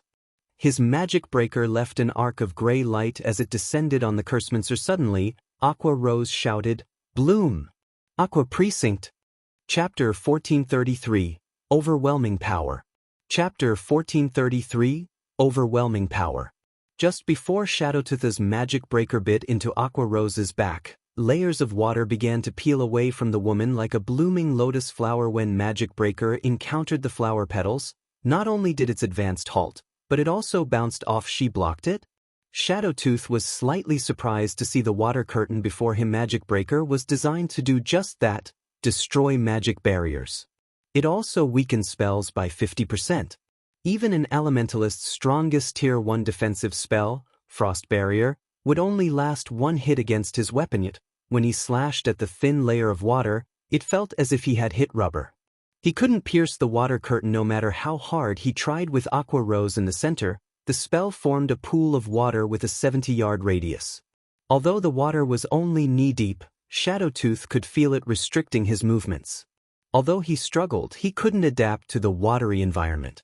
It was as if the pool rejected his existence. Not only did his basic attributes immediately decrease by 30%, but his physique also visibly weakened. This move was none other than Aqua Precinct, a Tier 2 legacy domain spell Aqua Rose had learned. However, since she was using the spell on land, it couldn't display its full potential. Even so, the spell would reduce all enemies' basic attributes by 30%, physique by 20%, and movement speed by 30%. However, the truly impressive effect wasn't its ability to weaken enemies. Rather, it was perfectly suited to both offense and defense. Unlike Ice Wall or Frost Barrier, which required incantations, Aqua Rose could easily form a maximum of 3 water curtains to protect herself with just a thought. Each water curtain had the properties of a Tier 2 defensive spell. With all 3 layers, the water curtains could even block Tier 3 spells. Aqua Precinct's offensive capabilities were even more impressive. Although the attacks weren't AoEs, Aqua Rose could control a maximum of 12 water snakes to strike her opponents. Each water snake's strength was the equivalent of 140% of the caster's intelligence. Let's take this fight seriously. Standing on the water surface, Aqua Rose smiled at Shadow as she spoke. 12 8-meter-long water snakes manifested around the caster from afar. It looked as if Shadowtooth were facing 12 great lords. Aqua Rose's intelligence attribute had already been extremely high, but after obtaining the Sea God's Legacy and the Sea Dragon Staff, each of her water snakes possessed strength on par with a Great Lord of the same level. Moreover, unlike a Great Lord, the water snakes didn't have HP. As long as Aqua Rose was alive and her Aqua Precinct was in place, they would fight. If this were a naval battle, the 12 water snakes would have double the strength. Even a Tier 2 player with an active Berserk skill would struggle to defeat one. Impossible. What kind of spell is that? Just who is she? The watching Shadow Dragon Legion members were stupefied. The sight of these 12 serpents was petrifying. How was this a PvP fight? Shadowtooth was practically trying to solo a boss. Die! Aqua Rose showed no mercy as she controlled the 12 snakes to strike at Shadowtooth. As the water snakes flew towards him, Shadowtooth felt as if he were watching a massive waterfall pour down on his head. Immediately, Shadowtooth activated his Berserk skill and tried to avoid the approaching attacks. However, the water snakes were astonishingly fast. They crossed a dozen yards and reached the assassin almost instantly. As a domain realm expert, Shadowtooth had a perfect grasp of the snake's trajectories, but he wasn't fast enough to move out of harm's way in time. In the end, one of the snakes slipped past his defenses. Fortunately, Shadowtooth reacted quickly enough to block the attack with Magic Breaker. Due to Magic Breaker's passive, spell weakening effect, the water snake's attack wasn't nearly as powerful. In the end, its attack was slightly weaker than a High Lord's of the same level. Although Shadowtooth's basic attributes had diminished, his strength after activating his Berserk skill could still rival that of a Lord-ranked monster of the same level. He didn't have much of an issue blocking the attack. Though the impact had slid him backward, he had only lost around 400 HP. It wasn't a considerable amount to an assassin with 44,000 HP in total. For a time, the two combatants engaged in a battle of attrition. Aqua Precinct was unlike other spells, where one only needed to invest mana when they cast the spell. Rather, the domain's spell fed off of the user's mana to sustain itself. In exchange, the spell did not have a cooldown or duration. Players could turn it on and off freely. That wasn't to say that Aqua Rose could maintain the Aqua Precinct indefinitely or a long time. The spell consumed a frightening amount of mana every second. Based on her remaining mana, Aqua Rose had about 3 more minutes with the spell.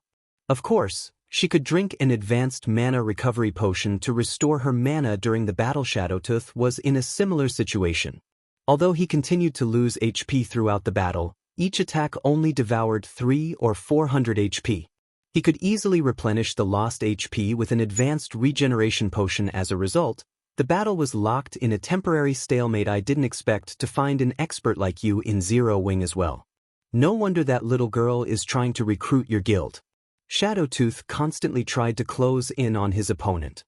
While the battle raged between Aqua Rose and Shadowtooth, the fight stunned Zero Wing's members atop the hill. In their eyes, both players were absolute monsters.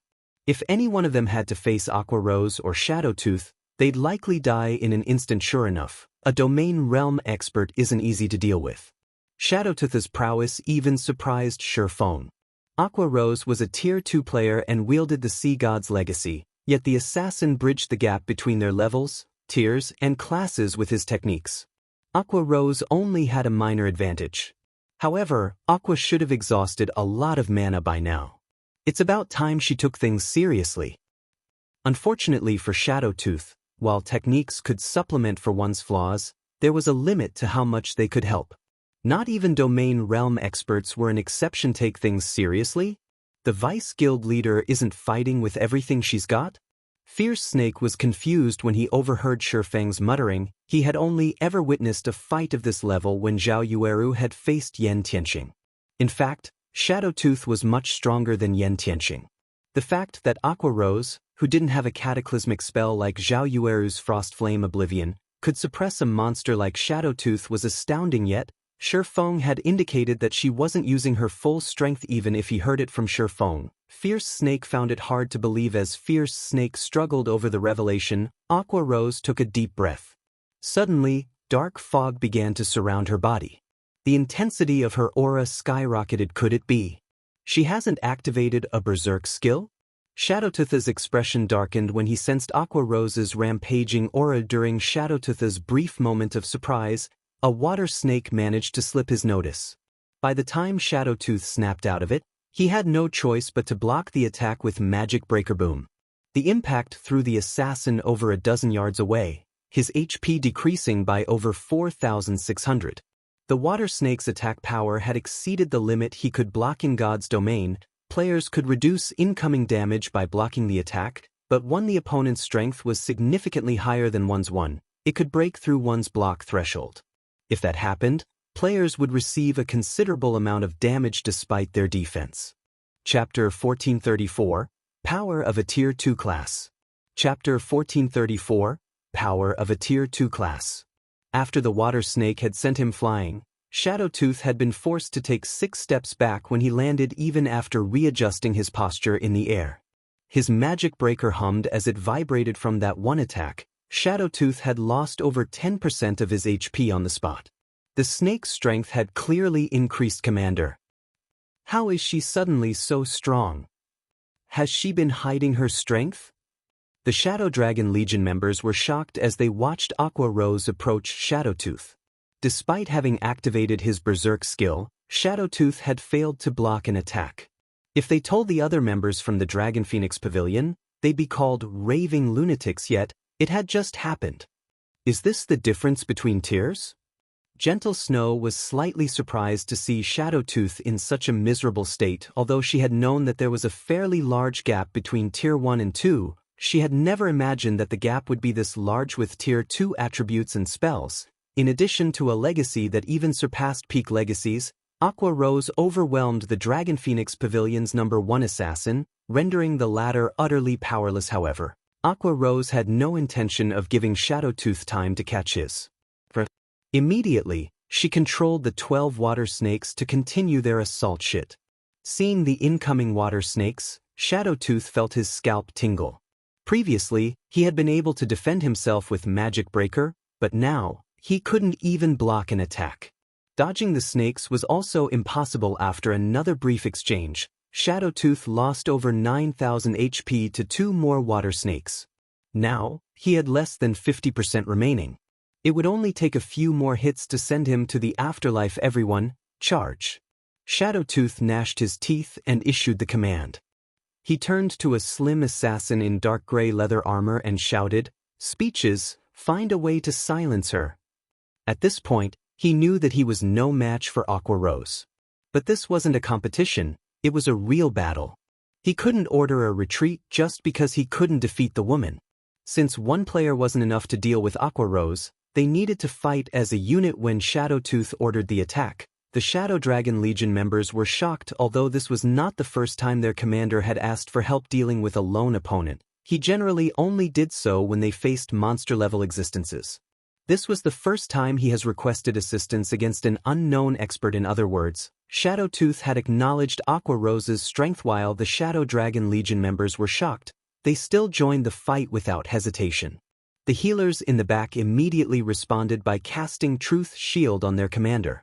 They sent a couple of healing spells at the same time, raising Shadowtooth's HP to full. Meanwhile, over a dozen assassins snuck around to Aqua Rose's back. The remaining ranged classes began to launch their attacks. Although the hillside path was narrow, There was enough room for dozens of ranged players to move within range while maintaining some distance from the Kursmansuyuri. Finally sick of watching?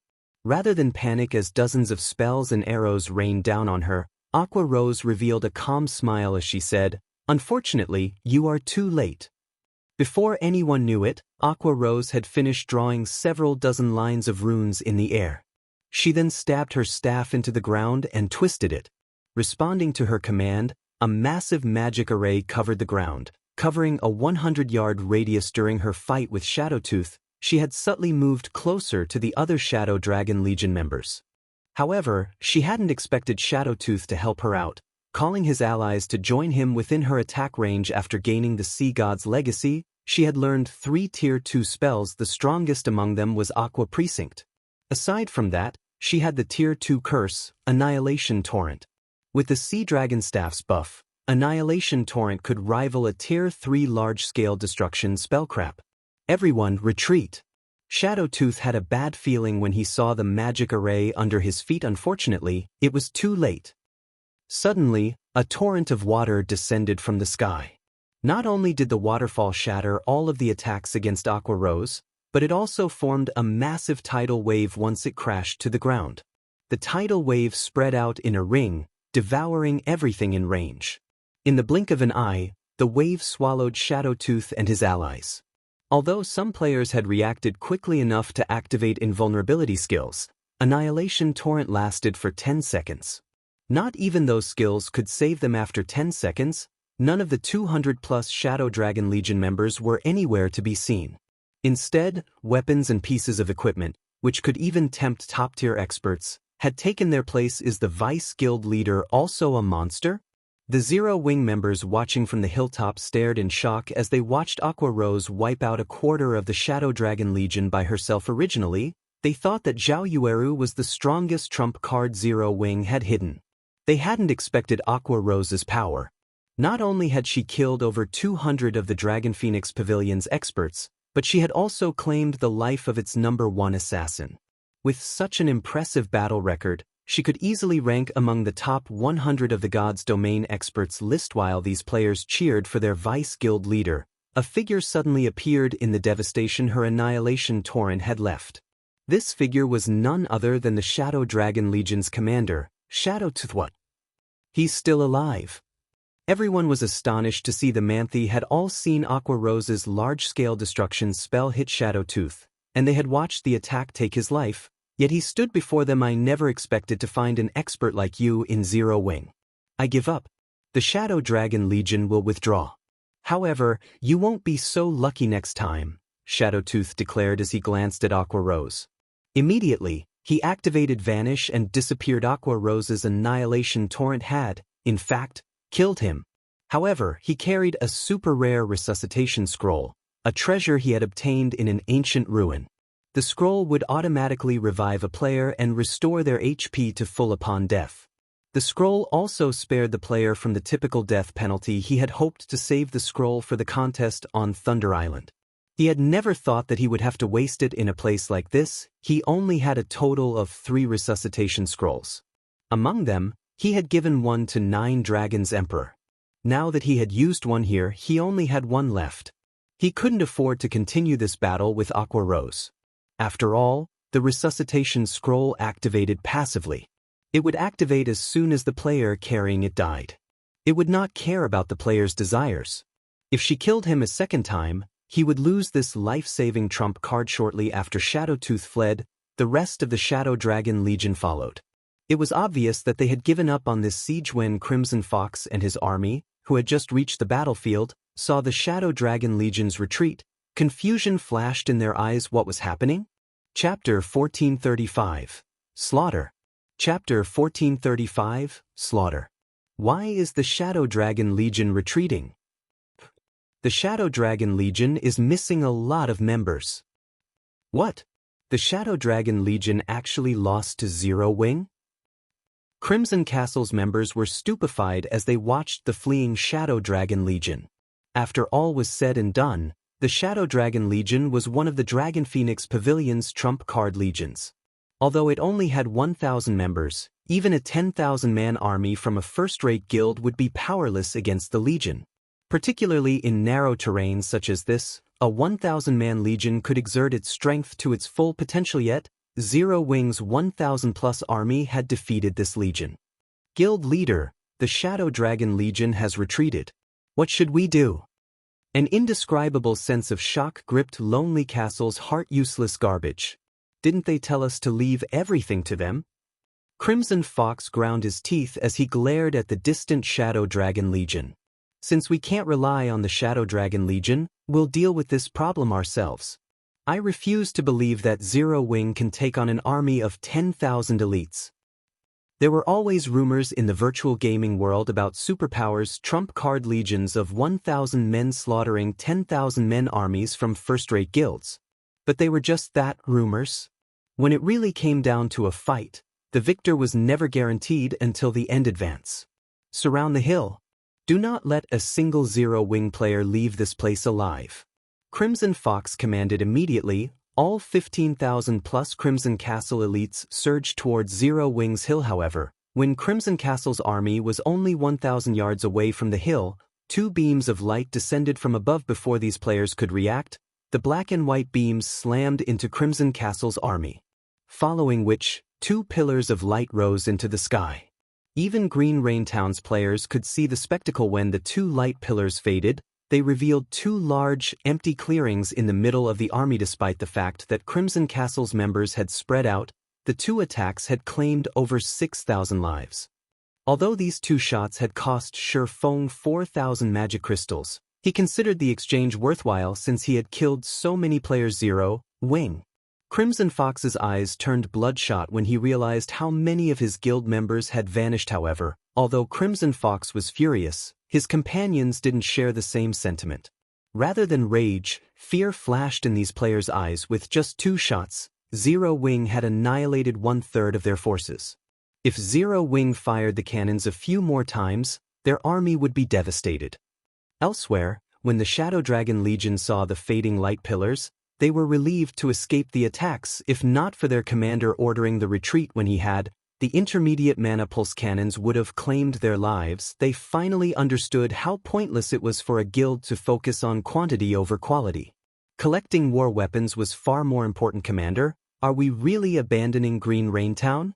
A Shadow Dragon Legion member asked. Shadowtooth 9 Dragon's Emperor had personally tasked them with Green Raintown's protection. If they packed up and left now, they would most likely have to face the man's wrath. What else are we supposed to do? Fight them? Angrily, Shadowtooth snapped. The only person to blame here is that fool, Crimson Fox. If he hadn't resorted to petty tricks to stop Zero Wing from capturing Hidden Fog Town, Zero Wing wouldn't have decided to make an example of Crimson Castle. Zero Wing isn't what it was in the past. Notify the other guilds under our control. Tell them that unless they have a way to deal with those cannons, they should keep their heads down. He hadn't wanted to interfere with the arrangement between Zero Wing and Crimson Castle in the first place, but since the guild had come knocking on Green Raintown's door, it had forced his hand. In the end, not only had he failed to stop Zero Wing, but he also lost over 300 Shadow Dragon Legion members in a few minutes. It had been a heavy blow to the Legion. What are you all afraid of? These kinds of attacks have a long cooldown. Zero Wing only has 1,000 players. If we finish them off quickly enough, they won't have a chance to fire those cannons again. Crimson Fox bellowed. Although the intermediate mana pulse cannons were powerful, he had a rough estimate of their cooldown. 4 minutes and 30 seconds had passed between the first attack and the second. In other words, the intermediate mana pulse cannon's cooldown should be 4 to 5 minutes long. This was more than enough time for a 10,000-man army to wipe out 1,000 players. Crimson Fox's reasoning shook his players from their frightened daze. Reclaiming their confidence, they dashed for the hillside paths. Guild leader, they're advancing again. Negative life reported through the team chat. Good. Everyone, maintain your positions. Hold the enemy off for as long as possible. Crimson Fox's determination didn't particularly surprise Feng. The man had no more paths of retreat. If he let Zero Wing attack unhindered, he'd lose Green Raintown and his army.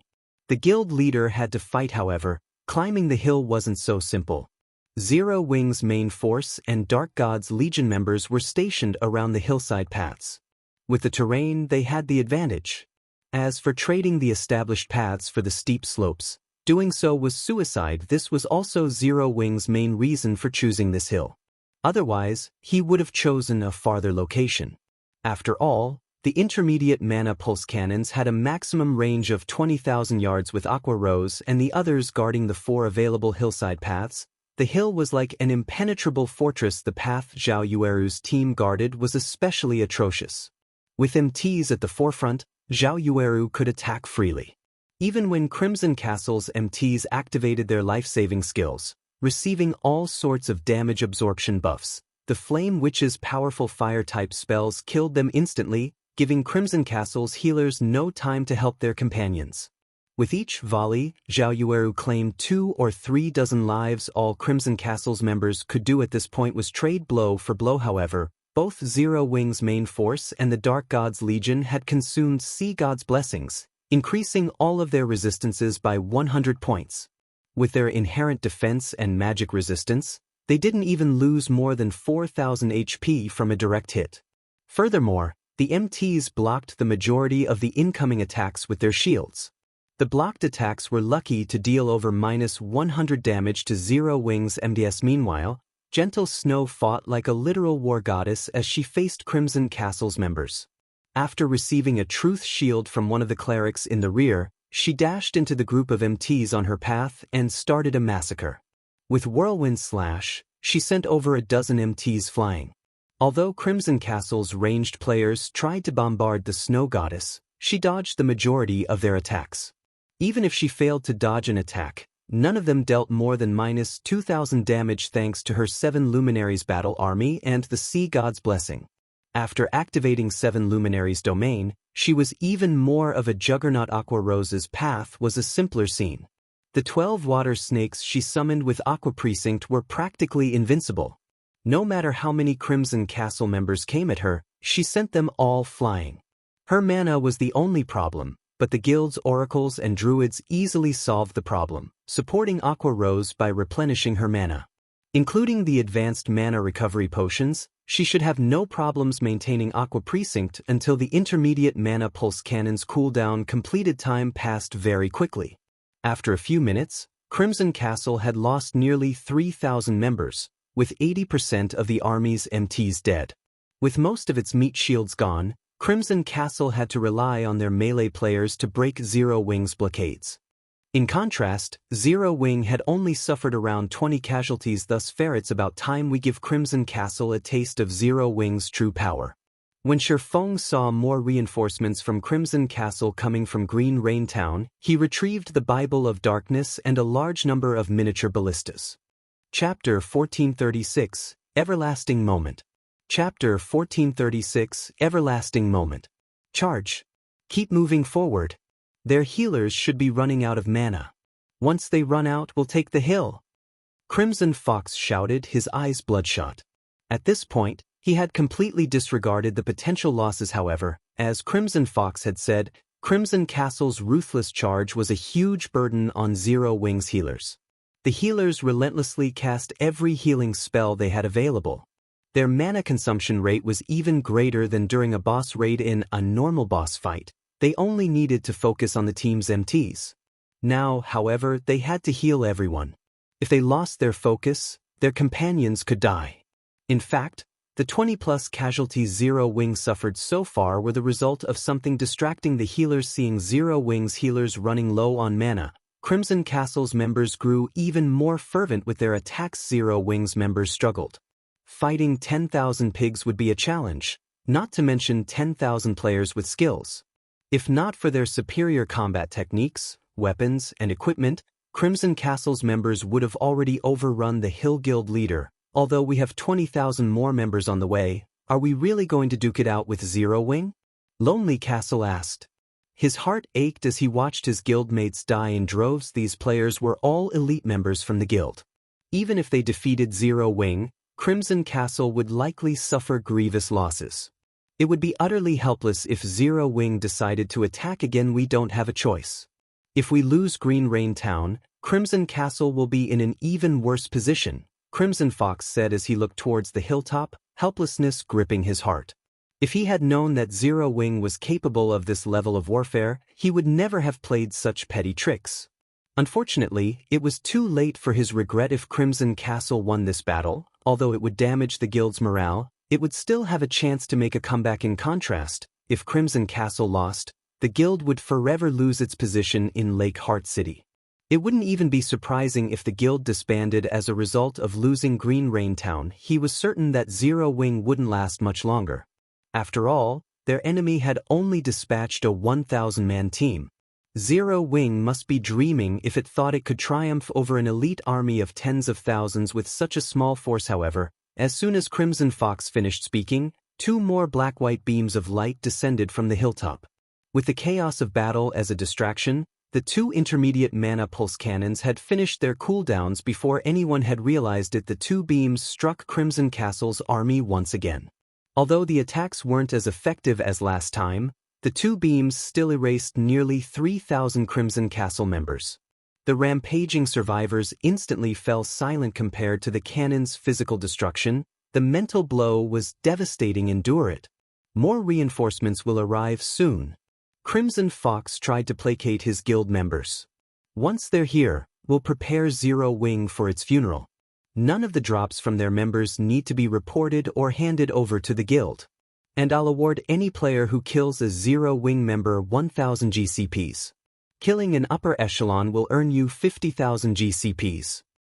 Crimson Castle's members cheered when they heard the potential rewards. Although Crimson Castle's GCPs weren't particularly valuable, 1,000 points were still the equivalent of a little over 1 gold. 50,000 points were worth around 50 plus gold. It was enough money to purchase a common mount or a piece or 2 of top-tier equipment. However, following the intermediate mana pulse cannon's attacks, dozens of flaming arrows cascaded down from the hilltop. These were the exploding arrows from the miniature ballistas. Although the exploding arrows were much weaker than the intermediate mana pulse cannons, there were far more of them, and they had a shorter cooldown to ensure the fall of Green Rain Town. Feng had prepared 50 miniature ballistas, following which, explosions shook the ground amid Crimson Castle's army. The guild's members transformed into streaks of light. A single volley had claimed over 500 lives. As they watched their comrades die, the survivors also noticed a magic barrier spread out from the hilltop. The barrier blocked every attack from Crimson Castle's members, protecting Zero Wing.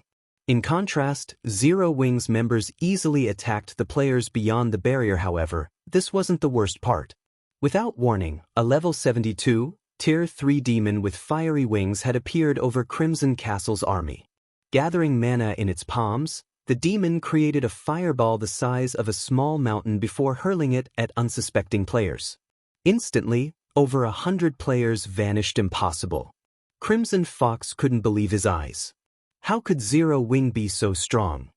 With such overwhelming offensive and defensive capabilities, not even a 100,000-man army could defeat Zero Wing's 1,000 players, much less his 10,000 players. The last attack had shocked Crimson Castle's members so badly that they had forgotten to continue their attacks. They all knew how powerful magic barriers were. As long as a magic barrier had enough mana, and none of the attacks exceeded its endurance limit, it would remain in place indefinitely. Zero Wing dares to take the Shadow Dragon Legion so lightly. Watching from afar, fear and rage flashed in Shadowtooth's eyes. He had led one of the Dragon Phoenix Pavilion's bona fide trump card legions against the guild, yet Zero Wing hadn't even bothered to use everything it had during their fight. It felt as if their enemy had only been playing with them. It's about time we end this battle. Feng smiled when he saw Crimson Fox in the distance. He then activated Phantom Kill and Space Movement. He stepped into the spatial terrain the blink of an eye. Feng appeared above Crimson Fox. The sky split? That's Black Flame. What is he trying to do? Crimson Castle's members were surprised to see the figure emerge from the spatial tear.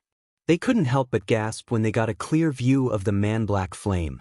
Although Feng's appearance surprised Crimson Fox, he reacted quickly and retrieved 2 Tier 3 magic scrolls from his bag.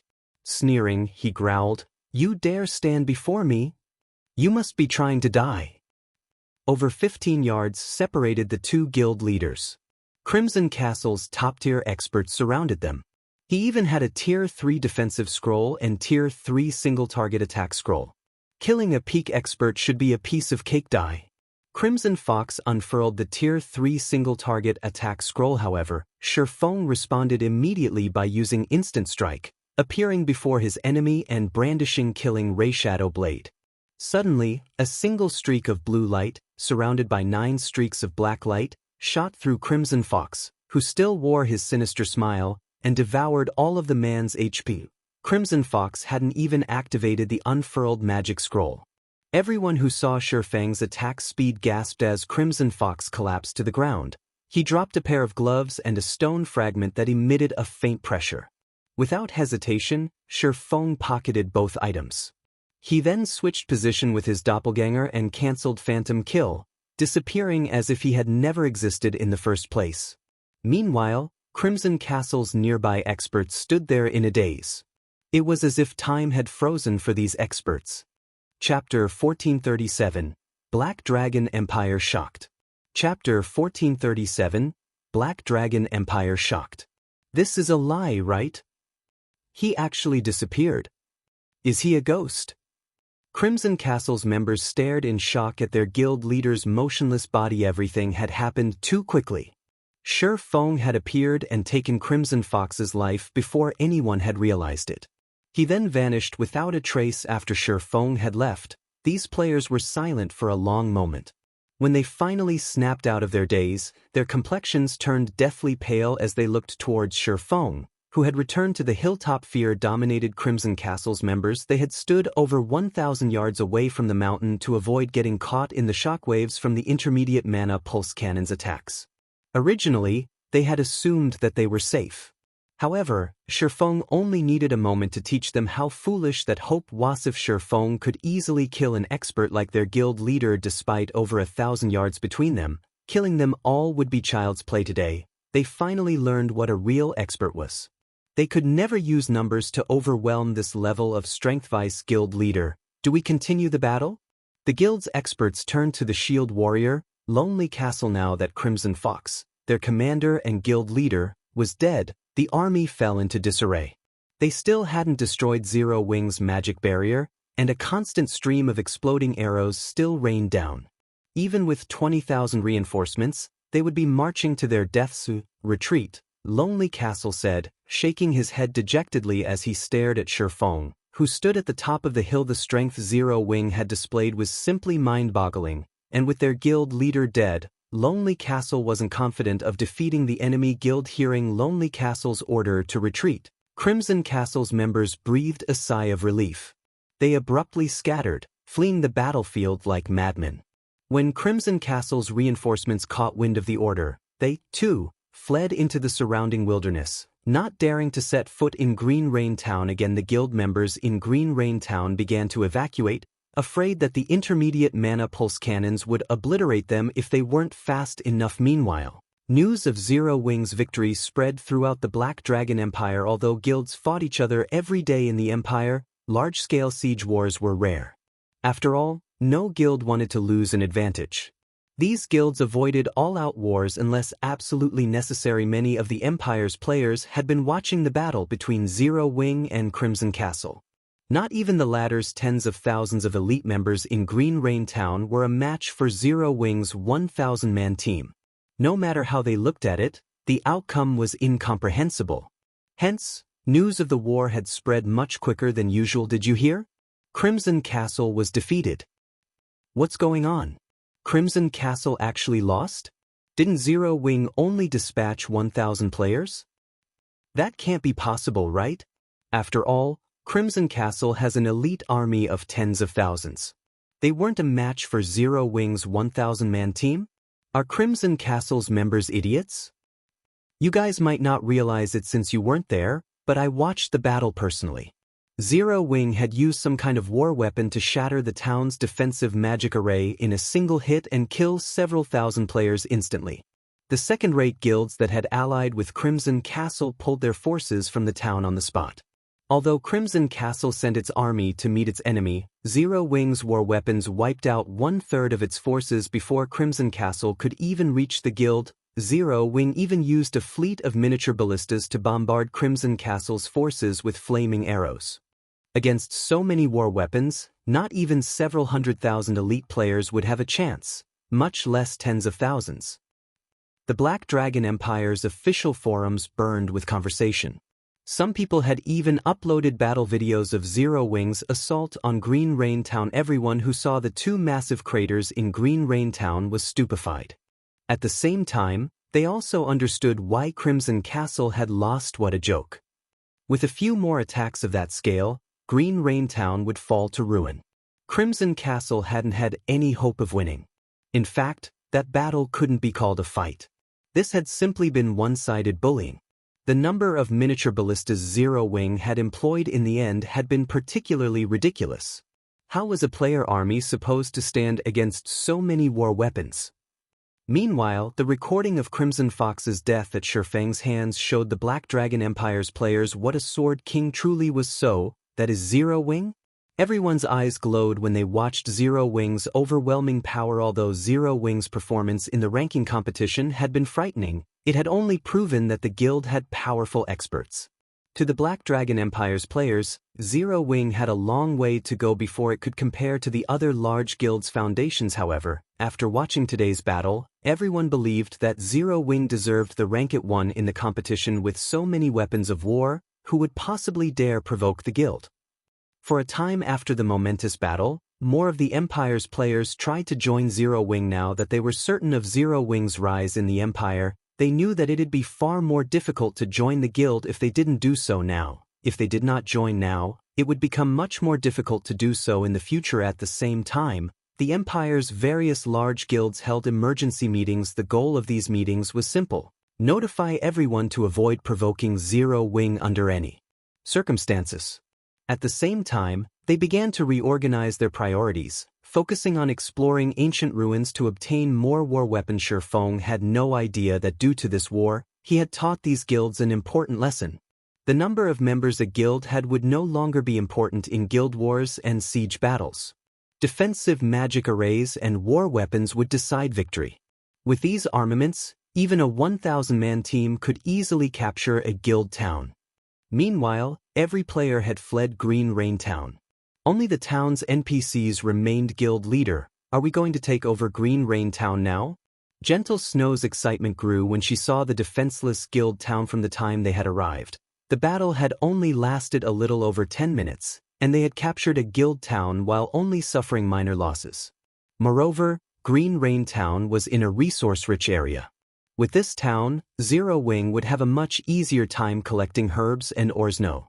We're going to destroy it, Feng said, shaking his head. But guild leader, it's a ready-made town. If we claim it, we can save on construction costs. Aqua Rose hurriedly advised when she heard Feng's plan. What a joke. It was clear that Crimson Castle must have invested at least several tens of thousands of gold. Moreover, Green Rain Town was a high-resource town. Many guilds would love such an opportunity. If not for Nine Dragons Emperor's secret support, the Empire's first-rate guilds would have long since tried to raid the town and claim it for their own. Yet, Feng wanted to abandon it. This was insane. There's no need to get caught up in this town. We have a much better option, Feng said, smiling. He then took a blood-red stone that radiated a faint pressure from his bag. This was the stone that had dropped from Crimson Fox's body. Chapter 1438, Frightening Harvest. Chapter 1438, Frightening Harvest. A better option. Gentle Snow looked at the blood-red stone in Feng's hand curiously. The stone was the size of a fist. If not for the faint pressure radiating from it, it would be easily mistaken for an ordinary red gemstone. This isn't just an ordinary stone. It's actually made of red luminary stone. Seeing the doubt on Gentle Snow's face, Feng smiled and explained, "You know what red luminary stone is. It's far more valuable than magic crystals. It's also a superconductive, or only second to the 7 luminaries crystals." But what does this stone have anything to do with a resource town? Gentle Snow asked curiously. I haven't finished. This stone is made of red luminaire stone, but it's not complete. Originally, the Black Dragon Empire had created teleportation gates leading to 33 neutral maps outside of the Empire's borders. These locations were the reason the Empire had flourished during the past. However, the teleportation gates had been destroyed during a rebellion, and the teleportation cores that powered the gates had gone missing. This stone is one of those cores. With this teleportation core, we can construct a stable teleportation gate in a guild town within the Black Dragon Empire as long as we collect a bottle of temporal sand and 200,000 magic crystals. We can use the teleportation gate to travel to the neutral map recorded within the core. Feng explained the teleportation core in detail as he gazed at the stone in his hand. During the Black Dragon Empire's early days, the Empire had stood shoulder to shoulder with the four great empires. If not for the rebellion and the teleportation gate's destruction, the Black Dragon Empire would have been the fifth strongest empire in God's domain. The Dragon Phoenix Pavilion had obtained 7 of the 33 teleportation cores in the past. As a result, the pavilion had secured an abundance of resources and eventually grew to rival veteran Super Guild. Feng had never expected to obtain one of these cores by killing Crimson Fox. There were only 33 of these teleportation cores in the Black Dragon Empire, each one linked a high-resource, neutral map. Due to the nature of these maps, teleportation arrays couldn't reach them. Players usually had to rely on their own 2 feet to travel to these areas. If one had a means to teleport to a particular map, they'd have a monopoly on the map's resources. Feng had considered capturing Green Rain Town, but the town's resources paled in comparison to the teleportation core. As long as Zero Wing captured Hidden Fog Town and constructed a teleportation gate, it'd have access to a large amount of resources, focusing a fraction of those resources into the town's development. They didn't need Green Rain Town. It would just be an additional expenditure for the guild. They didn't need to worry about fending off other major powers contesting for the town. Either teleport to a neutral map? Guild leader, are you joking? Gentle Snow stared at the stone in Feng's hand in shock. She had been playing God's domain for quite some time now. As a member of the guild's upper management, she kept up on various information about the game. Naturally, she had an acute understanding of the importance of neutral maps. Neutral maps were not under human control. They weren't suitable for human settlements either. However, these locations shared a similar aspect. They had a ridiculous amount of resources, far beyond those found in empires and kingdoms. One could find rare and valuable resources in practically every corner. However, neutral maps were extremely dangerous. They were also far from any civilization. Traveling to and from these areas was troublesome. Furthermore, it was difficult for players to remain in these maps for long periods. As a result, players' harvest was limited. A teleportation gate connected to a neutral map was as good as taking control of that map. One could send players through the gate freely. Not only was it convenient, but it would also help guild towns attract players and the resources they had to offer. One could just imagine how frighteningly valuable the core was. Not even 5 Green Rain Toes would be worth as much as a single teleportation core. Once Zero Wing set up the teleportation gate, it could develop in the Black Dragon Empire without worry, even if it had to face fierce competition from the Empire's other large guilds. Take a look at it yourself. Feng then shared the teleportation core's introductory text with Gentle Snow. The text referred to the stone as a teleportation core, as Feng had explained. However, there was no mention of its connected location. It only stated that it could be used to construct a teleportation gate leading to an unknown location. After reading the introductory text, Gentle Snow began to search through Zero Wing's database. She quickly found information regarding fallen teleportation gates that had existed within the Empire. These gates had led to 33 different neutral maps. This discovery rendered Gentle Snow speechless. She even wondered if Feng were some kind of robot. It was astonishing how much information he knew. The information about the Black Dragon Empire's teleportation gates was fragmented. If not for Feng's explanation, she wouldn't have learned anything about these gates. Although the teleportation core was a wonderful item, there was a major problem: the bottle of temporal sand and the 200,000 magic crystals. She had never even heard of the temporal sand. Without the temporal sand, the teleportation core was just a paperweight. Leave the teleportation gate to me. You just need to worry about securing Hidden Fog Town and completing your Tier 2 promotion as soon as possible. You've seen the gap between Tier 1 and 2 for yourself. The sooner you complete your promotion quest, the easier leveling up will be. Sure, Feng said he was fully aware of the teleportation core's flaws. The required 200,000 magic crystals were enough to choke a first-rate guild. It was already difficult to make ends meet, much less save up. A guild would require a tremendous amount of time to collect so many crystals. The other problem was the temporal sand. Temporal sand was counted by the grain, and each bottle contained 500 grains. Every grain was extremely valuable. Each had sold for 20 gold or more in the past. During its peak, these temporal sand grains had even sold for over 50 gold each. Moreover, there wasn't nearly enough supply to keep up with demand. Aside from its relation to the teleportation gates, temporal sand grains were also used as valuable materials in crafting various epic items. When one used temporal sand in an item's production, not only could it increase the success rate, but it could also enhance the item's attributes. Moreover, the more temporal sand the crafter used, the greater the final product's enhancements would be. Hence, temporal sand had been highly sought after in God's domain. However, he only knew of 2 methods to obtain temporal sand in the Black Dragon Empire. Fortunately, he was considerably familiar with one method. He could purchase them from Countess Katie Green in Lake Heart City. It seems like it's time to pay another visit. Chapter 1439. Revisiting the Countess's Mansion. Chapter 1439. Revisiting the Countess's Mansion. Black Dragon Empire, Black Dragon City. People crowded the streets in the city's prosperous trade area. Level 42 and 43 experts were everywhere. Players atop mounts were also a common sight in the luxurious shops lining the streets. One could easily find level 40 secret silver weapons and equipment. A few shops even had level 40 dark gold weapons and equipment on display in their windows. Although more players in God's domain reached level 40 by the day, level 40 weapons and equipment were still extremely rare. Many players that had reached level 40 had to continue using level 35 equipment. Players who obtained even a piece of level 40 secret silver equipment were overjoyed.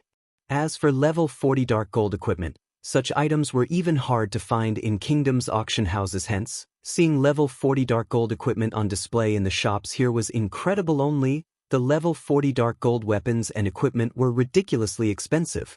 Their prices were at least 3 times higher than the market price. It was obvious that these shops had no intentions of selling the items, only using them for promotion. Meanwhile, an 8-story tall guild hall dominated the center of the trade area. From the building's top floor, a player could gaze upon the city as if they were its emperor. In the guild hall's top floor hall, 9 Dragons Emperor read a report he had just received from a subordinate. The players next to this intense player felt an intense pressure weigh on their shoulders. They felt as if they had been submerged in water, as they even struggled to breathe. 0 Wing. 9 Dragons Emperor's eyes were icy as he read the report. Does Black Flame think he can afford my enmity just because he has Phoenix Rain backing him up? Not long ago, 0 Wing had utterly destroyed both of the towns under Crimson Castle's control. Although most players didn't know that he, in fact, controlled both of the towns from the shadows, the Black Dragon Empire's various large guilds were fully aware of the fact. Destroying these resource towns was the equivalent of a slap to the face. Yet, 9 Dragons Emperor couldn't do anything about it. Both towns had belonged to him personally, not his guild. If he tried to mobilize the Dragon Phoenix Pavilion's power against 0 Wing, Phoenix Rain would certainly get in his way, but sending his personal forces against the offending guild was dangerous. 0 Wing was no longer a monster to be taken lightly. Without the Dragon Phoenix Pavilion's foundations, neither the intermediate mana pulse cannons nor the movement-type defensive magic array would be easy to deal with. The guild had items that could cope with 0 Wing's war weapons, but they were under the Great Pavilion Master's control. Unless he became the next Great Pavilion Master, he wouldn't have access to these items. Marshal, tell Beast Emperor that I accept his offer, but I have one condition. He must help us destroy 0 Wing. 9 Dragons Emperor instructed his general in a frosty tone. Pavilion Master, if you agree to Beast Emperor's conditions, it will likely affect the situation at Black Dragon City. On the off chance that the Great Pavilion Master investigates the matter, Martial Dragon could not help his surprise to hear the order. Doesn't matter. Beast Emperor needs some more time to deal with issues on his side. By the time he's ready, the contest on Thunder Island will be over. By then, I could be the Great Pavilion Master. Who could possibly stand in my way? Nine Dragons Emperor said, smiling confidently. Arthur, just pass my answer on to that old man. Understood. Martial Dragon immediately left the hall. Meanwhile, a mysterious man in black robes and bandages was in the middle of a ceremony in a canyon surrounded by evil energy. As he led the ritual, the mana density around the man was several times higher than when Stone Forest Town's obelisk had activated Flame Blood, whose skin had turned dark gray, suddenly approached the black-clad man temple master. We just received a message from 9 Dragon Emperor's men. The Dragon Pavilion Master has agreed to our conditions. However, in return, he wants us to eliminate Zero Wing, Flame Blood said with a smile. Huh. Interesting. Truly interesting. Beast Emperor stopped chanting when he heard the news. He continued, I will gladly accept this condition. Tell 9 Dragons Emperor that, as long as I complete my quest, neither Zero Wing nor his rival, Phoenix Rain, will be a problem. He already bore a deep-seated hatred for Zero Wing. Due to Black Flame, not only had his evil demon army suffered a massive loss, but he had also lost an evil god's apostle slot. If given the opportunity, he'd make the guild pay only. He hadn't expected Zero Wing to infuriate 9 Dragons Emperor to such a degree. Despite his numerous attempts to ally with 9 Dragons Emperor, the man had refused his offers. The refusals put in him a bit of a predicament. Although he was an evil god's envoy, he hadn't accumulated enough power to be a threat to the Dragon Phoenix Pavilion. He had never dreamed that Zero Wing would inevitably lend him a hand, with Heaven's Burial helping him in Star Moon Kingdom and 9 Dragons Emperor supporting him in the Black Dragon Empire. He now had over a 70% chance of completing the quest he had received from the evil god's temple's great temple master. Meanwhile, Lake Heart City's main street was quite lively. It was no less active than Black Dragon City's trade area. This was all because Zero Wing had destroyed Crimson Castle's 2 guild towns. This thorough and spectacular victory proved Zero Wing's prowess to every player in the city. It was obvious that given enough time, Zero Wing's branch guild in the Black Dragon Empire would grow to stand on equal footing with, or even surpass, the Empire's first-rate guilds, becoming the second most powerful guild in the Black Dragon Empire. Many independent players and experts in the Empire had rushed to Lake Heart City in hopes of joining Zero Wing and its prosperous future. Even some of the Empire's well-known adventurer teams wanted to join the guild. Not only was the guild frighteningly powerful, but it also had the battle arena in Stone Forest Town. At this point, due to the ranking competition's results, Stone Forest Town's battle arena had become famous throughout the Black Dragon Empire. According to the statistics some players had compiled, the public had discovered that many of the Empire's top-ranking experts had trained in the battle arena. To be precise, they had trained in the Advanced Combat Rooms. The Advanced Combat Room was a sacred training grounds that all expert players dreamed of accessing. Among the players that had trained in the Advanced Combat Rooms, Remnant Cloud and Graceful Moon had displayed the greatest improvements to their combat standards during the previous ranking competition. Remnant Cloud had only risen to the top 100 of his class, yet he had ranked among the top 50 in the latest competition. Furthermore, this last ranking competition had included far more powerful experts than those in the past. Many of the previous top 100 experts didn't even make it into the top 200. Graceful Moon's performance had also been surprising, ranking among the top 100 of her class. Due to these two players' performances, Stone Forest Town's popularity in the Black Dragon Empire had skyrocketed despite Zero Wing's lack of effort to promote the town. As Feng strolled down Lake Heart City's main street, he wore a new appearance thanks to the demon mask. With his Nightwalker's cape's concealment, not even high-tiered NPCs he had encountered before should be able to recognize him. During his previous visit to Countess Katie Green's mansion, the Countess had thrown him into a trial of God. Now that he had the Nightwalker cape, he should be able to visit the Countess again. As Feng approached the Countess's mansion, the golden stigmata's pulsing grew more intense. It reached a peak when he finally stood before the building. She shouldn't be able to notice it, right? Taking a deep breath, Feng stepped through the mansion's main entrance.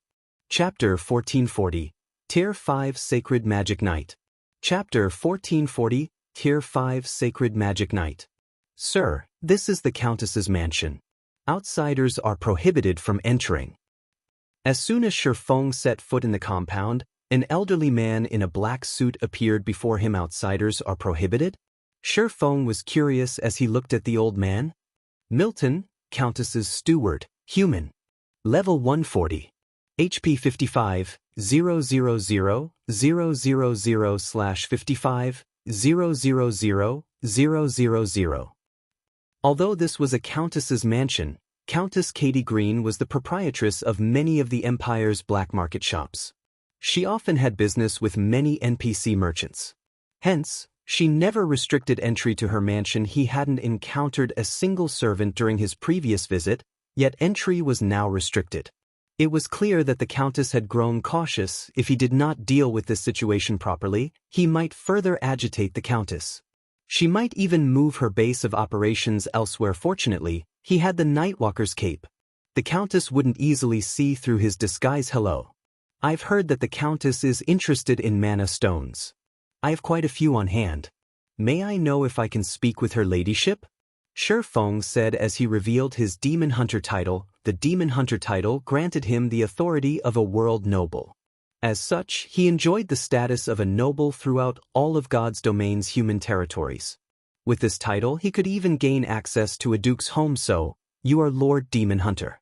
Please follow me. Milton immediately adopted a respectful attitude upon seeing Feng's title. The old man then led Feng into the mansion. In the past, Countess Katie Green had been quite famous in the Black Dragon Empire. There were two reasons for her renown. The first reason was Countess Katie Green's ownership of the black market in Black Dragon Empire's Abyss City. Abyss City was like Starmoon Kingdom's Evernight City in that it was also a dark city. Countess Katie Green's black market shop in the city offered players a variety of high-quality items, some of which could even tempt super guilds. However, it was not easy to purchase the items from this shop. To gain access, one first needed sufficient favorability with the Countess. Players would only be able to purchase items after becoming members of the shop. Meanwhile, the shop didn't accept coins or magic crystals as payment. Rather, one had to haggle and offer items of equal value. The second and most important reason for the Countess's fame in the Empire was related to her stock of temporal sand. Temporal sand was incredibly rare. Normally, players only had a chance of obtaining a few grains from super large-scale team dungeons. Depending on the dungeon's difficulty, the drop rate would vary. However, even normal mode super large-scale team dungeons were no walk in the park. These dungeons were generally reserved for large guilds and a small number of well-known and top adventurer teams. Due to its rarity and many uses, temporal sand was an extremely valuable commodity. Normally, the various large guilds reserved it as a strategic resource. Fortunately, one could purchase temporal sand from Countess Katie Green, but there was a limit of 100 grains per day. As for the exchange rate, a single grain of temporal sand cost 1 mana stone. This price was a testament to the grain's value. When players had realized this in the past, it had caused a commotion that had shaken God's domain. Eventually, though, the Dragon Phoenix Pavilion had monopolized this privilege. Since no one knew about temporal sand yet, this was a good opportunity for Feng to build up his stock. Luckily, he had accumulated quite a few mana stones thus far. As for the 7 treasures, he would cautiously investigate the matter. After all, as a countess in the Black Dragon Empire, her status was extraordinary. The Countess was a more powerful individual than he was. Naturally, one couldn't just open a shop in Abyss City without enough strength. Countess Katie Green was capable of rivaling Weissman, White River City's magistrate. Her combat power was at the peak of Tier 4. A measly Tier 2 player like Feng had no chance against the woman. A short moment later, under Milton's lead, Feng arrived before a quiet, elegant indoor garden on the mansion's 3rd floor. A beautiful woman in a luxurious, crimson dress relaxed in the garden's center. She sipped from a teacup as she read an ancient tome. The woman gave off a peaceful aura. As the aura swept over him, Feng felt as if nature itself had embraced him. The feeling was intoxicating. Why is she so strong? Feng stared at Countess Katie Green in shock. He had met the Countess many times in his previous life. However, the Countess had always been a level 180, Tier 4 Sky Knight. Now, however, her statistics revealed that she was a level 180, Tier 5 Sacred Magic Knight. Although only one tier separated the two, The difference was like heaven and earth. If a Tier 4 NPC could dominate and protect a major NPC city, then a Tier 5 NPC could move through a kingdom's capital unhindered. A Tier 5 NPC was an absolute overlord. Normally, one only encountered such existences in imperial capitals. Encountering one in other major NPC cities would rely entirely on luck, yet this Countess had become one such mythical powerhouse. When Feng thought about the 7 treasures fragment in this woman's hands, a hint of despair gripped his heart. Even if he became a level 180, Tier 5 player, he still couldn't defeat the Countess, much less at level 57. NPCs and players were on different levels. NPCs had a far more difficult time reaching new tiers. When they succeeded, their strength would undergo a qualitative transformation. Moreover, the higher the tier they reached, the more strength they would acquire. Right now, well-equipped Tier 2 players might be capable of defeating an ordinary Tier 2 NPC of the same level. However, after reaching Tier 4, only peak experts and above could face Tier 4 NPCs. Moreover, a peak expert must be equipped with at least 1 or 2 fragmented legendary items to have a chance. Otherwise, fighting one-on-one with a Tier 4 NPC would be suicidal. Unlike players, NPCs had an easier time obtaining top-tier equipment. Players had to struggle for every piece of epic equipment they wore, but NPCs could get what they needed as long as they had enough money. Tier 5 NPCs typically wielded at least 1 legendary item. If a Tier 5 player didn't have the same, they could never stand against an NPC of the same tier. Hence, Tier 5 players had usually formed parties to deal with a Tier 5 NPC. I hear that you have a lot of mana stones? Katie Green asked softly as she set her book down and turned to Feng's, "Your ladyship." Feng nodded. At the same time, he celebrated the fact that he had obtained the Nightwalker's cape. Thanks to its effects, the Countess had failed to see through his disguise. She didn't seem to detect the golden stigmata's aura on him either. If he were discovered, the consequences would be unimaginable. "How many do you have?" Katie Green asked. "If you have enough, I am willing to offer a generous trade." Feng was slightly confused to hear Katie Green's interest. He hadn't expected her to want mana stones so fervently. She had never shown such interest in the past. Could my previous visit have caused this change in her? The only explanation Feng could think of was the revelation of his identity as the War God's Temple's representative during his previous visit. After giving the matter some thought, he stated, "I currently have 100 mana stones. Will that be enough?" He had prepared the 100 mana stones to purchase the temporal sand. He hadn't brought any extra with him. It seemed as if he had blundered. 100? "All right, what do you want for them?" Katie Green nodded, clearly satisfied with the amount.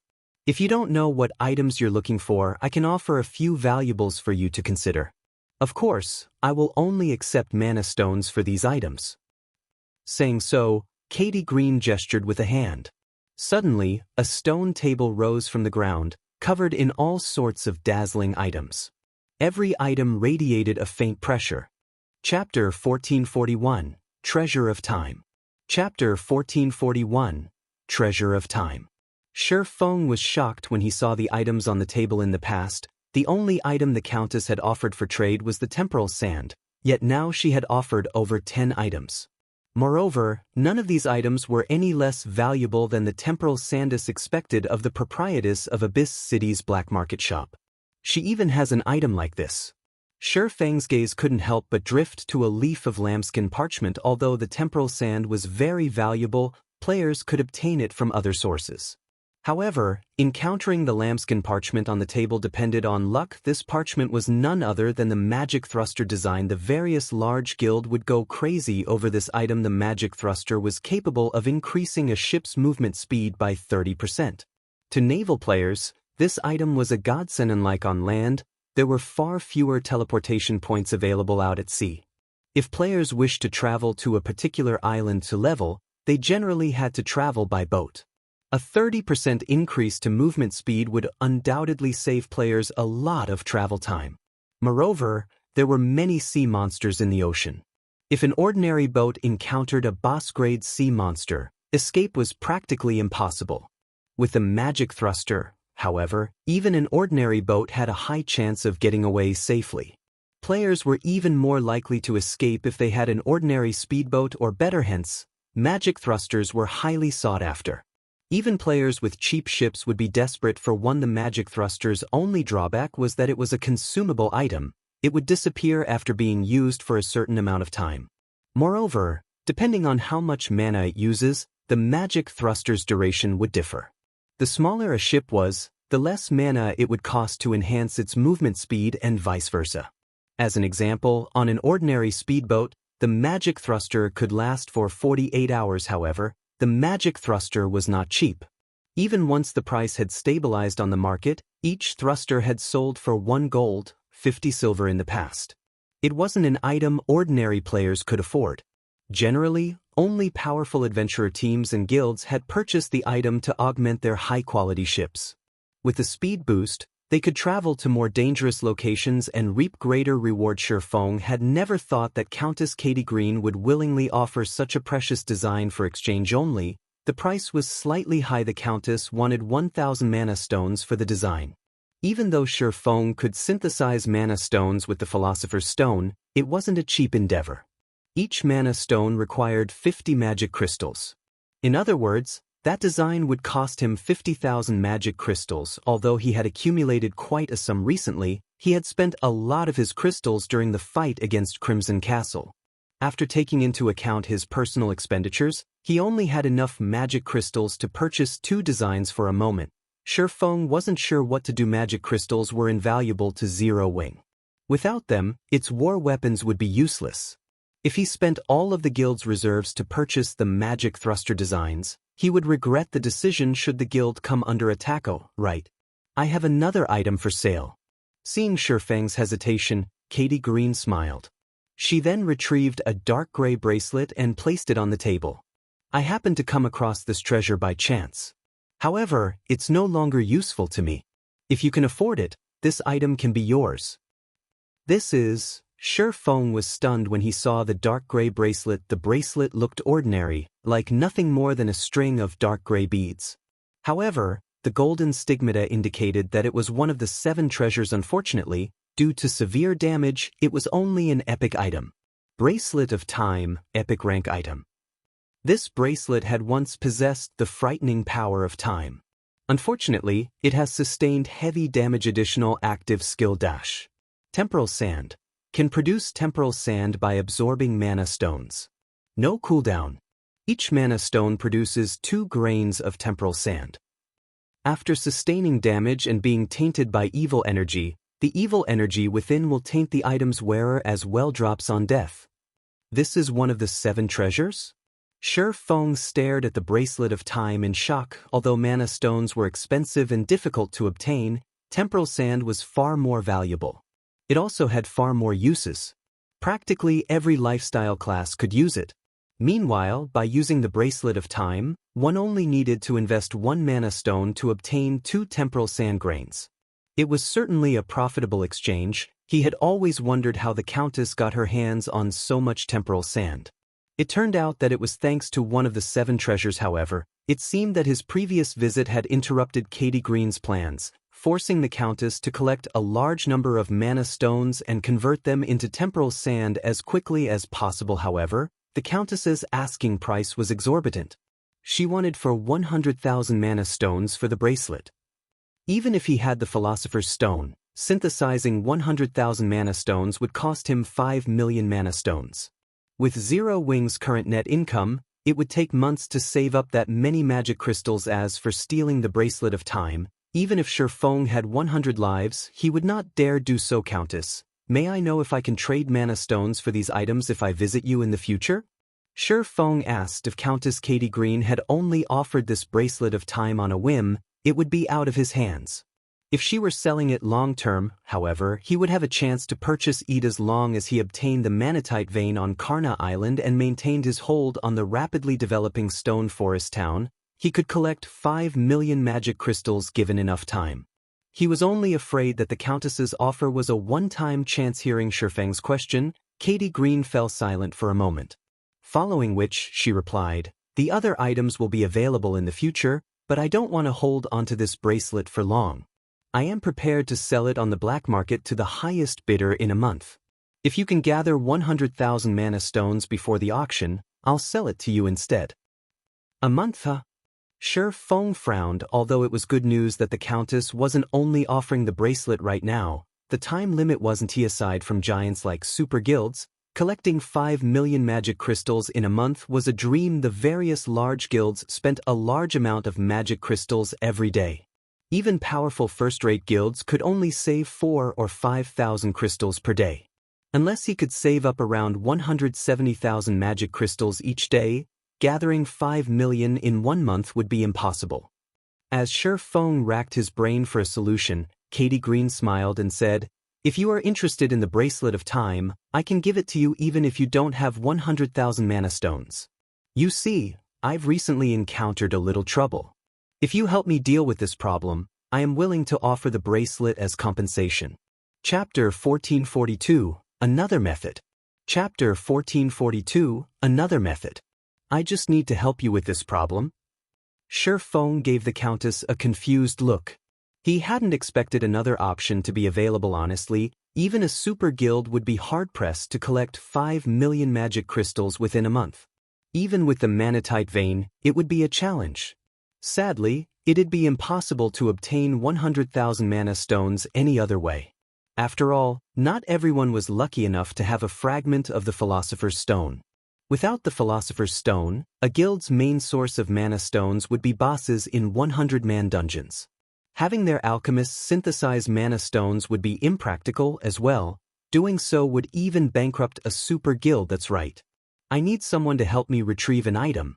However, the item is in a somewhat special location. The higher a visitor's tier is, the more dangerous the location is. Since you are only tier 2, you should have a chance of securing the item, Katie Green said, nodding. Suddenly, however, she chuckled softly and said, "But before you go, you'll have to pass a test of strength." "Countess, I am willing to give it a try." Feng agreed without hesitation. This was an opportunity to obtain one of the 7 treasures. Naturally, he couldn't afford to turn it down. Besides, the quest was far more reliable than affording the unrealistic price of 5 million magic crystals. Throughout their conversation, Feng had understood one thing. The later he discovered Countess Katie Green's ownership of the Bracelet of Time, the harder it would be to obtain it. She had already stated that the quest would become more dangerous as one reached higher tiers, lowering the player's chances of success. Good. Follow me. Katie Green then stood and walked towards a dark corridor in a corner of the indoor garden. The corridor was narrow, and the only light came from candles set in intervals. As they ventured further down the corridor, the air became colder. After walking for about 10 minutes or so, they arrived in an empty hall. A set of locked, steel doors loomed at the end of the room. The steel doors were entirely covered in frost. Even though Feng's ice resistance was high, he was still cold. If a player with lower ice resistance came here, they'd freeze to death. Not bad. You've endured this far without my help. You have passed the first test. Katie Green nodded in approval when she noticed the cold barely affect Feng. Your second test is next, a test of your combat power. As Katie Green spoke, a silver magic scroll appeared in her hands. She unfurled it and began to chant an incantation. Suddenly, a silver magic array appeared before the Countess, gathering the surrounding mana. A moment later, a 3-meter-tall humanoid creature manifested in the middle of the array. This humanoid figure wore silver armor and carried a great sword that radiated frosty air. Unlike ordinary humans, dark green flames danced in the figure's eyes. Hell Knight, Undead, Great Lord. Level 57. HP 15, 000, 000/15, 000, 000. Kill this Hell Knight, and you will pass the second test, Katie Green said as she gestured towards the Hell Knight. System, you have accepted Katie Green's second test quest content. Clear the second test. Your reward will vary depending on your evaluation. Before Feng could even read the system notification, the Hell Knight roared and unsheathed the great sword from its back.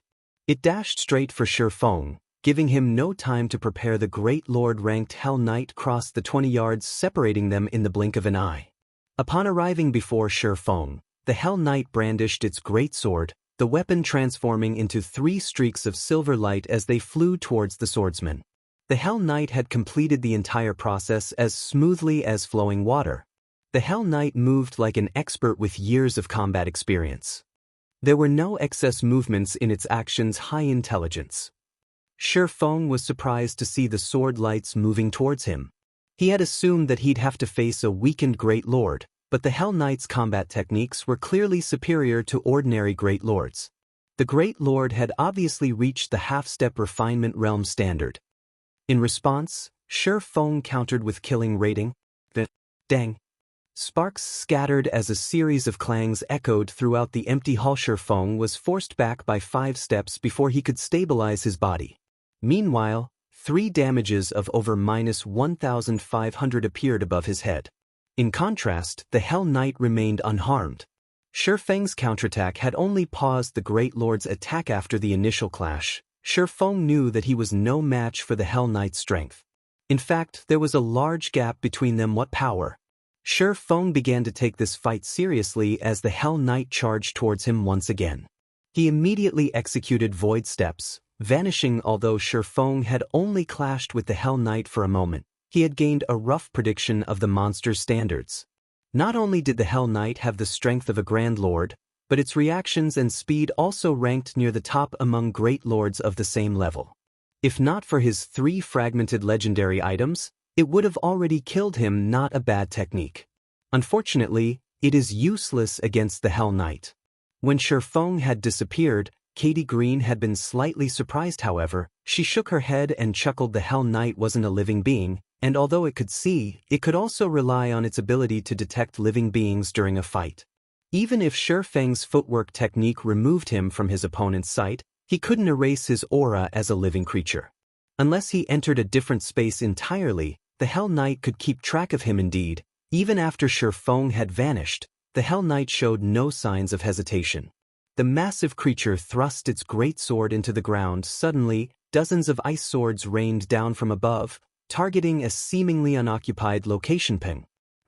Ping! Before the ice swords struck the ground, their trajectories diverted as if they had encountered an invisible wall. At the same time, Feng reappeared. Each ice sword carried 100% of the Hell Knight's strength. As a result, Feng lost a little bit of his HP each time he deflected an ice sword. In less than a second, he had lost over 20,000 HP. While Feng dealt with the descending ice swords, the Hell Knight pulled its weapon from the ground and ran at the swordsman. As it reached Feng, it swung its great sword skillfully, matching the timing of its swings with the final 8 ice swords. Each of the monster's swings targeted Feng's blind spots. This must be his limit. Not bad. His score should be above 70. Seeing Feng's HP near 0, Katie Green prepared to cast a buff. There was no doubt that the Hell Knight was strong. Even a peak, Tier 3 NPC of the same level would struggle in a fight against it, much less a Tier 2 player. She hadn't wanted to lend Feng a hand until now because she wanted to see how long the player would hold his ground against the Great Lord. As for her requirement for killing the Hell Knight, she had merely said that to ensure that Feng would fight with everything he had. Actually killing the Hell Knight would take a miracle. After all, the Hell Knight was an advanced combat servant she had obtained after plenty of trials. Every Count and Countess in the Black Dragon Empire longed for one themselves, but only she had control of an advanced combat servant. Just before Katie Green stopped the battle, a blue light flashed before the Hell Knight's descending greatsword. Suddenly, the Hell Knight flew through the air. Its remaining 8 ice swords shattered instantly. Golden, divine runes wrapped around Feng's entire body, and his aura had undergone a heaven-defying transformation. This was none other than the Heavenly Dragon's power. Feng hadn't intended to use Heavenly Dragon's power so soon, but the Hell Knight was far more powerful than he had expected. If he continued to hold back, he would only get himself killed. Alright, let's begin the second round. Feng shifted his gaze towards the Hell Knight, which had finally regained its footing and advanced. Chapter 1443, Advanced Combat Servant. Chapter 1443, Advanced Combat Servant. After upgrading Heavenly Dragon's breath, not only did Heavenly Dragon's power increase Feng's strength, but it also increased his agility. Feng reached the Hell Knight almost instantly, brandishing Abyssal Blade and killing Ray as he executed swords. Orbit. A galaxy of stars glittered around Feng, intertwining as they bombarded the Great Lord, which had just gotten back on its feet. Although the Hell Knight's combat standards were at the half-step refinement realm, it was a child in Feng's eyes. He easily grasped the monster's blind spots and attack trajectory. Feng could have easily dodged the Hell Knight's attacks, but he had chosen to repulse them instead. Now that he had activated Heavenly Dragon's power, his strength was slightly higher than a Grand Lord's of the same level. Hence, he was stronger than the Hell Knight. If he chose to dodge the incoming attacks, he would only reduce his opportunities to deal damage. Boom. Boom. One sword light after another clashed with the Hell Knight's great sword, the resulting impacts forcing the Great Lord back and preventing it from stabilizing its posture. After 6 consecutive attacks, the Hell Knight lost its grip on its weapon as the great sword flew from the monster's hands. Feng activated Flame Burst, a blinding glow enveloping his blades. He assaulted the defenseless Hell Knight with a series of devastating blows. 164, 878. Minus 331,478. Minus 332,015. All 15 attacks found their marks, causing the Great Lord's HP decrease at a tremendous rate.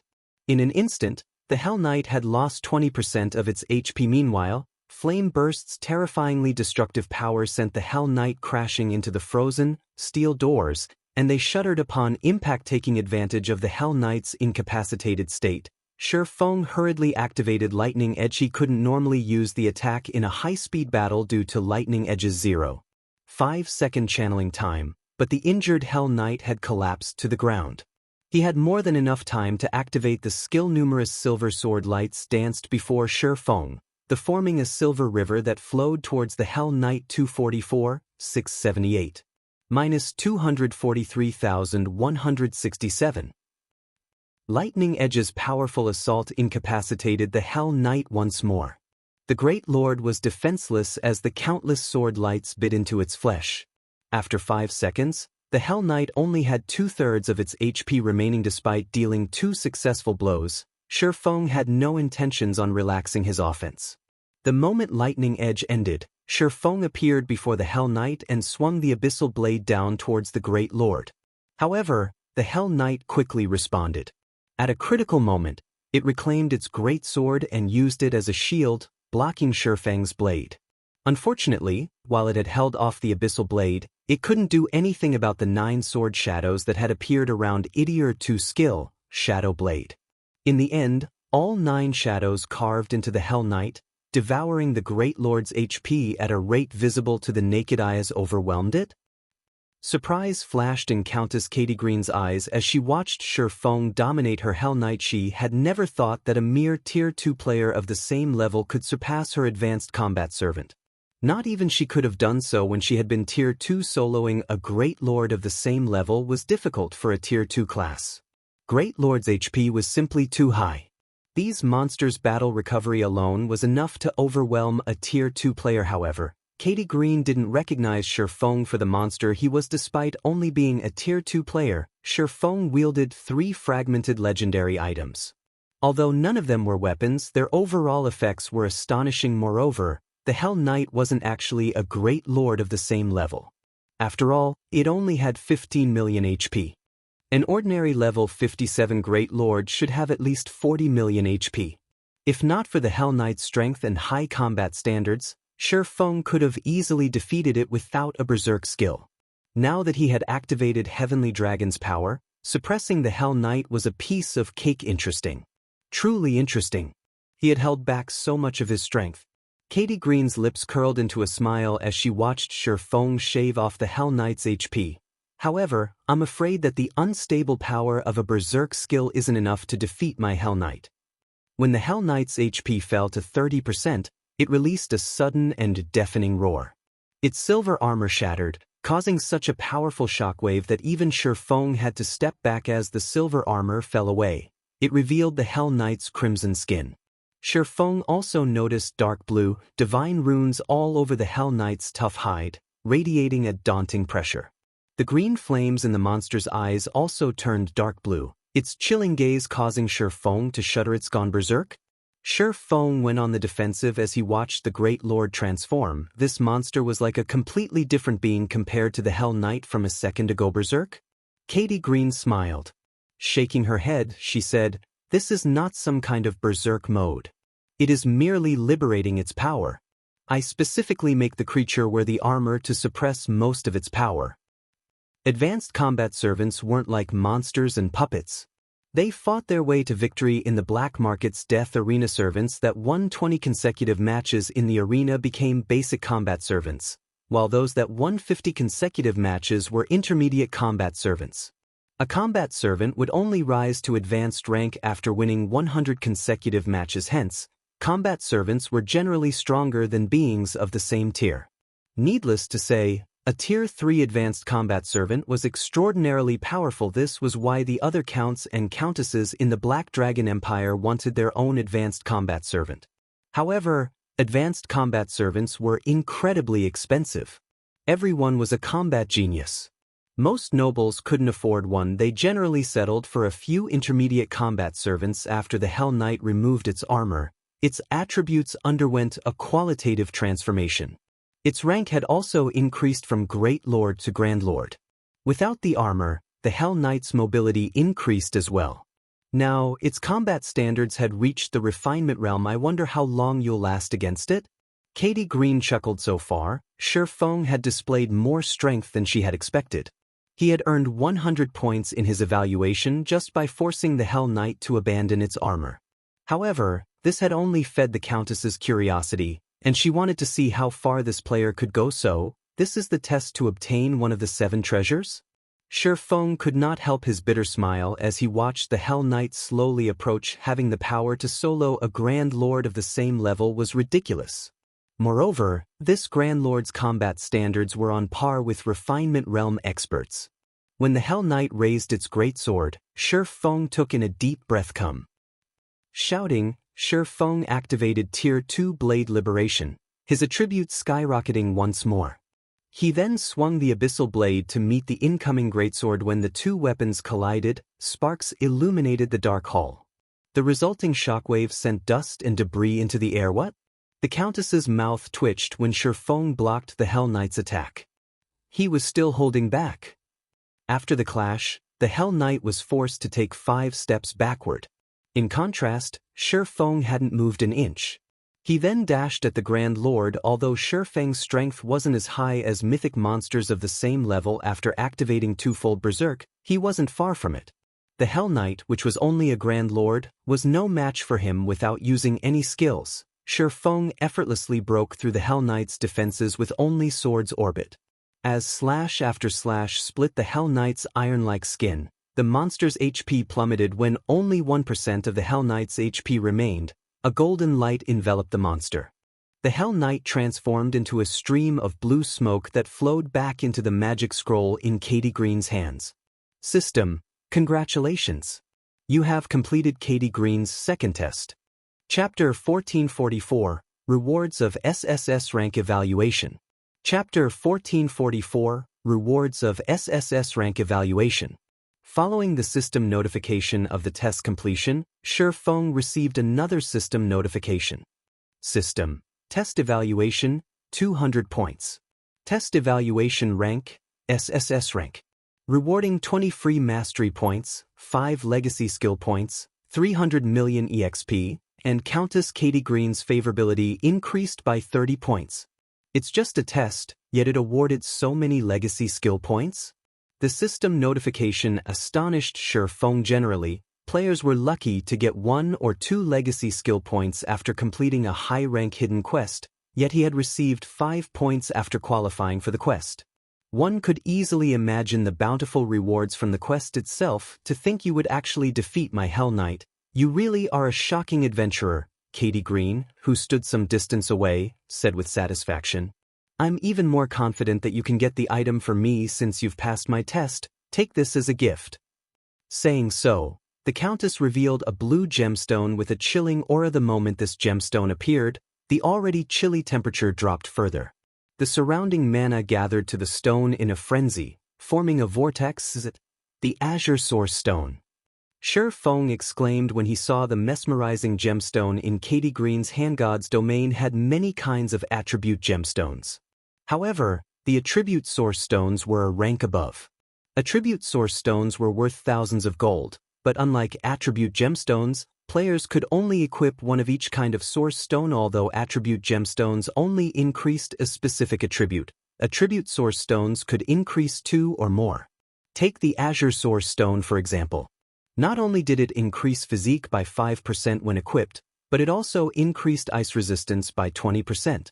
An Azure Source Stone could have easily gone for 6,000 or 7,000 gold in the past, but only a fool would sell one normally. One would have traded an Azure Source Stone for a piece of epic equipment with high attributes. It is, indeed. Moreover, it's an intermediate Azure Source Stone, Katie Green said, nodding. With this item, you'll have an easier time fetching my item. You don't have enough ice resistance right now to survive the area. An intermediate Azure Source Stone?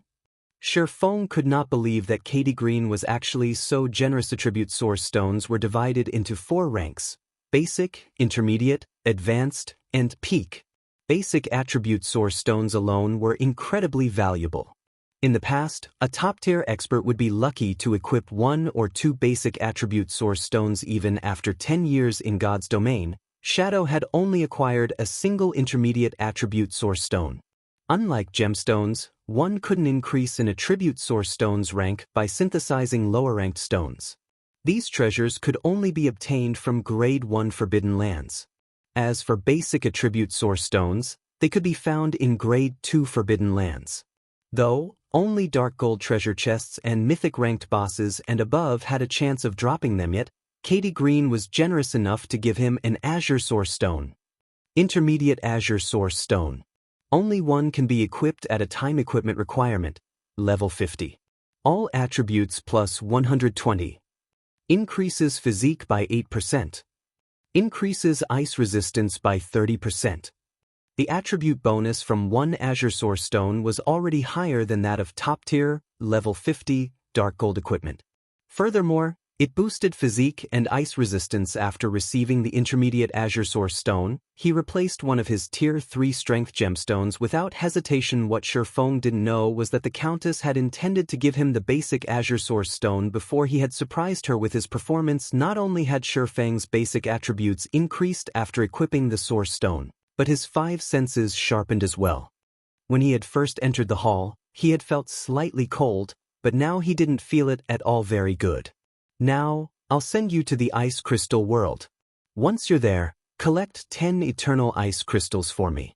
Bring them back, and the Bracelet of Time is yours, Katie Green explained, nodding in approval as Feng relaxed, no longer affected by the room's temperature.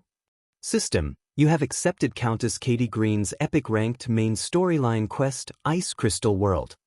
Quest content, collect 10 eternal ice crystals from the Ice Crystal World quest. Reward, Bracelet of Time. Why is this an epic-ranked main storyline quest? A frown pulled at Feng's lips when he read the system notification. Main storyline quests could significantly affect a kingdom or empire. These effects could be beneficial, but they could also be damaging.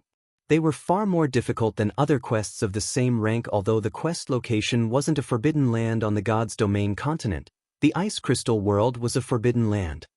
Only now did Feng understand why Katie Green had told him that the higher one's tier was, the more danger they would face in the quest location.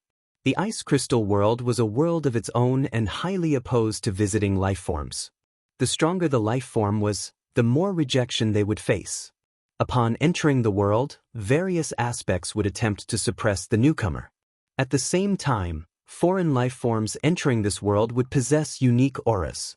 Meanwhile, the stronger this aura was, the easier it would be to attract the old monsters of the Ice Crystal World. Not even Tier 5 NPCs were a match for those old monsters.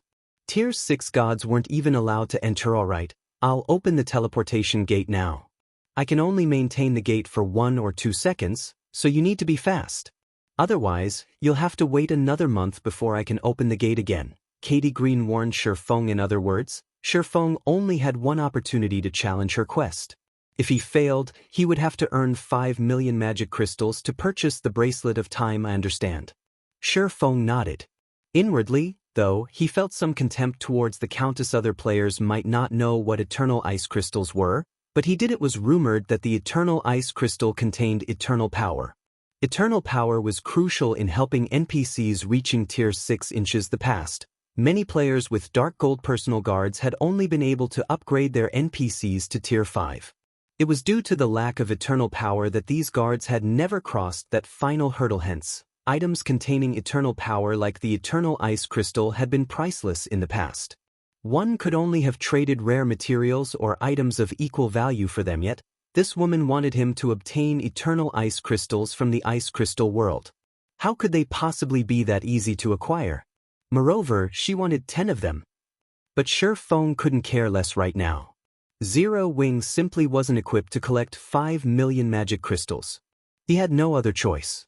If he succeeded, he would obtain one of the 7 treasures, and with the golden stigmata, he could use the item better than Katie Green. Once sure Feng had prepared himself, Katie Green began to chant an incantation.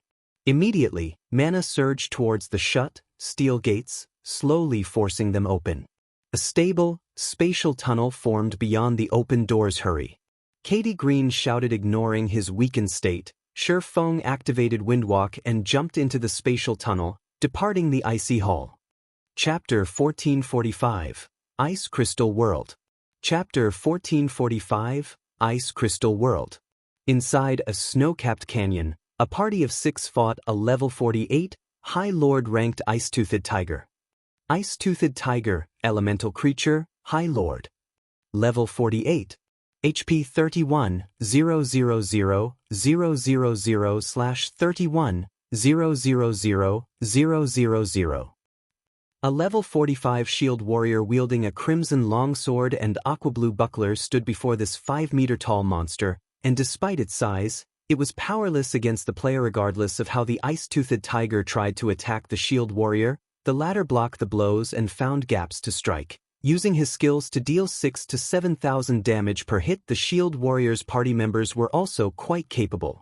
Not only were they all level 44 and above, but their skills and spells also dealt over -10,000 damage.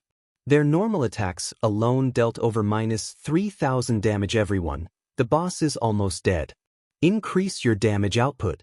Make sure you dodge its AoE skill, the shield warrior named Solitary 9 said calmly as he blocked another of the Ice-Toothed Tiger's attacks. Commander, relax. This isn't our first time killing an Ice-Toothed Tiger. A level 44 white-clad summoner a short distance away scoffed. The rest of the party members nodded when the Ice-Toothed Tiger's HP reached 30%. Its snow-white fur turned vermilion as it went berserk. Its size and attack speed increased as well. A moment later, icicles began to rain down from the sky, covering a 50-yard radius around the Ice-Toothed Tiger. Seeing this, Solitary 9 shouted as he activated Shield Wall. He then skillfully dodged the descending icicles and focusing on defense. Despite the boost to the Ice-Toothed Tiger's strength and speed, it still couldn't break through Solitary 9's defense. In the end, all of its attacks met the shield warrior's round shield, significantly reducing its damage. At the same time, the female druid in the back waved her dark green staff as she cast Healing Wind. Although the shield warrior was her main target, the rest of her party received a healing buff, gaining over 1,500 HP every second. This kept everyone's HP above a safe level. Every player in the party launched a fierce assault. As a result, the High Lord's HP decreased rapidly. From 30%, it very quickly dropped to 15%.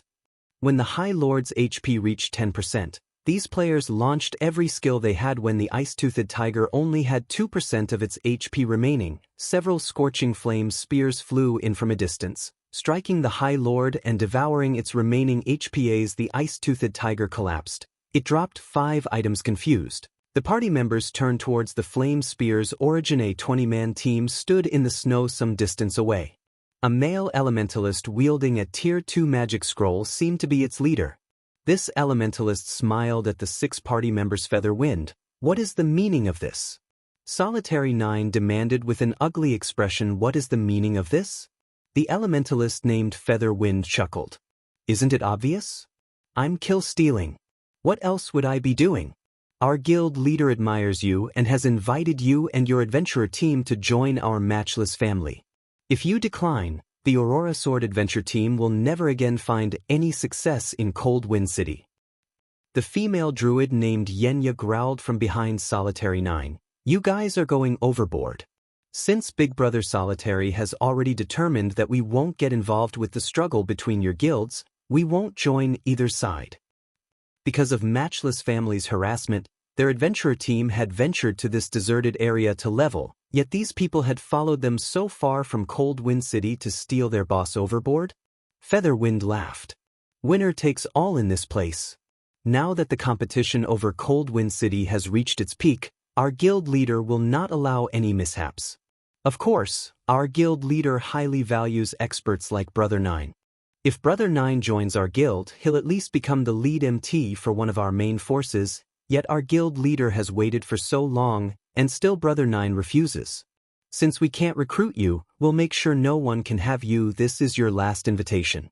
Brother 9, will you join us or not? How can you do such a thing? Anxiety tightened Yenya's chest. The Matchless family was one of Cold Wind City's 2 large guilds. It had plenty of experts under its command.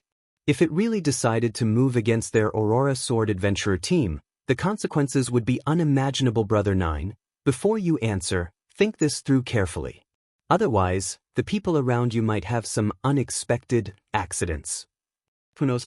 If they're not careful, they might even fall back to level 0. Featherwind threatened, smiling. Yenya and the other party members' expressions darkened. Although they were strong, Matchless family had too many experts. If they were ambushed, they would definitely die. But they couldn't leave Cold Wind City. In the end, this merciless guild would pick them off. Aren't you afraid that we'll just join Centurion Dynasty? Solitary 9 asked, his tone as cold as the snow beneath his feet. One of Cold Wind City's 2 large guilds was Matchless family, while the other was Centurion Dynasty. It was due to the competition between these guilds for control of the city that the Aurora Sword suffered. You free to join those bastards, of course, but don't think that you'll leave this place alive. As Featherwind finished speaking, he waves his hand. At the same time, he pulled an ancient, pitch-black scroll, which radiated a heart-rending evil, from his bag. Suddenly, over 100 players from Matchless family began to appear around Solitary 9's party. These players had concealed their presence with a group invisibility scroll. However, the shield warrior was far more afraid of the magic scroll in Featherwind's hand than he was of the players surrounding them. To think you even prepared a dead soul scroll. You people from Matchless family think too highly of me, Solitary 9 said, smiling bitterly as he stared at the black scroll. The Dead Soul scroll was a special magic scroll that could curse a target player.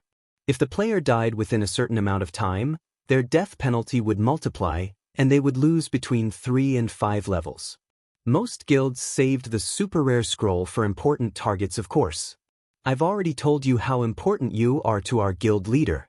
As proof, he personally ordered me to use this scroll, Featherwind said, chuckling. Well, what is your decision, Brother 9? However, as Solitary 9 contemplated his options, a black vortex appeared in the sky above him.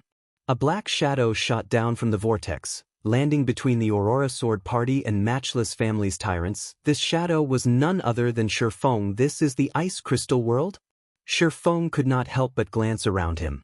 Immediately, he discovered the players engaged in a confrontation. Every one of these players stared at him in shock. Although Feng had heard about the Ice Crystal world, he had never visited it. However, he wasn't surprised to find players here. After all, it wasn't unusual to find players in other worlds. Take the Dark Den for example. Despite being home to demons, many players lived there. What did surprise Feng were the players' levels. All of these players were at least level 44. There were even quite a few level 45 players. Who are you? Don't you realize that Matchless family is trying to conduct business here? Featherwind haughtily demanded. Chapter 1446, Instant Kill. Chapter 1446, Instant Kill. Hearing Featherwind's question, Feng turned to look at the man. Although Featherwind was a level 45 Elementalist, his equipment was ordinary for his level. Only half of his equipment consisted of level 40 Dark Gold equipment, while the other half consisted of level 40 Fine Gold equipment. As for the other level 44 players, only a small number possessed 1 or 2 pieces of Dark Gold equipment, while most didn't even have one. It was astounding to see at this stage of the game, at least half of the equipment worn by the various large guilds' experts should be level 40 Dark Gold rank. It wasn't even surprising to see an expert in a full set of Dark Gold equipment. After all, God's Domain's mainstream players were still some distance from level 40, so the demand for better equipment wasn't that high yet. Could the drop rate for level 40 equipment be low here? Sure, Feng guessed God's Domain had many other worlds. Generally, expert players started to encounter these worlds after reaching level 40. Each world had a different development model. In the Dark Den, for example, players used different play styles from those in God's Domain. Leveling up must be easier in the Ice Crystal world. In return, though, the drop rate for equipment was lacking. Sure, Feng glanced around him again. Although he had just arrived, he easily inferred what was going on.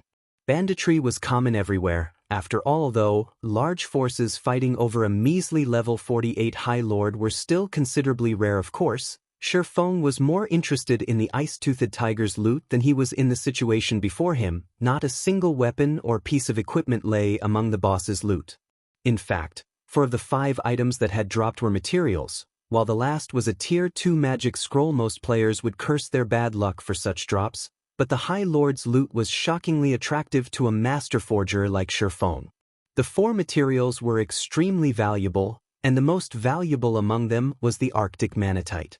This treasure was even difficult to obtain from a Manatite vein. A single ingot of Arctic Manatite would have sold for over 50 gold in the past. It was a necessary material for producing epic-ranked weapons with ice effects. Sure, Feng was also surprised to find that his weakened debuff from activating twofold Berserk was gone, though his Berserk skills were still on cooldown. What? Didn't you hear what I just said? Featherwind's gaze turned frosty as he glared at Sure Feng. He had only asked for the swordsman's identity due to his sudden appearance. Even with his observation skill, Sure Feng's data listed as unknown. Since he was dealing with an unfamiliar player, he had mentioned his guild's name to gauge Sure Feng's reaction. Matchless family was one of Cold Wind City's 2 major guilds. Everyone in the region recognized the name. The only power capable of competing with the guild was Centurion Dynasty. However, Sure Feng seemed unaffected. The man even ignored him, Matchless family's vice guild leader. This was the first time he had encountered this situation since joining God's Domain, let alone Solitary 9, Aurora Sword's commander. Even Sky Slicer, Centurion Dynasty's guild leader, would not dare to disregard his existence. Is this guy a fool? Or is he scared senseless? He actually dares to ignore our vice guild leader? This guy is dead. After angering our vice guild leader, he'll probably have to delete his account. Matchless family's members watched Sure Feng with ridicule and pity. They still remembered the adventurer team that had refused to leave their guild's leveling spot after Featherwind had warned them not to linger. In the end, Featherwind had led a force to slaughter the adventurer team over a dozen times. Those players had only lingered for about 10 seconds. Now, the mysterious man before them ignored Featherwind entirely. Not even the heavens could save him now. Suddenly, Solitary 9 sent Sure Feng a whisper. "Friend, you best reply to his question and get out of here. He is the vice guild leader of Matchless family. He can easily eliminate anyone in Cold Wind City." Cold Wind City? The vice guild leader of Matchless family? Sure Feng turned to Featherwind in surprise. Hearing Solitary 9's warning, he realized that this world wasn't like the Dark Denver. This world had NPC cities, and by the looks of it, this Matchless family guild seemed to rule over Cold Wind City. However, the fact that a large guild's vice guild leader wore such poor equipment shocked Sure Feng. Even the upper echelons in Starmoon Kingdom's large guilds were fully geared in level 40 Dark Gold equipment, much less the vice guild leaders. It seemed that the equipment standards here were far more than a little inferior to those in God's Domain. It's too late for you to realize your mistake. When Featherwind saw Sure Feng's surprise, he sneered and said, "I'll bury you alongside Solitary 9 and the others." Saying so, Featherwind activated the Dead Soul Scroll. Suddenly, a magic array appeared above Sure Feng and the party from Aurora Sword. They all felt an evil presence wrap around them, and a special debuff appeared in their status windows. Soluk.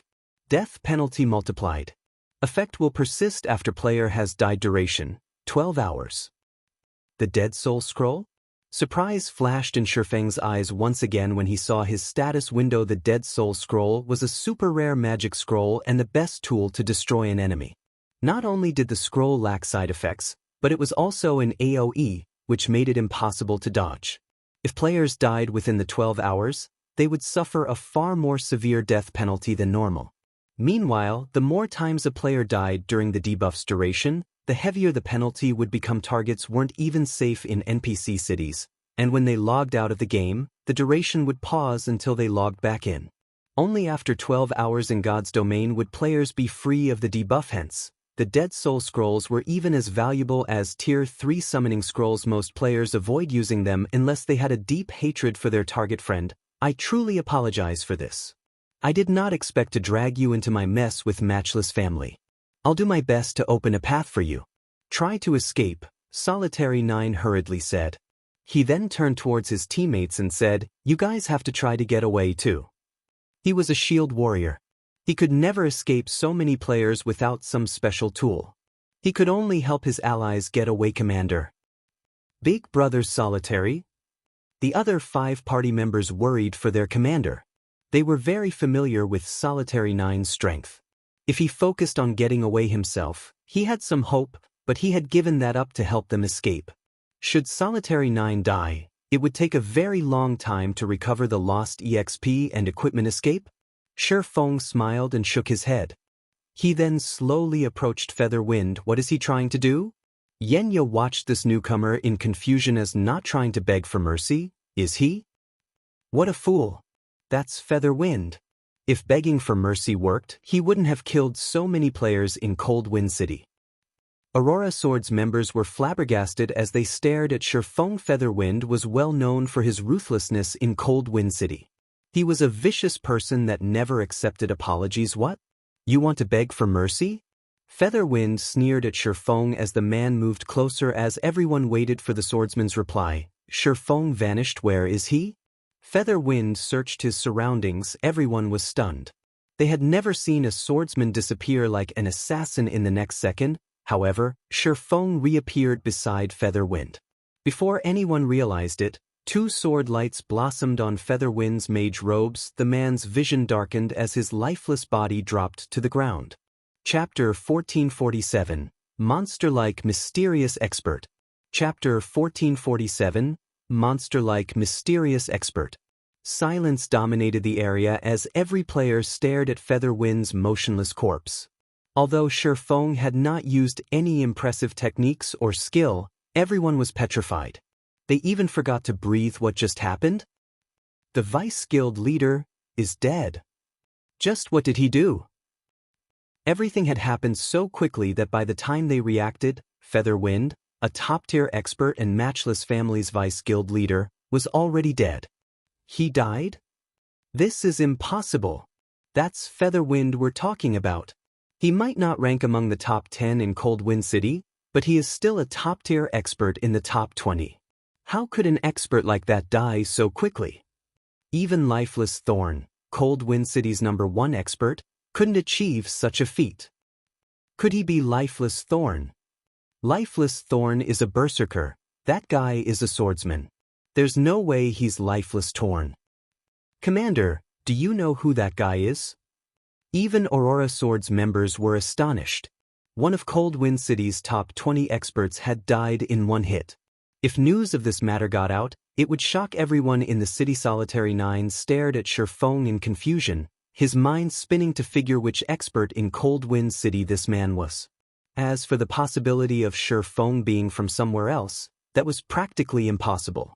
The only way in or out of the Cold Wind City region was through the Snow Rift, a forbidden land for players. Current players couldn't even enter the map, much less cross through it. This was why the city's players were so afraid of Matchless family and Centurion dynasty. Should they provoke either power, their life in Cold Wind City would become a living hell or end completely. However, no matter how Solitary 9 racked his brain, he couldn't match any of the city's experts to Feng. Even Cleansing Whistle, the strongest swordsman in Cold Wind City, was only ranked 6th. Moreover, Cleansing Whistle was a woman, not a man, making it impossible for her to be the mysterious swordsman expert before him. Not sure either. But you should get ready. We'll use this opportunity to escape in a moment, Solitary 9 said in the team chat after pondering the situation for some time. Now that Featherwind was dead, the 100+ experts from Matchless family had lost their commander. Hence, they had a high likelihood of escaping. Moreover, they had an expert like Feng to hold the line, which further increased their chances. Featherwind had over 30,000 HP.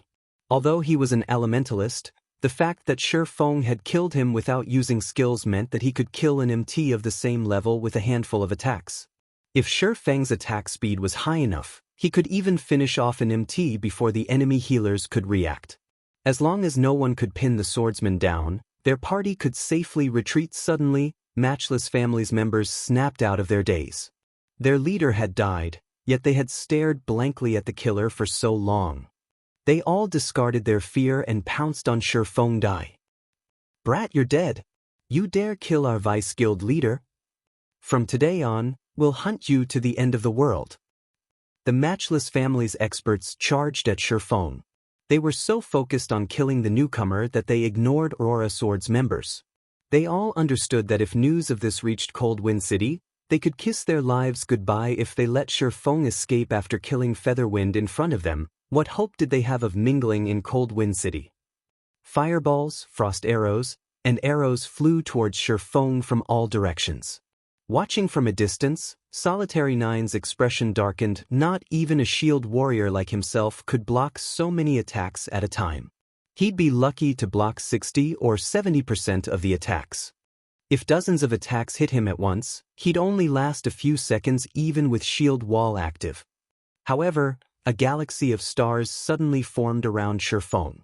These stars crushed the various spells and arrows as they came within 10 yards of the swordsman. It was as if the stars had formed a magic barrier around Feng. No matter how many attacks flew towards Feng, none of them hit their mark.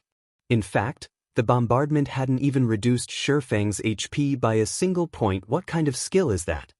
Every player watching was stupefied. Meanwhile, after Feng had deflected a volley, Matchless family's dozens of melee players moved into strike charge. Chop. Shadow assault. Flame slash. One skill after another collided with Feng's sword's orbit. Ping. Ping. The moment these melee players encountered sword's orbit, they were thrown backward like cannonballs. Some nearly lost their grip on their weapons from the powerful impact. Moreover, these melee players had lost a visible chunk of their HPS. Even the Guardian Knights and Shield Warriors lost over 2,000 HP, and they had only received the damage from assaulting Feng with their shields. The other classes lost around 4,000 HP. 4,000 damage would even reduce an MT's HP by 1/10. How is this possible? Solitary 9 and his companions watched, dumbfounded. Don't be afraid of this trash. We have healers to recover our HP. I refuse to believe his skill can last forever. A member from Matchless family shouted to his team. The other members nodded in response. They eyed Feng from the sidelines, waiting until the duration of whatever skill he was using came to an end. What? You don't want to play anymore? Feng shook his head and chuckled when he saw his opponent's hesitation. Since you won't come to me, I'll come to you. He had simply focused on defense to get a better idea of these players' combat standards. He had only instant-killed Featherwind to instill shock and fear into these players. Now that the enemy commander was dead, the remaining 100+ experts were little more than test subjects to help him understand players' standards in the Ice Crystal world. Following which, Feng advanced and instantly appeared before a level 44 shield warrior, the sacred sword in his hand smoothly descending from an angle that the shield warrior couldn't evade so fast. The shield warrior raised his shield in a panic. At the same time, his feet also unconsciously took a step back. The instant-killing ray met the fine gold-ranked shield. It left a scar in the metal, and the resulting impact threw the player over a dozen yards away. The shield warrior's HP fell by over 2,400, following which, Feng brandished his swords at the nearby MTs. Without exception, he sent every MT flying. Monster. He isn't a player. He's a monster. Matchless family's members were petrified as they watched Feng toss about their MTS. Normally, they were lucky to land blocked attacks that dealt over -100 damage during duels with these MTs, yet they received over -2,000 damage from Feng's attacks. It was easy to imagine how horrifying the man's damage would be if they failed to block an attack. It seems the Ice Crystal World's players don't just have inferior equipment, but their combat standards are lower than players in God's domain as well. After clashing with Matchless family's members several times, Feng gained a general understanding of these players' combat standards. Following which, he stabbed the abyssal blade into the ground and glanced at the frightened players before him, saying, "My experiment is over. Let's start the real battle." Abyssal Curse. Skywheel Sword. Suddenly, a dark fog bound every player within 30 yards of Feng. As these players tried to activate their control removal skills, countless divine swords descended from above. Feng then followed up with killing Ray Summon Lightning, dealing 400% lightning damage to all enemies within a 15-yard radius in the blink of an eye. Almost every player within Summon Lightning's range turned to ash and disappeared, leaving weapons and equipment scattered across the battlefield. Only a few MTs and the players who had fled the attack's radius had survived. Chapter 1448, Shocking Cold Wind City. Chapter 1448, Shocking Cold Wind City. Who is he? An expert like this guy was hidden in Cold Wind City all this time? The Aurora Sword's party members, who had been about to flee, were stupefied by the scene before them. They had never seen such a massive gap between players' strength. Even Zerg tactics would crumble against Feng a second ago. Over 100 players from Matchless family had Feng surrounded. Now, however, only a dozen or so players were still standing. These players were only alive because they had reacted quickly enough, activating their life-saving skills upon realizing the severity of the situation. Otherwise, they, too, would have been electrocuted and turned to ash with their dead companions. Monster. Run! No one knew which player had shouted, but upon hearing the word, run, every surviving Matchless family member turned and fled as if a pistol had gone off to sign the start of some race. They all knew that if they fled as a group, none of them would get away, but Feng couldn't catch them all if they ran in different directions. However, contrary to expectations, Feng didn't immediately run after the feeling players. He simply sheathed his two swords and activated Chilling Field. Chilling Field covered a 50-yard radius. Upon activation, the skill enveloped every fleeing player. 9 dark gray swords appeared above the guild players as Matchless family's members focused on escape. They did not manage to react to the incoming attacks in time. As a result, the dark gray swords pierced their hearts with zero resistance, plundering the little HP they had remaining after 2 waves of attacks. The last of Matchless family's players transformed into particles of white light and disappeared, leaving only weapons and equipment in their places. Is he really a swordsman? Solitary 9 was thunderstruck as he watched the instantaneous slaughter among the dozen or so survivors. The closest had been 20 yards from Feng, while the farthest had been over 35 yards away, yet even from such a distance, Feng obliterated them effortlessly. With such attack capabilities, could anyone escape this man's wrath?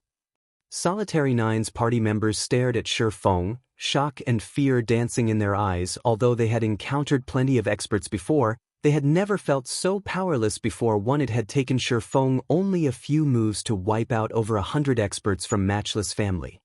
When they had first seen the swordsman, they hadn't thought much of him. However, chills crawled down their spines as they watched Feng calmly collect the loot littering the snowy ground. It was as if the thing walking towards them was some prehistoric beast, not a player. As Feng collected the dropped weapons and equipment, each item surprised him more than the last. Only a small fraction of the loot was system-made. Most of the weapons and equipment were crafted items. The lowest rank among these items was Secret Silver, while the highest quality items were Dark Gold rank. Every weapon and piece of equipment was level 40 currently. Even Zero Wings' prided Candlelight trading firm could only mass-producing level 40 mysterious iron weapons and equipment. Only the top-ranking lifestyle players were capable of crafting level 40 fine gold weapons and equipment. Moreover, they could only craft a limited amount. One of the reasons for the low production volume was material rarity. Another reason was the low success rate, which resulted in high production costs.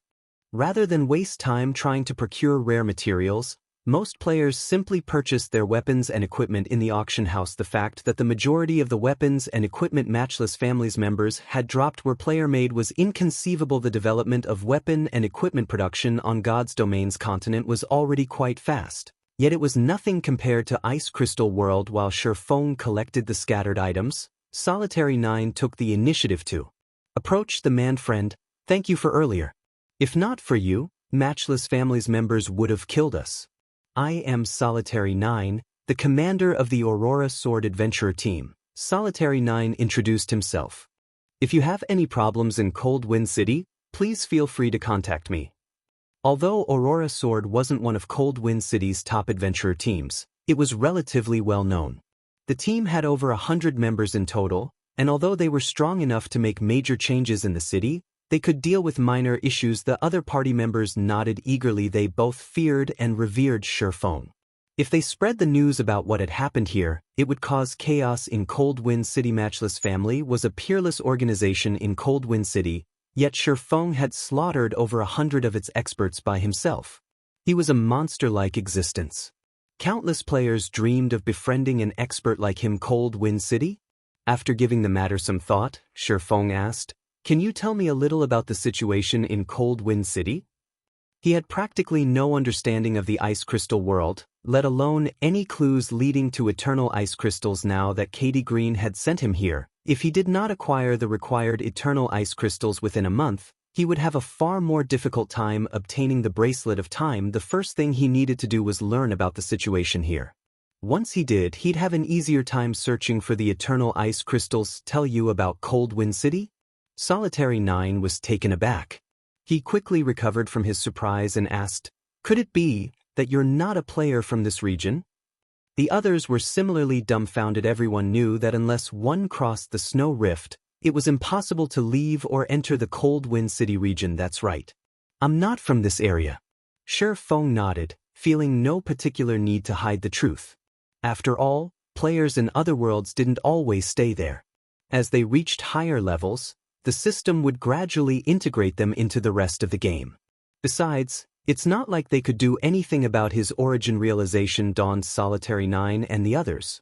It was no wonder why they had never seen a monster like Feng in Cold Wind City. However, Solitary 9 and his companions couldn't help their rueful sighs. Solitary 9 was one of the top 3 MTs in Cold Wind City. He should rank near the top in other regions as well, but they had never imagined that other regions would have experts like this swordsman.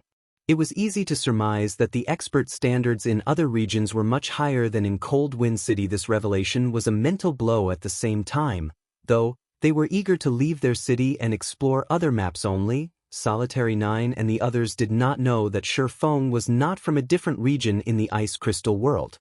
Rather, he had come from God's Domain's continent. Even in his home region, Feng only ranked among the top 100 on the God's Domain experts list, following which, Solitary 9 explained some basic details and the general situation in Cold Wind City. Meanwhile, an uproar shook Cold Wind City. Matchless family's failed attempt to annihilate the Aurora Sword Adventurer team had already reached the public. Not only had the guild member failed to kill a single player from the group, but hundreds of its experts had also been eliminated by some passing swordsman. Chapter 1449. Becoming Famous in Cold Wind City. Chapter 1449. Becoming Famous in Cold Wind City. Cold Wind City, Matchless family's guild residence. Over a dozen upper echelons occupied the residence's meeting room and extraordinarily tense atmosphere. A middle-aged man on the guild leader's throne was the cause for this tension. This middle-aged man wore a suit of azure armor. Although he said nothing, the pressure he radiated chilled the room. Even a passing glance from this man felt like that of some ferocious beast. This middle-aged man was none other than Thundering Sky, Matchless family's guild leader in Cold Wind City. One word from him could easily decide whether a player lived or died. Right now, Thundering Sky's blood boiled with rage. Can someone tell me where this person came from? Thundering Sky frowned as he watched Feng's battle video. It's been so long since the incident, yet none of you know anything about him. Guild leader, we've launched a full investigation on the player. However, we have yet to uncover any information about him, one of the upper echelons answered, cold sweat chilling his forehead. Immediately after Featherwind died, The Elementalist had sent them an offline message, ordering them to focus all of their resources on investigating Feng. However, no matter how hard they searched, they found nothing about the swordsman. It was as if the man had suddenly appeared. This player has already killed over 100 of our members, but we don't even know his name. Garbage. Every one of you. Thundering Sky bellowed. Continue searching. Mobilize everyone. I want this person found. Since he dares to disrespect Matchless family, then he shouldn't even dream of surviving in Cold Wind City. Understood. Everyone nodded and notified the guild's members to search for the swordsman. For a time, every member of Matchless family hunted for Feng, killing intent igniting their hearts. Centurion Dynasty also held a meeting to discuss the situation. Interesting. Truly interesting. That person actually annihilated Feather Wind's expert team.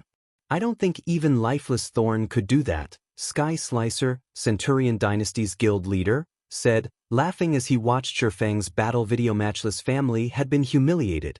Not only had the guild failed to kill Solitary 9, but it had also lost over 100 experts. Most importantly, a single player was responsible for all 100+ deaths. This had dealt a huge blow to Matchless family's reputation. After all, winning a 1-on-5 expert battle was impressive. Even an expert like Lifeless Thorn should only be able to handle a dozen or so experts at a time, yet Feng had faced over 100 experts, and his victory had been overwhelming. Naturally, anyone who watched Feng's battle video would realize that the man was very powerful. However, those who had only heard about the massacre would assume that Matchless family's experts were nothing but paper tigers. Suddenly, a female elementalist in white mage robes asked, "Guild leader, what should we do next?" "Since the Matchless family wants to kill this player, we have to do the opposite," Sky Slicer said, laughing. "Rain, find him. Tell him that the Centurion Dynasty would like to welcome him with open arms." "What if he refuses?" Swirling Rain asked. "Refuses?" Sky Slicer snorted. "That's not an option. We're talking about Matchless family after all. Even if he is strong as an individual, he can't take on the whole guild. He'll only be safe if he joins us." Understood. Swirling Rain then bowed and left the meeting room. Both of Cold Rain City's large guilds began their search for Feng. Meanwhile, the city's players were dumbfounded. What's going on? This person is awesome. Both large guilds are actually offering a high price for information about his whereabouts. Not even Lifeless Thorn has ever elicited such a reaction. There's no helping it. Although Lifeless Thorn doesn't belong to any guild, his adventurer team, Wave Heart, is a top adventurer team with over 3,000 members. It has over 300 experts. 3 of the city's top 10 experts belong to the adventurer team as well. The guilds would have to weigh their options seriously before moving against Lifeless Thorn. That's right. This player is doomed. He killed so many of Matchless family's players. The guild won't rest until they kill him back to level 0. Both guilds are offering such a high price. They're already offering 2 gold for any information about the man's current location. The independent players on Cold Wind City streets quietly discussed the new player, every one of them admiring Feng's courage in Cold Wind City. No one, aside from Centurion Dynasty, dared to provoke Matchless family. Independent players often resented the 2 large guilds. Unfortunately, since both guilds were so powerful, they had no choice but to endure their suffering. Hence, when they had heard the news of Feng slaughtering over 100 experts from Matchless family, they quietly celebrated. As the city's players chatted about the recent events, 7 players arrived in the teleportation hall. These players were none other than Feng and the party from Aurora Sword. After Solitary 9 had offered a general explanation of Cold Wind City, Feng had decided to pay the city a visit. Hence, Solitary 9 had given Feng a few return scrolls for Cold Wind City so that he could return via teleportation alongside his people. Cold Wind City was the only NPC city in this particular zone. The city's player population exceeded 2 million, and each of the large guilds had over 100,000 members. It was why the 2 guilds were able to rule over Cold Wind City. If Feng wanted to find more information about the eternal ice crystals, Cold Wind City's library was undoubtedly the best place to do so. All of God's Domain's libraries collected information about their home locations as soon as Feng's group left the teleportation hall. Gasps erupted from the players outside of the building. Crap. Isn't that the expert that killed the Matchless family's experts? What? Does he not know that the guilds have mobilized their forces to find him? He must be insane. He actually ventured into the city. Does he think Matchless family is afraid of attacking him within the city walls? That might be the case. Unfortunately, he's underestimated the guild. Some time ago, some guy had provoked a few of Matchless family's members. In the end, they killed him over 10 times inside the city. The matter was only resolved after he paid the guild 10 gold and every weapon and piece of equipment he had. Notify Matchless family. These players were stupefied as they watched Feng stroll down the street, admiring the scenery. From time to time, Feng even entered a shop to browse its merchandise. After so recently provoking Matchless family, this man dared to show his face in Cold Wind City. From a certain perspective, Feng deserved to be called Cold Wind City's #1 player. Shortly after Feng's arrival, news reached both large guilds. What? He's shopping in the trade area? Are you sure? Sky Slicer could not help his shock upon hearing the latest report. I'm absolutely sure. I've compared his face to the person in the video, the assassin confirmed, nodding seriously. I'll head there immediately.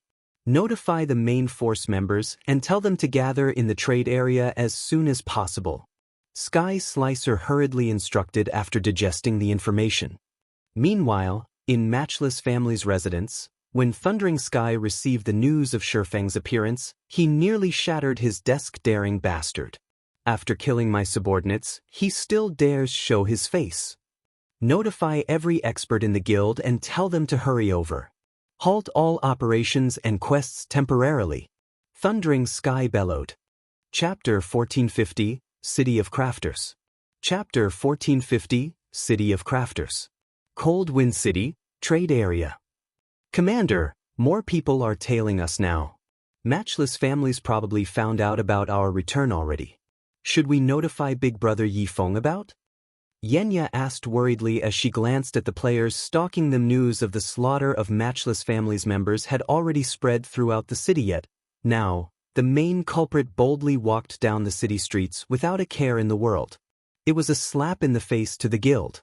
Once the Matchless family's members arrived, they would not leave without a fight. Thousands of players from Matchless City resided in the city.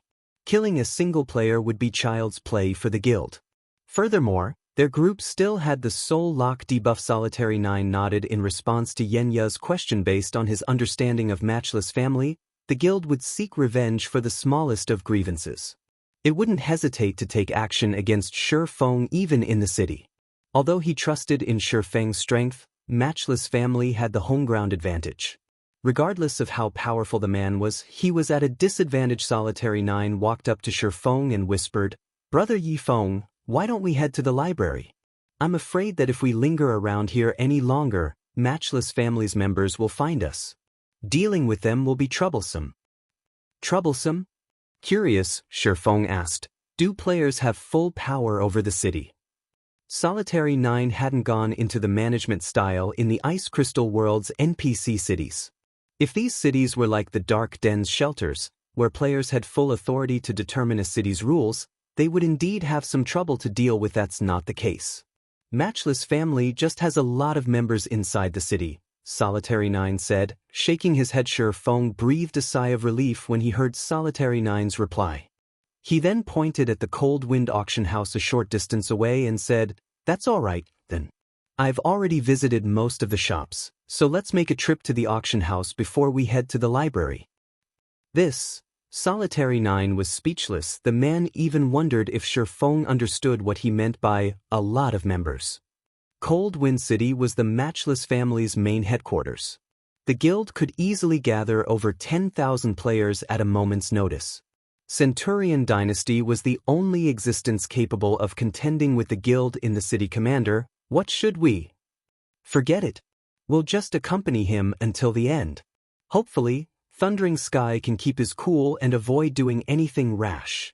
As Solitary 9 watched Feng leisurely approach the auction house, he struggled with various complex feelings. He could not understand what was going through Feng's mind. However, since Feng had saved his and his teammates' lives, he could not escape by himself. He could only pray that Matchless family did not do anything too reckless. After all, they were currently standing in the heart of the city. Patrolling NPC guards were everywhere. If it really came down to a fight, Matchless family would not have too much of an advantage, either upon entering the auction house's main hall. The sight of players hawking their items greeted Feng selling cheap, top-tier level 40 fine gold weapons. 10 gold per item. Get a 5% discount if you buy 2. Selling refined meteorite copper for 3 gold per stack. Selling frost steel or for 1 gold per stack. The players selling items in the hall outnumbered the shopping players. The items these players were selling shocked Feng on the God's Domain continent. Even the cheapest level 40 fine gold weapon could sell for 15 gold or more, yet players here were offering the same for 10 gold each. Moreover, they were all player-made weapons. With how high current demand was for level 40 fine gold weapons in his world, he could easily turn a massive profit if he bought and resold these player-made weapons. As for the refined meteor copper, the rare forging material currently sold for 30 silver per ingot. Moreover, it was very difficult to purchase. Each stack, containing 20 ingots, sold for 6 gold, yet these players were selling each stack for half that. The various forging materials sold in the hall were all significantly cheaper than those in God's domain. In addition, this world had an abundance of forging resources. Even empires famous for producing ores paled in comparison to the ice crystal world. This place is really impressive. It's a pity that I don't have a way to return once I leave. I guess I have no choice but to stock up on rare materials before I depart. Feng sighed ruefully as he looked through the various items these players offered. If he could travel between the ice crystal world and the God's Domain continent, he could earn more income from reselling items than what he earned from Stone Forest Town. Moreover, he could rely on the large quantity of materials to nurture the candlelight trading firm's forgers. If luck would have it, he might nurture a few master forgers. After all, creating new items required experimentation with various materials. With so many rare materials in the ice crystal world, one could experiment to their heart's content. This was most likely the reason that the standard of Cold Wind City's forgers was far above those in the candlelight trading firm. Based on Solitary 9's explanation, the ice crystal world should have other NPC cities. As players reached higher levels, Cold Wind City's guilds began to prepare to challenge the Snow Rift. It was only a matter of time before Cold Wind City's players encountered cities in other regions. At this point, Feng suspected that the Ice Crystal world had birthed the game's first master forger. However, purchasing a large amount of materials required a lot of coins, but he hadn't been carrying many when he had come to the Ice Crystal world. His only option was to make money by selling the Matchless family's secret silver and fine gold items for a low price. Unfortunately, the dark gold items were precious to Zero Wing, so Feng intended to hold on to them for now. After Feng finished putting the loot from Matchless family up for sale, he left the auction house and made his way to the library. Seeing Feng finally willing to leave this risky location, Solitary 9 and the others breathed a sigh of relief. However, as soon as they left the auction house, they were greeted by a shocking scene. Players crowded the street, and every one of them wore Matchless family's guild emblem. With a rough glance, they easily counted over 10,000 players. Matchless family's members radiated killing intent as they glared at Feng's group, scaring off any unrelated players. What's going on? Does Matchless family plan to monopolize the auction house? You don't know? Some expert killed a bunch of their members. They've come to deal with him. Do they need to go to such lengths, though? Why would they dispatch so many people just for one player? The domineering display frightened the independent players on the street.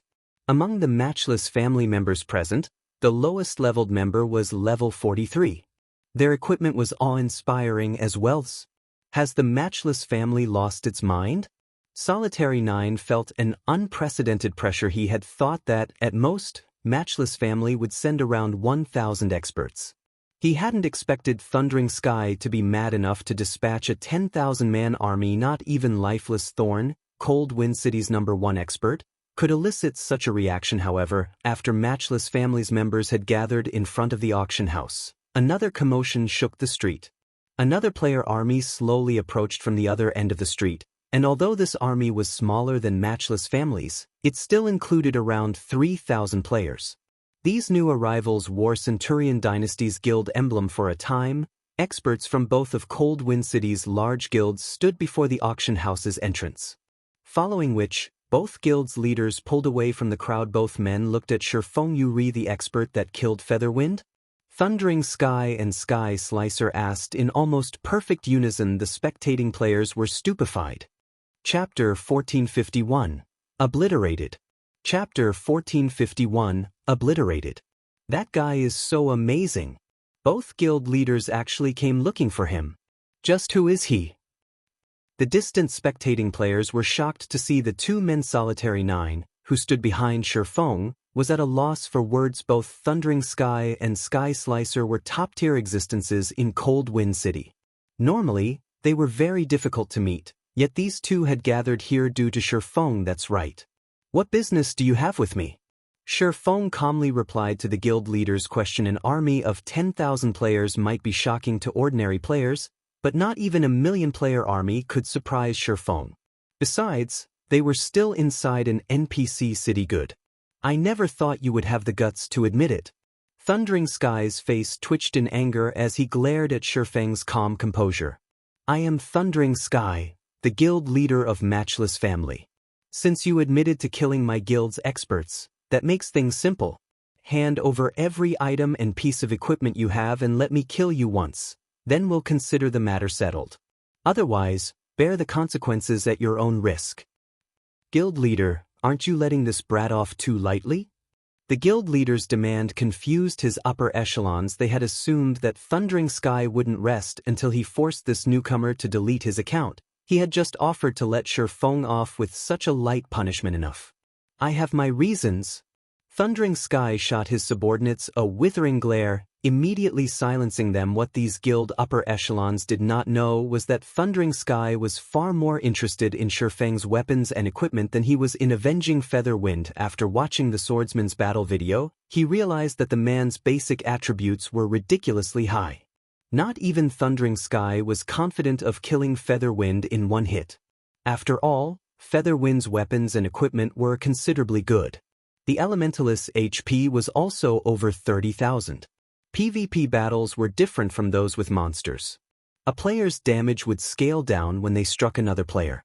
Killing expert players of the same level was very difficult. Feng had done it. Moreover, he had thrown level 44 and 45 shield warriors with his normal attacks. His strength could definitely rival that of a great lord of the same level with such powerful attributes. Feng had to have more than one top-tier weapon or piece of equipment. He might even have something Thundering Sky could use. However, if they killed this man while the Soul Lock debuff was active, Feng would only drop a few pieces of equipment. On the off chance that he had stored his items in the bank, they would lose any chance of obtaining them. Fellow friend, ignore this man's foolish demands. If you join Centurion Dynasty, I guarantee that no harm will come to you within the Cold Wind City region, Sky Slicer said as he sent a contemptuous glance at Thundering Sky before turning back to Feng. In addition, I'd like to offer you the position as our guild's main force vice commander. Insane. This is madness. I didn't hear wrong, right? Sky Slicer actually offered so much to an unknown expert. They haven't even been that generous to Lifeless Thorn. Sky Slicer's voice had been quite loud, so the spectating crowd had heard every word. The offer confused Thema Guild's main force was a guild's core of power. The main force generally only answered to the guild leader. Not even vice guild leaders had the authority to mobilize the main force. Hence, the main force's commander was even more important than the vice guild leader. Although the vice commander wasn't as important, it was still a crucial role. Sky Slicer had offered Feng such an important position right off the bat. Slicer, do you intend to make an enemy of Matchless family? Thundering Sky shouted, enraged. Although he had expected Sky Slicer to oppose him, he hadn't expected the man to be so brazen about it. Have our guilds ever been friendly? Sky Slicer sneered their two guilds had fought countless battles against each other, and neither feared their rival. Now that he had an opportunity to suppress his rival's momentum and recruit a powerful expert, he couldn't miss the chance to kill two birds with one stone. Good. I'll take care of your Centurion dynasty as well. Thundering Sky's expression darkened. Immediately, he commanded, everyone attack. Thus, let's see who is afraid of whom. Sky Slicer also commanded his guild members to fight for a time. The Matchless family and Centurion dynasty's members slaughtered each other inside the city. Due to so many players involved, the NPC patrols couldn't quell the incident quickly. They could only clear out the fighting players. Little by little both guilds' members fought with everything they had, fully intent on annihilating their enemy. Now that players were reaching higher levels, it was only a matter of time before they could raid the Snow Rift. To compete with guilds in other NPC cities, they first needed to deal with Cold Wind City's problems. Otherwise, they would have to face enemies on both fronts. The entire street had transformed into a battlefield. Spells and arrows blotted out the sky, and explosions and screams filled the air. Unfortunately, as Centurion Dynasty had brought fewer members, Matchless family quickly suppressed its players. As a result, the former guild's members were forced to retreat. Of course, Matchless family couldn't eliminate their rivals' members as Centurion Dynasty's reinforcements began to arrive. All Matchless family could do was push the other guild back. Shortly after the battle had begun, the dead players' weapons and equipment littered the street. Even experts were forced to use their life-saving skills. The weaker players died before they could even react as numerous attacks struck. The spectators were stunned. This fight helped them realize just how weak an individual was compared to a guild. Even the well-known adventurer teams were nothing. Very quickly, Sky Slicer was forced into a corner. Meanwhile, Matchless family's members surrounded the auction house. Do you think that we can't touch you just because Centurion Dynasty wants to lend a helping hand? Thundering Sky sneered at Feng, who had not participated in the battle. I guarantee you that no one can protect you in the Cold Wind City region. If you hand over all of your weapons and equipment now, I can still let you off the hook. If you try to retaliate, I'll eliminate you, Solitary 9, and his group hiding behind you. The watching crowd gasped when they heard Thundering Sky's threat. They all knew that Thundering Sky was a man of his word, but they hadn't expected him to be ruthless enough to target Solitary 9's group as well. However, as soon as Thundering Sky finished speaking, Feng, who had maintained a relaxed posture, unsheathed Killing Ray. He then casually walked towards Thundering Sky, who stood 50 yards away from him, as if he were just taking a stroll through his own backyard. He actually dares to defy Thundering Sky. Is he insane? Even Matchless family's members were stunned. Setting aside Thundering Sky's individual prowess, the man was surrounded by hundreds of his experts. These subordinates would likely kill the swordsman before he got close to their guild leader. You asked for this. Thundering Sky frowned. He hadn't thought this newcomer would be so foolish. He gestured with a hand and ordered, "Kill him." The instant Feng was within the ranged player's reach, over 100 spells and arrows flew towards him, forming a tight wall that left no room for Feng to dodge. However, Feng raised the sacred sword and swung it forward. Lightning edge. Suddenly, countless arcs of blue lightning streaked towards the incoming spells and arrows. In the blink of an eye, the lightning destroyed everything in a 50-yard cone. I am only one person. However, you can't just kill me because you want to, Feng calmly stated as he watched Thundering Sky and his numerous subordinates transform into particles of white light. Chapter 1452, Overwhelming Difference. Chapter 1452, Overwhelming Difference. Silence. It seemed as if time had stopped. The fighting players from both guilds froze as they stared at the particles of light that had once been Thundering Sky and his subordinates. All of a sudden, a large, empty space had opened on the crowded street. Even now, faint arcs of electricity flickered around the clearing. In a single move, Feng had killed hundreds of Matchless family's players. Thundering Sky, who ranked among Cold Wind City's top 10 players, had died before their eyes. He hadn't even put up the slightest fight before he had died. It was hard to believe that an ordinary-looking swordsman with a blue longsword had been responsible for this. When Solitary 9 and the others, who stood behind Feng, saw this, they could not help but gasp. the corners of their lips twitching slightly. They already knew that Feng was very powerful, but it now seemed that Feng hadn't taken his fight with Featherwind seriously. Just who is this guy?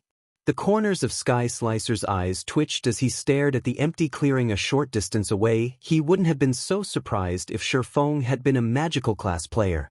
However, this was the first time he had seen a swordsman in God's domain possessing such a powerful skill. Moreover, this skill had such a short channeling time, giving the skill's targets no time to react. How is this possible? The guild leader died? Matchless family's members were at a loss. Everything had happened too quickly. He killed our guild leader. We can't let him get away. That skill must have a long cooldown. He can't use it again anytime soon. Kill him. Suddenly, Matchless family's members turned their attention away from Centurion Dynasty as they charged at Feng. The guild leader was directly connected to the guild's reputation. The fact that this man had killed their guild leader instantly humiliated every one of them.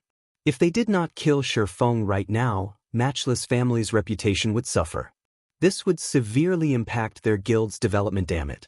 Matchless family's players have lost their minds.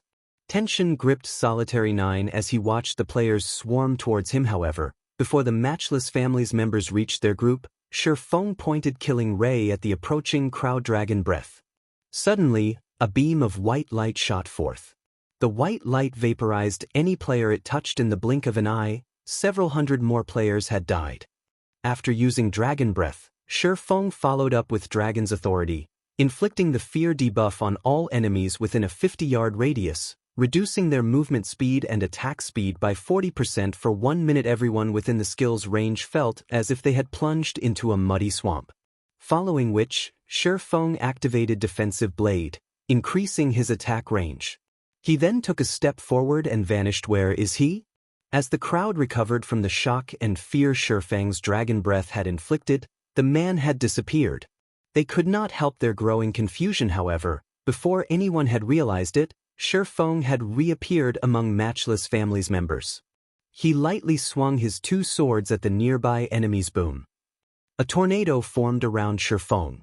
Following which, all players within 15 yards of Feng collapsed, staring at their empty HP bars in a daze. Not even the MTs with high HP had escaped Feng's wrath. Following which, Feng advanced once again. This time, however, he didn't execute void steps. Instead, he left numerous afterimages trailing behind him as he moved forward. At the same time, he brandished his swords without a care in the world, slaughtering every player that came within 15 yards. None of the players within his range escaped death's embrace. In fact, they couldn't even block or dodge the swordsman's attacks. One after another, Matchless family's members transformed into particles of light.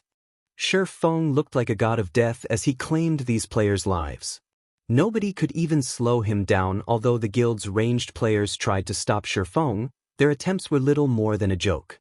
They couldn't even keep up with Feng's movements with their eyes, much less land an attack. They could only watch as particles of light floated in the air. He can't be a player. He must be a demon in disguise. He's a monster. A monster in human skin. We need to run.